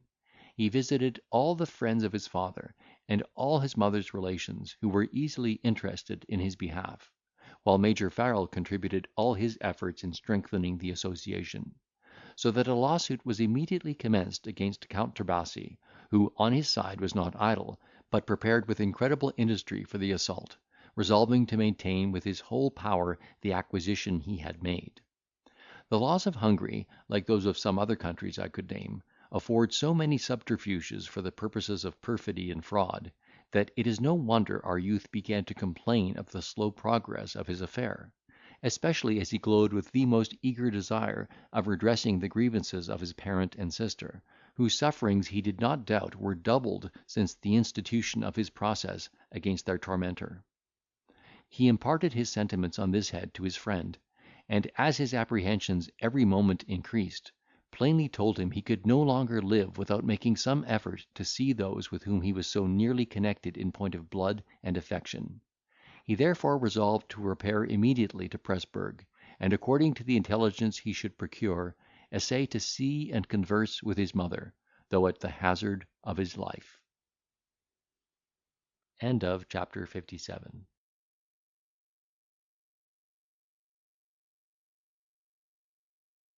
The Major, finding him determined, insisted upon attending him in this expedition, and they set out together for Presburg, where they privately arrived in the dark, resolving to keep themselves concealed at the house of a friend, until they should have formed some plan for their future operations. Here they were informed that Count Tobias's castle was altogether inaccessible, that all the servants who were supposed to have the least veneration or compassion for the Countess were dismissed, and that, since Renaldo was known to be in Germany, the vigilance and caution of that cruel husband was redoubled to such a degree, that nobody knew whether his unfortunate lady was actually alive or dead. Farrel, perceiving Melvil exceedingly affected with this intimation, and hearing him declare that he would never quit Presburg until he should have entered the house, and removed his doubts on that interesting subject, not only argued with great vehemence against such an attempt, as equally dangerous and indiscreet, but solemnly swore he would prevent his purpose by discovering his design to the family, unless he would promise to listen to a more moderate and feasible expedient. He then proposed that he himself should appear in the equipage of one of the travelling Savoyards who stroll about Europe, amusing ignorant people with the effects of a magic lanthorn, and in that disguise endeavour to obtain admittance from the servants of Tobias, among whom he might make such inquiries as would deliver Melvil from his present uneasy suspense. This proposal was embraced, though reluctantly, by Renaldo, who was unwilling to expose his friend to the least danger or disgrace; and the Major being next day provided with the habit and implements of his new profession, together with a ragged attendant who preceded him, extorting music from a paltry viol, approached the castle gate, and proclaimed his show so naturally in a yell, partaking of the scream of Savoy and the howl of Ireland, that one would have imagined he had been conductor to Madam Catharina from his cradle. So far his stratagem succeeded. He had not long stood in waiting before he was invited into the courtyard, where the servants formed a ring, and danced to the efforts of his companion's skill. Then he was conducted into the buttery, where he exhibited his figures on the wall, and his princess on the floor; and while they regaled him in this manner with scraps and sour wine, he took occasion to inquire about the old lady and her daughter, before whom he said he had performed in his last peregrination. Though this question was asked with all that air of simplicity which is peculiar to these people, one of the domestics took the alarm, being infected with the suspicions of his master, and plainly taxed the Major with being a spy, threatening at the same time that he should be stripped and searched. This would have been a very dangerous experiment for the Hibernian, who had actually in his pocket a letter to the Countess from her son, which he hoped fortune might have furnished him with an opportunity to deliver. When he therefore found himself in this dilemma, he was not at all easy in his own mind. However, instead of protesting his innocence in a humble and beseeching strain, in order to acquit himself of the charge, he resolved to elude the suspicion by provoking the wrath of his accuser, and, putting on the air of a vulgar integrity affronted, began to reproach the servant in very insolent terms for his unfair supposition, and undressed himself in a moment to the skin, threw his tattered garments in the face of his adversary, telling him he would find nothing there which he would not be very glad to part with. At the same time, raising his voice, he, in the gibberish of the clan he represented, scolded and cursed with great fluency, so that the whole house resounded with the noise. The valet's jealousy, like a smaller fire, was in a trice swallowed up by the greater flame of his rage enkindled by this abrupt address. In consequence of which, Farrel was kicked out at the gate, naked as he was to the waist, after his lanthorn had been broke to pieces on his head; and there he was joined by his domestic, who had not been able to recover his apparel and effect a retreat, without incurring marks of the same sort of distinction. The Major, considering the risk he must have run in being detected, thought himself cheaply quit for this moderate discipline, though he was really concerned for his friend Renaldo, who, understanding the particulars of the adventure, determined, as the last effort, to ride round the castle in the open day, on pretence of taking the air, when, peradventure, the Countess would see him from the place of her confinement, and favour him with some mark or token of her being alive. Though his companion did not much relish this plan, which he foresaw would expose him to the insults of Tobias, yet, as he could not contrive a better, he acquiesced in Renaldo's invention, with the proviso that he would defer the execution of it until his father-in-law should be absent in the chase, which was a diversion he every day enjoyed. Accordingly, they set a proper watch, and lay concealed until they were informed of Tobias's having gone forth, when they mounted their horses, and rode into the neighbourhood of the castle. Having made a small excursion in the adjoining fields, they drew nearer the walls, and at an easy pace had twice encircled them, when Farrel descried at the top of a tower a white handkerchief waved by a woman's hand through the iron bars that secured the window. This signal being pointed out to Renaldo, his heart began to throb with great violence. He made a respectful obeisance towards the part of which it appeared, and perceiving the hand beckoning him to approach, advanced to the very buttress of the turret; upon which, seeing something drop, he alighted with great expedition, and took up a picture of his father in miniature, the features of which he no sooner distinguished than the tears ran down his cheeks. He pressed the little image to his lips with the most filial fervour; then, conveying it to his bosom, looked up to the hand, which waved in such a manner as gave him to understand it was high time to retire.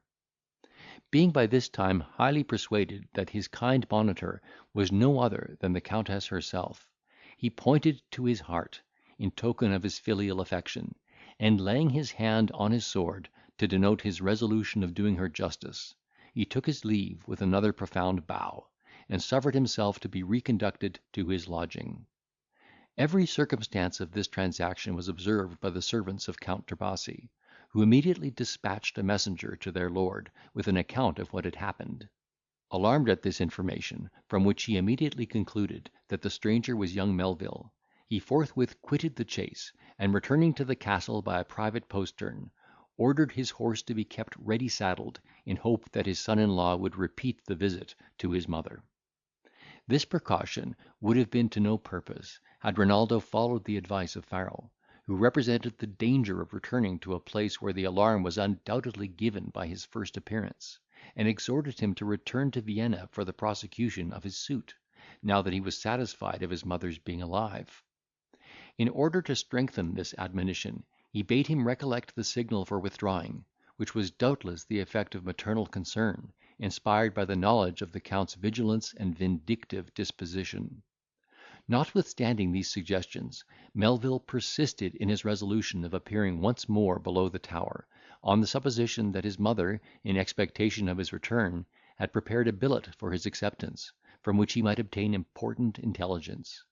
The Major, seeing him lend a deaf ear to his remonstrances, was contented to attend him in his second expedition, which he pressed him to undertake that same afternoon, as Tobias had taken care to circulate a report of his having gone to dine at the seat of a nobleman in the neighbourhood.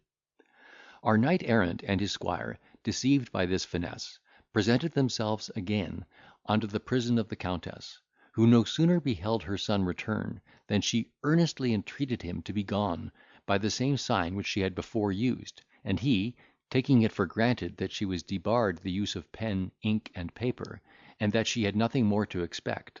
consented to retire, and had already moved to some distance from the house, when, in crossing a small plantation that belonged to the castle, they were met by Count Trebasi and another person on horseback. At sight of this apparition, the blood mounted into Renaldo's cheeks, and his eyes began to lighten with eagerness and indignation, which was not at all diminished by the ferocious address of the Count, who, advancing to Melvil with a menacing air, "Before you proceed," said he, "I must know with what view you have been twice to-day patrolling round my inclosures, and reconnoitring the different avenues of my house. You likewise carry on a clandestine correspondence with some person in the family, of which my honour obliges me to demand an explanation." "Had your actions been always regulated by the dictates of honour," replied Renaldo, "I should never have been questioned for riding round that castle, which you know is my rightful inheritance, or excluded from the sight of a parent who suffers under your tyranny and oppression. It is my part, therefore, to expostulate; and, since fortune hath favoured me with an opportunity of revenging our wrongs in person, we shall not part until you have learned that the family of the Count de Melvil is not to be injured with impunity. Here is no advantage on either side in point of arms or number. You are better mounted than I am, and shall have the choice of the ground on which our difference ought to be brought to a speedy determination." Tobias, whose courage was not of the sentimental kind, but purely owing to his natural insensibility of danger, instead of concerting measures coolly for the engagement, or making any verbal reply to this defiance, drew a pistol without the least hesitation, and fired it at the face of Renaldo, part of whose left eyebrow was carried off by the ball. Melvil was not slow in returning the compliment, which, as it was deliberate, proved the more decisive; for the shot, entering the Count's right breast, made its way to the backbone with such a shock as struck him to the ground, upon which the other alighted, in order to improve the advantage he had gained. During this transaction, Farrel had well nigh lost his life by the savage behaviour of Trebasi's attendant, who had been a hussar officer, and who, thinking it was his duty to imitate the example of his patron on this occasion, discharged a pistol at the Major, before he had the least intimation of his design. The Hibernian's horse, being a common hireling, and unaccustomed to stand fire, no sooner saw the flash of Trebasi's pistol, than, starting aside, he happened to plunge into a hole, and was overturned at the very instant when the hussar's piece went off, so that no damage ensued to his rider, who, pitching on his feet, flew with great nimbleness to his adversary, then, laying hold of one leg, dismounted him in a twinkling, and, seizing his throat as he lay, would have soon dispatched him without the use of firearms, had he not been prevented by his friend Renaldo, who desired him to desist, observing that his vengeance was already satisfied, as the Count seemed to be in the agonies of death. The Major was loath to quit his prey, as he thought his aggressor had acted in a treacherous manner; but recollecting that there was no time to lose, because in all probability the firing had alarmed the castle, he took his leave of the vanquished hussar with a couple of hearty kicks, and, mounting his horse, followed Melvil to the house of a gentleman in the neighbourhood, who was kinsman to the Countess, and very well disposed to grant him a secure retreat, until the troublesome consequences of this rencontre should be overblown. Trebasi, though to the young gentleman he seemed speechless and insensible, had neither lost the use of his reason nor of his tongue, but affected that extremity in order to avoid any further conversation with the victor. He was one of those people who never think of death until he knocks at the door, and then earnestly entreat him to excuse them for the present, and be so good as to call another time. The Count had so often escaped unhurt, in the course of his campaigns, that he looked upon himself as invulnerable, and set all danger at defiance. Though he had hitherto taken no care of the concerns of his soul, he had a large fund of superstition at bottom, and when the surgeon, who examined his wound, declared it was mortal, all the terrors of futurity took hold on his imagination. All the misdemeanours of his life presented themselves in aggravated colours to his recollection. He implored the spiritual assistance of a good priest in the neighbourhood, who, in the discharge of his own conscience, gave him to understand that he had little mercy to expect, unless he would, as much as lay in his power, redress the injuries he had done to his fellow creatures. As nothing lay heavier upon his soul than the cruelty and fraud he had practised upon the family of Count Melvil, he earnestly besought this charitable clergyman to mediate his pardon with the Countess, and at the same time desired to see Renaldo before his death, that he might put him in possession of his paternal estate, and solicit his forgiveness for the offence he had given. His lady, far from waiting for the priest's intercession, no sooner understood the lamentable situation of her husband, and found herself at liberty, than she hastened to his apartment, expressed the utmost concern for his misfortune, and tended him with truly conjugal tenderness and fidelity. Her son gladly obeyed the summons, and was received with great civility and satisfaction by his father-in-law, who, in presence of the judge and divers gentlemen assembled for that purpose, renounced all right and title to the fortune he had so unjustly usurped, disclosed the name of the convent to which Mademoiselle de Melvil had been conveyed, dismissed all the agents of his iniquity, and, being reconciled to his son-in-law, began to prepare himself in tranquillity for his latter end. The Countess was overwhelmed with an excess of joy, while she embraced her long-lost son, who had proved himself so worthy of his father. Yet this joy was embittered by reflecting that she was made a widow by the hands of that darling son;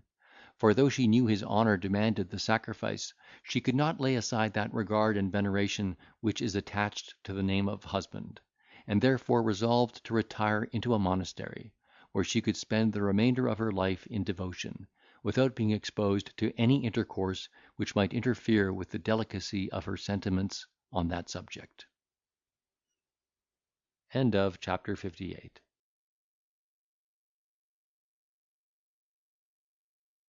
As the most endearing affection had always subsisted between Renaldo and his sister, he would not one moment deny himself the pleasure of flying to her embrace, and of being the glad messenger of her deliverance.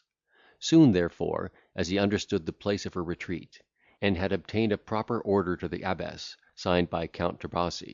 he set out post for Vienna, still accompanied by his faithful Hibernian, and, arriving at the convent, found the abbess and the whole house so engrossed in making preparations for the ceremony of giving the veil the next day to a young woman who had fulfilled the term of her probation, that he could not possibly see his sister with that leisure and satisfaction which he had flattered himself with enjoying at this meeting; and therefore he was fain to bridle his impatience for 2 days, and keep his credentials until the hurry should be over, that Mademoiselle might have no intimation of her good fortune, except from his own mouth. In order to fill up this tedious interval, he visited his friends at court, who were rejoiced to hear the happy issue of his excursion to Presburg. The prince, who was his particular patron, desired he would make himself perfectly easy with regard to the death of Count Tobias, for he would take care to represent him in such a light to the Empress Queen, as would screen him from any danger or prosecution on that account. His highness, moreover, appointed the following day for performing the promise he had made of presenting him to that august princess, and in the meantime prepossessed her so much in his favour, that when he approached her presence, and was announced by his noble introductor, she eyed him with a look of peculiar complacency, saying, "I am glad to see you returned to my dominions. Your father was a gallant officer, who served our house with equal courage and fidelity, and as I understand you tread in his footsteps, you may depend upon my favour and protection." He was so much overwhelmed with this gracious reception, that, while he bowed in silence, the drops of gratitude trickled from his eyes; and her imperial majesty was so well pleased with this manifestation of his heart, that she immediately gave directions for promoting him to the command of a troop of horse. Thus fortune seemed willing, and indeed eager, to discharge the debt she owed him for the different calamities he had undergone; and as he looked upon the generous Hebrew to be the sole source of his success, he did not fail to make him acquainted with the happy effects of his recommendation and friendship, and to express in the warmest terms the deep sense he had of his uncommon benevolence, which, by the bye, was still greater, with regard to Renaldo, than the reader as yet imagines. For he not only furnished him with money for his present occasions, but also gave him an unlimited credit on a banker in Vienna, to whom one of his letters was directed. The ceremony of the nun's admission being now performed, and the convent restored to its former quiet, Melvil hastened thither on the wings of brotherly affection, and presented his letter to the abbess, who, having perused the contents, by which she learned that the family disquiets of Count Trebasi no longer subsisted, and that the bearer was the brother of Mademoiselle, she received him with great politeness, congratulated him on this happy event, and, begging he would excuse her staying with him in the parlour, on pretence of business, withdrew, saying she would immediately send in a young lady who would console him for her absence. In a few minutes he was joined by his sister, who, expecting nothing less than to see Renaldo, no sooner distinguished his features, than she shrieked aloud with surprise, and would have sunk upon the floor, had not he supported her in his embrace. Such a sudden apparition of her brother at any time, or in any place, after their long separation, would have strongly affected this sensible young lady; but to find him so abruptly in a place where she thought herself buried from the knowledge of all her relations, occasioned such commotions in her spirits, as had well nigh endangered her reason; for it was not till after a considerable pause that she could talk to him with connection or coherence. However, as those transports subsided, they entered into a more deliberate and agreeable conversation,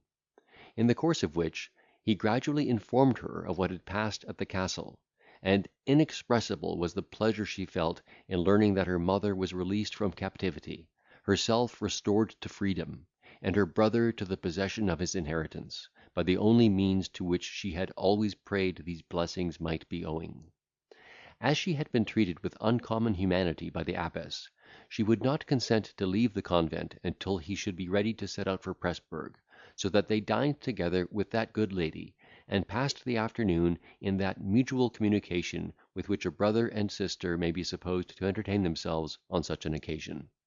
She gave him a detail of the insults and mortifications she had suffered from the brutality of her father-in-law, and told him that her confinement in this monastery was owing to Trebasi having intercepted a letter to her from Renaldo, signifying his intention to return to the empire, in order to assert his own right, and redress his grievances.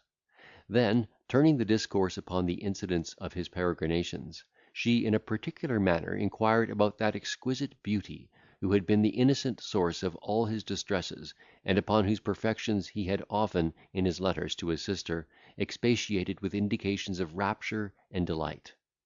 This inquiry in a moment blew up that scorching flame which had been well nigh stifled by other necessary avocations. His eyes gleamed, his cheeks glowed, and grew pale alternately, and his whole frame underwent an immediate agitation, which, being perceived by Mademoiselle, she concluded that some new calamity was annexed to the name of Monimia;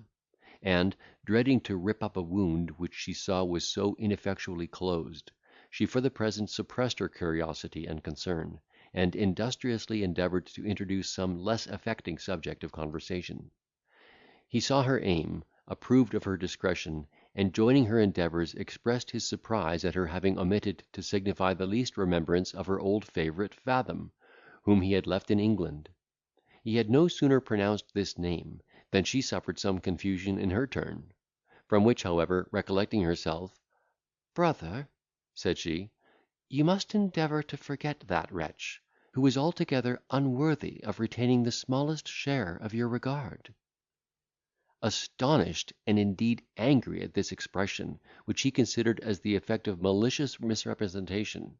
he gently chid her for her credulity in believing the envious aspersion of some person who repined at the superior virtue of Fathom, whom he affirmed to be an honour to the human species.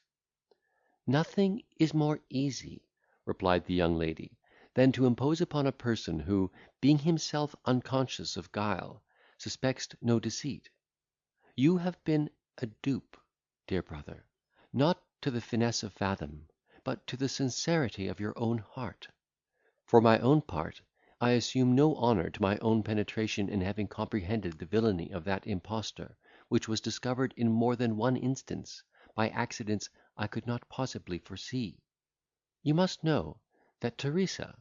who attended me from my childhood, and in whose honesty I reposed such confidence, having disobliged some of the inferior servants, was so narrowly watched in all her transactions, as to be at last detected in the very act of conveying a piece of plate, which was actually found concealed among her clothes. You may guess how much I was astonished when I understood this circumstance. I could not trust to the evidence of my own senses, and should have still believed her innocent, in spite of ocular demonstration, had not she, in the terrors of being tried for felony, promised to make a very material discovery to the Countess, provided she would take such measures as would save her life. This request being complied with, she, in my hearing, opened up such an amazing scene of iniquity, baseness, and ingratitude, which had been acted by her and Fathom, in order to defraud the family to which they were so much indebted, that I could not have believed the human mind capable of such degeneracy, or that traitor endowed with such pernicious cunning and dissimulation, had not her tale been congruous, consistent, and distinct, and fraught with circumstances that left no room to doubt the least article of her confession; on consideration of which she was permitted to go into voluntary exile. She then explained their combination in all the particulars, as we have already recounted them in their proper place, and finally observed, that the opinion she had hence conceived of Fathom's character was confirmed by what she had since learned of his perfidious conduct toward that very nun who had lately taken the veil. Perceiving her brother struck dumb with astonishment, and gaping with the most eager attention, she proceeded to relate the incidents of his double intrigue with the jeweller's wife and daughter, as they were communicated to her by the nun, who was no other than the individual Wilhelmina. After those rivals had been forsaken by their gallant, their mutual animosities and chagrin served to whet the attention and invention of each, so that in a little time the whole mystery stood disclosed to both. The mother had discovered the daughter's correspondence with Fathom, as we have formerly observed, by means of that unfortunate letter which he unwittingly committed to the charge of the old beldame; and, as soon as she understood he was without the reach of all solicitation or prosecution, imparted this billet to her husband, whose fury was so ungovernable, that he had almost sacrificed Wilhelmina with his own hands, especially when, terrified by his threats and imprecations, she owned that she had bestowed the chain on this perfidious lover.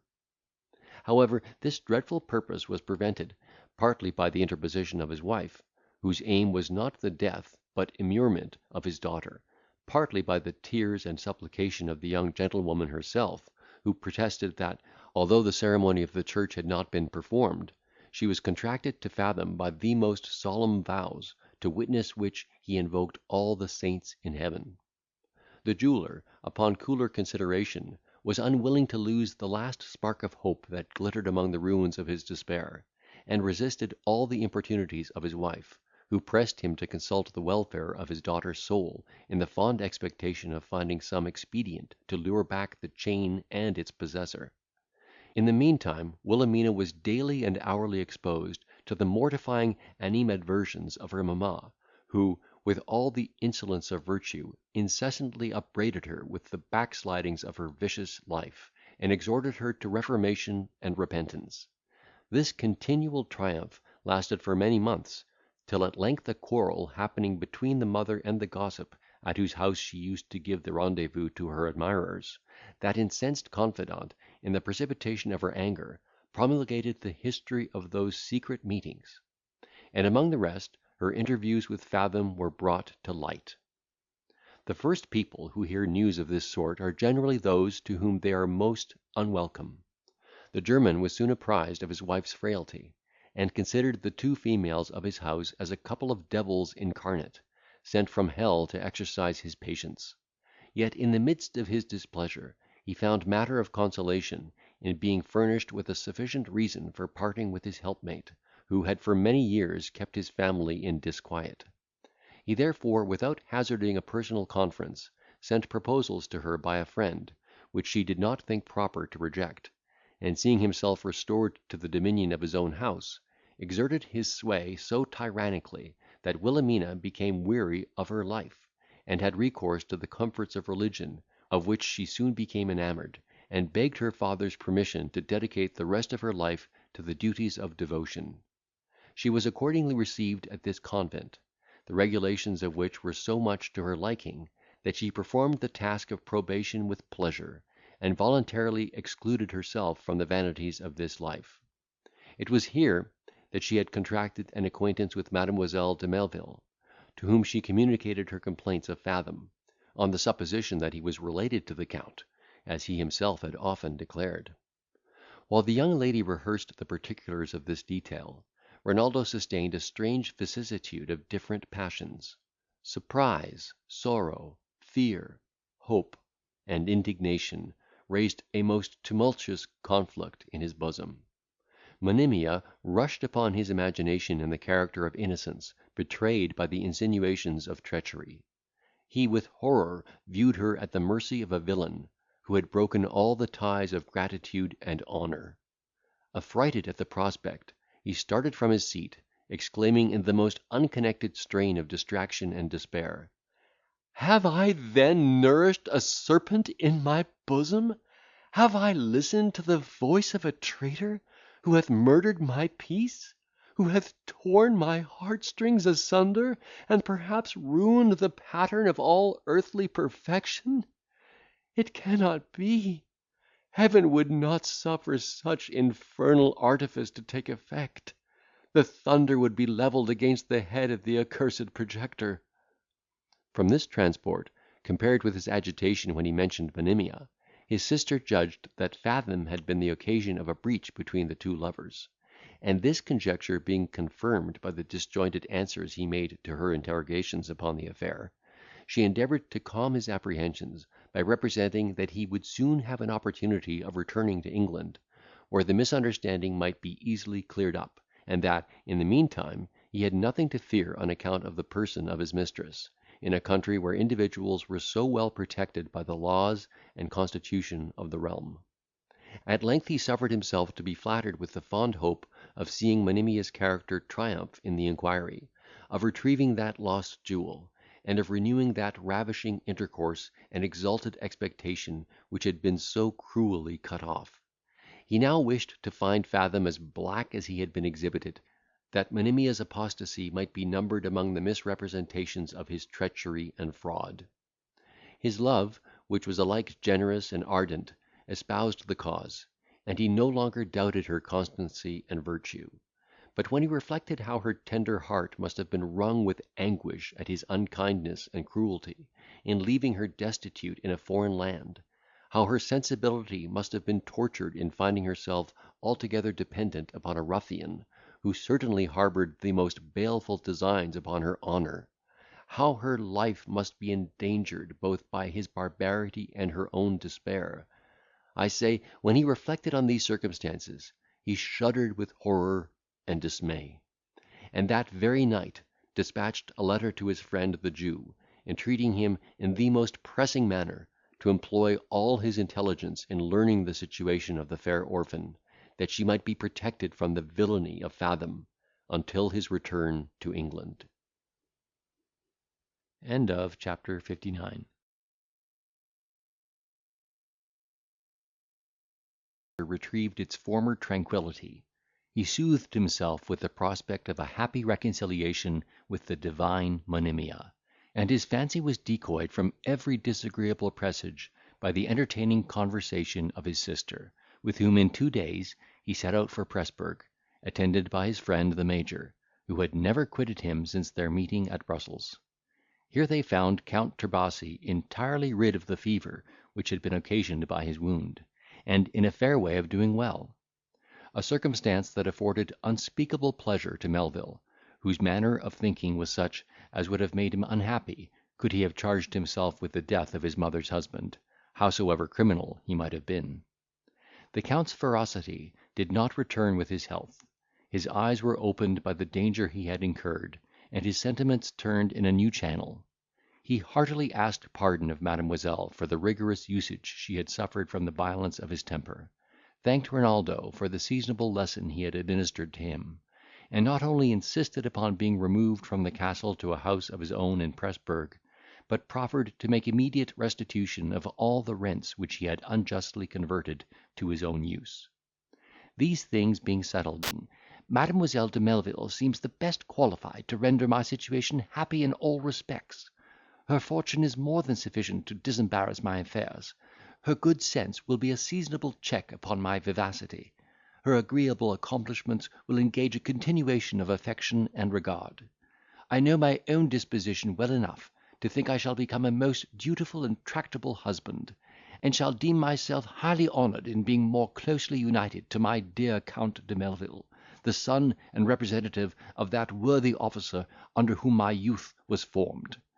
If you will therefore sanction my claim, I will forthwith begin my approaches, and doubt not, under your auspices, to bring the place to a capitulation." Renaldo was pleased with the frankness of this declaration, approved of his demand, and desired him to depend upon his good offices with his sister, whom he sounded that same evening upon the subject, recommending the Major to her favour, as a gentleman well worthy of her choice. Mademoiselle, who had never been exercised in the coquetries of her sex, and was now arrived at those years when the vanity of youth ought to yield to discretion, considered the proposal as a philosopher, and after due deliberation candidly owned she had no objection to the match. Farrel was accordingly introduced in the character of a lover, after the permission of the Countess had been obtained; and he carried on his addresses in the usual form, so much to the satisfaction of all concerned in the event, that a day was appointed for the celebration of his nuptials, when he entered into peaceable possession of his prize. A few days after this joyful occasion, while Renaldo was at Vienna, where he had been indulged with leave of absence for 6 months, and employed in making preparations for his journey to Britain, he was one evening presented by his servant with a package from London, which he no sooner opened than he found enclosed a letter directed to him, in the handwriting of Monimia. He was so much affected at the sight of those well known characters, that he stood motionless as a statue, eager to know the contents, yet afraid to peruse the billet. While he hesitated in this suspense, he chanced to cast his eye on the inside of the cover, and perceived the name of his Jewish friend at the bottom of a few lines, importing, that the enclosed was delivered to him by a physician of his acquaintance, who had recommended it in a particular manner to his care. His intimation served only to increase the mystery, and whet his impatience; and as he had the explanation in his hand, he summoned all his resolution to his aid, and, breaking the seal, began to read these words: "Renaldo will not suppose that this address proceeds from interested motives, when he learns that, before it can be presented to his view, the unfortunate Monimia will be no more." Here the light forsook Renaldo's eyes, his knees knocked together, and he fell at full length, insensible, on the floor. His valet, hearing the noise, ran into the apartment, lifted him upon a couch, and despatched a messenger for proper assistance, while he himself endeavoured to recall his spirits by such applications as chance afforded. But before the Count exhibited any signs of life, his brother-in-law entered his chamber, by accident, and as soon as he recollected himself from the extreme confusion and concern produced by this melancholy spectacle, he perceived the fatal epistle, which Melvil, though insensible, still kept within his grasp. Justly suspecting this to be the cause of that severe paroxysm, he drew near the couch, and with difficulty read what is above rehearsed, and the sequel to this effect: "Yes, I have taken such measures as will prevent it from falling into your hands, until after I shall have been released from being embittered with inexpressible misery and anguish. It is not my intention, once loved, and still too fondly remembered youth, to upbraid you as the source of that unceasing woe which hath been so long the sole inhabitant of my lonely bosom. I will not call you inconstant or unkind. I dare not think you base or dishonourable. Yet I was abruptly sacrificed to a triumphant rival, before I had learned to bear such mortification, before I had overcome the prejudices which I had imbibed in my father's house. I was all at once abandoned to despair, to indigence, and distress, to the vile practices of a villain, who, I fear, hath betrayed us both. What have not I suffered from the insults and vicious designs of that wretch, whom you cherished in your bosom! Yet to these I owe this near approach to that goal of peace, where the cankerworm of sorrow will expire. Beware of that artful traitor, and endeavour to overcome that levity of disposition which, if indulged, will not only stain your reputation, but also debauch the good qualities of your heart. I release you, in the sight of Heaven, from all obligations. If I have been injured, let not my wrongs be visited on the head of Renaldo, for whom shall be offered up the last fervent prayers of the hapless Monimia. This letter was a clue to the labyrinth of Melvil's distress. Though the Major had never heard him mention the name of this beauty, he had received such hints from his own wife as enabled him to comprehend the whole of the Count's disaster. By the administration of stimulating medicines, Renaldo recovered his perception, but this was a cruel alternative, considering the situation of his thoughts. The first word he pronounced was Monimia, with all the emphasis of the most violent despair. He perused the letter, and poured forth incoherent execrations against Fathom and himself. He exclaimed in a frantic tone, "She is lost for ever, murdered by my unkindness. We are both undone by the infernal arts of Fathom. Execrable monster! Restore her to my arms. If thou art not a fiend in reality, I will tear out thy false heart."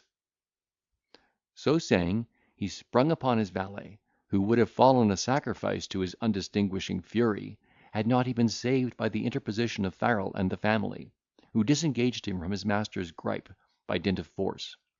Yet, notwithstanding their joint endeavours, he broke from this restraint, leaped upon the floor, and seizing his sword, attempted to plunge it in his own breast. When he was once more overcome by numbers, he cursed himself and all those who withheld him, swore he would not survive the fair victim who had perished by his credulity and indiscretion, and the agitation of his spirits increased to such a degree, that he was seized with strong convulsions, which nature was scarce able to sustain. Every medical expedient was used to quiet his perturbation, which at length yielded so far as to subside into a continual fever and confirmed delirium, during which he ceased not to pour forth the most pathetic complaints touching his ruined love, and to rave about the ill-starred Monimia. The Major, half distracted by the calamity of his friend, would have concealed it from the knowledge of his family, had not the physician, by despairing of his life, laid him under the necessity of making them acquainted with his condition. The Countess and Mrs. Farrel were no sooner informed of his case than they hastened to the melancholy scene, where they found Renaldo deprived of his senses, panting under the rage of an exasperated disease. They saw his face distorted, and his eyes glaring with frenzy. They heard him invoke the name of Monimia, with a tenderness of accent which even the impulse of madness could not destroy. Then, with a sudden transition of tone and gesture, he denounced vengeance against her betrayer, and called upon the north wind to cool the fervour of his brain. His hair hung in dishevelled parcels, his cheeks were wan, his looks ghastly, his vigour was fled, and all the glory of his youth faded. The physician hung his head in silence, the attendants wrung their hands in despair, and the countenance of his friend was bathed in tears. Such a picture would have moved the most obdurate heart. What impression then must it have made upon a parent and sister, melting with all the enthusiasm of affection! The mother was struck dumb and stupefied with grief. The sister threw herself on the bed in a transport of sorrow, caught her loved Renaldo in her arms, and was, with great difficulty, torn from his embrace. Such was the dismal reverse that overtook the late so happy family of Melvil. Such was the extremity to which the treachery of Fathom had reduced his best benefactor. 3 days did nature struggle with surprising efforts, and then the constitution seemed to sink under the victorious fever. Yet as his strength diminished, his delirium abated, and on the 5th morning he looked round, and recognised his weeping friends. Though now exhausted to the lowest ebb of life, he retained the perfect use of speech, and his reason being quite unclouded, spoke to each with equal kindness and composure. He congratulated himself upon the sight of shore after the horrors of such a tempest, called upon the Countess and his sister, who were not permitted to see him at such a juncture, and being apprised by the Major of his reason for excluding them from his presence, he applauded his concern, bequeathed them to his future care, and took leave of that gentleman with a cordial embrace. Then he desired to be left in private with a certain clergyman, who regulated the concerns of his soul, and he being dismissed, turned his face from the light, in expectation of his final discharge. In a few minutes all was still and dreary. He was no longer heard to breathe. No more the stream of life was perceived to circulate. He was supposed to be absolved from all his cares, and a universal groan from the bystanders announced the decease of the gallant, generous, and tender-hearted Renaldo. Come hither, ye, whom the pride of youth and health, of birth and affluence inflames,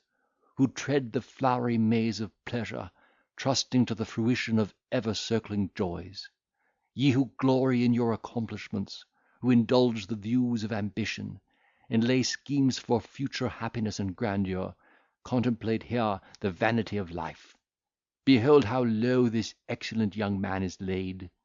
mowed down even in the blossom of his youth, when fortune seemed to open all her treasures to his worth. Such were the reflections of the generous Farrel, who, while he performed the last office of friendship, in closing the eyes of the much lamented Melvil, perceived a warmth on the skin,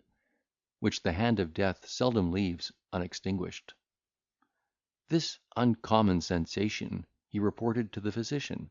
who, though he could feel no pulsation of the heart or arteries, conjectured that life still lingered in some of its interior haunts,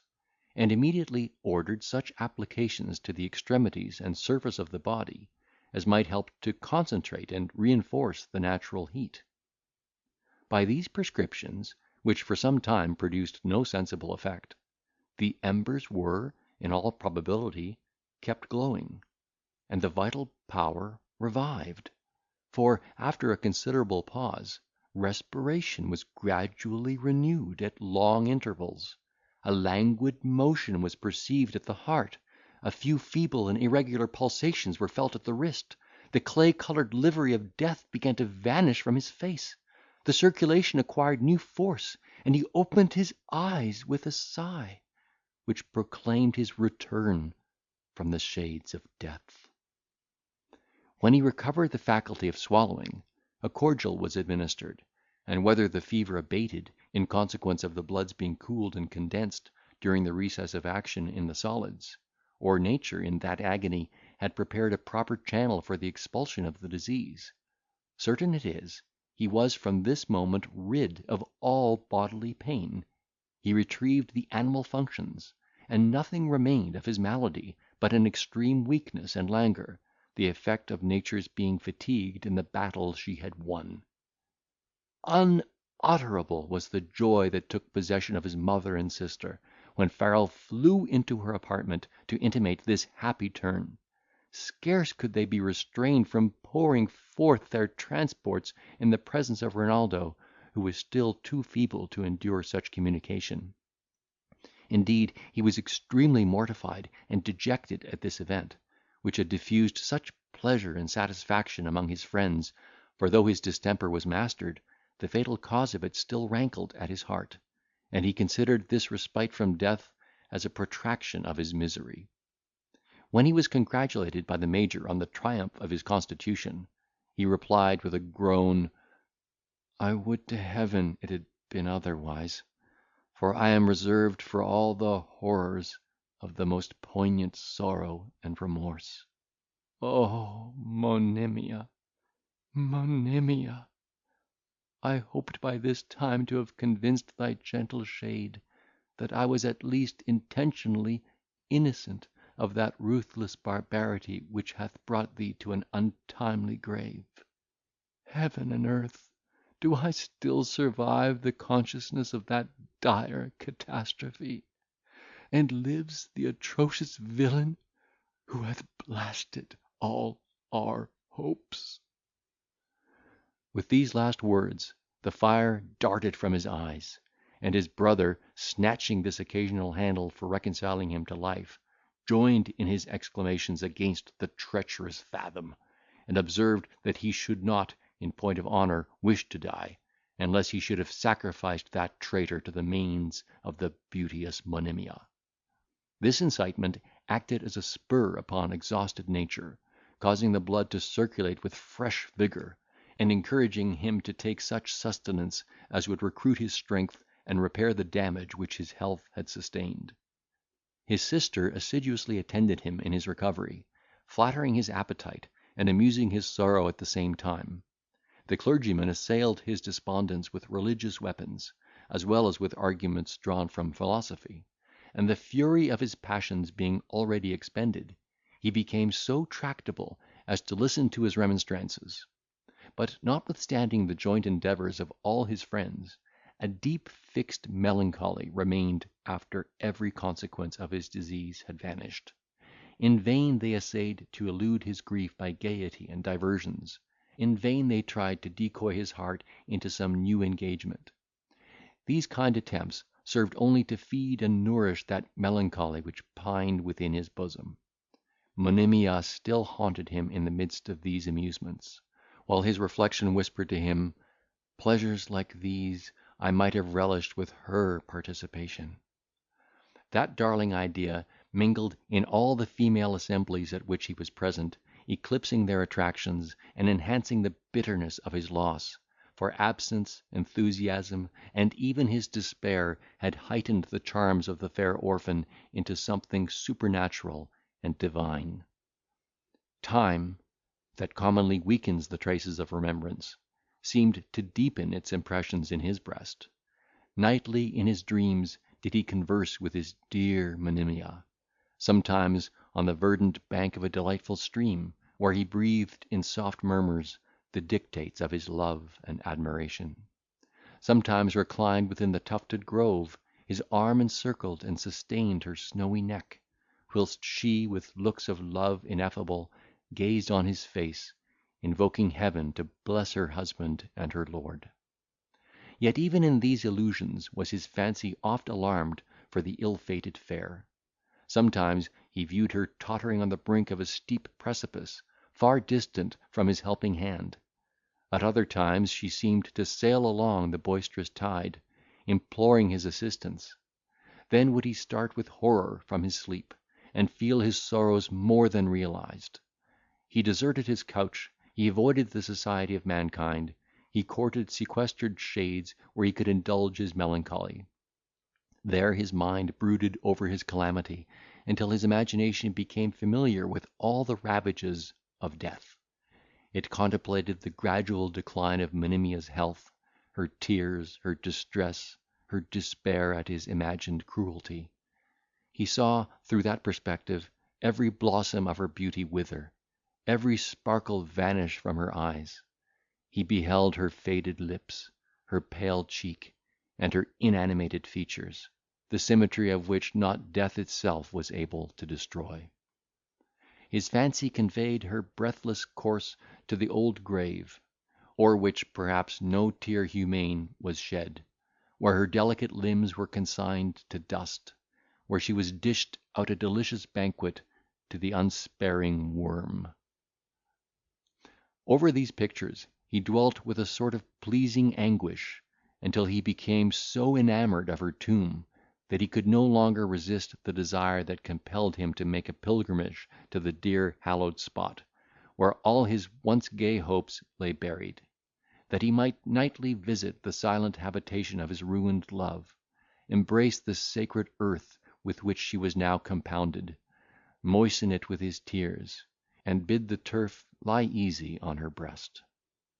Besides the prospect of this gloomy enjoyment, he was urged to return to England by an eager desire of taking vengeance on the perfidious Fathom, as well as of acquitting himself of the obligations he owed in that kingdom, to those who had assisted him in his distress. He therefore communicated his intention to Farrel, who would have insisted upon attending him in the journey, had not he been conjured to stay and manage Renaldo's affairs in his absence.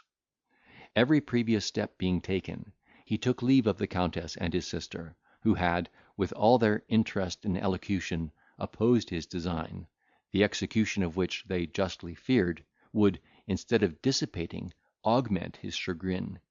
And now, seeing him determined, they shed a flood of tears at his departure, and he set out from Vienna in a post chaise, accompanied by a trusty valet de chambre on horseback. End of chapter 60. As this domestic was very well qualified for making all the proper dispositions, and adjusting every necessary article on the road, Renaldo totally abstracted himself from earthly considerations, and mused without ceasing on that theme which was the constant subject of his contemplation. He was blind to the objects that surrounded him. He scarce ever felt the importunities of nature, and had not they been reinforced by the pressing entreaties of his attendant, he would have proceeded without refreshment or repose. In this absence of mind did he traverse a great part of Germany, in his way to the Austrian Netherlands, and arrived at the fortress of Luxemburg, where he was obliged to tarry a whole day on account of an accident which had happened to his chaise. Here he went to view the fortifications, and as he walked along the ramparts, his ears were saluted with these words: "Heaven bless the noble Count de Melvil! Will he not turn the eyes of compassion on an old fellow soldier, reduced to misfortune and disgrace?" Surprised at this address, which was attended with the clanking of chains, Renaldo lifted up his eyes, and perceived the person who spoke to be one of the two malefactors shackled together, who had been sentenced for some crime to work as labourers on the fortifications. His face was so covered with hair, and his whole appearance so disguised by the squalid habit which he wore, that the Count could not recollect his features, until he gave him to understand that his name was Ratchcali. Melvil immediately recognised his fellow student at Vienna, and his brother volunteer upon the Rhine, and expressed equal surprise and concern at seeing him in such a deplorable situation. Nothing renders the soul so callous and insensible as the searing brands of infamy and disgrace. Without betraying the least symptoms of shame or confusion, "Count," says he, "this is the fate of war, at least of the war in which I have been engaged. Ever since I took leave of the imperial army, and retreated with your old companion Fathom. Long life to that original genius! If he is not unhappily eclipsed by some unfortunate interposition before his terrene parts are purified, I foresee that he will shine a star of the first magnitude in the world of adventure." At mention of this detested name, Renaldo's heart began to throb with indignation. Yet he suppressed the emotion, and desired to know the meaning of that splendid encomium which he had bestowed upon his confederate. "It would be quite unnecessary," replied Ratchcali, "for a man in my present situation to equivocate or disguise the truth. The nature of my disgrace is perfectly well known. I am condemned to hard labour for life, and unless some lucky accident, which I cannot now foresee, shall intervene, all I can expect is some alleviation of my hard lot from the generosity of such gentlemen as you, who compassionate the sufferings of your fellow creatures. In order to engage your benevolence the more in my behalf, I shall, if you will give me the hearing, faithfully inform you of some particulars which it may import you to know, concerning my old acquaintance Ferdinand, Count Fathom, whose real character hath perhaps hitherto escaped your notice." Then he proceeded to give a regular detail of all the strokes of finesse which he, in conjunction with our adventurer, had practised upon Melvil and others during their residence at Vienna, and the campaigns they had made upon the Rhine. He explained the nature of the robbery which was supposed to have been done by the Count's valet, together with the manner of their desertion. He described his separation from Fathom, their meeting at London, the traffic they carried on in co-partnership, and the misfortune that reduced Ferdinand to the condition in which he was found by Melvil. "After having gratified the honest lawyer," said he, "with a share of the unfortunate Fathom's spoils, and packed up all my own valuable effects, my new auxiliary Maurice and I posted to Harwich, embarked in the packet boat, and next day arrived at Helvoetsluys. From thence we repaired to the Hague, in order to mingle in the gaieties of the place, and exercised our talents at play, which is there cultivated with universal eagerness. But chancing to meet with an old acquaintance whom I did not at all desire to see, I found it convenient to withdraw softly to Rotterdam, from whence we set out for Antwerp, and, having made a tour of the Austrian Netherlands, set up our rest at Brussels, and concerted a plan for laying the Flemings under contribution.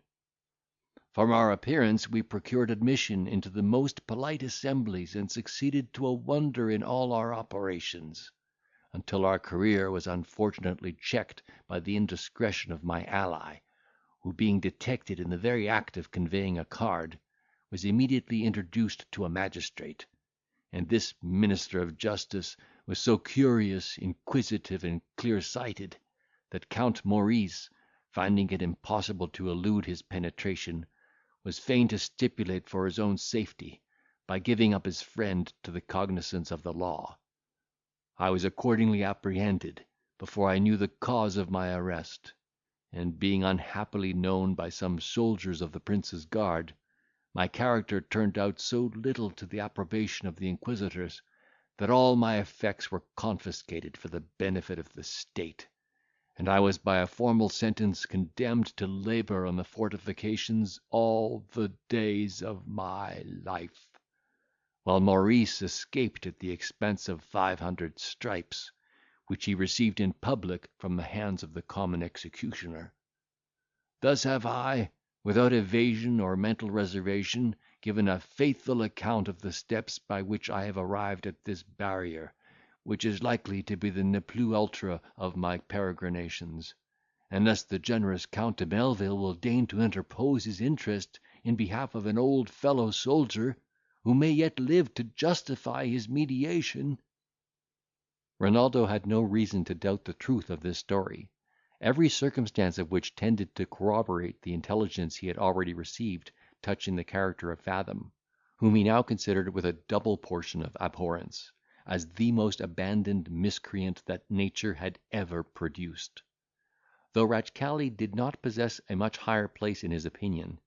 he favoured him with marks of his bounty, and exhorted him, if possible, to reform his heart; but he would by no means promise to interpose his credit in favour of a wretch self-convicted of such enormous villainy and fraud. He could not help moralising upon this rencontre, which inspired him with a great contempt for human nature; and next day he proceeded on his journey with a heavy heart, ruminating on the perfidy of mankind, and, between whiles, transported with the prospect of revenging all his calamities upon the accursed author. While he was wrapped up in these reveries, his carriage rolled along, and had already entered a wood between Mons and Tournay, when his dream was suddenly interrupted by the explosion of several pistols that were fired among the thickets at a little distance from the road. Roused at this alarm, he snatched his sword that stood by him, and springing from the chaise, ran directly towards the spot, being close followed by his valet, who had alighted and armed himself with a pistol in each hand. About 40 yards from the highway, they arrived in a little glade or opening, where they saw a single man standing at bay against 5 banditti, after having killed one of their companions, and lost his own horse, that lay dead upon the ground. Melvil, seeing this odds, and immediately guessing their design, rushed among them without hesitation, and in an instant ran his sword through the heart of one whose hand was raised to smite the gentleman behind, while he was engaged with the rest in front. At the same time, the valet disabled another by a shot in the shoulder, so that the number being now equal on both sides, a furious combat ensued, every man being paired with an antagonist, and each having recourse to swords, as all their pieces had been discharged. Renaldo's adversary, finding himself pressed with equal fury and skill, retreated gradually among the trees, until he vanished altogether into the thickest part of the wood, and his 2 companions followed his example with great ease, the valet de chambre being hurt in the leg, and the stranger so much exhausted by the wounds he had received before Renaldo's interposition, that, when the young gentleman approached to congratulate him on the defeat of the robbers, he, in advancing to embrace his deliverer, dropped down motionless on the grass. The Count, with that warmth of sympathy and benevolence which was natural to his heart, lifted up the wounded cavalier in his arms, and carried him to the chaise, in which he was deposited, while the valet de chambre reloaded his pistols, and prepared for a second attack, as they did not doubt that the banditti would return with a reinforcement. However, before they reappeared, Renaldo's driver disengaged him from the wood, and in less than a quarter of an hour they arrived at a village, where they halted for assistance to the stranger, who, though still alive, had not recovered the use of his senses. After he was undressed and laid in a warm bed, a surgeon examined his body, and found a wound in his neck by a sword, and another in his right side, occasioned by a pistol shot, so that his prognostic was very dubious. Meanwhile, he applied proper dressings to both, and, in half an hour after this administration, the gentleman gave some tokens of perception. He looked around him with a wildness of fury in his aspect, as if he had thought himself in the hands of the robbers by whom he had been attacked; but, when he saw the assiduity with which the bystanders exerted themselves in his behalf, one raising his head from the pillow, while another exhorted him to swallow a little wine which was warmed for the purpose, when he beheld the sympathising looks of all present, and heard himself accosted in the most cordial terms by the person whom he recollected as his deliverer, all the severity vanished from his countenance. He took Renaldo's hand, and pressed it to his lips, and, while the tears gushed from his eyes, "Praised be God," said he, "that virtue and generosity are still to be found among the sons of men." Everybody in the apartment was affected by this exclamation, and Melvil, above all the rest, felt such emotions as he could scarcely restrain. He entreated the gentleman to believe himself in the midst of such friends as would effectually secure him from all violence and mortification. He conjured him to compose the perturbation of his spirits, and quiet the apprehensions of his mind with that reflection; and protested that he himself would not quit the house while his attendance should be deemed necessary for the stranger's cure, or his conversation conducive to his amusement. These assurances, considered with the heroic part which the young Hungarian had already acted in his behalf, inspired the cavalier with such a sublime idea of Melvil, that he gazed upon him with silent astonishment, as an angel sent from heaven for her succour, and, in the transport of his gratitude, could not help exclaiming, "Sure Providence hath still something in reserve for this unfortunate wretch, in whose favour such a miracle of courage and generosity hath interposed." Being accommodated with proper care and attendance, his constitution in a little time overcame the fever, and, at the third dressing, the surgeon declared him out of all danger from his wounds. Then was Renaldo indulged with opportunities of conversing with the patient, and of inquiring into the particulars of his fortune and designs in life, with a view to manifest the inclination he felt to serve him in his future occasions. The more this stranger contemplated the character of the Count, the more his amazement increased, on account of his extraordinary benevolence in favour of a person whose merit he could not possibly know. He even expressed his surprise on this subject to Renaldo, who at length told him, that, although his best offices should always be ready for the occasions of any gentleman in distress, his particular attachment and regard to him was improved by an additional consideration. "I am no stranger," said he, "to the virtues and honour of the gallant Don Diego de Zelos." "Heaven and earth!" cried the stranger, starting from his seat with extreme emotion, "do I then live to hear myself addressed by that long lost appellation? My heart glows at the expression, my spirits are kindled with a flame that thrills through every nerve.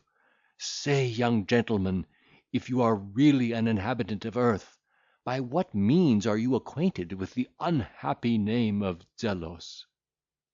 In answer to this eager interrogation, Renaldo gave him to understand, that in the course of his travels he had resided a short time at Seville, where he had frequently seen Don Diego, and often heard his character mentioned with uncommon esteem and veneration. "Alas!" replied the Castilian, "that justice is no longer done to the wretched Zelos. His honours are blasted, and his reputation canker bitten by the venomous tooth of slander." He then proceeded to unfold his misfortunes, as they have already been explained in the former part of these memoirs; at the recapitulation of which, the heart of Melvil, being intendered by his own calamities, was so deeply affected, that he re-echoed the groans of Don Diego, and wept over his sufferings with the most filial sympathy. When he repeated the story of that cruel fraud which was practised upon him by the faithless Fadini, Melvil, whose mind and imagination teemed with the villainies of Fathom, was immediately struck with the conjecture of his being the knave; because, indeed, he could not believe that any other person was so abandoned by principle and humanity as to take such a barbarous advantage of a gentleman in distress. Chapter 61.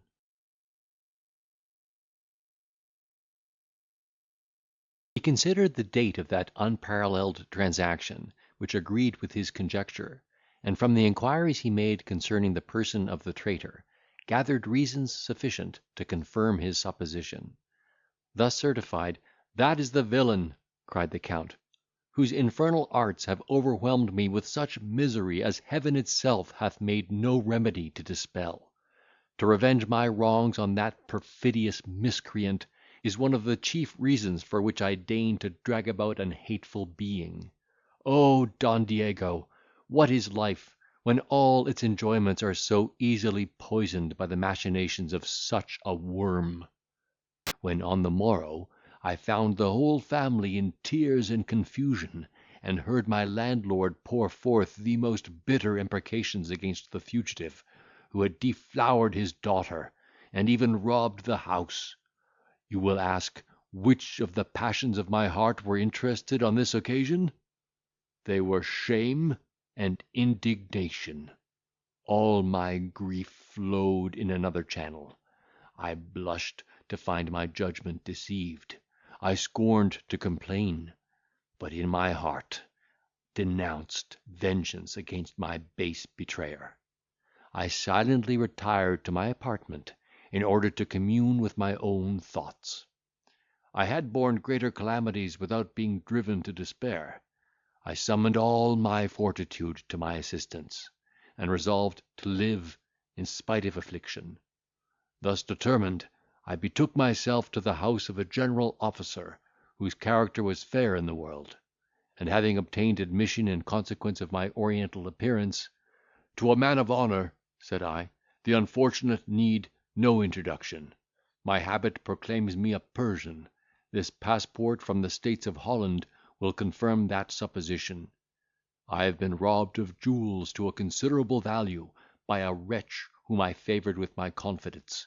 and now reduced to extreme indigence, I come to offer myself as a soldier in the armies of France. I have health and strength sufficient to discharge that duty, nor am I unacquainted with a military life, which was once my glory and occupation. I therefore sue for your protection, that I may be received, though in the lowest order of them that serve the king, and that your future favour may depend upon my behaviour in that capacity."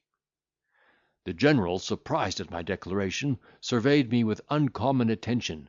He perused my certificate, asked divers questions concerning the art of war, to which I returned such answers as convinced him that I was not wholly ignorant in that particular. In short, I was enlisted as a volunteer in his own regiment, and soon after promoted to the rank of a subaltern, and the office of equerry to his own son, who at that time had attained to the degree of colonel, though his age did not exceed 18 years.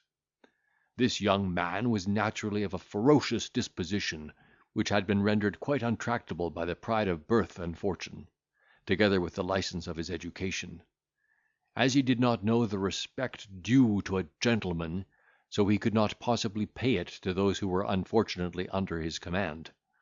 Divers mortifications I sustained with that fortitude which became a Castilian, who lay under obligations to the father, till at length,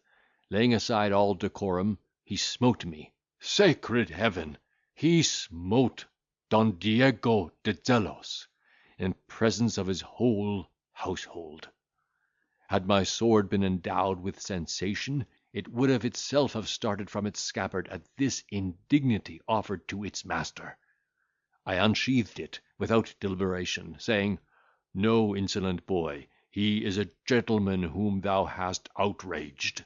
and thou hast thus cancelled the ties which have hitherto restrained my indignation." His servants would have interposed, but he commanded them to retire, and, flushed with that confidence which the impetuosity of his temper inspired, he drew in his turn, and attacked me with redoubled rage; but his dexterity being very unequal to his courage, he was soon disarmed and overthrown, when, pointing my sword to his breast,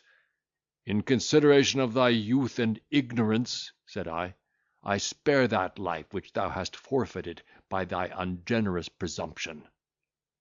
With these words, I put up my weapon, retired through the midst of his domestics, who, seeing their master safe, did not think proper to oppose my passage, and mounting my horse, in less than 2 hours entered the Austrian dominions, resolving to proceed as far as Holland, that I might embark in the first ship for Spain, in order to wash away with my own blood, or that of my enemies, the cruel stain which hath so long defiled my reputation. This was the grievance that still corroded my heart, and rendered ineffectual the inhuman sacrifice I had made to my injured honour. This was the consideration that incessantly prompted, and still importunes me to run every risk of life and fortune, rather than leave my fame under such an ignominious aspersion. I purpose to obey this internal call. I am apt to believe it is the voice of heaven, of that providence which manifested its care by sending such a generous auxiliary to my aid, when I was overpowered by banditti on the very first day of my expedition. Having in this manner gratified the curiosity of his deliverer, he expressed a desire of knowing the quality of him to whom he was so signally obliged, and Renaldo did not scruple to make the Castilian acquainted with his name and family. He likewise communicated the story of his unfortunate love, with all the symptoms of unutterable woe, which drew tears from the noble-hearted Spaniard, while with a groan that announced the load which overwhelmed his soul, "I had a daughter," said he, "such as you describe, the peerless Monimia. Had Heaven decreed her for the arms of such a lover, I, who am now the most wretched, should have been the most happy parent upon earth." Thus did these new friends alternately indulge their mutual sorrow, and concert measures for their future operations. Melvil earnestly solicited the Castilian to favour him with his company to England, where in all probability both would enjoy the gloomy satisfaction of being revenged upon their common betrayer, Fathom; and, as a farther inducement, he assured him that as soon as he should have accomplished the melancholy purposes of his voyage, he would accompany Don Diego to Spain, and employ his whole interest and fortune in his service. The Spaniard, thunderstruck at the extravagant generosity of this proposal, could scarce believe the evidence of his own senses, and, after some pause, replied, "My duty would teach me to obey any command you should think proper to impose; but here my inclination and interest are so agreeably flattered, that I should be equally ungrateful and unwise in pretending to comply with reluctance."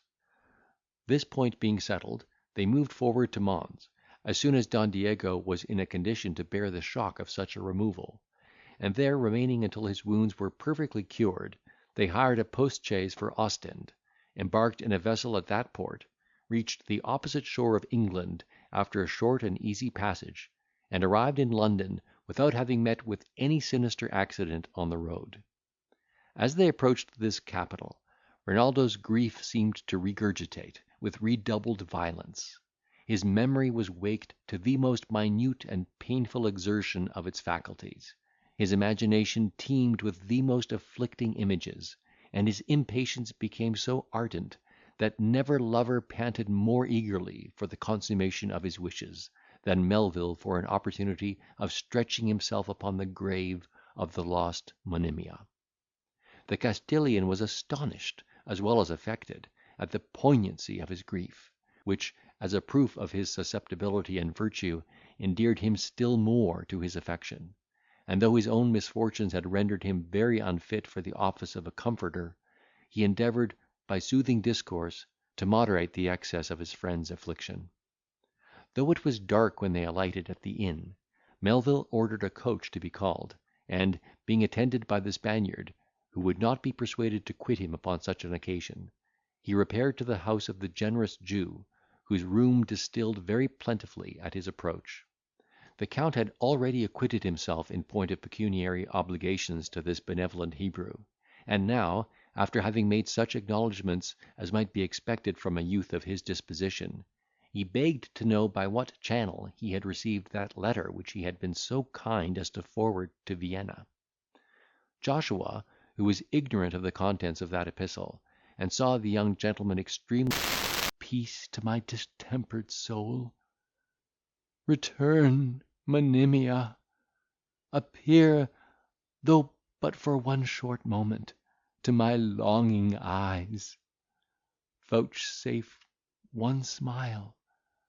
Renaldo will be satisfied. Renaldo's heart will be at rest. His grief no more will overflow its banks, but glide with equal current to its latest hour. Alas! these are the raving of my delirious sorrow.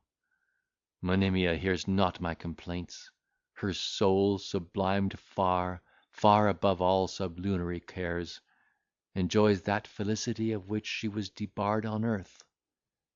In vain I stretch these eyes, environed with darkness undistinguishing and void.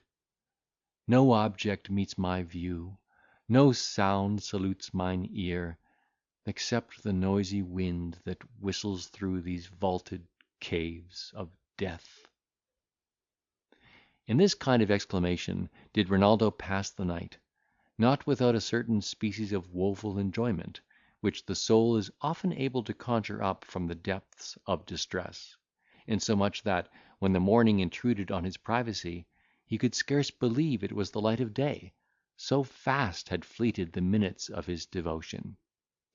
His heart being thus disburdened, and his impatience gratified, he became so calm and composed, that Don Diego was equally pleased. While they amused themselves with this sort of conversation, the physician returned with the coach, and accompanied them back to their inn, where he left them to their repose, after having promised to call again at noon, and conduct Renaldo to the house of Madame Clement, the benefactress of Monimia, to whom he eagerly desired to be introduced.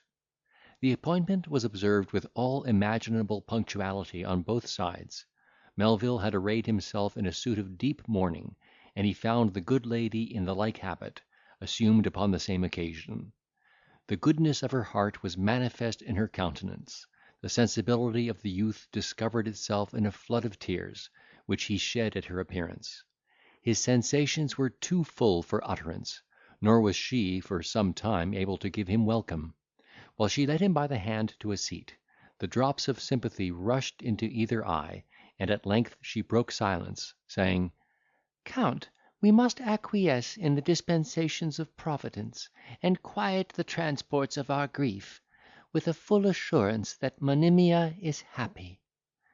This name was the key that unlocked the faculty of his speech. "I must strive," said he, "to ease the anguish of my heart with that consolation. But say, humane, benevolent lady, to whose compassion and generosity that hapless orphan was indebted for the last peaceful moment she enjoyed upon earth, say, in all your acquaintance with human nature, in all your intercourse with the daughters of men, in all the exercise of your charity and beneficence, did you ever observe such sweetness, purity, and truth, such beauty, sense, and perfection, as that which was the inheritance of her whose fate I shall for ever deplore?" "She was indeed," replied the lady, "the best and fairest of our sex."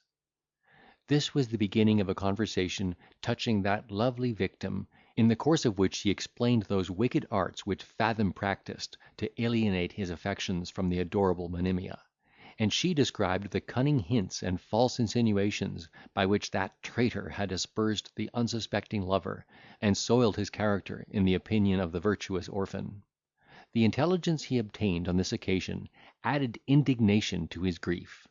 The whole mystery of Monimia's behaviour, which he could not before explain, now stood disclosed before him. He saw the gradual progress of that infernal plan which had been laid for their mutual ruin, and his soul was inflamed with such desire of vengeance, that he would have taken his leave abruptly, in order to set on foot an immediate inquiry about the perfidious author of his wrongs, that he might exterminate such a monster of iniquity from the face of the earth. But he was restrained by Madam Clement, who gave him to understand that Fathom was already overtaken by the vengeance of Heaven, for she had traced him in all the course of his fortune, from his first appearance in the medical sphere to his total eclipse. She represented the villain as a wretch altogether unworthy of his attention. She said he was so covered with infamy, that no person could enter the lists against him, without bearing away some stain of dishonour; that he was, at present, peculiarly protected by the law, and sheltered from the resentment of Renaldo in the cavern of his disgrace. Melvil, little involuntary trespass of punctilio to my want of cordiality or esteem." The Spaniard was not only appeased by this apology, but also affected with the compliment, and the language in which it was conveyed. He thanked the Jew for his kind declaration, entreated him to bear with the peevishness of a disposition sore with the galling hand of affliction, and, turning up his eyes to heaven, "Were it possible," cried he, "for fate to reconcile contradictions, and recall the irremediable current of events, I would now believe that there was happiness still in reserve for the forlorn Zelos. Now that I tread the land of freedom and humanity, now that I find myself befriended by the most generous of men. Alas! I ask not happiness. If, by the kind endeavours of the gallant Count de Melvil, to whom I am already indebted for my life, and by the efforts of his friends, the honour of my name shall be purified and cleared from the poisonous strains of malice, by which it is at present spotted, I shall then enjoy all that satisfaction which destiny can bestow upon a wretch whose woes are incurable." Renaldo comforted him with the assurance of his being on the eve of triumphing over his adversaries; and Joshua confirmed the consolation by giving him to understand that he had correspondents in Spain of some influence in the state, that he had already written to them on the subject of Don Diego, in consequence of a letter which he had received from Melvil while he tarried at Mons, and that he, every post, expected a favourable answer on that subject. After dinner, the physician took his leave, though not before he had promised to meet Renaldo at night, and accompany him in the repetition of his midnight visit to Monimia's tomb. For this pilgrimage the unfortunate youth resolved nightly to perform, during the whole time of his residence in England. It was indeed a sort of pleasure, the prospect of which enabled him to bear the toil of living through the day, though his patience was almost quite exhausted before the hour of assignation arrived. When the doctor appeared with the coach, he leaped into it with great eagerness, after he had, with much difficulty, prevailed with Don Diego to stay at home, on account of his health, which was not yet perfectly established. The Castilian, however, would not comply with his request, until he had obtained the Count's promise that he should be permitted to accompany him next night, and take that duty alternately with the physician. About midnight they reached the place, where they found the sexton in waiting, according to the orders he had received. The door was opened, the mourner conducted to the tomb, and left, as before, to the gloom of his own meditations. Again he laid himself on the cold ground. Again he renewed his lamentable strain. His imagination began to be heated into an ecstasy of enthusiasm, during which he again fervently invoked the spirit of his deceased Monimia. In the midst of these invocations, his ear was suddenly invaded with the sound of some few solemn notes issuing from the organ, which seemed to feel the impulse of an invisible hand. At this awful salutation, Melvil was roused to the keenest sense of surprise and attention. Reason shrunk before the thronging ideas of his fancy, which represented this music as the prelude to something strange and supernatural; and, while he waited for the sequel, the place was suddenly illuminated, and each surrounding object brought under the cognizance of his eye. What passed within his mind on this occasion is not easy to be described. All his faculties were swallowed up by those of seeing and hearing. He had mechanically raised himself upon one knee, with his body advancing forwards, and in this attitude he gazed with a look through which his soul seemed eager to escape. To his view, thus strained upon vacant space, in a few minutes appeared the figure of a woman, arrayed in white, with a veil that covered her face, and flowed down upon her back and shoulders. The phantom approached him with an easy step, and lifting up her veil, discovered, believe it, O reader, the individual countenance of Monimia. At the sight of these well-known features, seemingly improved with new celestial graces, the youth became a statue, expressing amazement, love, and awful adoration. He saw the apparition smile with a meek benevolence, divine compassion, warm and intendered by that fond pure flame which death could not extinguish. He heard the voice of his Monimia call, "Renaldo!" Thrice he essayed to answer, as oft his tongue denied its office. His hair stood upright, and a cold vapour seemed to thrill through every nerve. This was not fear, but the infirmity of human nature, oppressed by the presence of a superior being. At length his agony was overcome. He recollected all his resolution, and, in a strain of awestruck rapture, thus addressed the heavenly visitant: "Hast thou then heard, pure spirit, the wailings of my grief? Hast thou descended from the realms of bliss, in pity to my woe, and art thou come to speak the words of peace to my desponding soul? To bid the wretched smile, to lift the load of misery and care from the afflicted breast? To fill thy lover's heart with joy and pleasing hope, was still the darling task of my Monimia, ere yet refined to that perfection which mortality can never attain. No wonder then, blessed shade, that now, when reunited to thy native heaven, thou art still kind, propitious, and beneficent to us, who groan in this inhospitable vale of sorrow thou hast left. Tell me, ah, tell me, dost thou still remember those fond hours we passed together? Dost that enlightened bosom feel a pang of soft regret, when thou recallest our fatal separation? Sure that meekened glance bespeaks thy sympathy. Ah! now that tender look o'erpowers me.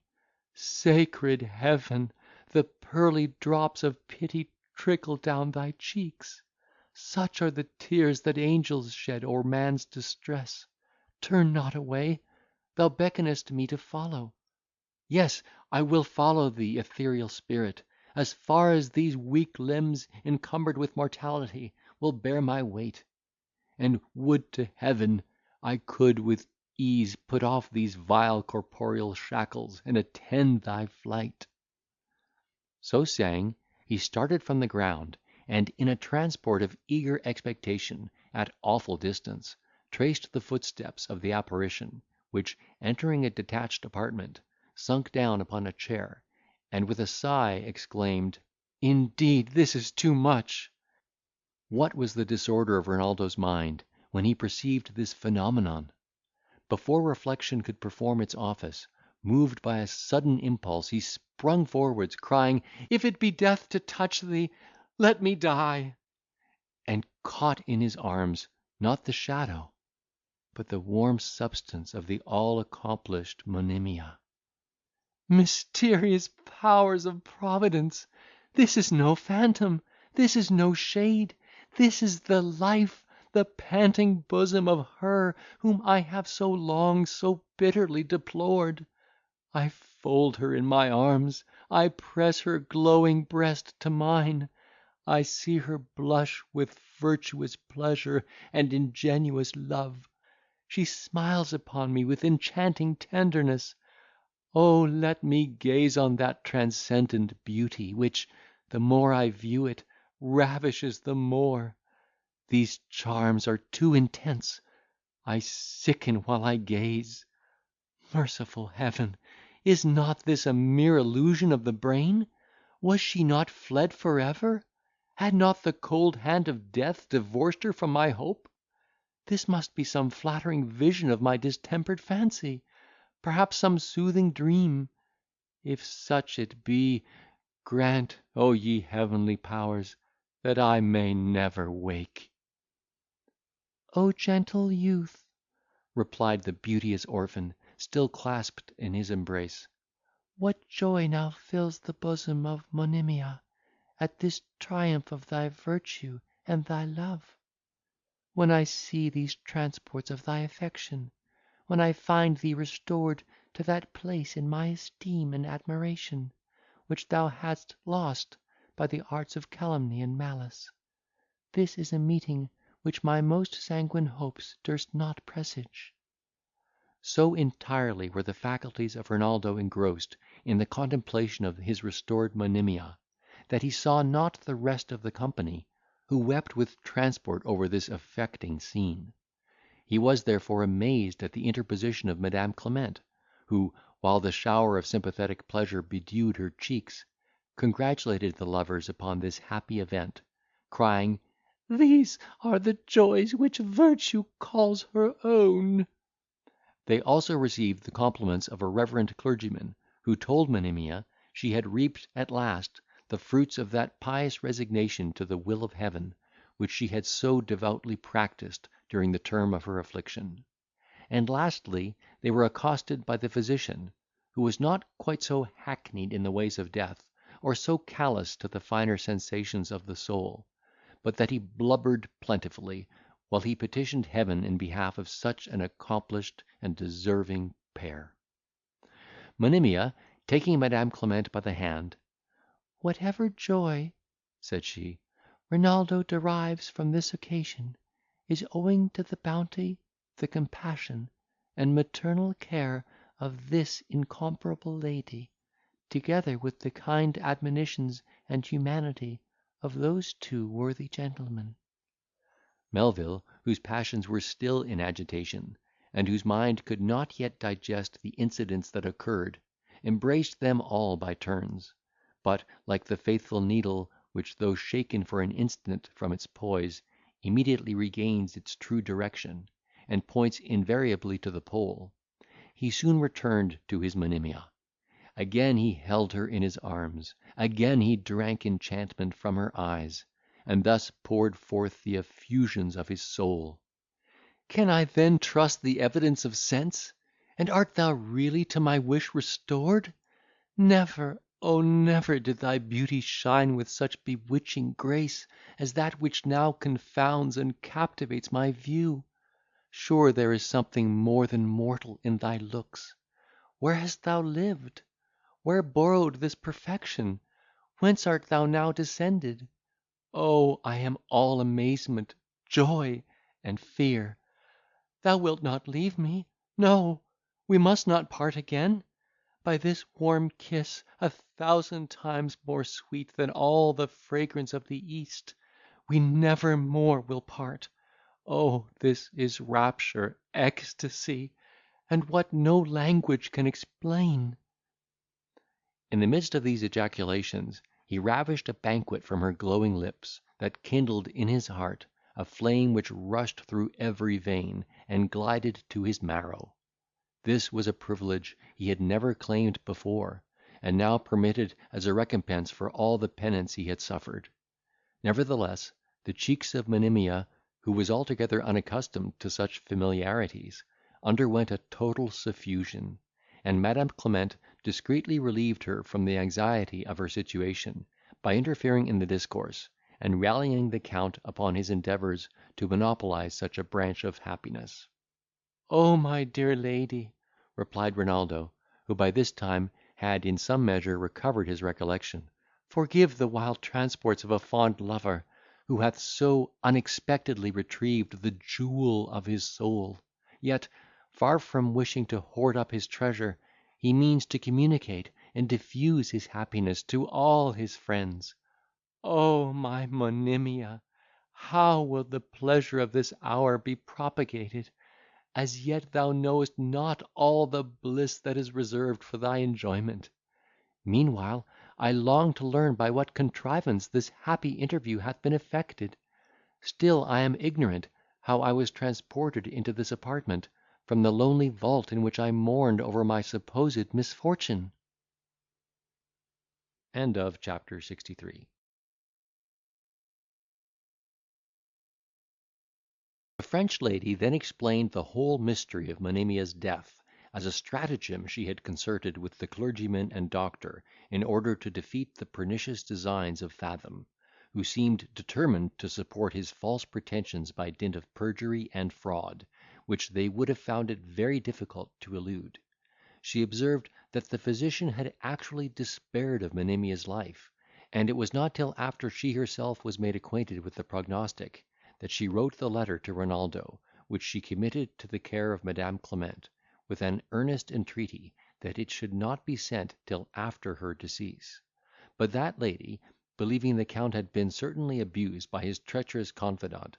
dispatched the billet without the knowledge of Monimia, whose health was restored by the indefatigable care of the physician, and the sage exhortations of the clergyman, by which she was reconciled to life.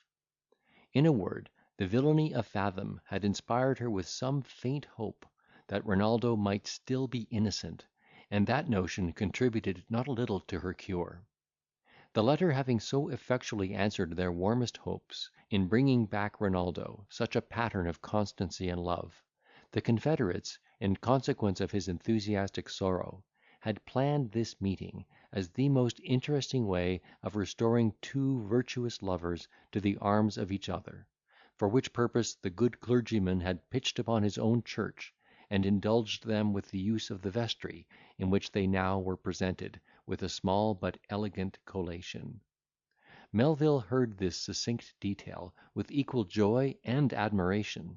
He poured forth the dictates of his gratitude to the preservers of his happiness. "This church," said he, "shall henceforth possess a double share of my veneration. This holy man will, I hope, finish the charitable work he has begun, by tying those bands of our happiness, which naught but death shall have power to unbind." Then, turning to that object which was the star of his regard, "Do I not overrate," said he, "my interest with the fair Monimia?" She made no verbal reply, but answered by an emphatic glance, more eloquent than all the power of rhetoric and speech. This language, which is universal in the world of love, he perfectly well understood, and, in token of that faculty, sealed the assent which she had smiled, with a kiss imprinted on her polished forehead. In order to dissipate these interesting ideas, which, by being too long indulged, might have endangered his reason, Madam Clement entreated him to entertain the company with a detail of what had happened to him in his last journey to the empire, and Monimia expressed a desire of knowing, in particular, the issue of his contest with Count Trebasi, who, she knew, had usurped the succession of his father. Thus solicited, he could not refuse to gratify their curiosity and concern. He explained his obligations to the benevolent Jew, related the steps he had taken at Vienna for the recovery of his inheritance, informed them of his happy rencontre with his father-in-law, of his sister's deliverance and marriage, of the danger into which his life had been precipitated by the news of Monimia's death, and lastly of his adventure with the banditti, in favour of a gentleman, who he afterwards understood had been robbed in the most base and barbarous manner by Fathom. He likewise, to the astonishment of all present, and of his mistress in particular, communicated some circumstances which shall appear in due season. Monimia's tender frame being quite fatigued with the scene she had acted, and her mind overwhelmed with the prosperous tidings she had heard, after having joined the congratulations of the company, on the good fortune of her Renaldo, begged leave to retire, that she might by repose recruit her exhausted spirits; and the night being pretty far spent, she was conducted by her lover to Madam Clement's coach, that stood in waiting, in which also the rest of the company made shift to embark, and were carried to the house of that good lady, where, after they were invited to dine, and Melvil entreated to bring Don Diego and the Jew along with them, they took leave of one another, and retired to their respective lodgings in a transport of joy and satisfaction.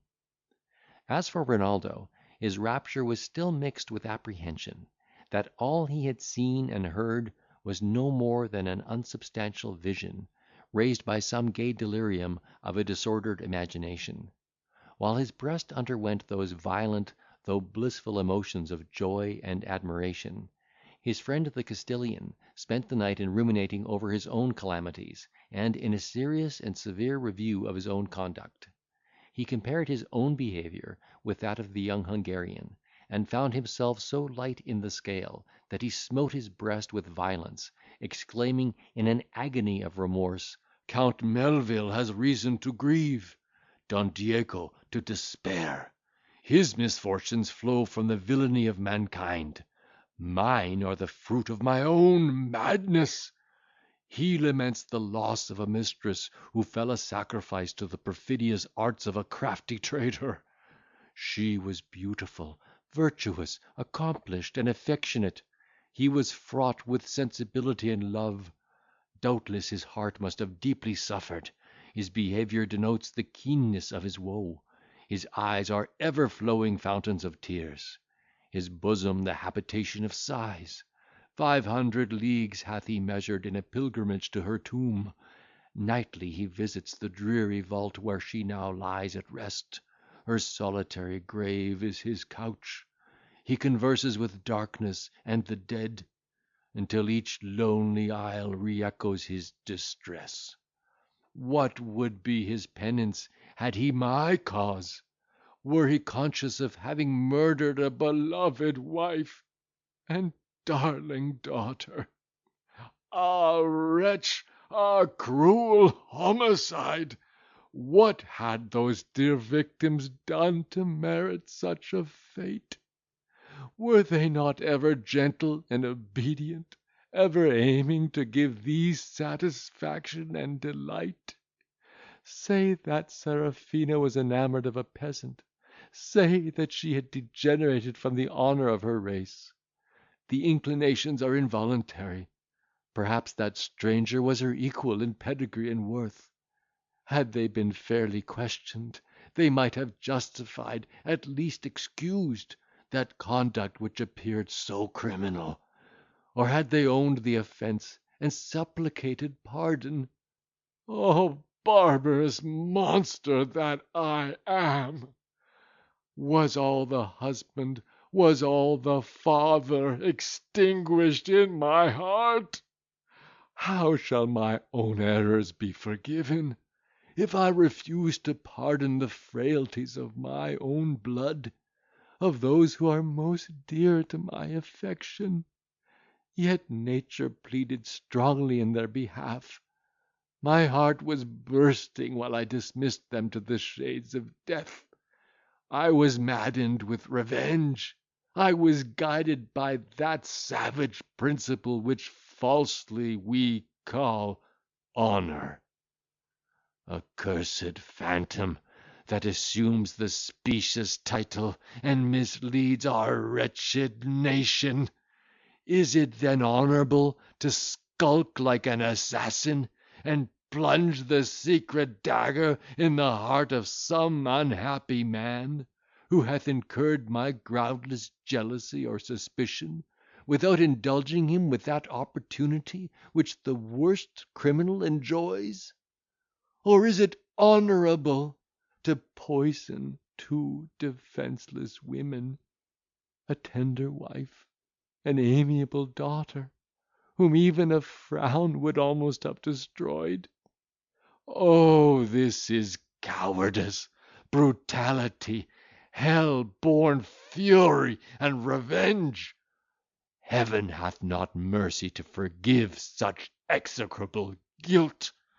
Who gave thee power, abandoned ruffian, over the lives of those whom God hath stationed as thy fellows of probation, over those whom he had sent to comfort and assist thee, to sweeten all thy cares, and smooth the rough uneven paths of life? Oh, I am doomed to never ceasing horror and remorse.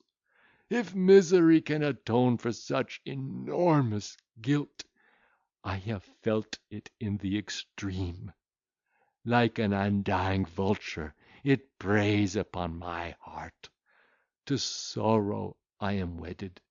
I hug that teeming consort to my soul. Never, never shall we part. For soon as my fame shall shine unclouded by the charge of treason that now hangs over it, I will devote myself to penitence and woe. A cold damp pavement shall be my bed, my raiment shall be sackcloth, the fields shall furnish herbage for my food, the stream shall quench my thirst, the minutes shall be numbered by my groans, the night be privy to my strains of sorrow, till heaven, in pity to my sufferings, release me from the penance I endure. Perhaps the saints whom I have murdered will intercede for my remission."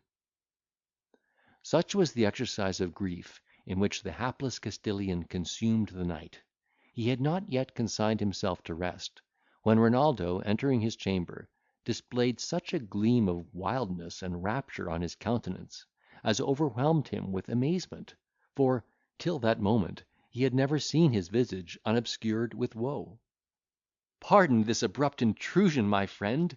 cried Melvil. "I could no longer withhold from your participation the great, the unexpected turn, which hath this night dispelled all my sorrows, and restored me to the fruition of ineffable joy.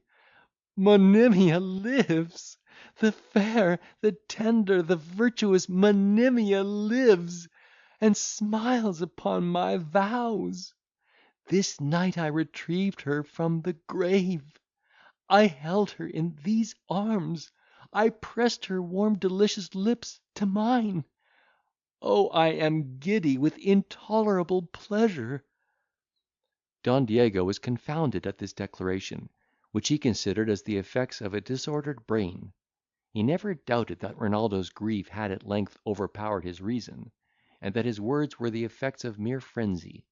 While he mused on this melancholy subject, the Count composed his features, and, in a succinct and well connected detail, explained the whole mystery of his happiness, to the inexpressible astonishment of the Spaniard, who shed tears of satisfaction, and, straining the Hungarian to his breast, "Oh, my son," said he, You see what recompense heaven hath in store for those who pursue the paths of real virtue, those paths from which I myself have been fatally misled by a faithless vapour, which hath seduced my steps and left me darkling in the abyss of wretchedness. Such as you describe this happy fair was once my Serafina, rich in every grace of mind and body which nature could bestow, had it pleased heaven to bless her with a lover like Renaldo.